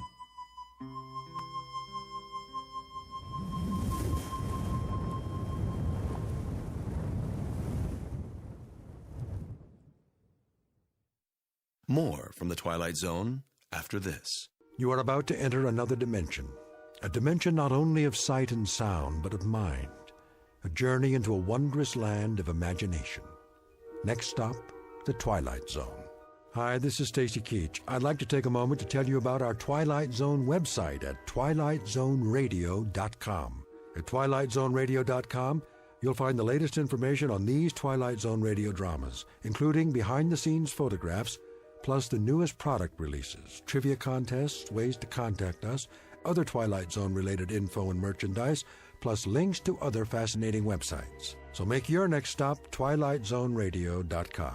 Visit twilightzoneradio.com to purchase these Twilight Zone radio dramas on cassette and CD, or call toll-free 1-866-989-ZONE. That's 1-866-989-9663.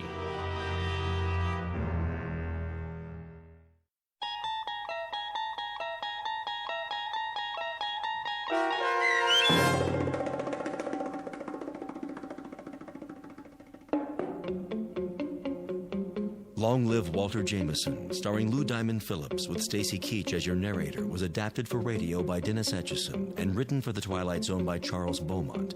Heard in the cast were David Darlow, Alyssa Fraden, Elizabeth Lido, Ann Whitney, Jeff Lupetin, and Christian Stolte. To learn more about the Twilight Zone radio dramas and to obtain audio cassettes and CDs of these programs, visit our website at twilightzoneradio.com. The producers of The Twilight Zone wish to thank CBS Enterprises, Carol Serling, Dennis Etchison, Dick Brescia Associates, Claire Simon Casting, Terry Jennings, XM Satellite Radio, Sirius Satellite Radio, our sponsors and our radio affiliates for helping make this series possible. This copyrighted radio series is produced and directed by Carl Amari for Falcon Picture Group. Audio editing, sound design, Foley effects, and mix for the Twilight Zone radio dramas are by Cerny American creatives Craig Lee, Michael Slaybach, Bob Benson, and Jason Rizzo. To learn more about the Twilight Zone radio dramas and to contact us, visit our official website at twilightzoneradio.com. Doug James speaking.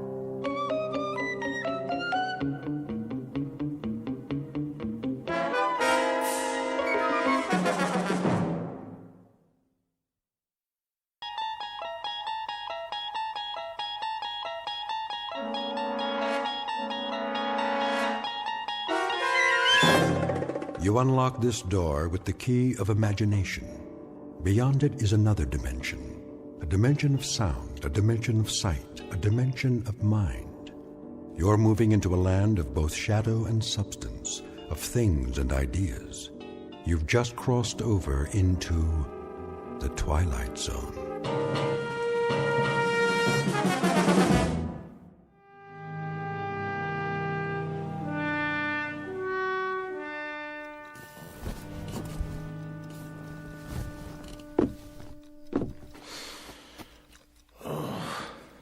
Charlie? Go back to sleep. It's early. What time is it? I don't know. My watch stopped. Oh, look at the clock. It says 7, but it's wrong. Oh, it can't be wrong. You wound it, didn't you? It has to be wrong. Look out the window. It's still dark. Must be 3 or 4 in the morning. When did you turn the light on? I don't need it. Leave it off. So, this is the day, huh? This is the day. Well, have you got 3 or 4 hours yet? What do you have to get up now for? Can't sleep. So, I thought I might as well go over to the jail. You know what I think? What? I think you're crazy. If it really is the middle of the night, you're crazy to get up now. What's so special about today? Ella. Just about hanging a little? I said, why don't you go back to sleep? Why don't you? There's going to be all kinds of excitement today, reporters and everything else. You're the one that could use some sleep. Bring breakfast over about 8:30. You want some coffee now? Pierce will have some at the jail. Just bring Jagger's breakfast at 8:30. What about you? I can't eat. What time do you string him up? Ella. Well, you know what I mean. What time does he get hung? Hanged. That's what I said. What time? When you're talking about an execution, Ella, the word's hanged. It's at 9:30. And you know something? I hope they stay away. I hope everybody stays away, not just the reporters, the whole town. Because when I think of a bunch of cold-blooded gawkers who get their jollies from watching a boy die, I want to... Well, why shouldn't they? Why shouldn't the whole town turn out to watch it? Including you? I haven't decided yet. Why would you want to see a thing like that? Why would you even think about it? Because if anybody deserves it, he does. Dirty little animal. I'm leaving now. I understand that after the neck breaks, they only feel it for a couple of seconds. Well, it ought to take more time than that, Charlie. For what he done, this is a mighty easy way to pay it off, don't you think? Easy? To get strung up by the neck? All I can say is you have a funny view of what's easy and what's hard. Just remember to bring his breakfast over. Hey, Charlie. How does he want his eggs? Edible. They're the last ones he's gonna eat, so do one thing for me, will you, Ella? Make them edible.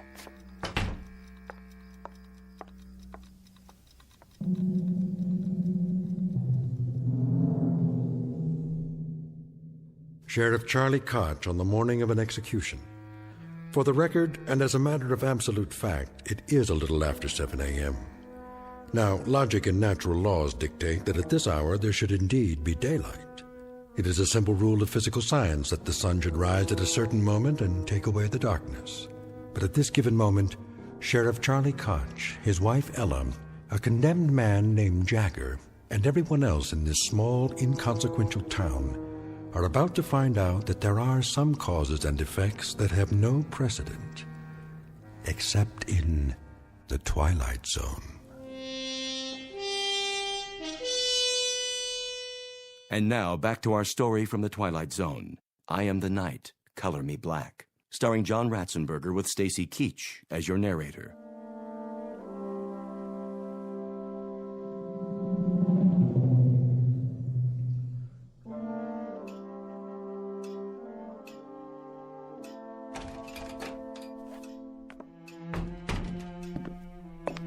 Morning, Sheriff. Pierce, anything doing? Nothing much. You sure? Yep. Take your feet off the desk. Sure thing, Sheriff. Glad you finally made it. This ain't the day to be oversleeping. You tell me all about sleeping, Pierce. You're the expert on that. Hey, don't get me wrong. I mean, I ain't complaining. You ain't complaining, but at 2 or 3 in the morning, you've had a 4-hour shift. And, buddy, that doesn't break anybody's back. 2 or 3 in the morning? What have you been drinking? It's 7:30. Then why is it pitch black outside? What are you talking about? Take a look.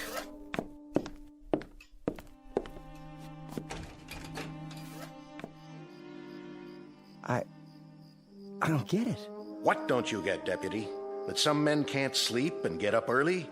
I suppose that doesn't make much sense to a guy who could put in 12 solid hours on a mattress and then wake up and complain about... Sheriff. You got a problem, Pierce? Sheriff, it is 7:30 in the morning. Take a look at the clock. And you're right, it's black as a coal mine outside. I never seen it blacker. What's going on? You're right. It's 7:30, and the sun's not up yet. And to tell you the truth, Deputy, I don't know why. I don't know why at all. Who's coming? I can't see yet. Everything out there looks the same. Black as the ace of spades. Morning, Colby. Sheriff? How about that? You see it out there? Of course I saw it. Any sign of the sun? Not a speck. You gonna run an extra in that paper of yours? If I get the time. I've been answering the phone since 6 in the morning. One fella says that the electricity's gone off in the whole town. Well, I can see that's not true. Another one says it's already tomorrow night. I like that. Well, what do you think? Oh, hold on, there's more. The president of the January graduating class of our local school, who majors in physics, tells me it's a phenomenon caused by sunspots. Now, you're well versed in law and order, Sheriff Koch, keeping the peace, in other words. So I'm here to ask you, what's your theory? I wish I had one. It's almost 7:45 in the morning. Daylight should have come 2 hours ago. Maybe a storm's on the way. Big whopping storm, the kind that covers up the whole sky. Possible, I suppose. Storms don't bring this kind of darkness. Anybody call the state capitol? Oh, yeah. In between reassuring people that this is neither an interplanetary invasion nor the end of the world, I placed said call myself. And? Oh, things are normal there. It's daylight, just as it should be. But if you'll forgive the pun, they're as much in the dark as we are. You mean it ain't black up there? It appears that all up and down the state, and across the face of the earth for that matter, we are the only ones who are groping around in total darkness. So, the phenomenon is quite localized, which means we'll have to seek elsewhere for company to share our misery. How's Jagger doing this morning? I seen him. Brought him in a cup of coffee to make sure he was awake. Thoughtful of you. To remind him about what day it is. I'll bet you did. I wonder, how did you occupy yourself as a lad there, Deputy? Torture small animals or just pull the wings off flies? Say, what do you mean by that? Nothing. I don't mean anything by it. So, Koch, can I talk to him? Go right on in.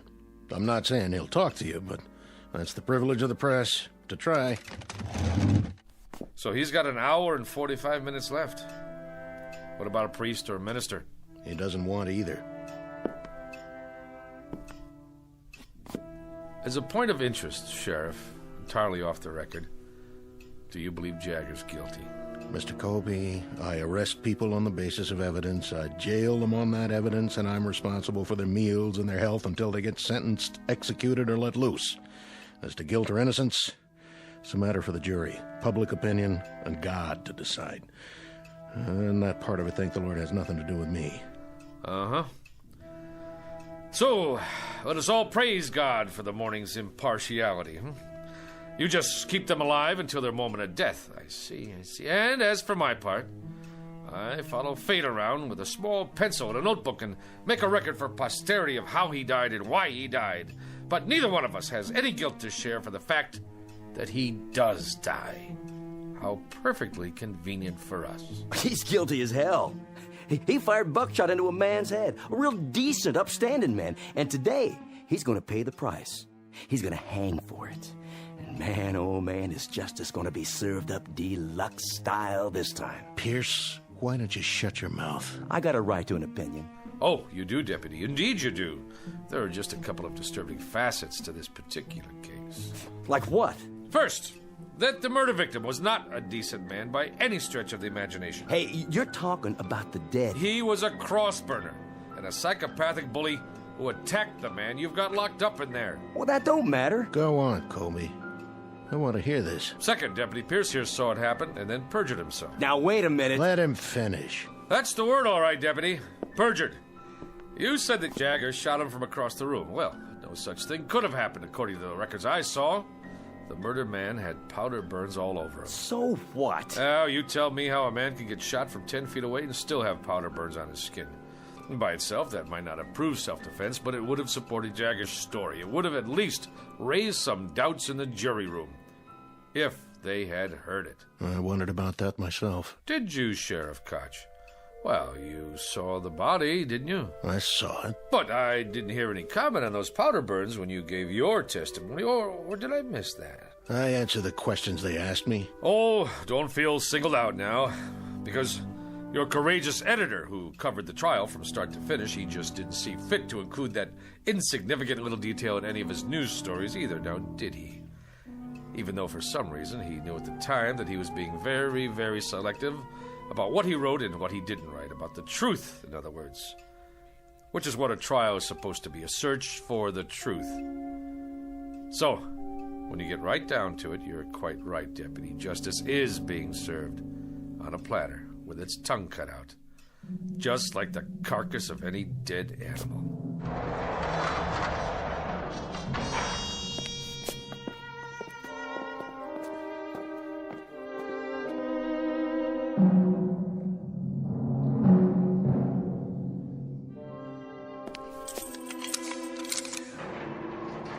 Call me when you're ready. I will. Smoke, Jagger? No, sir. You don't mind if I have one? Go ahead. I quit years ago, but I picked up a pack last night. I don't know why. And this morning, I looked at it like I've never seen a pack of cigarettes before. It didn't even feel right in my hand. I know it's bad for me, but I put it in my pocket just the same. Now, why do you suppose that is? Can I ask you a question, Mr. Colby? Anything you like. I can't promise I'll have the answer, though. I was just wondering, what kind of day is it? Oh, you're not going to believe me, even if I tell you. It's rainy, huh? No, it's not bad. A little chilly. The main thing is, it's still dark. How do you mean? It's still black as night outside. The sun never came up. Close to 8 in the morning, and not even a little bit of daylight. God, come on. Don't kid me. I'm not. Why would I? What reason would I have to lie to you? Well, this place doesn't have any windows, so I guess it could be Christmas Eve or the 4th of July, and I wouldn't know the difference. Jagger, do you have a religious affiliation? No. Anybody you want to see? Nobody. Anything you'd like to say? Anything at all? Nothing. No priest, no friends, no comment. What do you have? What do you think, Mr. Colby? Not much, that's what. I mean, I've got a little over an hour, and I've been thinking that I'd like to rip these bars apart and get out, same as you would. Or maybe, just save everybody the trouble and hang myself in here. But I haven't got the strength for one or the guts for the other, so I'm just sitting here and waiting. What else is there? That being the case, would you care to make a statement? You want a statement? Is that what you came here for? Look at it this way. I don't think anybody should leave the Earth without a comment. You, me, or anyone else. Oh, well, now that sounds like a reasonable request. Considering that you're not the one who's leaving. I'm serious. I'm giving you the chance to say anything you want. All right, then. I'm guilty, Mr. Colby. How's that? That should let you off the hook. And that's supposed to mean what? That's supposed to mean that you're on the side of the good guys. You know. There have to be good guys and bad guys. That's the nature of man. Well, I'm the bad guy, okay? Worse than that, I'm the troublemaker in town. The one with the causes and the banners. I'm the idiot. The fool. I tried to be his brother's keeper. You understand now, Mr. Colby? It doesn't matter whether I do or not. I want to hear what you think, on or off the record. Anything I say, you're going to write it down and put it in that little newspaper of yours, aren't you? Not if you don't want me to. How would I know if you did or you didn't? I don't have a tape recorder on me. See? My notebook's in my pocket, and so is my pencil. If I did put it in my paper, what good would that do me? As a matter of fact, it would do me some damage, because I didn't speak out about the case. I kept silent, not even an editorial, so I can't very well change my stripes now, can I? I said all I had to say in court. But nobody listened. Well, I'm listening. We're two men talking here. If you say it's private, that's how it stays. What difference can it possibly make to you now? I have to know. Can you understand that? I have to. You think I know? You were there. You got one of those cigarettes? Right here.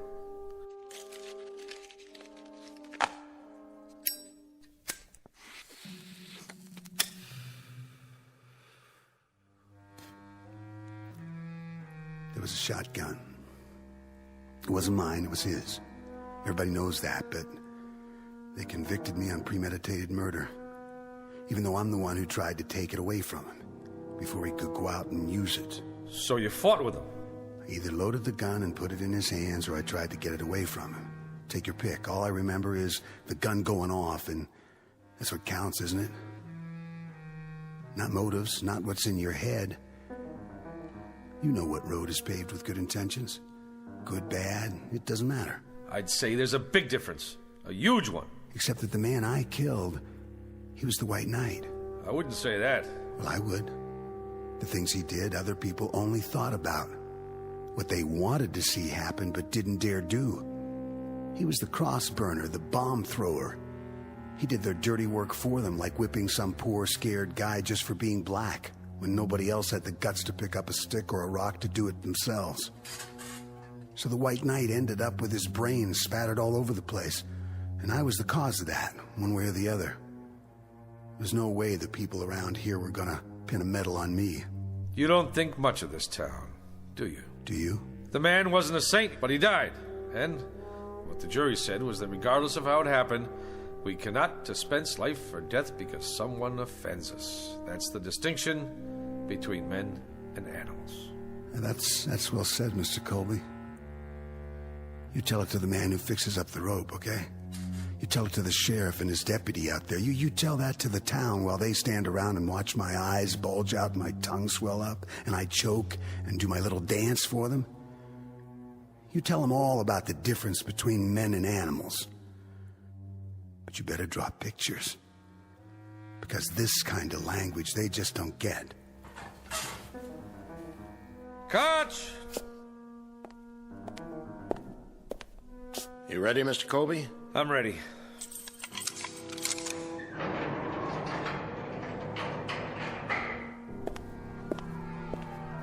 A lot of commotion out there. I guess they just can't wait. That's not it. It's because nobody can see where they're going. Why's that? I told you, it's dark out. For real? The darkest I've ever seen it.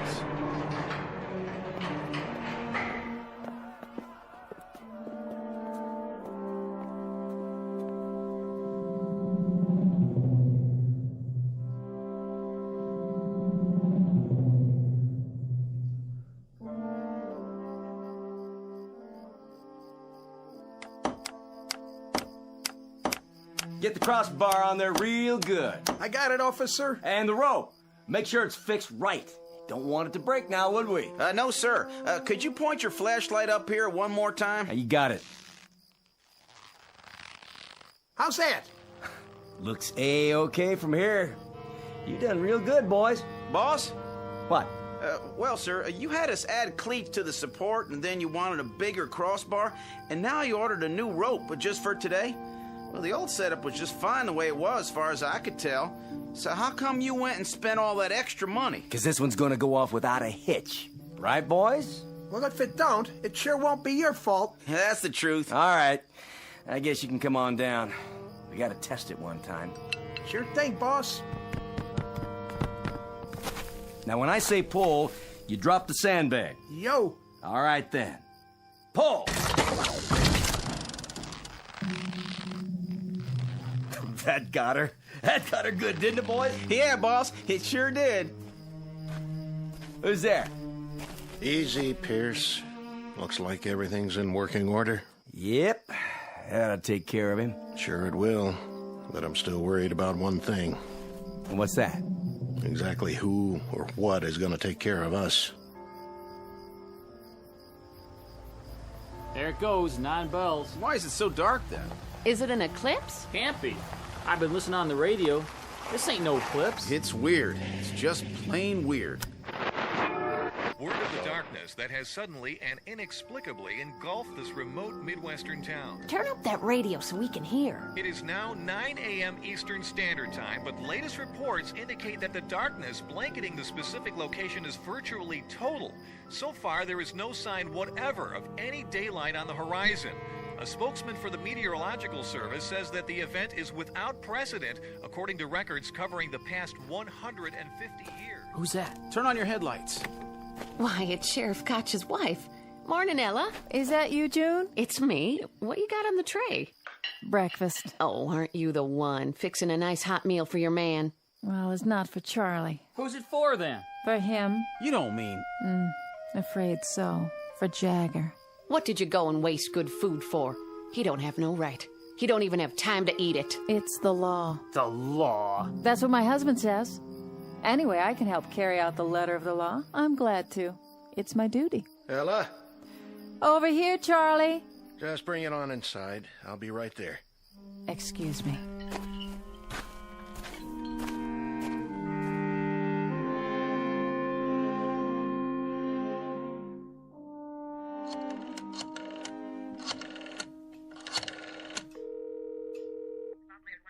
The governor, please.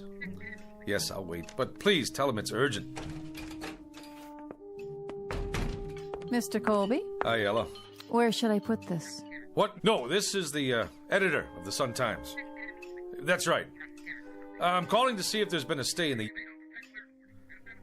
Yes, I'll hold. What do you have there? Charlie said to bring it. Breakfast? For the condemned man. I guess you can just take it on in. To the cell? The hall door is open. It's right down there. I know where it is. Charlie said to fix a plate of eggs. He didn't say I had to spoon feed it. Yes, well, of course, if he's on the phone. He's not? What do you mean nobody called? No, listen. After the automatic appeals, there's always a request to the governor's office for a stay while they argue it before the circuit court. Morning, Mrs. Koch. I thought that was you. Yes, I'll hold. Thanks for bringing the tray. Just in time, too. I wouldn't want it to go to waste. When did you make these eggs? When? They're cold. Well, that's not my fault. You could at least have brought them on time. Charlie, you listen here. I couldn't drive because there's no street lights, so I walked over. I couldn't even see where I was going. That's just how long it took me. All right. I'll take it into him. If he doesn't like it, he can throw it in the trash for all I care. Well, now, don't do that. I mean, I haven't had nothing to eat this morning. I said I'll take it to him. Yes, I'm here. I see. You sure? That's it, then. All right, yes. Who was that? The governor's secretary. And? No dice. I see. Well, there you go. Sure is a big, fat surprise. No, but I'll tell you what is. It's a surprise that someone can go to trial for his life with a third-rate public defender who's afraid to stand up to the local DA. It's a surprise that no private lawyer somewhere heard about the case and went to bat pro bono. It's a surprise that the public defender didn't even try to call the governor a half hour before the sentence is carried out. And it's a surprise that I didn't give up the ghost on this place a long time ago. But it's not a surprise that you, Pierce, and this whole town are out of your minds with glee over the cold-blooded taking of a life that's about to occur.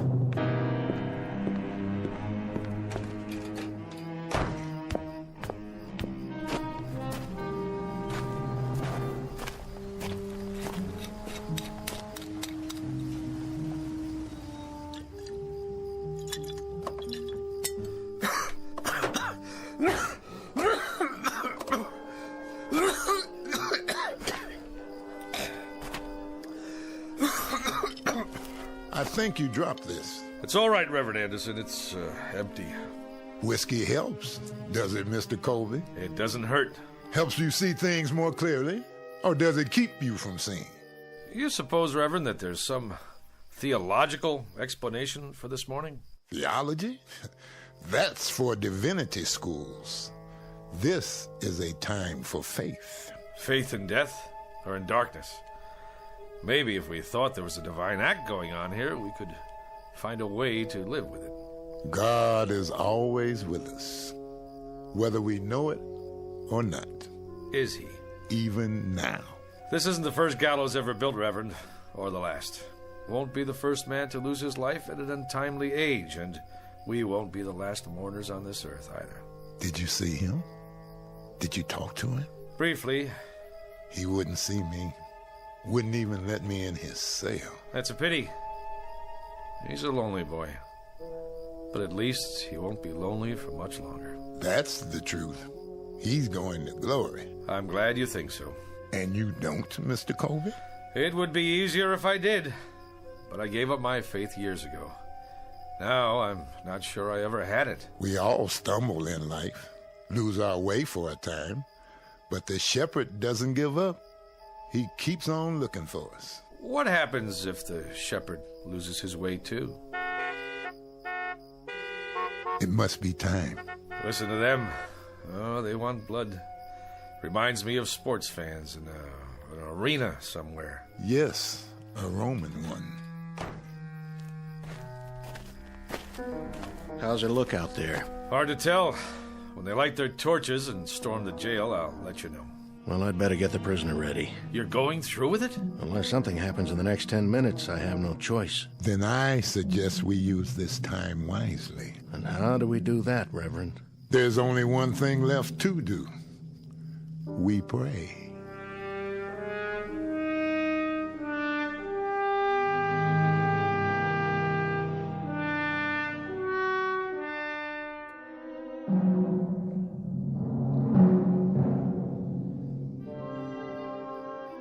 No time to pray now. It's 9:25.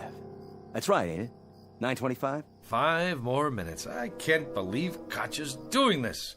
The sun's not up yet. Law says May 25th at 9:30 in the morning.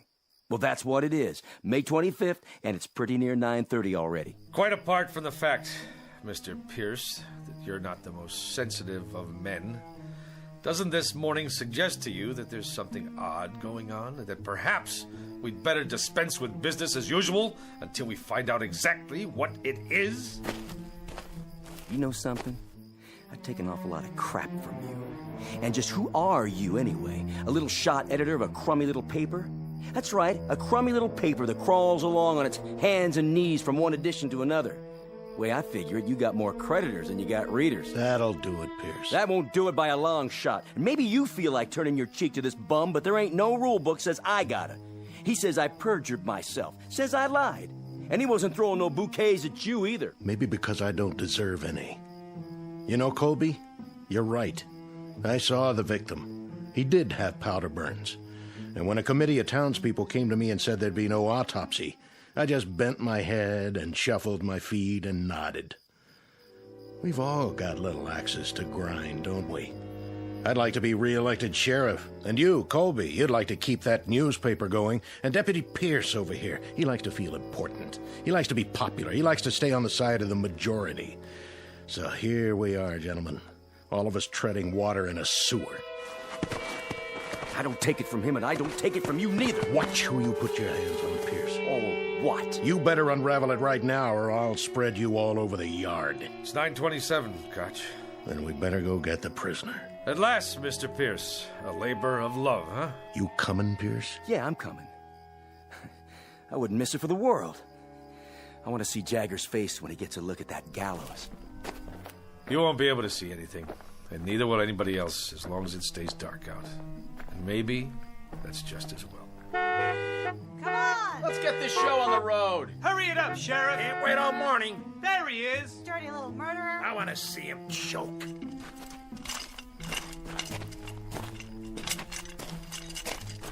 You don't need the chains. I'm not going anywhere.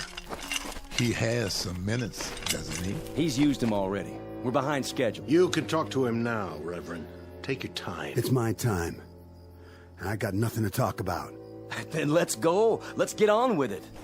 Don't waste your last minutes, Jagger. We're a different color, and I know we have different faiths, but you've stood up for me and mine. You've spoken for us. And God help you, you've killed for us. I think we owe you some peace, and I'd like to try to give you some. That rope over there give me peace. I don't need any words, Reverend. No quotations, nothing in the Bible or any other book. Get it over with! Yeah, let's go! Yeah! Patience, everybody! I'm gonna give you what y'all came here for. I'll dance at the end of the rope, and I'll choke, and I'll swing back and forth like a rag doll. Yeah, you'll see. You'll get your money's worth. I promise. This way. I told you, I'll do this myself.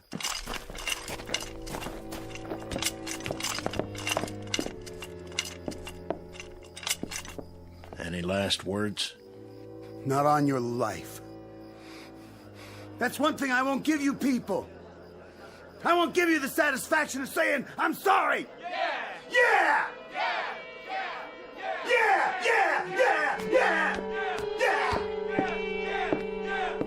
Don't return their hate.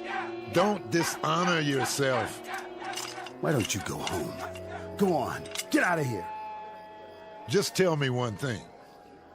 When he came at you, Jagger, did it feel good then? What's the difference?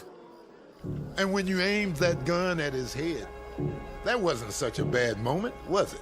Good or bad, who cares? If I wanted him dead or not, it ended the same. What was in my heart didn't matter, because it's what you do that counts, isn't it? Not what you wish for. So, when you killed him, Jagger, when you blew his head off, there were no regrets then, were there? If I told you I didn't mean it, would you let me go? The law's the law. It's what I did in this life. The same as for him, and I hated his kind. You enjoyed seeing him dead, didn't you? You know it. Now I know it too. I know it only too well. This man is guilty. We're all guilty. Guilty as sin.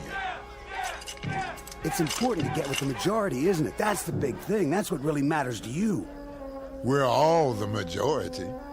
The minority died on the cross 2,000 years ago. You want a statement? I'll give you a statement. Tell everybody that. Tell them they're no better than me. Who wants to put the rope around my neck, huh? You, lady! You want to put it on, mister? Yea, though I walk through the valley of the shadow of death. And who wants to pull the lever, huh? You, Reverend? But you know we're all murderers. I'll do it.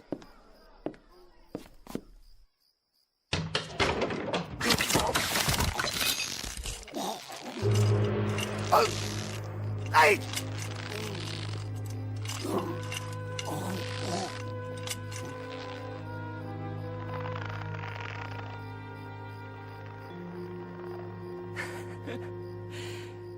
You seen the light, Reverend? You finally seen the light? Have you? Have any of you? In all this darkness, can anyone make out the truth?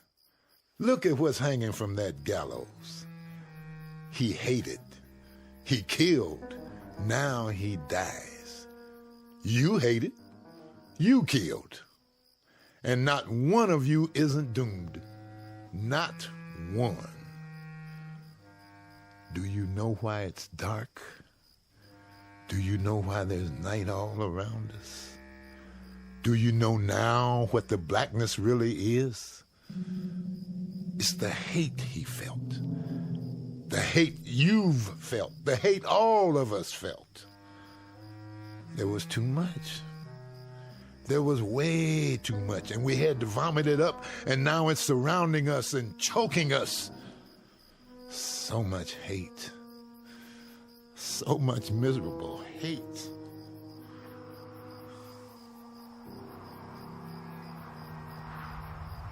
Oh, it's getting colder. Look what's happening. It's getting even darker. You can't hardly see anything now. Take me home, Charlie. I want to go home. I will, if I can find the way. That's crazy, isn't it? what he said. Isn't it crazy? You know what's going to happen, don't you? I mean, you know what's going to happen next. Oh, believe me, this here stuff is going to lift. It'll just all of a sudden just plain lift. Because it's just a fog is all it is. Nothing more than a fog. And it'll lift. And there'll be the old sun high up and bright. Wait and see. There'll be the old sun shining to beat the band. I don't know. I don't know if there'll ever be daylight again. Only God knows. And I'm not even sure about that. Reports now coming in of similar occurrences here in the United States and abroad. At 9 o'clock this morning, a dark cloud suddenly appeared over several widely separated U.S. cities. The government of Israel has verified the fact that a rectangular area over the West Bank appears to have gone dark. In China, correspondents just filed a news item about several square blocks, including a political prison, thrown into darkness early this morning. In Iran, an area in Southeast Asia, in Central and South America, the African continent, the darkness continues to spread.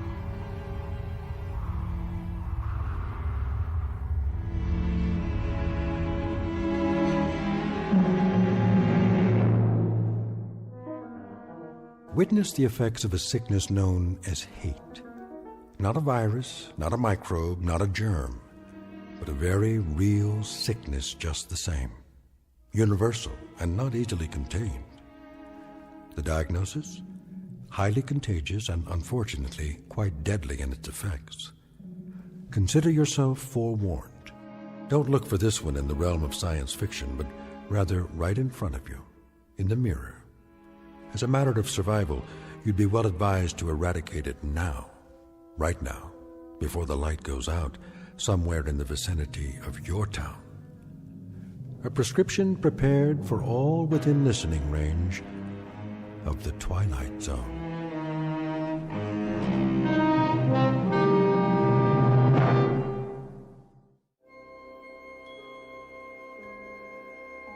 Hi, this is Carl Amari, producer of the Twilight Zone Radio Dramas. I'd like to take a moment to tell you about our official website at twilightzoneradio.com, where you'll get the latest news and information on these Twilight Zone radio dramas. Plus, at twilightzoneradio.com, you can digitally download 3 free episodes or any of our episodes for only $1.95 each. In this age of ever-changing technology, we've decided to make these episodes instantly available to you by making the Twilight Zone radio dramas a digital download-only series. This means that this series will no longer be offered on CD. The CD collections at our website are now being offered while supplies last at buy one, get one free. So be sure to get your favorites before they're sold out. Be sure to visit us often, and I'll see you in the zone.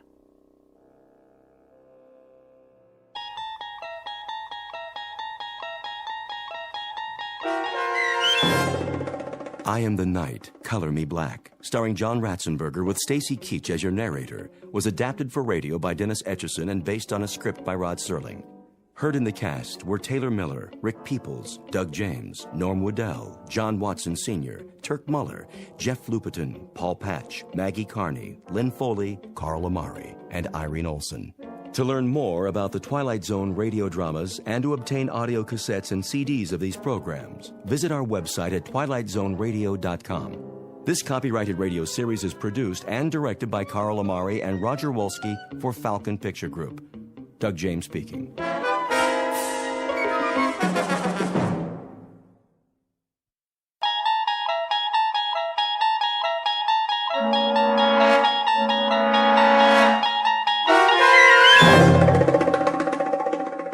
He's Alive, starring Peter Mark Richmond and Marshall Allman, with Stacy Keach as your narrator, was adapted for radio by Dennis Etchison and written for The Twilight Zone by Rod Serling. Heard in the cast were Roger Mueller, Jason Bradley, Christian Stolte, Doug James, Jeff Lupetin, Amanda Amari, Elizabeth Lido, Vince Amari, Alex Sopner, Frenette Lebo, Carl Amari, Kurt Nabig, Peggy Roeder, and Jason Mallow. This copyrighted radio series is produced and directed by Carl Amari and Jason Mallow for Falcon Picture Group. Doug James speaking.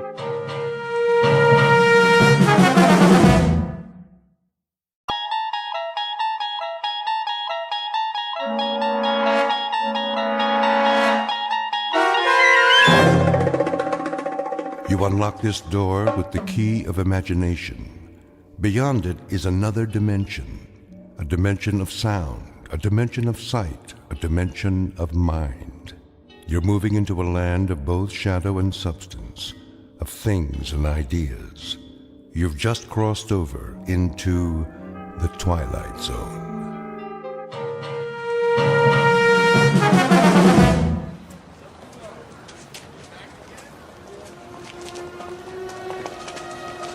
That looks like a good spot. Where? Up ahead on the corner. Yeah, we'll set up some boxes. I don't know. It's perfect, I tell you. All these people taking a walk after dinner, they'll listen. Oh, they'll listen, all right. Just hand out the pamphlets for now. I have to work on my speech. What speech? You don't need one. Just say it the way you say it to us. These people, they don't know what we stand for. So tell them, Pete. We'll make sure they listen. Put the flag up against the building. Which one? Both of them. Ours and Old Glory. The big two. There's some boxes. You can stand on them. I'll go set them up. Man, oh man, this is gonna be the night, huh, Pete? Well, I guess it's now or never. Got that right. How's my uniform look? Here, straighten your tie. The cap, the boots, perfect. You look like a leader. Big time. Go, Pete. Give him a dose of the truth. Hey, mister. Excuse me, little girl. Are you in the army? No army you ever heard of, sweetheart, but you will. My daddy's a lieutenant. Are you a lieutenant? Better than that, kid. A lot better. Now stand back. You're in the way.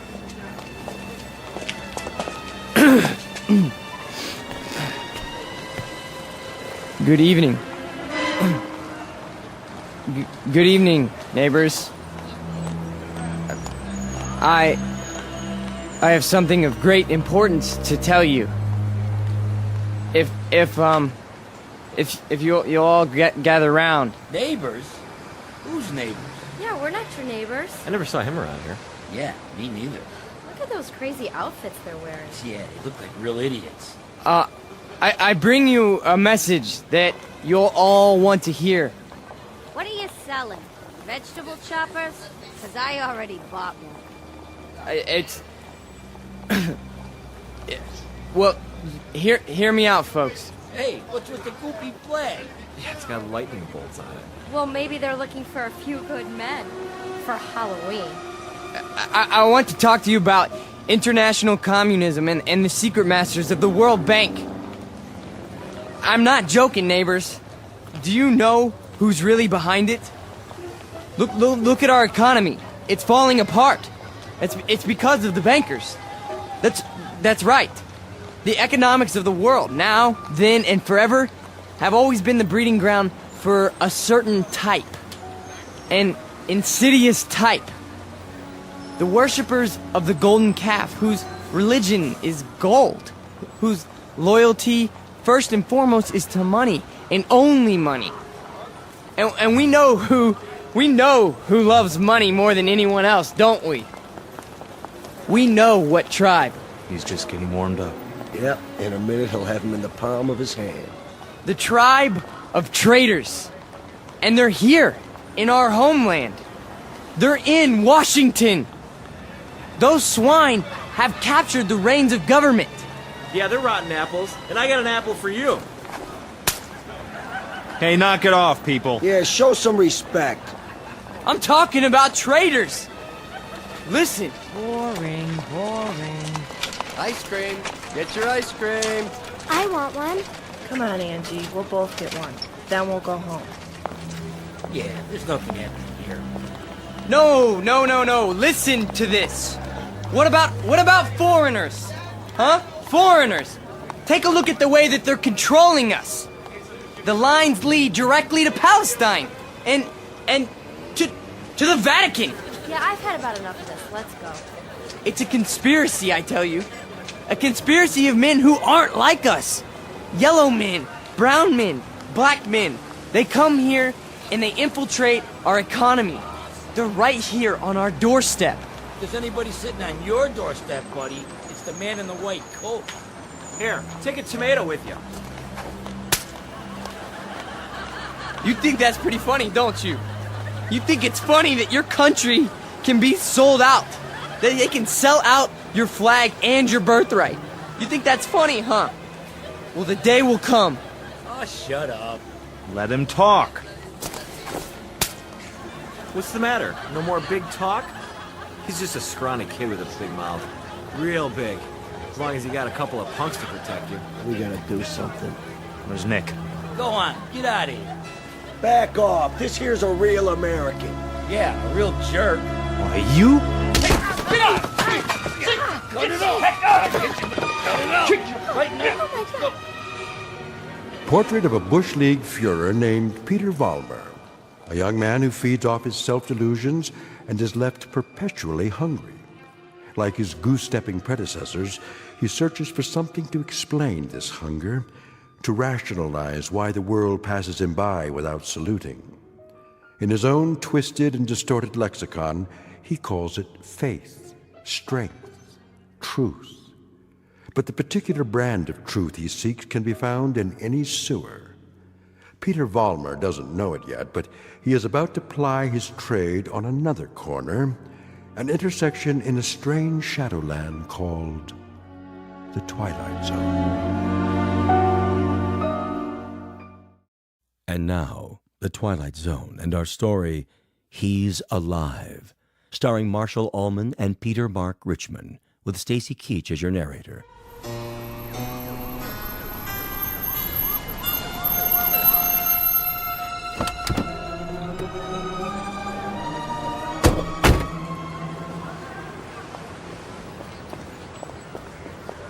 All right, folks, break it up. Party's over. Yeah, what's happening here? Looks like the boys in the brown shirts took a licking. No, we got him. We got him good. Said, what are you lying on the ground for? Problem, fellas? It was the communists. The communists did this. What? Which ones are those, Jack? All of them. They ran away like cowards. We want to press charges. What about names? We need names if we're going to charge anybody. Look, forget about it. We can take care of ourselves. Sure you can. You need some medical attention? No, we don't need your help.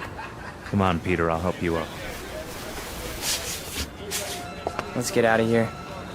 Hey, Jack, you forgot your flag. Yeah, your mama made it for you. Give it to me. Sure. There'll come a day when guys like you will crawl on your belly to salute this. There'll come a day. Yeah, well, let me know the date, Jack, so I can stay home sick.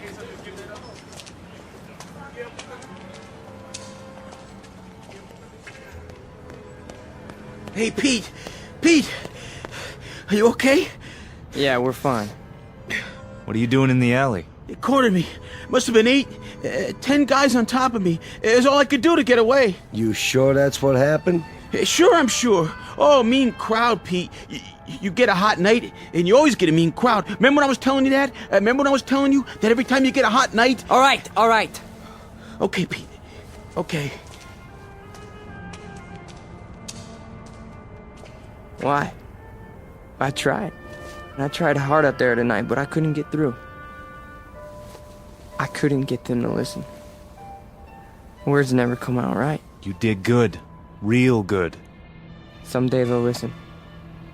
They'll have to. They'll listen and they'll cheer. Someday they will, Pete. You'll see. Someday.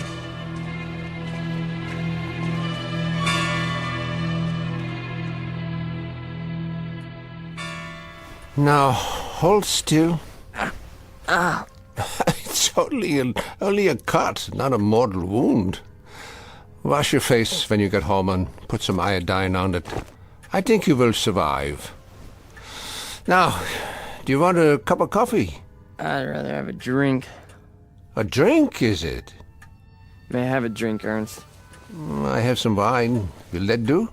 Yes, please. Very well. You are a man now.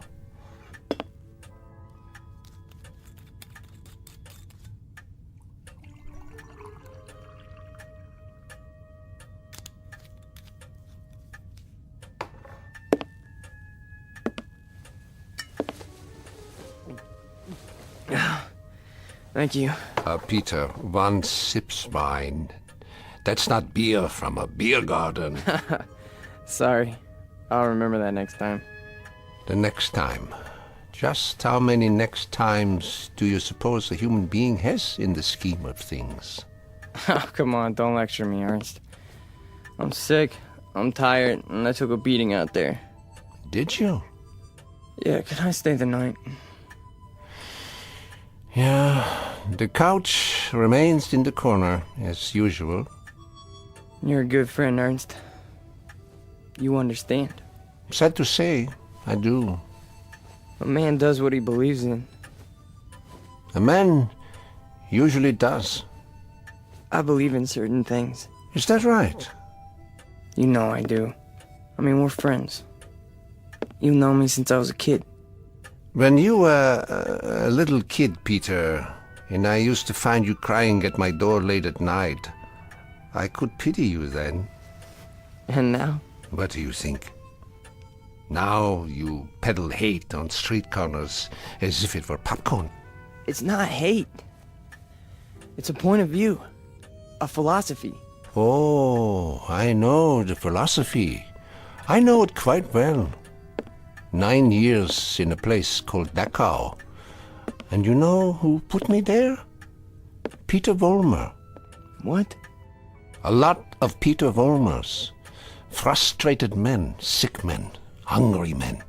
But the result, the effect, never mind the cause, was 12 million bodies in shallow graves. And it all started with young men in uniforms, talking on street corners. Hey, you let me come here. You never sent me away. No, I never did.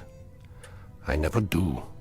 That's the weakness that you scream about on your street corner, the sentimentality, the softness, the weakness that makes a man his brother's keeper. So I must be one of the worst of your criminals, Peter. Sentimental, soft, and very preoccupied with my brothers. I should close the door on you, but perhaps this is my sickness. I only see the boy, not the man. Go ahead. Sleep on my couch. Look, why don't you understand? You're the only person in the world I ever had. What else have I had? What?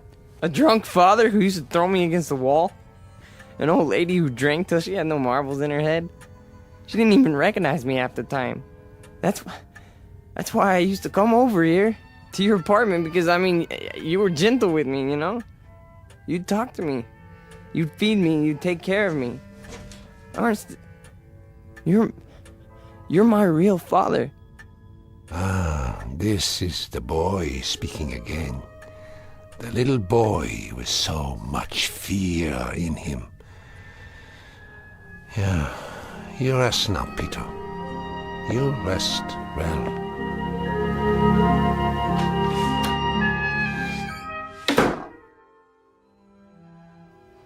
No. No.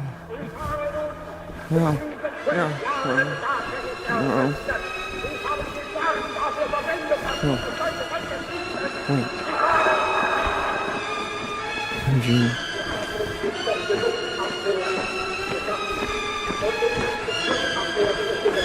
What? What? Peter! Who's that? Peter? Who's out there?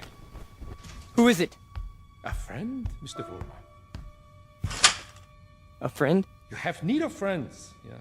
Allies. Yeah, come downstairs, Mr. Vollmer. Come down and we'll talk, you and I.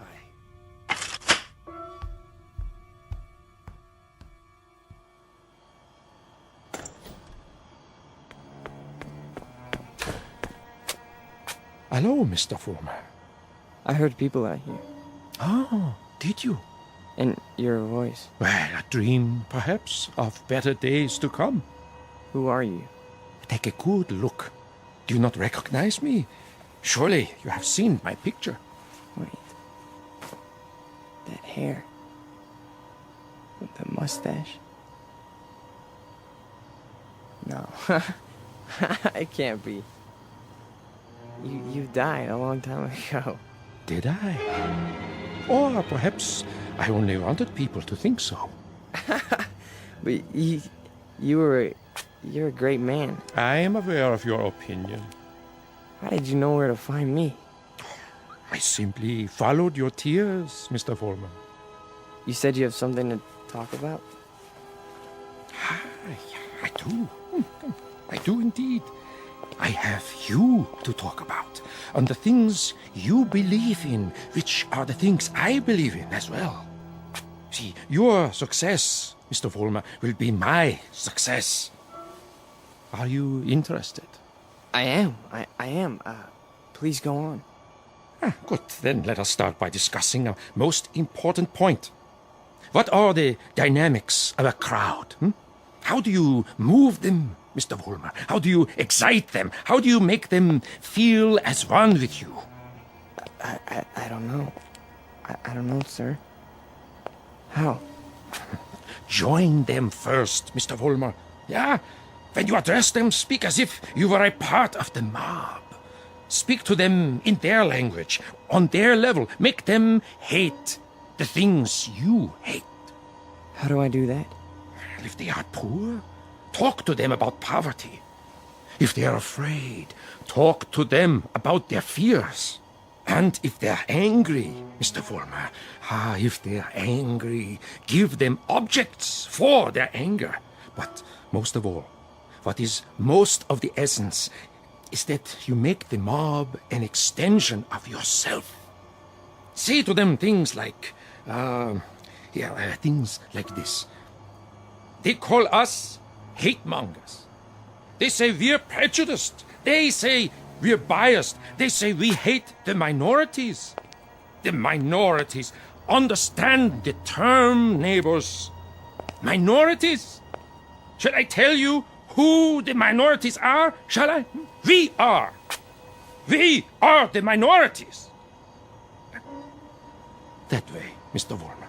See, you started that way. I think I understand. That's right.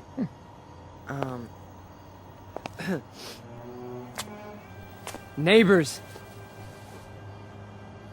Neighbors. They call us hate mongers. That's it. More. They say we're prejudiced.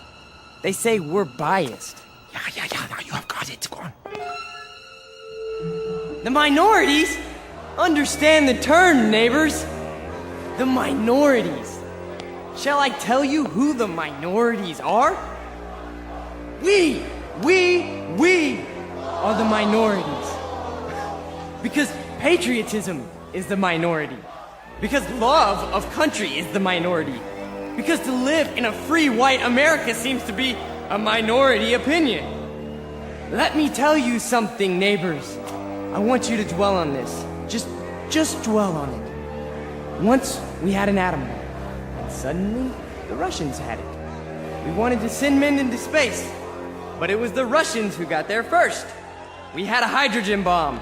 It was the Russians who exploded theirs. Who gave them the bombs? Who sold us out?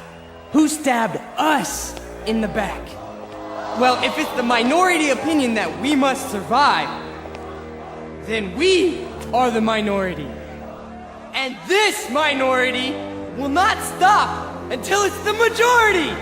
This minority will not give up the fight. No, this is the promise, and this is the legacy.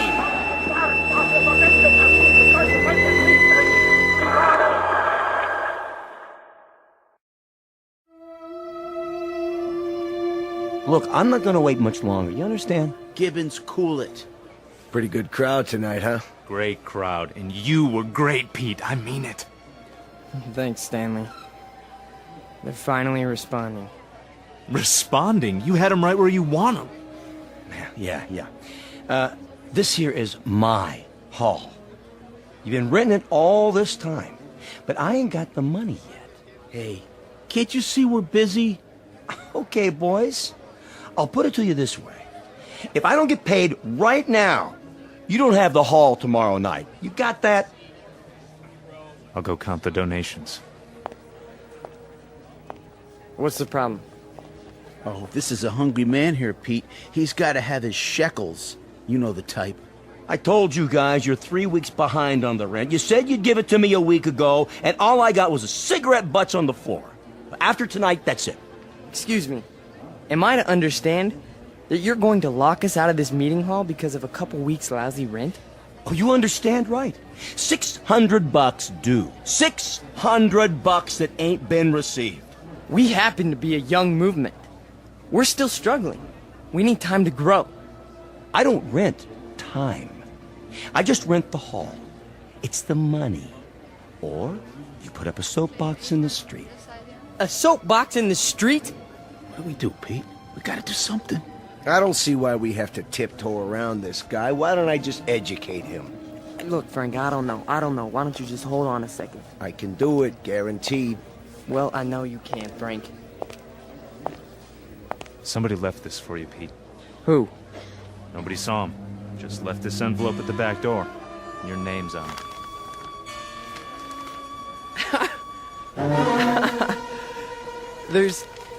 There's money inside. 6 C-notes. Hey, how about that? We need $600, and here it is. Oh, man, how about that? Hey, Gibbons, come and get it. Yeah, it's about time. You satisfied? Then don't bother us. All right. You're paid up through this week. Where'd the dough come from, Pete? You have any idea? We must have a secret supporter. I can see why. You were really something tonight. I can't even tell you how it sounded. You had him. You really had him. Hey, we're gonna make it. And now something tells me we're really gonna make it. You bet your life. You guys go on. I'll see you outside. Sure, Pete. Anything you say.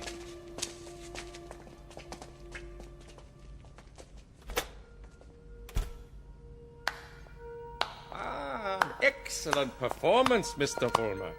Yes, very effective. Very effective. You learn quickly. Well, thank you. I didn't know you were here.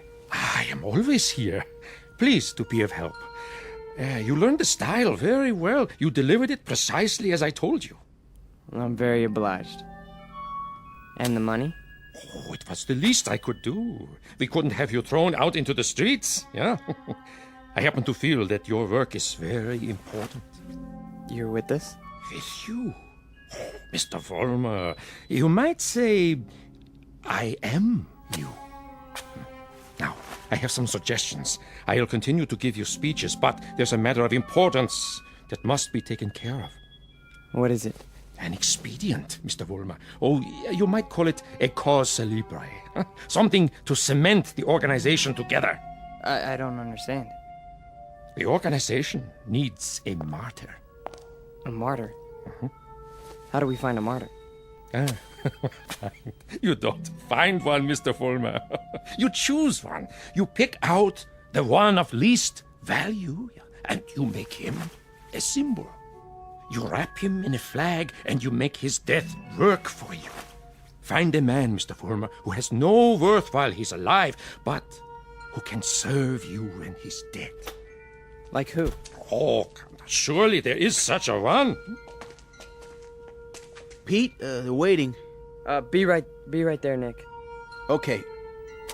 Thought I heard voices. You talking to somebody? No. I'm just practicing my next speech. Look, hey, tell Frank to come in here, would you? Right away. Alone. Sure thing, Pete.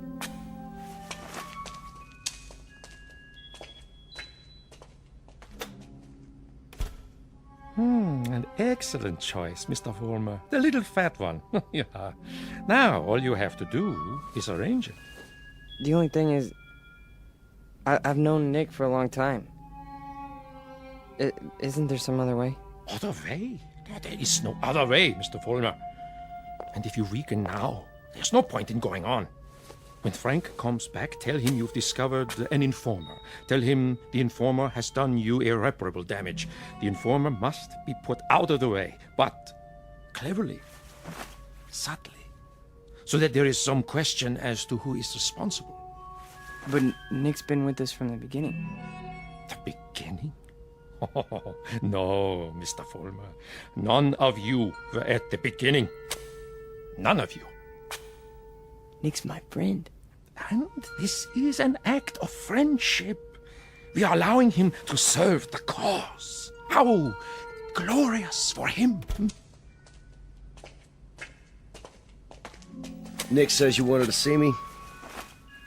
We got a stoolie in the group, Frank. A stoolie? Yeah. Nick's been talking. And I think he's working for the police. No. I know it to be a fact. Everything we've done, everything we've said, Nick snitched on us. Are you sure? Beyond a shadow of a doubt. Well, what do you want to do, Pete? Get rid of him. Get rid of him so that it looks like somebody else did it. Make it look like someone who hates us. I understand. I understand, Pete. You call it, you got it.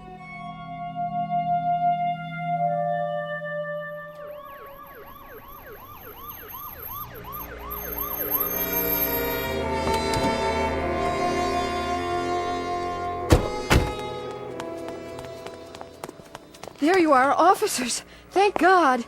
Stay calm, ma'am. Now just tell us, where's the spotty? Over here, in the alley.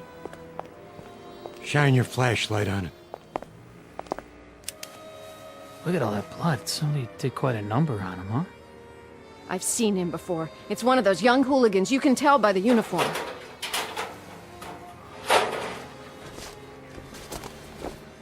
He's dead, all right. Call a meat wagon. What was this one's name? Wait a minute. There's a note pinned to his chest. What does it say? A good fascist. What do you suppose that means? One of their enemies must have put it there after he beat him to death. Yeah, but which enemy? There's a lot of them around here. Fewer and fewer every day.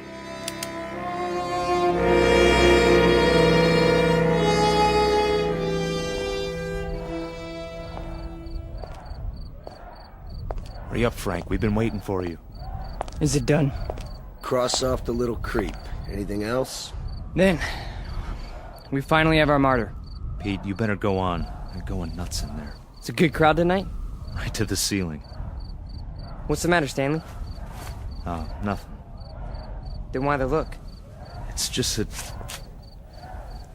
Nick was a nice guy, Pete. I miss him. Stan, you listen to me. You forget about Nick right now. He was a fat pig with no guts. He was a greasy big mouth who copped out every time he took a breath. A nickel and dime Judas who got exactly what he deserved. So don't mourn for Nick. He doesn't rate mourning. Not that pig. You got that, Stanley? Look at me, Stanley. You got that? Yeah. You have his poster ready? Blown up bigger than life. Just like you said. Good. When I give the signal, unveil it behind the podium.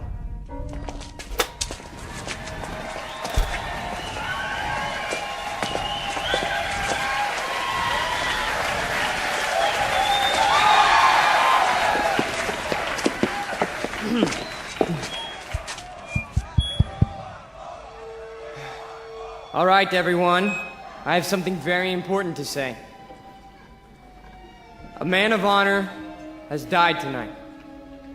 A decent, courageous fighter for the cause of freedom. He gave his life. He gave his life for us. Some skulking assassin murdered him. But friends and neighbors and co-fighters, Nick Bloss did not die in vain. They stilled his great heart, but they could not stifle his memory. They could not obliterate his courage. They could not wipe away his honor. He lives, my friends. He lives in you, and he lives in me. He lives deep in the gut of any human being who believes that the United States of America should be free, should be untainted, should be free from the mongrels who try to enslave it. Now, Stanley, Look at this portrait of Nick Bloss in his uniform. He wore it proudly. He died for it.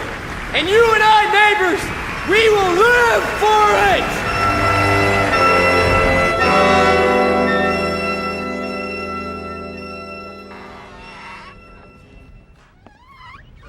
Oh, hiya, Mr. Gans. How do you do? How are you tonight? Oh, I'm very sober, unfortunately. Beer? Yeah, if you please. Boy, listen to him across the street. Guy's got a voice on him. And I knew it when it was only a whimper. That's a wild kid, that one. Used to be people would laugh at him, but lately he gets the crowd. Not many people laugh now. Say, you know him, don't you? Yeah, since he was a child. A silent little boy with very little to say. But now, I've been here before. Oh yes, I've seen and heard it all before.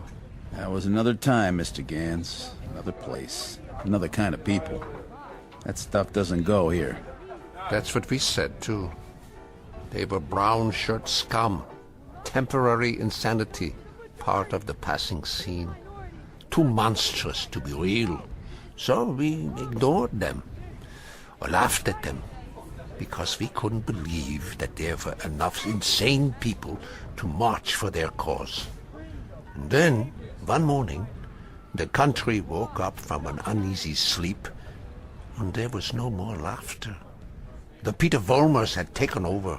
The wild animals had changed places with the zookeepers. Another one, Mr. Gans? No, thank you. I have had my fill. You take it easy now. You're not going to do anything foolish, are you? Me? Not this time. It mustn't happen again. We can't let it. We simply can't let it happen again. All the anguish, all the horror, all the nightmare. No. Not this time. Mr. Gans? Mr. Gans!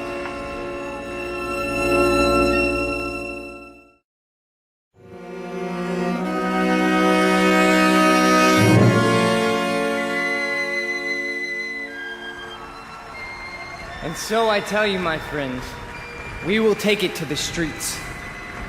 There's going to be a big meeting tomorrow night with searchlights and banners and drums and armbands.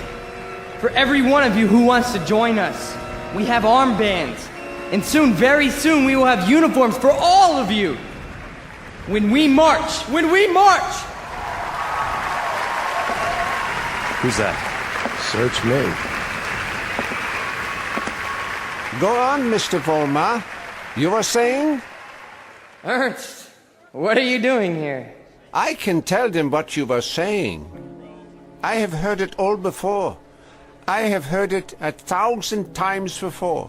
In Munich, in Berlin, on 100 different street corners. It was drivel then, and it is drivel now. Ernst, you've got to stop. And what is this one here? The latest model? A new Führer right off the assembly line? Well, this one isn't so new. He is just a cheap copy. Oh, let me tell you about this one. About the breed, the species. They are all alike. Problem children with illusions. Sick, sad neurotics who need applause like a needle. That's enough, Ernst. Please. Listen to me, Peter, and let them listen, or I will tell them about a quaking, whimpering boy who cried on my couch, who still cries on my couch. Ernst, don't! They need parades and torchlights and slogans like therapy. They need uniforms and armbands, because without them they are naked and pitiful. This one grew too old to bite his nails, so he made believe he could lead others. Pete, don't let him have the mic. Put him down or I'll put him down. Yeah, put me down, Peter. Shut me up. Stifle me, huh? Why don't you? Why can't you? Because this is your courage right here. The symbol on your sleeve. A torch on a lightning bolt. A crude drawing for children. I'm warning you, Ernst. This patch is your strength. This and the crowds and the sick isles. And if I tell you to your face, Peter, that your courage is made out of cloth, that your ideas are filthy garbage, and that you are something less than a man, what do you say to that? How do you answer me? Like this! Oh, the rebuttal. The only answer your kind knows how to give. Is that the best you can do? Bloody nose? This is your Führer? He is yours. I give him to you. A gift from the sewers. You see, folks, the way it is. Hey, Pete, don't worry about it. He's just an old man. One crummy old man. The way it is, I knew him. I knew the old man once. Is that a fact, Mr. Former? Yes, that is a fact. I used to know him. And... Who's he talking to? Mr. Former, I have no interest in who he is. My concern is in what he is. He cheapened you in front of these people. You barely had the strength to strike him a slap, like a woman. Your voice is like a lion, but your instincts are rabbits. And you? Instincts like a rabbit. Slap like a woman. You stand in the darkness and plan the battles. But you're never there when they're fought. No. Why don't you come up here alongside me, huh? Why don't you let them see who you really are? Why don't you make a speech? Mr. Fulmer, I was making speeches before you knew how to read them. I was fighting battles when you were struggling to get out of a womb. I was taking over the world when your universe was a crib. And as for my standing in the darkness, Mr. Fulmer, I invented darkness. Then you take the stage. Go on. It's all yours. Pete, who were you talking to? Where are you going? You can't run out.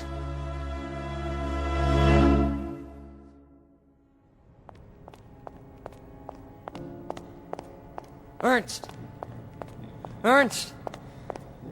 Where are you? Let me explain. You! Why? Why did you pick me?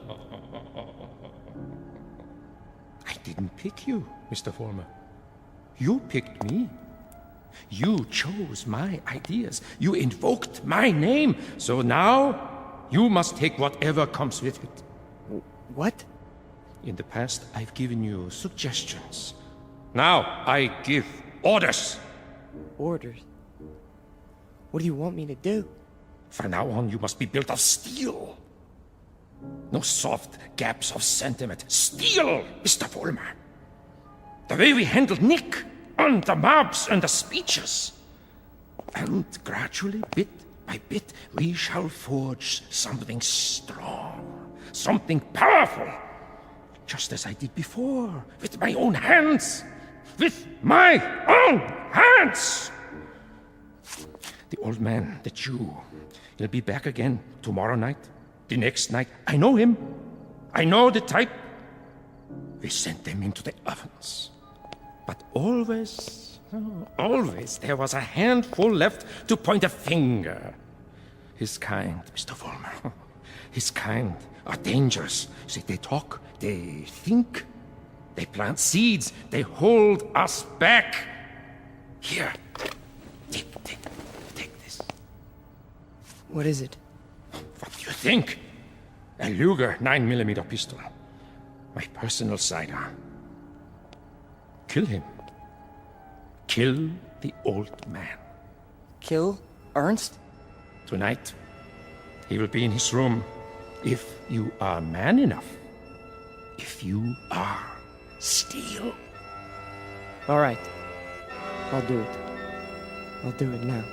Then, Mr. Fulmer, when you come back, there's much we have to talk about. Plans, campaigns, ideas, the next steps. This is only the beginning, the dawn. It will be a long, long day.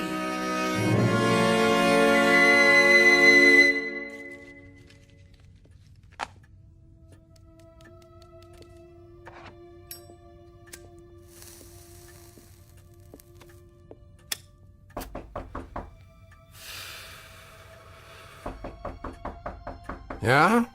Come in. Ah, I thought it was you. You wouldn't listen to me, Ernst. On the contrary, I listened to all that I was able to stand. You should pay attention now. I can't even begin to tell you what's happened. It's too incredible. It's too unbelievable. I can tell you this much. We're on the march. From now on, we only go forward. There's no stopping us. No stopping you, Peter? An old man stopped you tonight with a few words. He stopped you with the truth. You're wrong, Ernst. It's not just me anymore. There's someone else.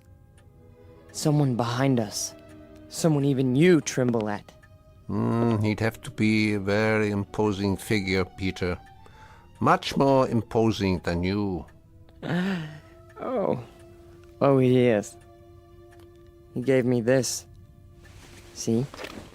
More imposing even than a gun. That's only because you don't think I'll use it. Which only goes to show that you don't know me. I know you, Peter, I know you. From a ravaged little boy wanting love to a torn man looking for respect, identity. I don't fear you. So you may do what you have in mind at any time you wish. With this one last reminder. You can never kill an idea with a bullet. Never. No. I'm all steel now. Ernst, I'm made out of steel. No more sentiment. No more softness. Just purpose. Just will. Then shoot. Kill. Destroy me, if you can. Am I close enough to you? You're frightened. Admit it. Not at all. Impatient and a little bored. With living? With having to live in a time that produces people like you. Once, years ago, you made death inviting. You still do. So do me the goodness, Peter. Get it over with as quickly as possible. I'm waiting, Peter. Kill him, Volmer. Kill the old man. Kill the Jew. Use strength.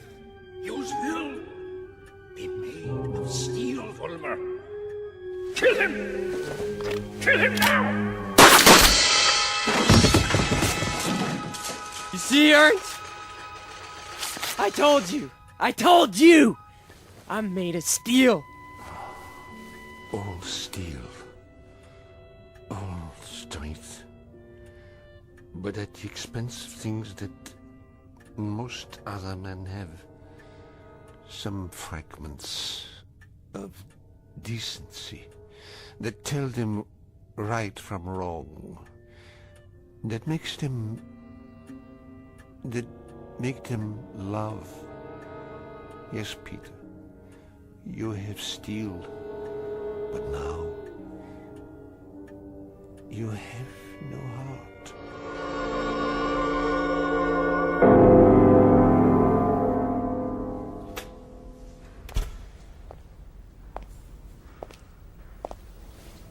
Where is everybody?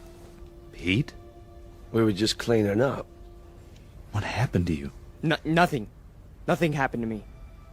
You tell them. You go out there and you tell them. But they've all gone home. Tell them I'm still in charge. I'm number one.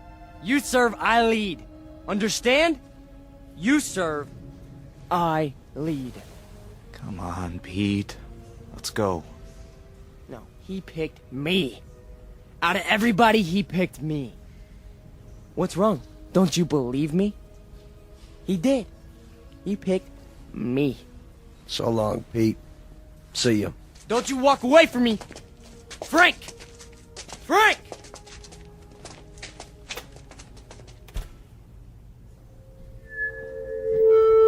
Who's there?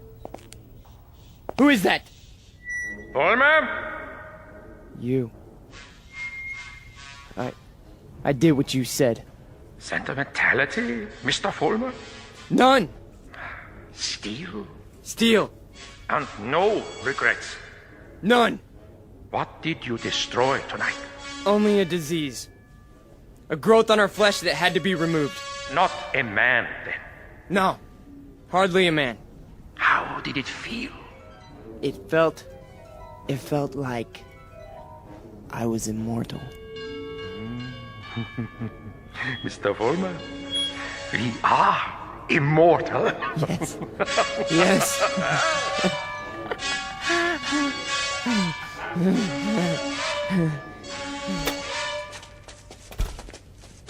There he is. Don't move. What do you want?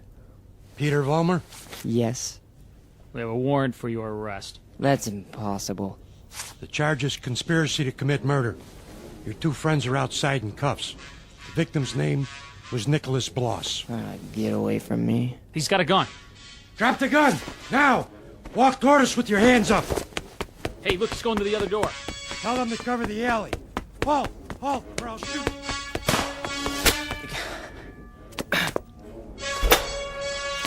Hold it right there!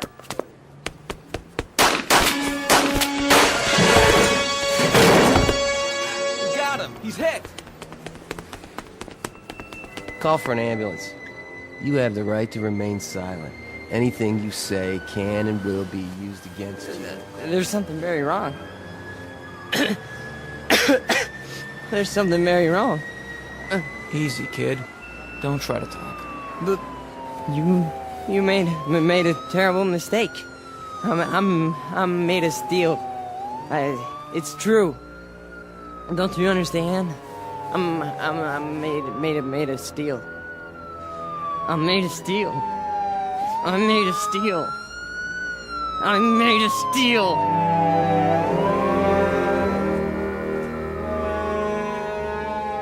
Where will he appear next?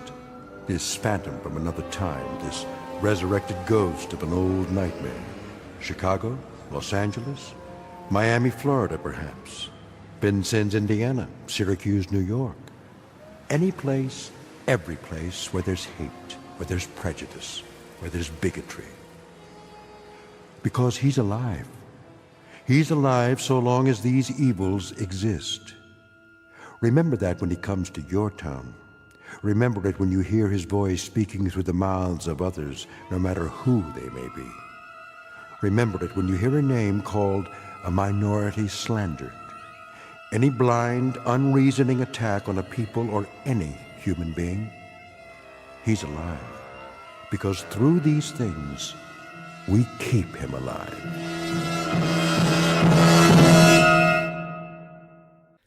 The Twilight Zone continues in just a moment. You are about to enter another dimension. A dimension not only of sight and sound, but of mind. A journey into a wondrous land of imagination. Next stop, the Twilight Zone. Hi, this is Stacy Keach. I'd like to take a moment to tell you about our Twilight Zone website at twilightzoneradio.com. At twilightzoneradio.com, you'll find the latest information on these Twilight Zone radio dramas, including behind-the-scenes photographs, plus the newest product releases, trivia contests, ways to contact us, other Twilight Zone-related info and merchandise, plus links to other fascinating websites. So make your next stop twilightzoneradio.com.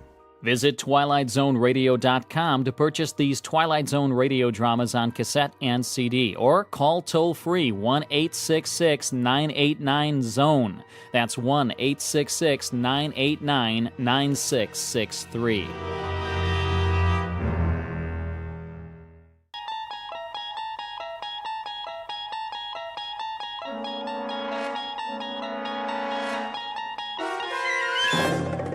You unlock this door with the key of imagination. Beyond it is another dimension, a dimension of sound, a dimension of sight, a dimension of mind.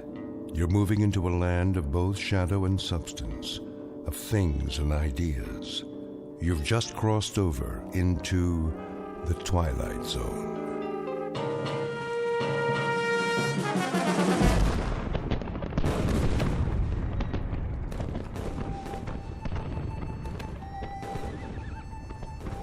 The date is Tuesday, September 11th, 1864.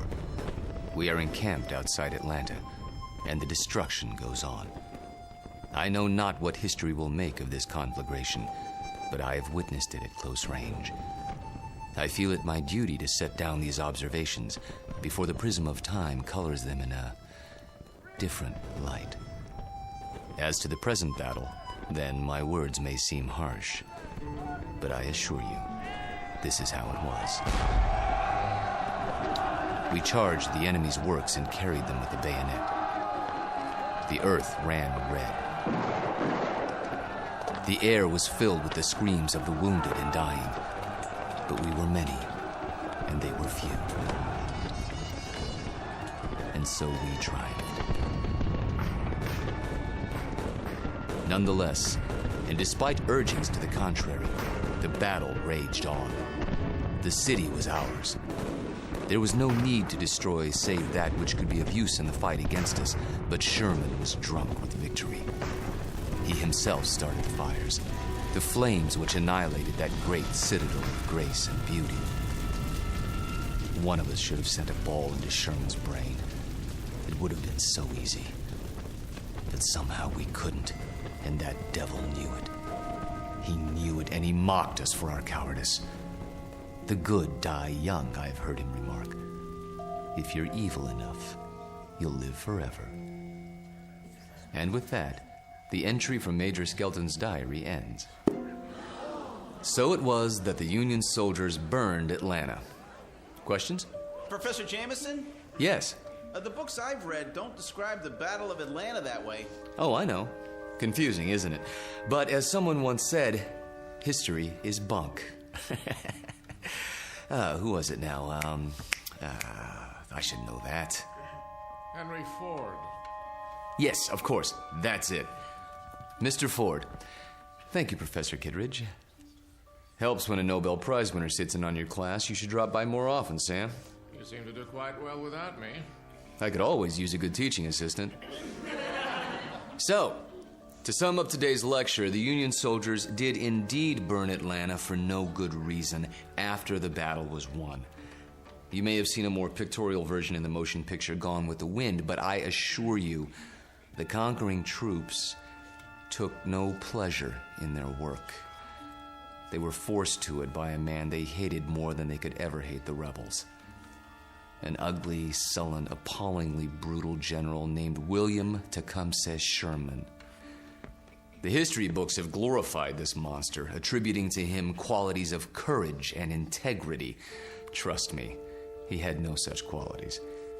He was just a small, evil man with tiny red eyes and a dirty beard and a way of talking that made you quietly want to slit his throat. What a great lecture. I really like this class. Professor Jameson makes it so real. I forgot to take notes. Oh, you can borrow mine. When's the test? I don't know. I think it's next Tuesday.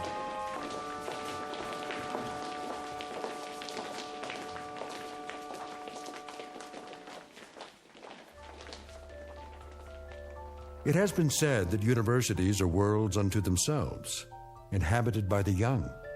These are the inhabitants of Collins University, a very small world indeed, young people hungering for knowledge, which can be imparted only by age. You have just met Walter Jameson, for 12 years the college's most popular and respected history professor. Students crowd his lecture hall and listen in fascination as he brings the dead past to life for them. It doesn't seem to matter what period of history he's discussing. He makes that period as real as this morning's headlines. Some explain this ability simply as the mark of a consummate actor. However, there are those who don't agree, like Professor Samuel Kittredge, Nobel Prize winner in chemistry, who has another, more disturbing theory about Walter Jameson, and that theory is about to be put to the test. Very soon we will find out whether our star professor received his degree from a major university or from the Twilight Zone. And now, The Twilight Zone and our story, Long Live Walter Jameson, starring Lou Diamond Phillips, with Stacy Keach as your narrator.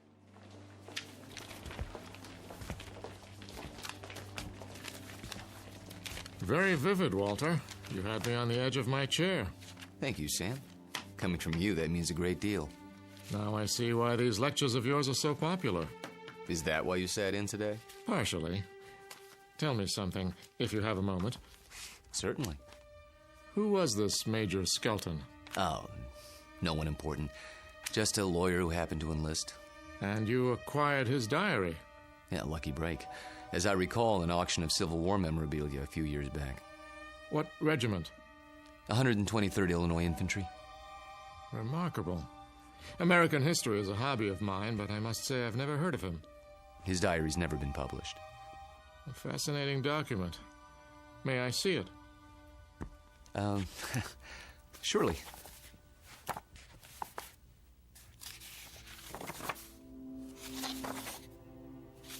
Well preserved. It was stored in someone's attic for 100 years. I don't think it had ever been read. You come across objects like this once in a while, put away in boxes. They didn't know what they had. You could resell it for a nice price, I imagine. Original source materials are hard to come by. Don't suppose I could borrow it? I never lend books to absent-minded professors. Remember the last time? Yes. I guess you're right. Time for some coffee? What? I'm going past the student union on the way to my office. Not today. I have a paper to work on for the conference. Oh, I almost forgot. Can you come by for dinner? Whose invitation? Yours or Susanna's? Mine, this time. Something on your mind? Nothing special, just your company. We have a chess game to finish, if I'm not mistaken. Say 7 o'clock? All right, 7 it is. Good. See you then.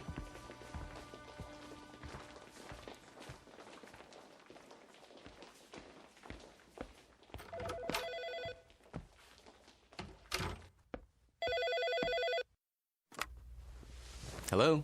There you are. Where else? I keep regular office hours. I know. A chance to counsel all those co-eds. Oh, please, Mr. Jameson. I just have to talk to you. It's about my term paper. It's Professor Jameson to you, young lady. Excuse me, Professor. I might have an hour this afternoon. Then we'll have to work fast. You see, I have a bad case of writer's block. I need someone to, well, loosen me up. You don't need me. You need a cold shower and a massage. Speak for yourself. Daddy told me he invited you for dinner. He did. You mind? Not if you don't mind my getting some work done afterwards. My thesis is due in 10 days. How's it coming? Oh, it's coming. I'm just not sure I've said enough. Want me to look at it? Absolutely not. I have to know that I can do it on my own without help from you or Daddy. You will. Don't worry about it. I miss you. Me too. Only a few more days. Then we can spend more time together. We'll paint the town red. Oh, there's my 2 o'clock. I gotta go. Let me guess. Female, age 19, about 5'2", with eyes for her handsome professor. Be right there. Actually, this one's a little old lady. Wants to finish her degree before she kicks the bucket. I'll bet. See you in a few hours, darling. It's a date.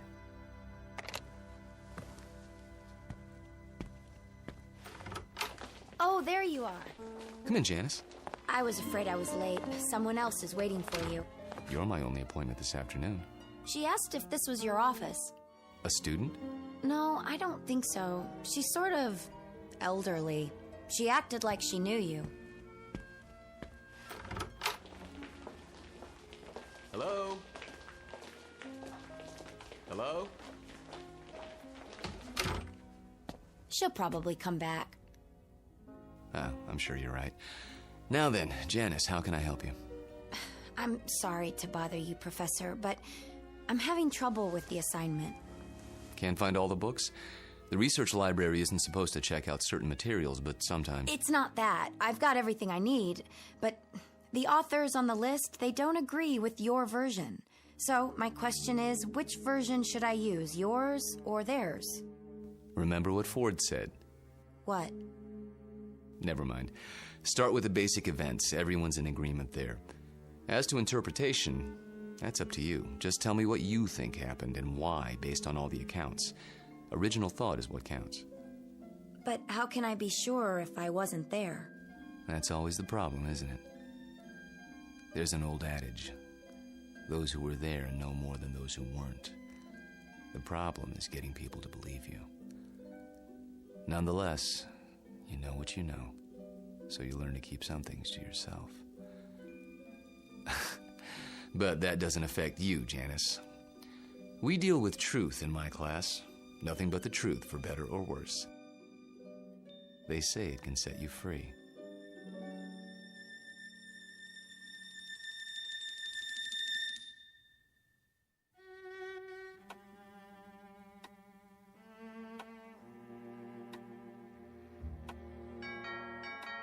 I'll get it, Father.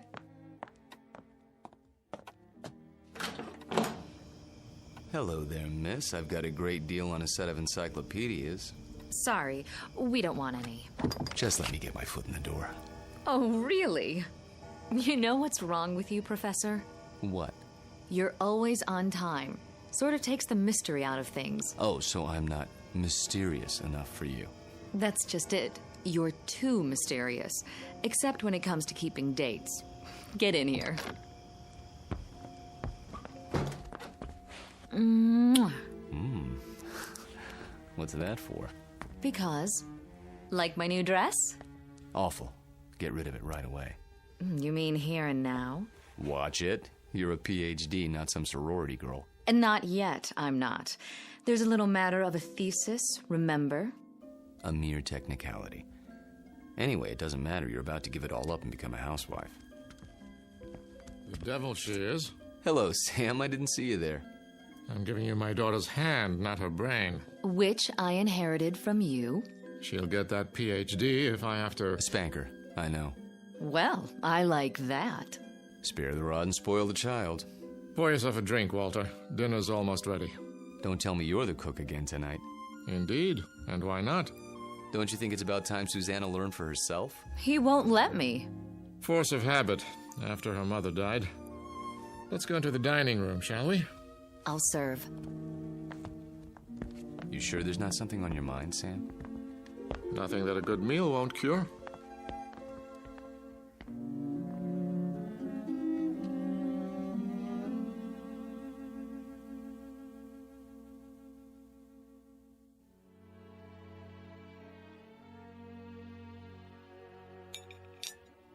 Had enough to eat?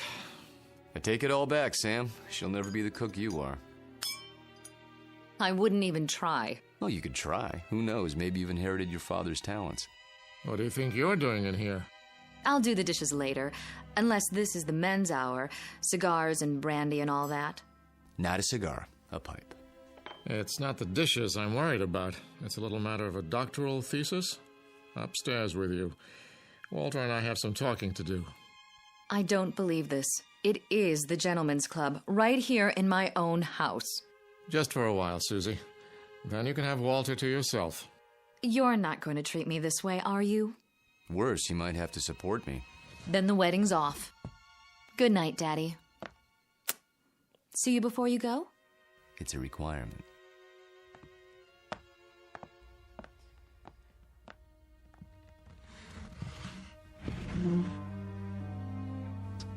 brandy? By all means. You know, you don't have to worry about her. She'll accomplish anything she sets her mind to, with or without us. Oh, I know that. But she's wasted a lot of time. She's almost 30, and I'm almost 70. You're talking about chronological age. You're both still very young. I don't feel young lately. Aches and pains. Let's sit down. The chessboard is exactly as we left it.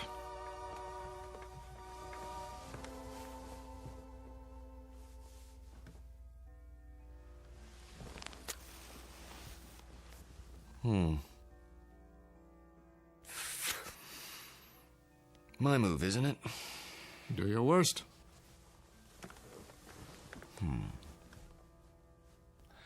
How about pawn to king's bishop 4?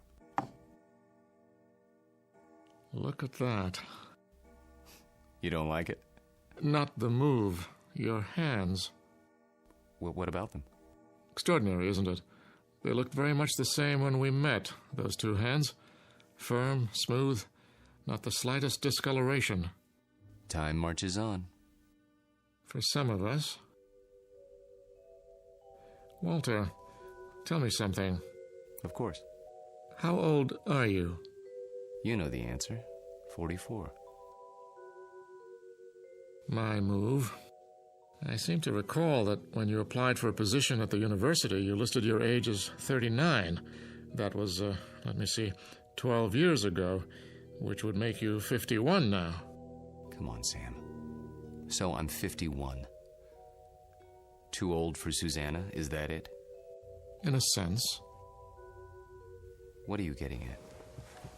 This is between the two of us. It won't go beyond this room. Really, Sam? Walter, when I met you, I was 58. I had most of my hair, all of my teeth, and hardly a wrinkle. Look at me now. In 12 short years, I've turned into an old man. But you haven't. It happens that way sometimes. I know. But why? Clean living? Don't ask me, Sam. You're the chemist. I'm just a history teacher. Yes, and you teach it very well. Do you know what your students say? They say it's almost as if you witnessed history firsthand. I try to make it interesting. Fake it, you mean? You could call it that. Yes, that's what I thought. But somehow it didn't seem like you. You're such an honest, precise man. Ah, here it is.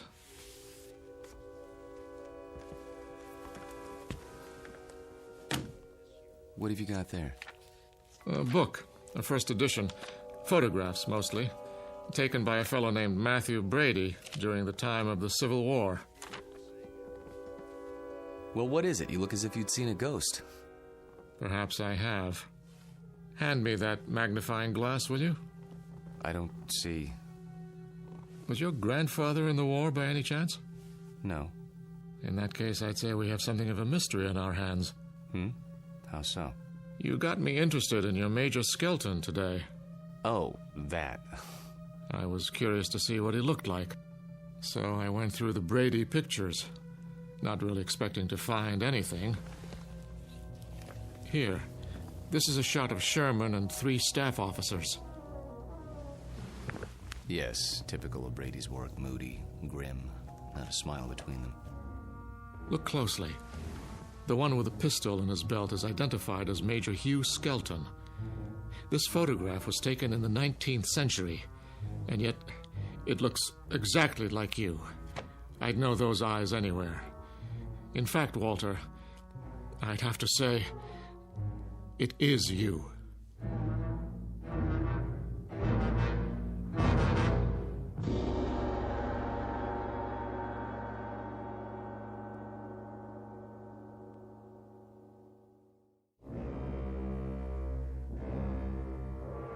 It is you, Walter, isn't it? Photographs can be deceptive. Poor lighting, grainy images. You shouldn't have kept the ring, you know. It's a dead giveaway. Ring? It is a bit like mine. Not like it. The same. Sam, really, you can't be saying what I think you're saying. That wouldn't make sense. It wouldn't be rational. It wouldn't... Come now, Walter. We're not children. You know exactly what I'm saying. I've been accused of many things in my time, but never of being inarticulate. Oh, you're joking. Just because a man in a picture happens to look like me... And happens to wear the same ring, and happens to have the same small mole on the left side of his face. Did you keep the pistol? Or is it in a Civil War museum somewhere? Oh, Sam. Tell me the truth. You know what the truth is, don't you? You are the man in the photograph, aren't you? Yes. I knew it. I've suspected for a long time. But, of course, it seemed so fantastic. It is. Yes. So, now we're on equal footing at last. The time for lies is over, Walter. Wouldn't you agree? Yes. So tell me, how old are you? You won't believe me. I can believe anything now.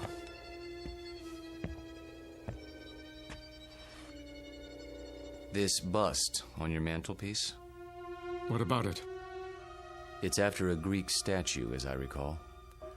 The head of Cato the Elder. That's right.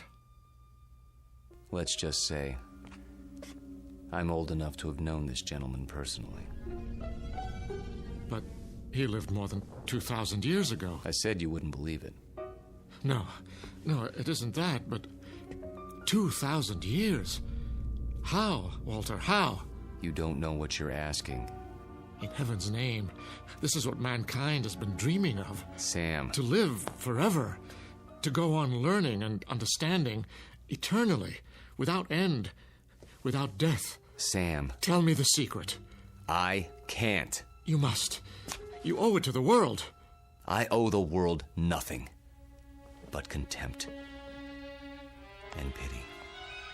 Then tell me, any part of it. I'm almost 70 years old. I have a heart condition. I'm going to die, but I don't want to until I finish my life's work.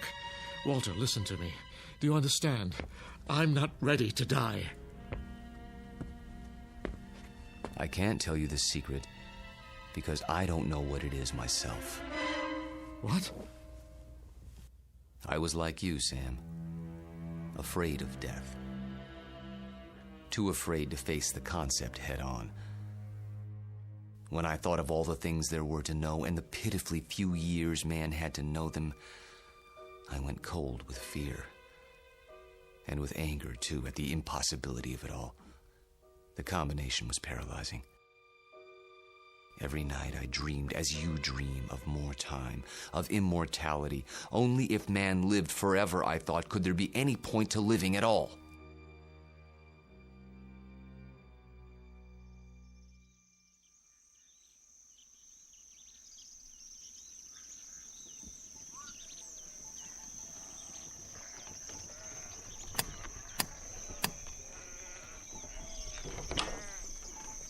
I'm thirsty. You have water? Come in, traveler. Thank you. You're very kind.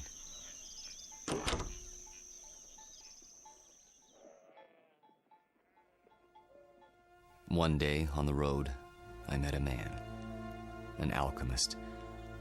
I told him these things and more as I rested with him. He said that he could grant my wish. Only it would cost money. A great deal of money.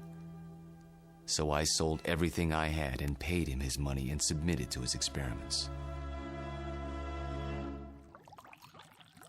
Drink this, young man. You may remain here until you recover.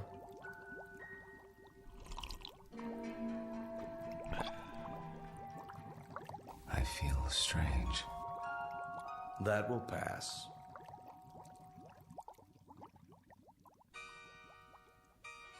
I remember very little of what followed, except that I was in a coma for many weeks. When I revived, I learned that the alchemist had been burned for blasphemy. You're not serious? An alchemist? The only legitimate one that I've ever known. You're asking me to believe something that goes against everything I know. Not without proof. But an alchemist? I'm a man of science. They knew nothing of chemistry. Lead into gold.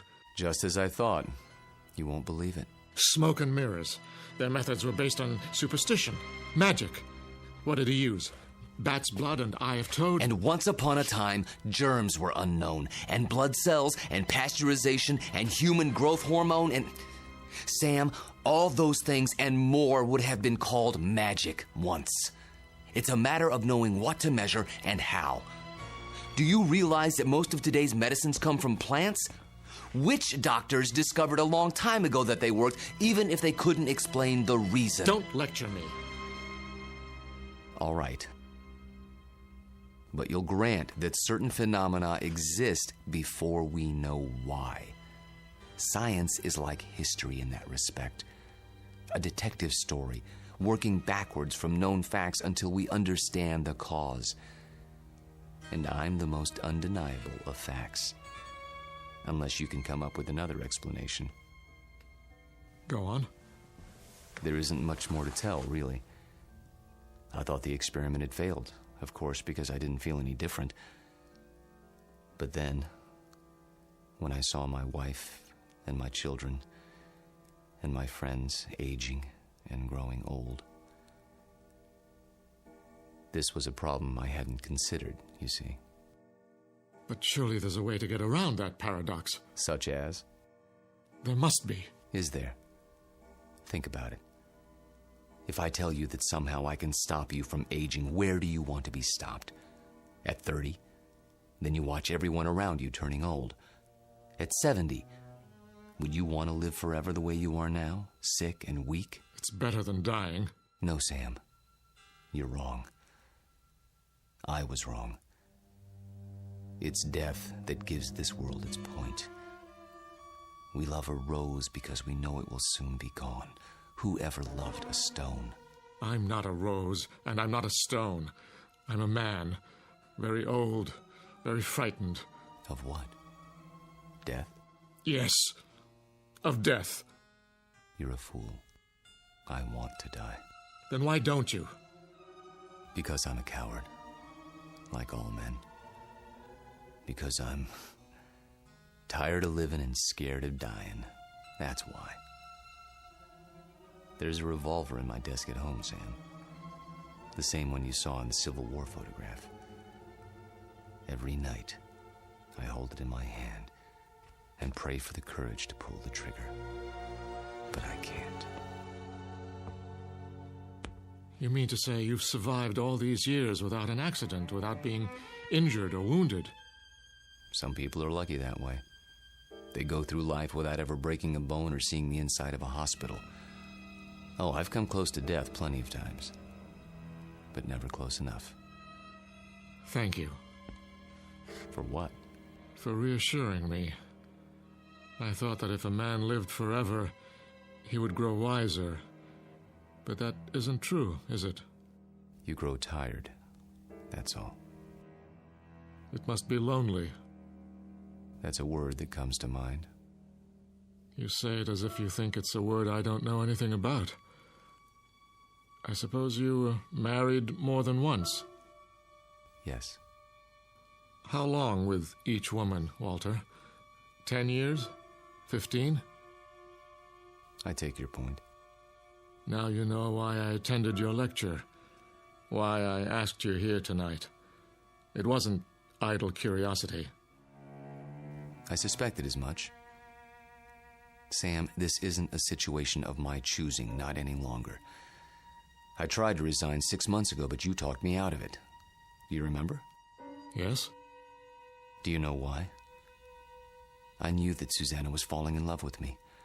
And I knew what would happen, because it had happened before. A few years of happiness, and then... I warned her. I did everything I could to discourage her. Except tell her the truth.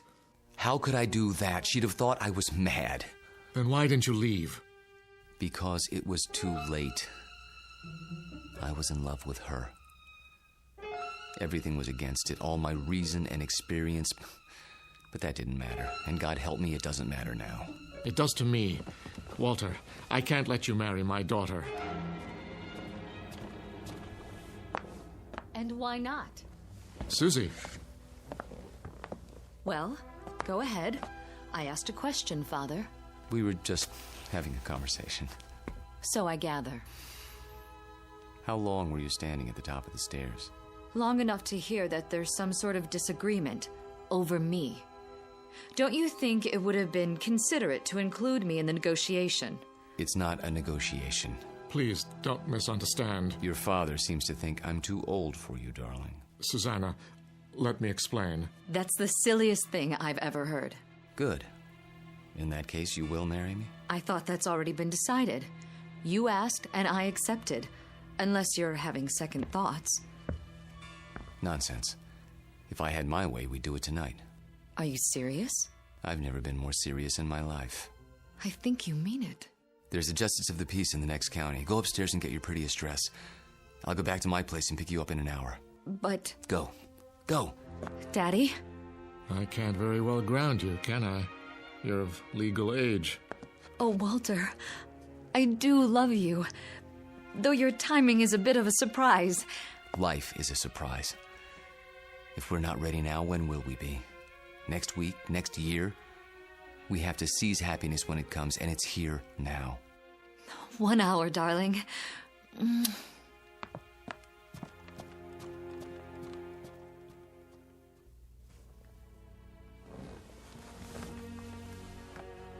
I'll tell her.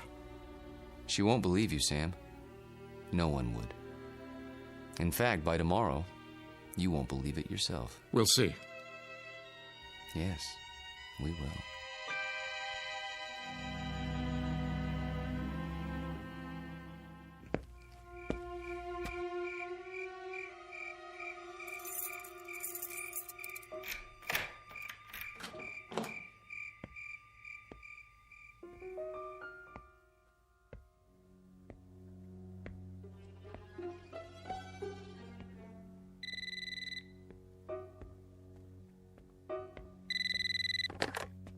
Yes? I'll give you one last chance, Walter, if that's your name. Sam, please. The irony is, I truly like you. We've been fine friends. But when it comes to my daughter... You deny her happiness? Is that what you call it? People who love each other don't have secrets. They share their lives. They grow old together. Susanna's entitled to the same thing. Not a mockery of it. You don't think this is easy for me. There's nothing ahead for her but a broken heart, as she sees herself age while you don't. How long do you think you can keep it from her? And if I go away, will that make her happy? She'll suffer, but she'll get over it. You don't belong here, any more than that antique pistol in the photograph. It's still here, in my desk drawer. And so am I. That's reality, Sam, for better or worse. She's upstairs now, packing. If you come back, I'll expose you. Not just to her, but to the university and the world, starting tonight. You mean it, don't you? You don't leave me much choice. Give me a few minutes. I need to think it through. Good. If you love her, you know what to do. Yes, I know what to do. Only, I don't know if I have the courage.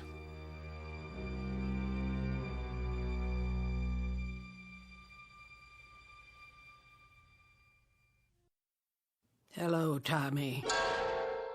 Who are... You needn't stand up. How did you get in? You left the front door open. Who are you? Don't you recognize me, Tommy? No, I don't think I... Look hard into my eyes. You called them the most beautiful you'd ever seen once. A long time ago. I think you've made a mistake. No. It's you, Tommy. My name is Jameson. Professor Jameson. And if you don't leave my house at once, I'll be forced to call campus security. Don't pretend with me. I know who you are. And who is that? Tom Bowen. Tom? My husband. That's impossible. I've never been married. You mean you don't remember? How convenient for you. We married right after the Great Depression. We lost our farm to the drought. Crops died and blew away like dust. And you, still a strong, vital man. So we packed up the car and moved west. The living would be better now, you said. And it was. For a while. We had a little girl. Did you know she passed away last year, Tommy? A grown woman herself, getting on in years. It's not right to outlive your children. But me, I had to keep going. It was like I'd been waiting all these years, waiting to know where you went when you ran off. And now, I found you. My dear lady, perhaps if you told me who you're looking for, I could... Oh, stop. Please, stop. I saw your picture in the paper. I knew it was you by those eyes. And the ring. You always wore it. So I had to see if it was true. It is. No, Lord, look at that. I can't explain it. I only know what I see. I've grown old, and you haven't. Don't. Please. And now you're going to marry someone else and leave her the way you left me. Lorette, for God's sake. I can't let you marry her, Tommy. You're mine. Don't touch me. What's this? Put the pistol down. Oh, I remember that gun. You used to keep it locked away. Said it belonged to your great-grandfather. Take it out and oil it like you knew you were going to use it someday. Is it still loaded? I said put it down. Tommy, what you're doing, it's wrong. You can't go on hurting people the way you hurt me. I won't let you.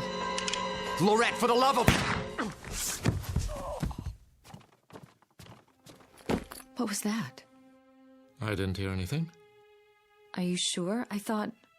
Thought what? I don't know. Susanna, dear, please wait. Don't try to stop me. I've made up my mind. I know. It's not like I'm going away. Walter and I will be married, and then we'll come back and I'll move my things into his house. It's only down the block. I'll still see you every day and... Shh. I did have some things to say to you. Very important things. But now, I don't know where to start. Please don't. I'm nervous enough as it is. Can't you be happy for me? I know it's a change, a big change, but surely you're not surprised. You must have seen it coming. I know we haven't talked much about it, but... Do one thing for me, sweetheart. What? Bring me my reading glasses. I shan't be able to sleep while you're off eloping. At least I can get some reading done. Oh, Daddy, thank you.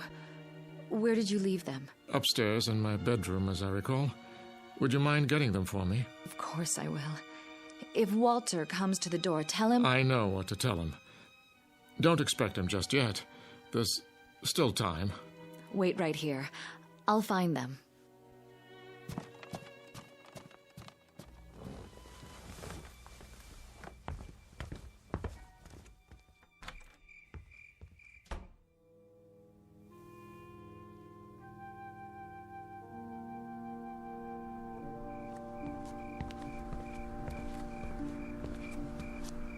Oh, Excuse me, I didn't see you there. I saw my Tommy. He's resting now. Good evening to you, madam.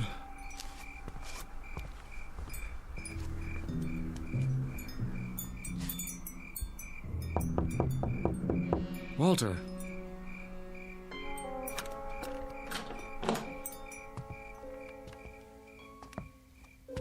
Walter, where the devil are you? Hello, Sam. Why are all the lights off? I was just, thinking. The window's open. I know. I'll close it. No. What's the matter? It's a strange feeling after all this time. What do you mean? I mean, I've come to my senses. Tell Susanna. Tell her if you would. You're hurt. Turn on the light. Stay away. I'll call a doctor. No. But your hand, there's blood on it. Hard to avoid that when you've been shot. It's dripping all over everything. I'm leaking, Sam. Everything that's been held inside for so long, it's running out. I feel light as a feather. Take my arm. Sit down. Quickly. A little late for that. I'm sinking, Sam. Right into the rug. It'll be quite a mess to clean up. What's happening to you? It's happening. At last. Your hair. Your skin. Sorry to fall apart on you. Oh. But nothing lasts forever. Thank God, Sam. Thank God in His wisdom. Oh, Walter. Walter. Tell her. I'll try to think of something. Don't let her see me.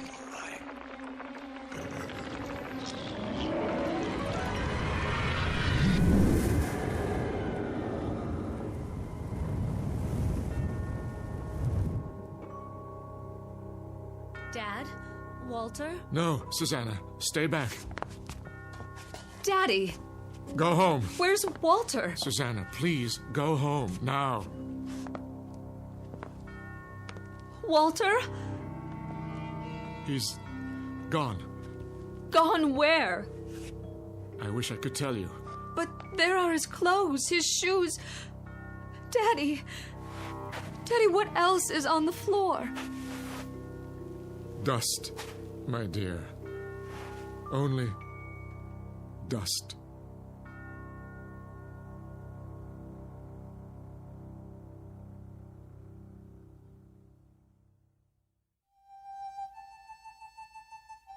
Professor Walter Jameson, an expert in the subject of times long past, and above all, a consummate actor, since before this university was founded. He's finally completed his life's work, a history of the world that begins in the cradle of civilization and ends in our time, because the future was not his specialty. In fact, the simple truth is he had no future left. The past has a way of catching up with us, sometimes when we least expect it. They say that time heals all wounds, but it also wounds all heals. Rest in peace, Professor. You've just passed the ultimate final examination in the Twilight Zone.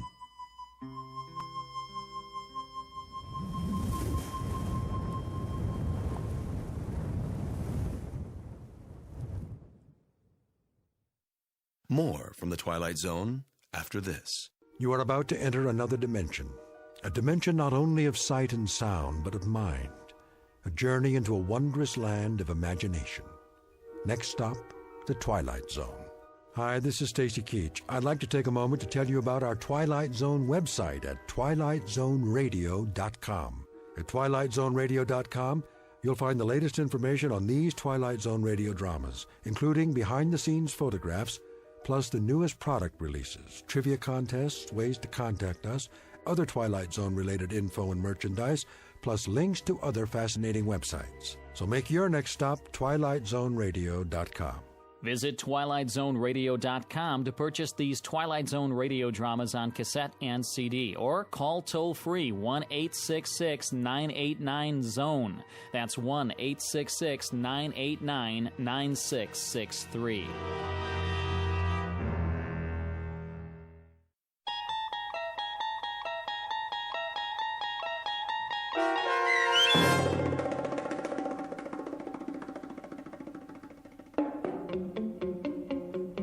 Long Live Walter Jameson, starring Lou Diamond Phillips with Stacy Keach as your narrator, was adapted for radio by Dennis Etchison and written for The Twilight Zone by Charles Beaumont.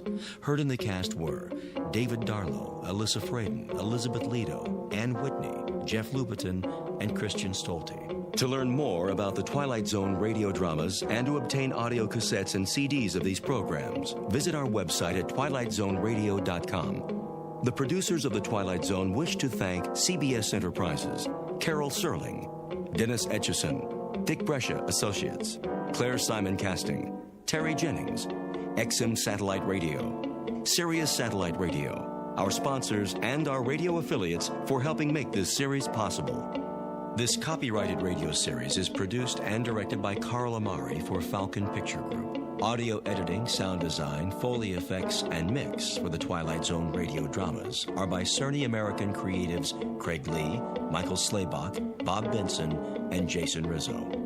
To learn more about the Twilight Zone radio dramas and to contact us, visit our official website at twilightzoneradio.com. Doug James speaking.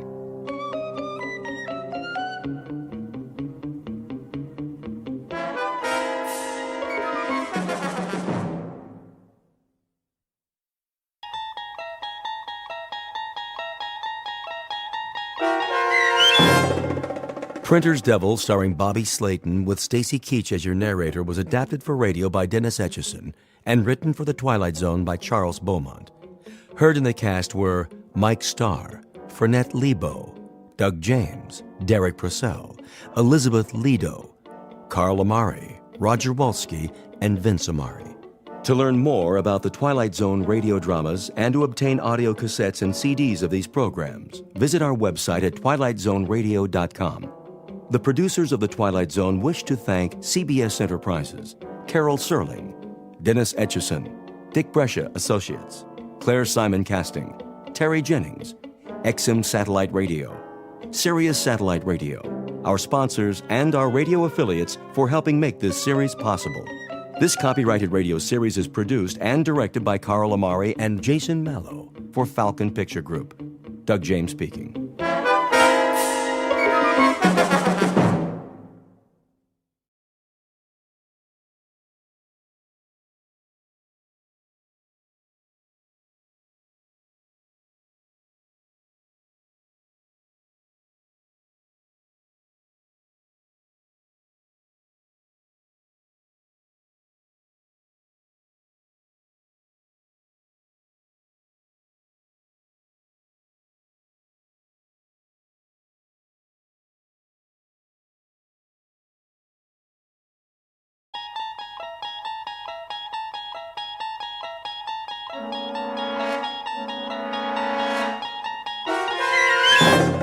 You unlock this door with the key of imagination.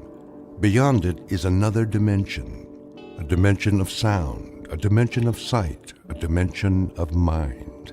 You're moving into a land of both shadow and substance, of things and ideas. You've just crossed over into the Twilight Zone.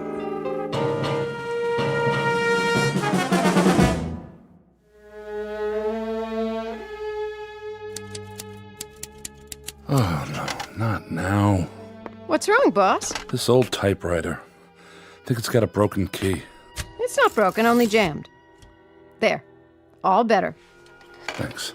Think nothing of it. I'll be here all night trying to get this editorial written. Oh, come on. Things aren't that bad. Don't be such a gloom cookie. I am not now, nor have I ever been, a gloom cookie. That's better. Now go back to work. I got the front page all laid out. Great, Andy. Rest of the pages are almost done. Can I, I'd like to talk to you, Mr. Winter. Can't it wait? I can spare a few seconds. What's on your mind? Well, the fact is... Something stuck in your throat? No, sir. Wait a minute. I've got some real medicine here. Come on. Take a swig.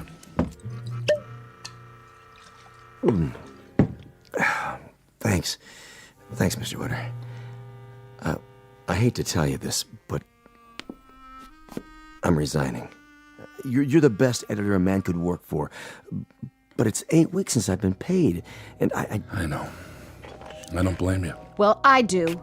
Andy Praskins, you ought to be ashamed of yourself. Jackie... The best editor a man could work for, and you repay him by quitting? I told you, I hate to do it. Then why? Because of a little setback? It ain't a little setback, and you know it, Miss Benson. And so does Mr. Winter. This paper was finished the second the Gazette came to town. How you gonna buck a syndicate like that? They can spend $1 million and still not feel it. They got a morning edition, a night edition. So I say, join them. You mean you're going to work for them? Starting tomorrow. And if you're smart... You... just get out of here. Andy, good luck. Thank you, sir. I still say, you're the best. That's gratitude for you. Jackie. Get mad. Do something.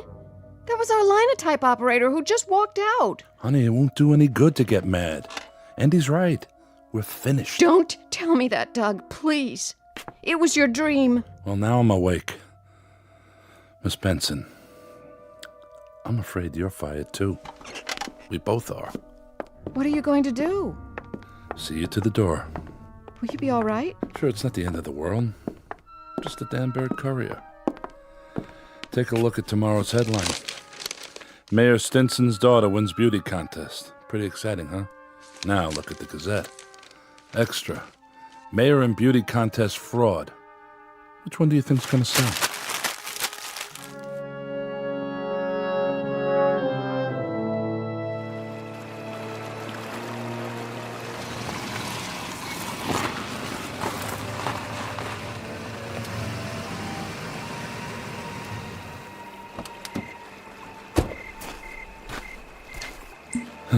Bottle's empty.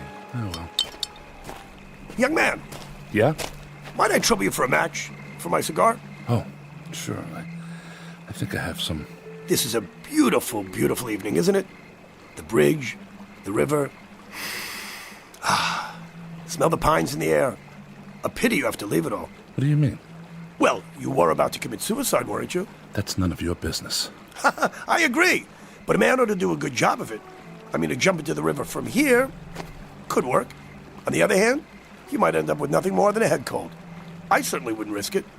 Oh, by the way, did you find that match? No, I'm out. No matter. Are you going to jump? Why? You want to watch? Oh, no. I was just thinking if you're not going to jump, maybe you wouldn't mind giving me a lift into town. Quite a psychologist, aren't you? One of the best, my boy, one of the best. Okay, come on.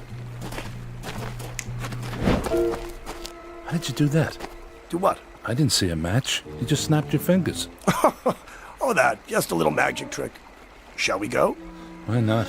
Get in. Thank you, young man. You will not regret this. I promise.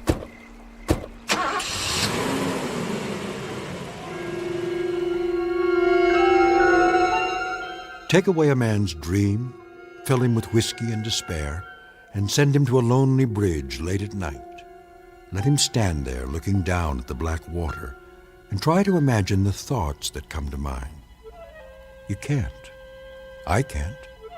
But there's someone who can, and he's seated next to Douglas Winter right now. Mr. Winter thinks his car is headed back to town, but he's wrong, because its real destination is the Twilight Zone. And now, The Twilight Zone and our story, Printer's Devil, starring Bobby Slayton, with Stacy Keach as your narrator.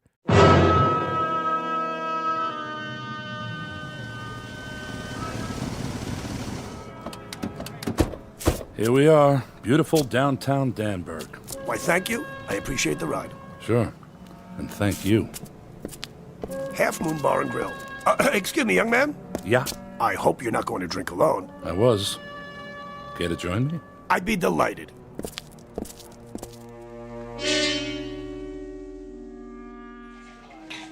Feeling better?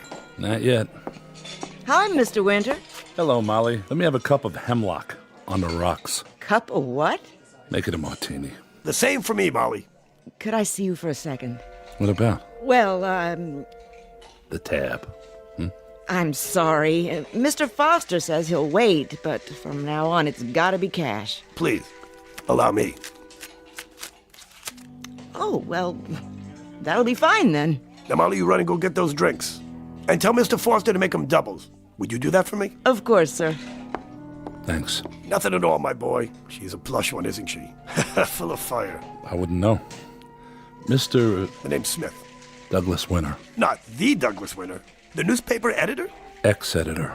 Why X? It's a long, sad story. You wouldn't be interested. Oh, but I would. You see, Mr. Winter, you are the reason I journeyed to Danburg. You must be a bill collector. Not yet, anyway. I am, in fact, a newspaper man, and I was kind of hoping to secure a position here with the Courier. I could have saved you a trip.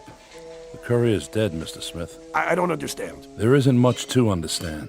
The Bragg Syndicate decided to start a rival paper, the Gazette. Can't you just fight them? I thought so, at first, but they were big and rich, and I was little and poor. Your drinks, fellas. Keep the change, my dear. In payment for your lovely smile. Thank you, sir. Wow, she moves fast for a big one. So what do you say, Mr. Winter? Do you suppose the Gazette could use a linotype operator? I'm afraid not, though they did just grab my best man. Probably give him something else to do. Not much call for hot lead typesetting anymore. Everyone switched over to computers. Well, it's very disappointing. That was my specialty, along with reporting. It was? In fact, if I may dispense with false modesty, I would have to count myself among the best in both fields. Perhaps the best. I don't know what to say yet. Then I'll say it for you. You put me to work right away, and I think you can save the Courier. How? I can't even pay my bar tab. Very simple. I will waive my salary until you're in the black. Then, of course, I would expect some compensation, you understand. I might never be in the black. Yeah, but then you might. It's a chance you have to take. That's certainly better than what you have now. You sure you know how to operate a linotype? Mr. Winter, that's like asking Paganini if he knows how to play a fiddle. I can make that keyboard do things you would not believe. Show me. Oh, with pleasure.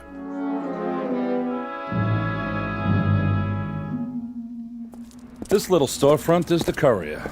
And that office building over there with all the lights on, that's the Gazette.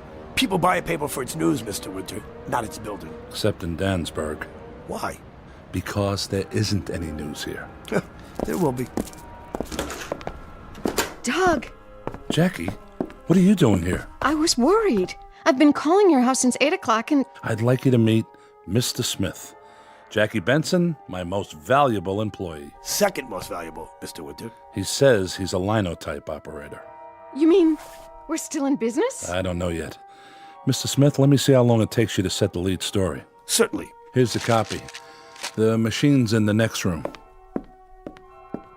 Who is he? I don't know. It's an old model. Listen to that baby hum. Would you be kind enough to hold my cigar for a moment? If you don't play Chopin's Polonaise, we're going to be disappointed. Oh, you won't be disappointed, I promise. This machine and I understand each other. Watch. Let's give it a spin, shall we?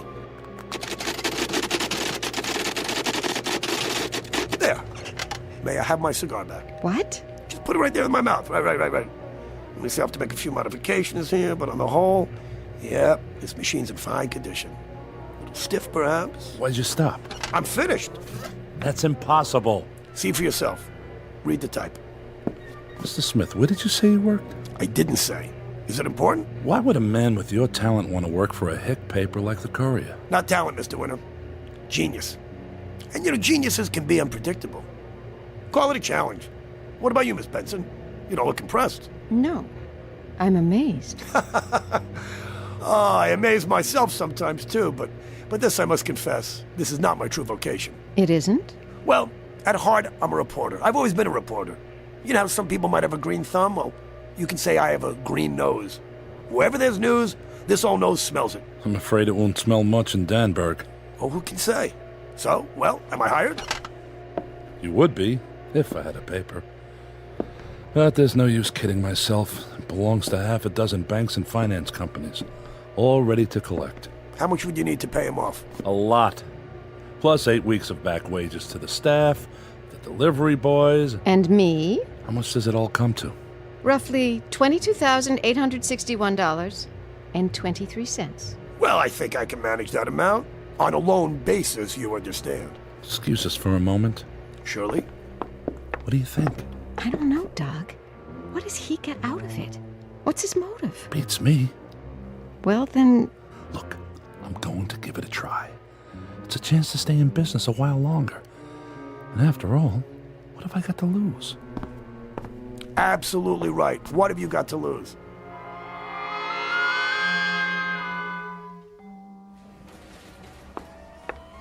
Here are the rest of the checks to sign. Gives you a funny feeling, doesn't it? Paid in full, paid in full. That old roost is the best thing that ever happened to us. Speak of the devil. Hey, excuse the interruption. I was just wondering, how fast do you think you can actually get an edition on the streets? We're not due till tomorrow morning. I mean, an extra edition. I don't know, a few hours? But it'd be a hassle. We'd have to set it, round up the guys. Would it be worth a hassle, Mr. Winter, if we could actually scoop the Gazette? Depends on the scoop. How's this? I ran off a proof. I hope you don't mind. Let's see. At 10:20 this morning, the First National Bank at the corner of Elm and Hester Streets was robbed of $50,000 by a gang of... Let me see that. 10:20? It's only half an hour ago. I told you I had a nose for news. I'll have to check it out. You doubt my veracity? It's standard operating procedure, Mr. Smith. You should know that.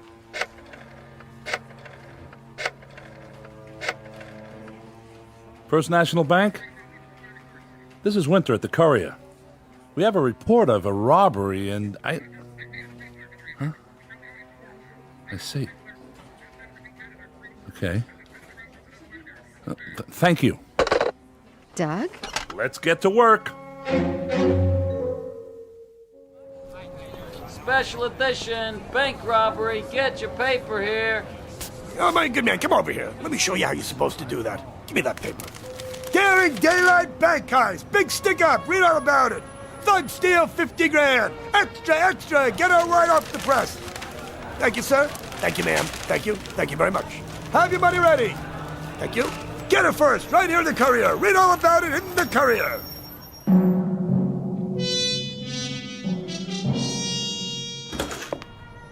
What a day. Don't you wish you could have seen Franklin's face? When did the Gazette finally come out? Not till 2:30. Well, the mood has certainly changed, hasn't it? Thanks to you. What have you got there? Oh, just a little story I thought you might be interested in for tomorrow's edition. High school principal exposed as bigamist? Mr. Harold J. Swanson, for 13 years principal of Danburg High School, confessed today that he is married to 2 women. The first Mrs. Swanson... It's not much, but it will sell papers. How did you get this? I keep telling you, I have a nose for news. I'll check it. Hello, yes, I'd like to speak to... I don't think Miss Spencer trusts me very much. She's not used to this kind of pace. Well, you like it, don't you? Mr. Smith, there's nothing I like more. Love Nest at High School, read all about it. Who'd have ever guessed? Why, that old goat. Here's the mail. All subscriptions. Honey, do you realize that in 2 weeks our circulation has doubled? Oh, and Mr. Franklin's here to see you. Here? Winter, I'm not a man to beat around the bush. You've had a few lucky breaks. It can't last, but I'm authorized to make you an offer. If you're smart, you'll take it. An offer on what, Mr. Franklin? Why, the Courier. We buy it, you and your staff go to work for us. Well? Sorry, we're not for sale. You actually think you can fight us? We can try. This offer will remain open till 7 tonight. After that, Winter, I'd advise you to find another line of work. Oh, turn up the heat. I already have. Under the Gazette. Come on, let's have some lunch. How much do you think they'd give you? Well, if they're as worried as Franklin looks, a couple of 100,000, maybe more. Why? Honey, what's wrong? I'm not sure. I have a surprise for you. I don't think I can take another one. Oh, you can take this, Miss Benson. It happens to be the biggest scoop of all. I'm almost afraid to look. Let's see. Fire destroys Gazette building. What? Listen.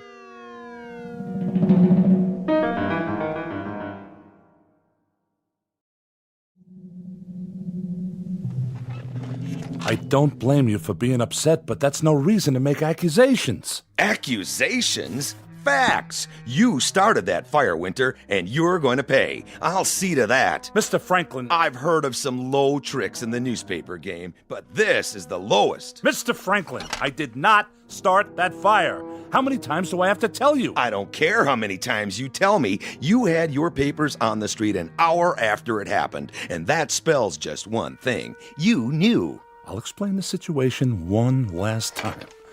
Our new man was passing by. He saw the smoke and ran back. And in an hour, he wrote the story, ran off 5,000 copies. Winter, what kind of idiot do you think I am? The loud kind, Mr. Franklin. It so happens I have eyewitnesses to my whereabouts every minute of the day. Oh, we'll see about that. Yes, Chief Brown. Hello, this is Lawrence Franklin. Have you checked out Winter's story yet? Yeah, well, they're lying. They're covering up for him. What about that new man? All right. See that you do. Well? It may take time, Winter, but you'll pay for this. I don't think so, Mr. Franklin. I think your insurance company will pay for it. Who knows? They might even pay for the libel suit. What? The one I'm going to hit you with if you keep shooting your mouth off. Now, get out of here. We got work to do. Doug? Yeah? How did we get on the street so fast? I don't know. Do you believe him? Who? Mr. Smith. Do you believe he just happened to be passing by? Oh, Jackie, I swear, you sound as bad as Franklin. Where are you going? To talk to Mr. Smith. Hello, boss. What can I do for you? Answer a question. Did you start the Gazette fire? I? You. I'm afraid I don't understand. Why not? It's clear enough. Did you start the Gazette fire? It was started by a faulty electrical system. You sure of that? Mr. Winter, I never write up any item I'm not sure about. It's a matter of ethics. The men say you never left this room. They're busy. You can't expect them to notice every little thing. Well, I suppose not. And you can't expect me to get my work done with editors hanging over my shoulder, can you? Oh, by the way, Andy Praskin's called. The linotype operator I told you about. I think I'll hire him back and put you on full-time reporting. No, that won't work. That won't work. I've made certain modifications to the machine, and look, I just don't want anybody touching it. They'll mess it up. But you hire him back. Just give him another job. It's twice as much work for you. No, I don't mind. I've got this baby trained.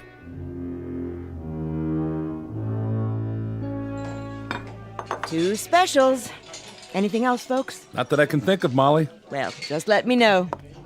Doug, tell me about Mr. Smith. Exactly how did you meet him? I told you. I ran into him that night. Where? The end of Pine Trail, the bridge. What were you doing out there? I don't know. Hunting butterflies. You don't have to get defensive about it. Look, we met. I hired him. He put us back in business. What more do you want? Did you check his references? No, I didn't. Do you even know where he stays in town? Why are you so worried about him anyway? Because I smell trouble. That's why. Trouble? 1,500 new subscriptions, a sellout every day, and you call that trouble? Don't you want the Curry to succeed? You know I do. Well, then stop griping. All my life I've dreamed of this, and I'm not going to let you spoil it. What's happening to you? Nothing! You've never yelled at me before. You've never acted like a nagging wife before. I'm not your wife, Doug. And I never will be at this rate. Well, that's okay by me. You can't stand that, can you? You can't stand a man once you know he can take care of himself. Once he's on his way to the top. Doug, please. I'm sorry. Tell Molly to start a new tab. Who are you? Ernie Pinzer. And you? Rich Miller. What are you doing here? Working the printing press. Who hired you? The old guy, Mr. Smith.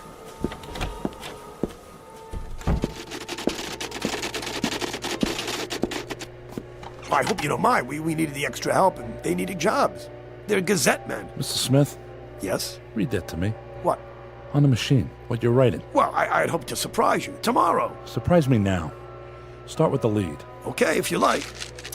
Local man wins $2 million. E.J. McLeod, for 16 years, clerk at the Danburg Water and Power Company, learned last night that his sweepstakes ticket was... That's enough.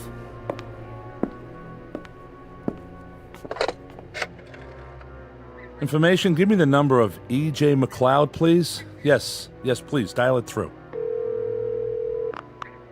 Hello, Mr. McLeod? This is the courier. I'm sorry to disturb you, but have you heard any news on your sweepstakes ticket yet? I see. No, I haven't heard a thing either. I was just wondering. Thank you. Good night. Well, you made a mistake this time. McLeod doesn't know anything about it. I never said he knew. I said he won. What are you talking about? How can you win $2 million and not know it? By not bothering to check your mailbox for a telegram? You're bluffing. You know what the odds are of winning those... Courier, Winter here. Well, congratulations. That was McLeod. You see? No. The telegram was delivered. He only just now read it. I swear, if you sent it, if you're stringing that man along... Mr. Winter, would you sit down, please? I think it's time we had a little chat. Maybe it is. I think the occasion calls for a touch of the creature, if I may say so. I'm all out. Oh, no, I think you're fine. You're mistaken. Open up the drawer. A fifth of scotch. With my compliments. Now tell me, are you happy with the way things are going around here now? Of course I am. For the moment. Meaning what, sir? Meaning Franklin was right. We have been lucky. You can't expect that kind of luck to last.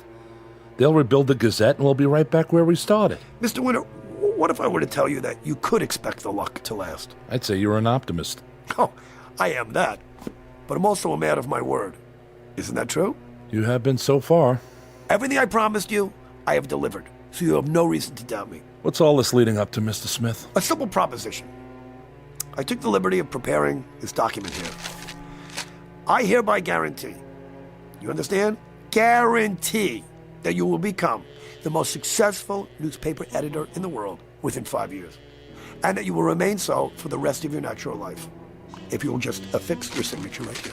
I, Douglas Winter, agree to relinquish my immortal soul to the bearer upon my death in exchange for his service.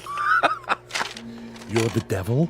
As a sophisticated, intelligent man, you know the devil doesn't exist. Yeah, that's true. And you also know that the world is full of rich, crazy old men who just do things for crazy reasons. Why not just think of me that way? I do, Mr. Smith. Excellent. Use my pen. This is ridiculous. Of course it's ridiculous. You said it's ridiculous. I've agreed with you. And yet, look at you. You're still hesitating. You don't believe I'm the devil, do you? Certainly not. Then humor me, huh? After all, what good is a soul anyway? It's sort of like an appendix these days, if you know what I mean. Particularly if it doesn't exist in the first place. Just for the sake of argument. Why would you want it? All right, just say for the sake of argument. I might find a use for it. Let's say, I don't know, I'm a connoisseur and yours is a choice soul. Like wine. A very good year, so to speak. Why not just take it? If you're the devil, you can do anything. Not quite. I am bound to certain rules, and I do have my limitations. You're nuts. I agree. Let's drink to that. Oh, I forgot to add, by the way, that if you don't sign, which is okay, that your somewhat gloomy predictions of the courier's future will almost certainly come true. Then, of course, I'd be forced to resign, and you know what? Let's not even consider the possibility, okay? After all, you don't want to go back to that bridge again, do you? No. Then humor an old man. It would mean a lot to me, okay? If you don't, you'll be admitting fear and belief. And you're not afraid, are you? Not in the least. What then? Oh, boy, fancy that. Look at you. A grown-up man who believes in the devil. Oh, give me that stupid pen. Well done. Here. I hope that's the last I hear of this nonsense. I'm sure you do, Mr. Winter. I'm sure you do.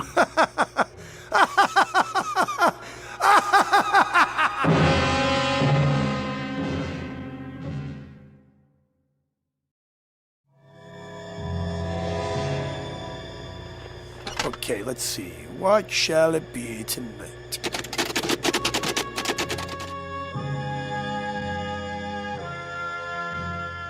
Doug? Doug, wake up! What? It's 8:40 in the morning. Didn't you go home? I guess not. Must have been overtired. Overloaded by the looks of that bottle. Have some coffee. Oh. Have you seen the paper? Yesterday? Today's. It's on the street. 7 teenagers perish in fiery crash. Tell me what's going on, Doug. These things, they can't just be happening. Stay here.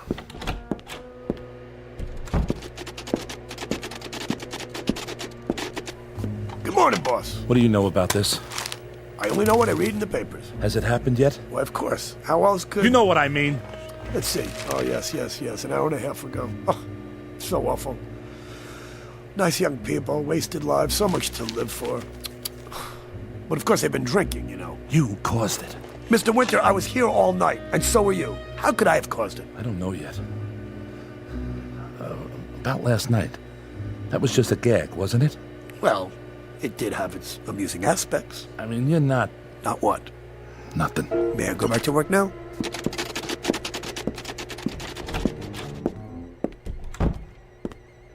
I'm terribly sorry.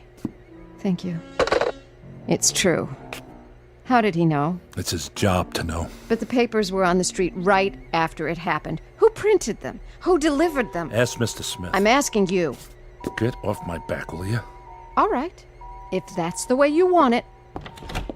Oh, lovely dress you're wearing there, Miss Benson. And that perfume. What is it? Something new. It's called Hands Off. That's good. Very good, Miss Benson. What do you want? A bit of fire for my cigar? Here are some matches. Keep them.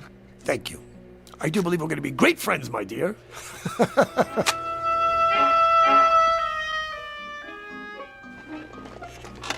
Okay, now then. What next? Let's see. Extra, read all about it. Mayor Stinson strangles his wife. Murder, extra.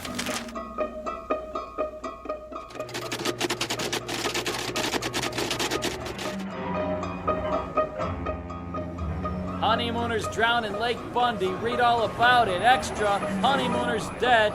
Read all about it. Honeymooners drowned in Lake Bundy. Extra.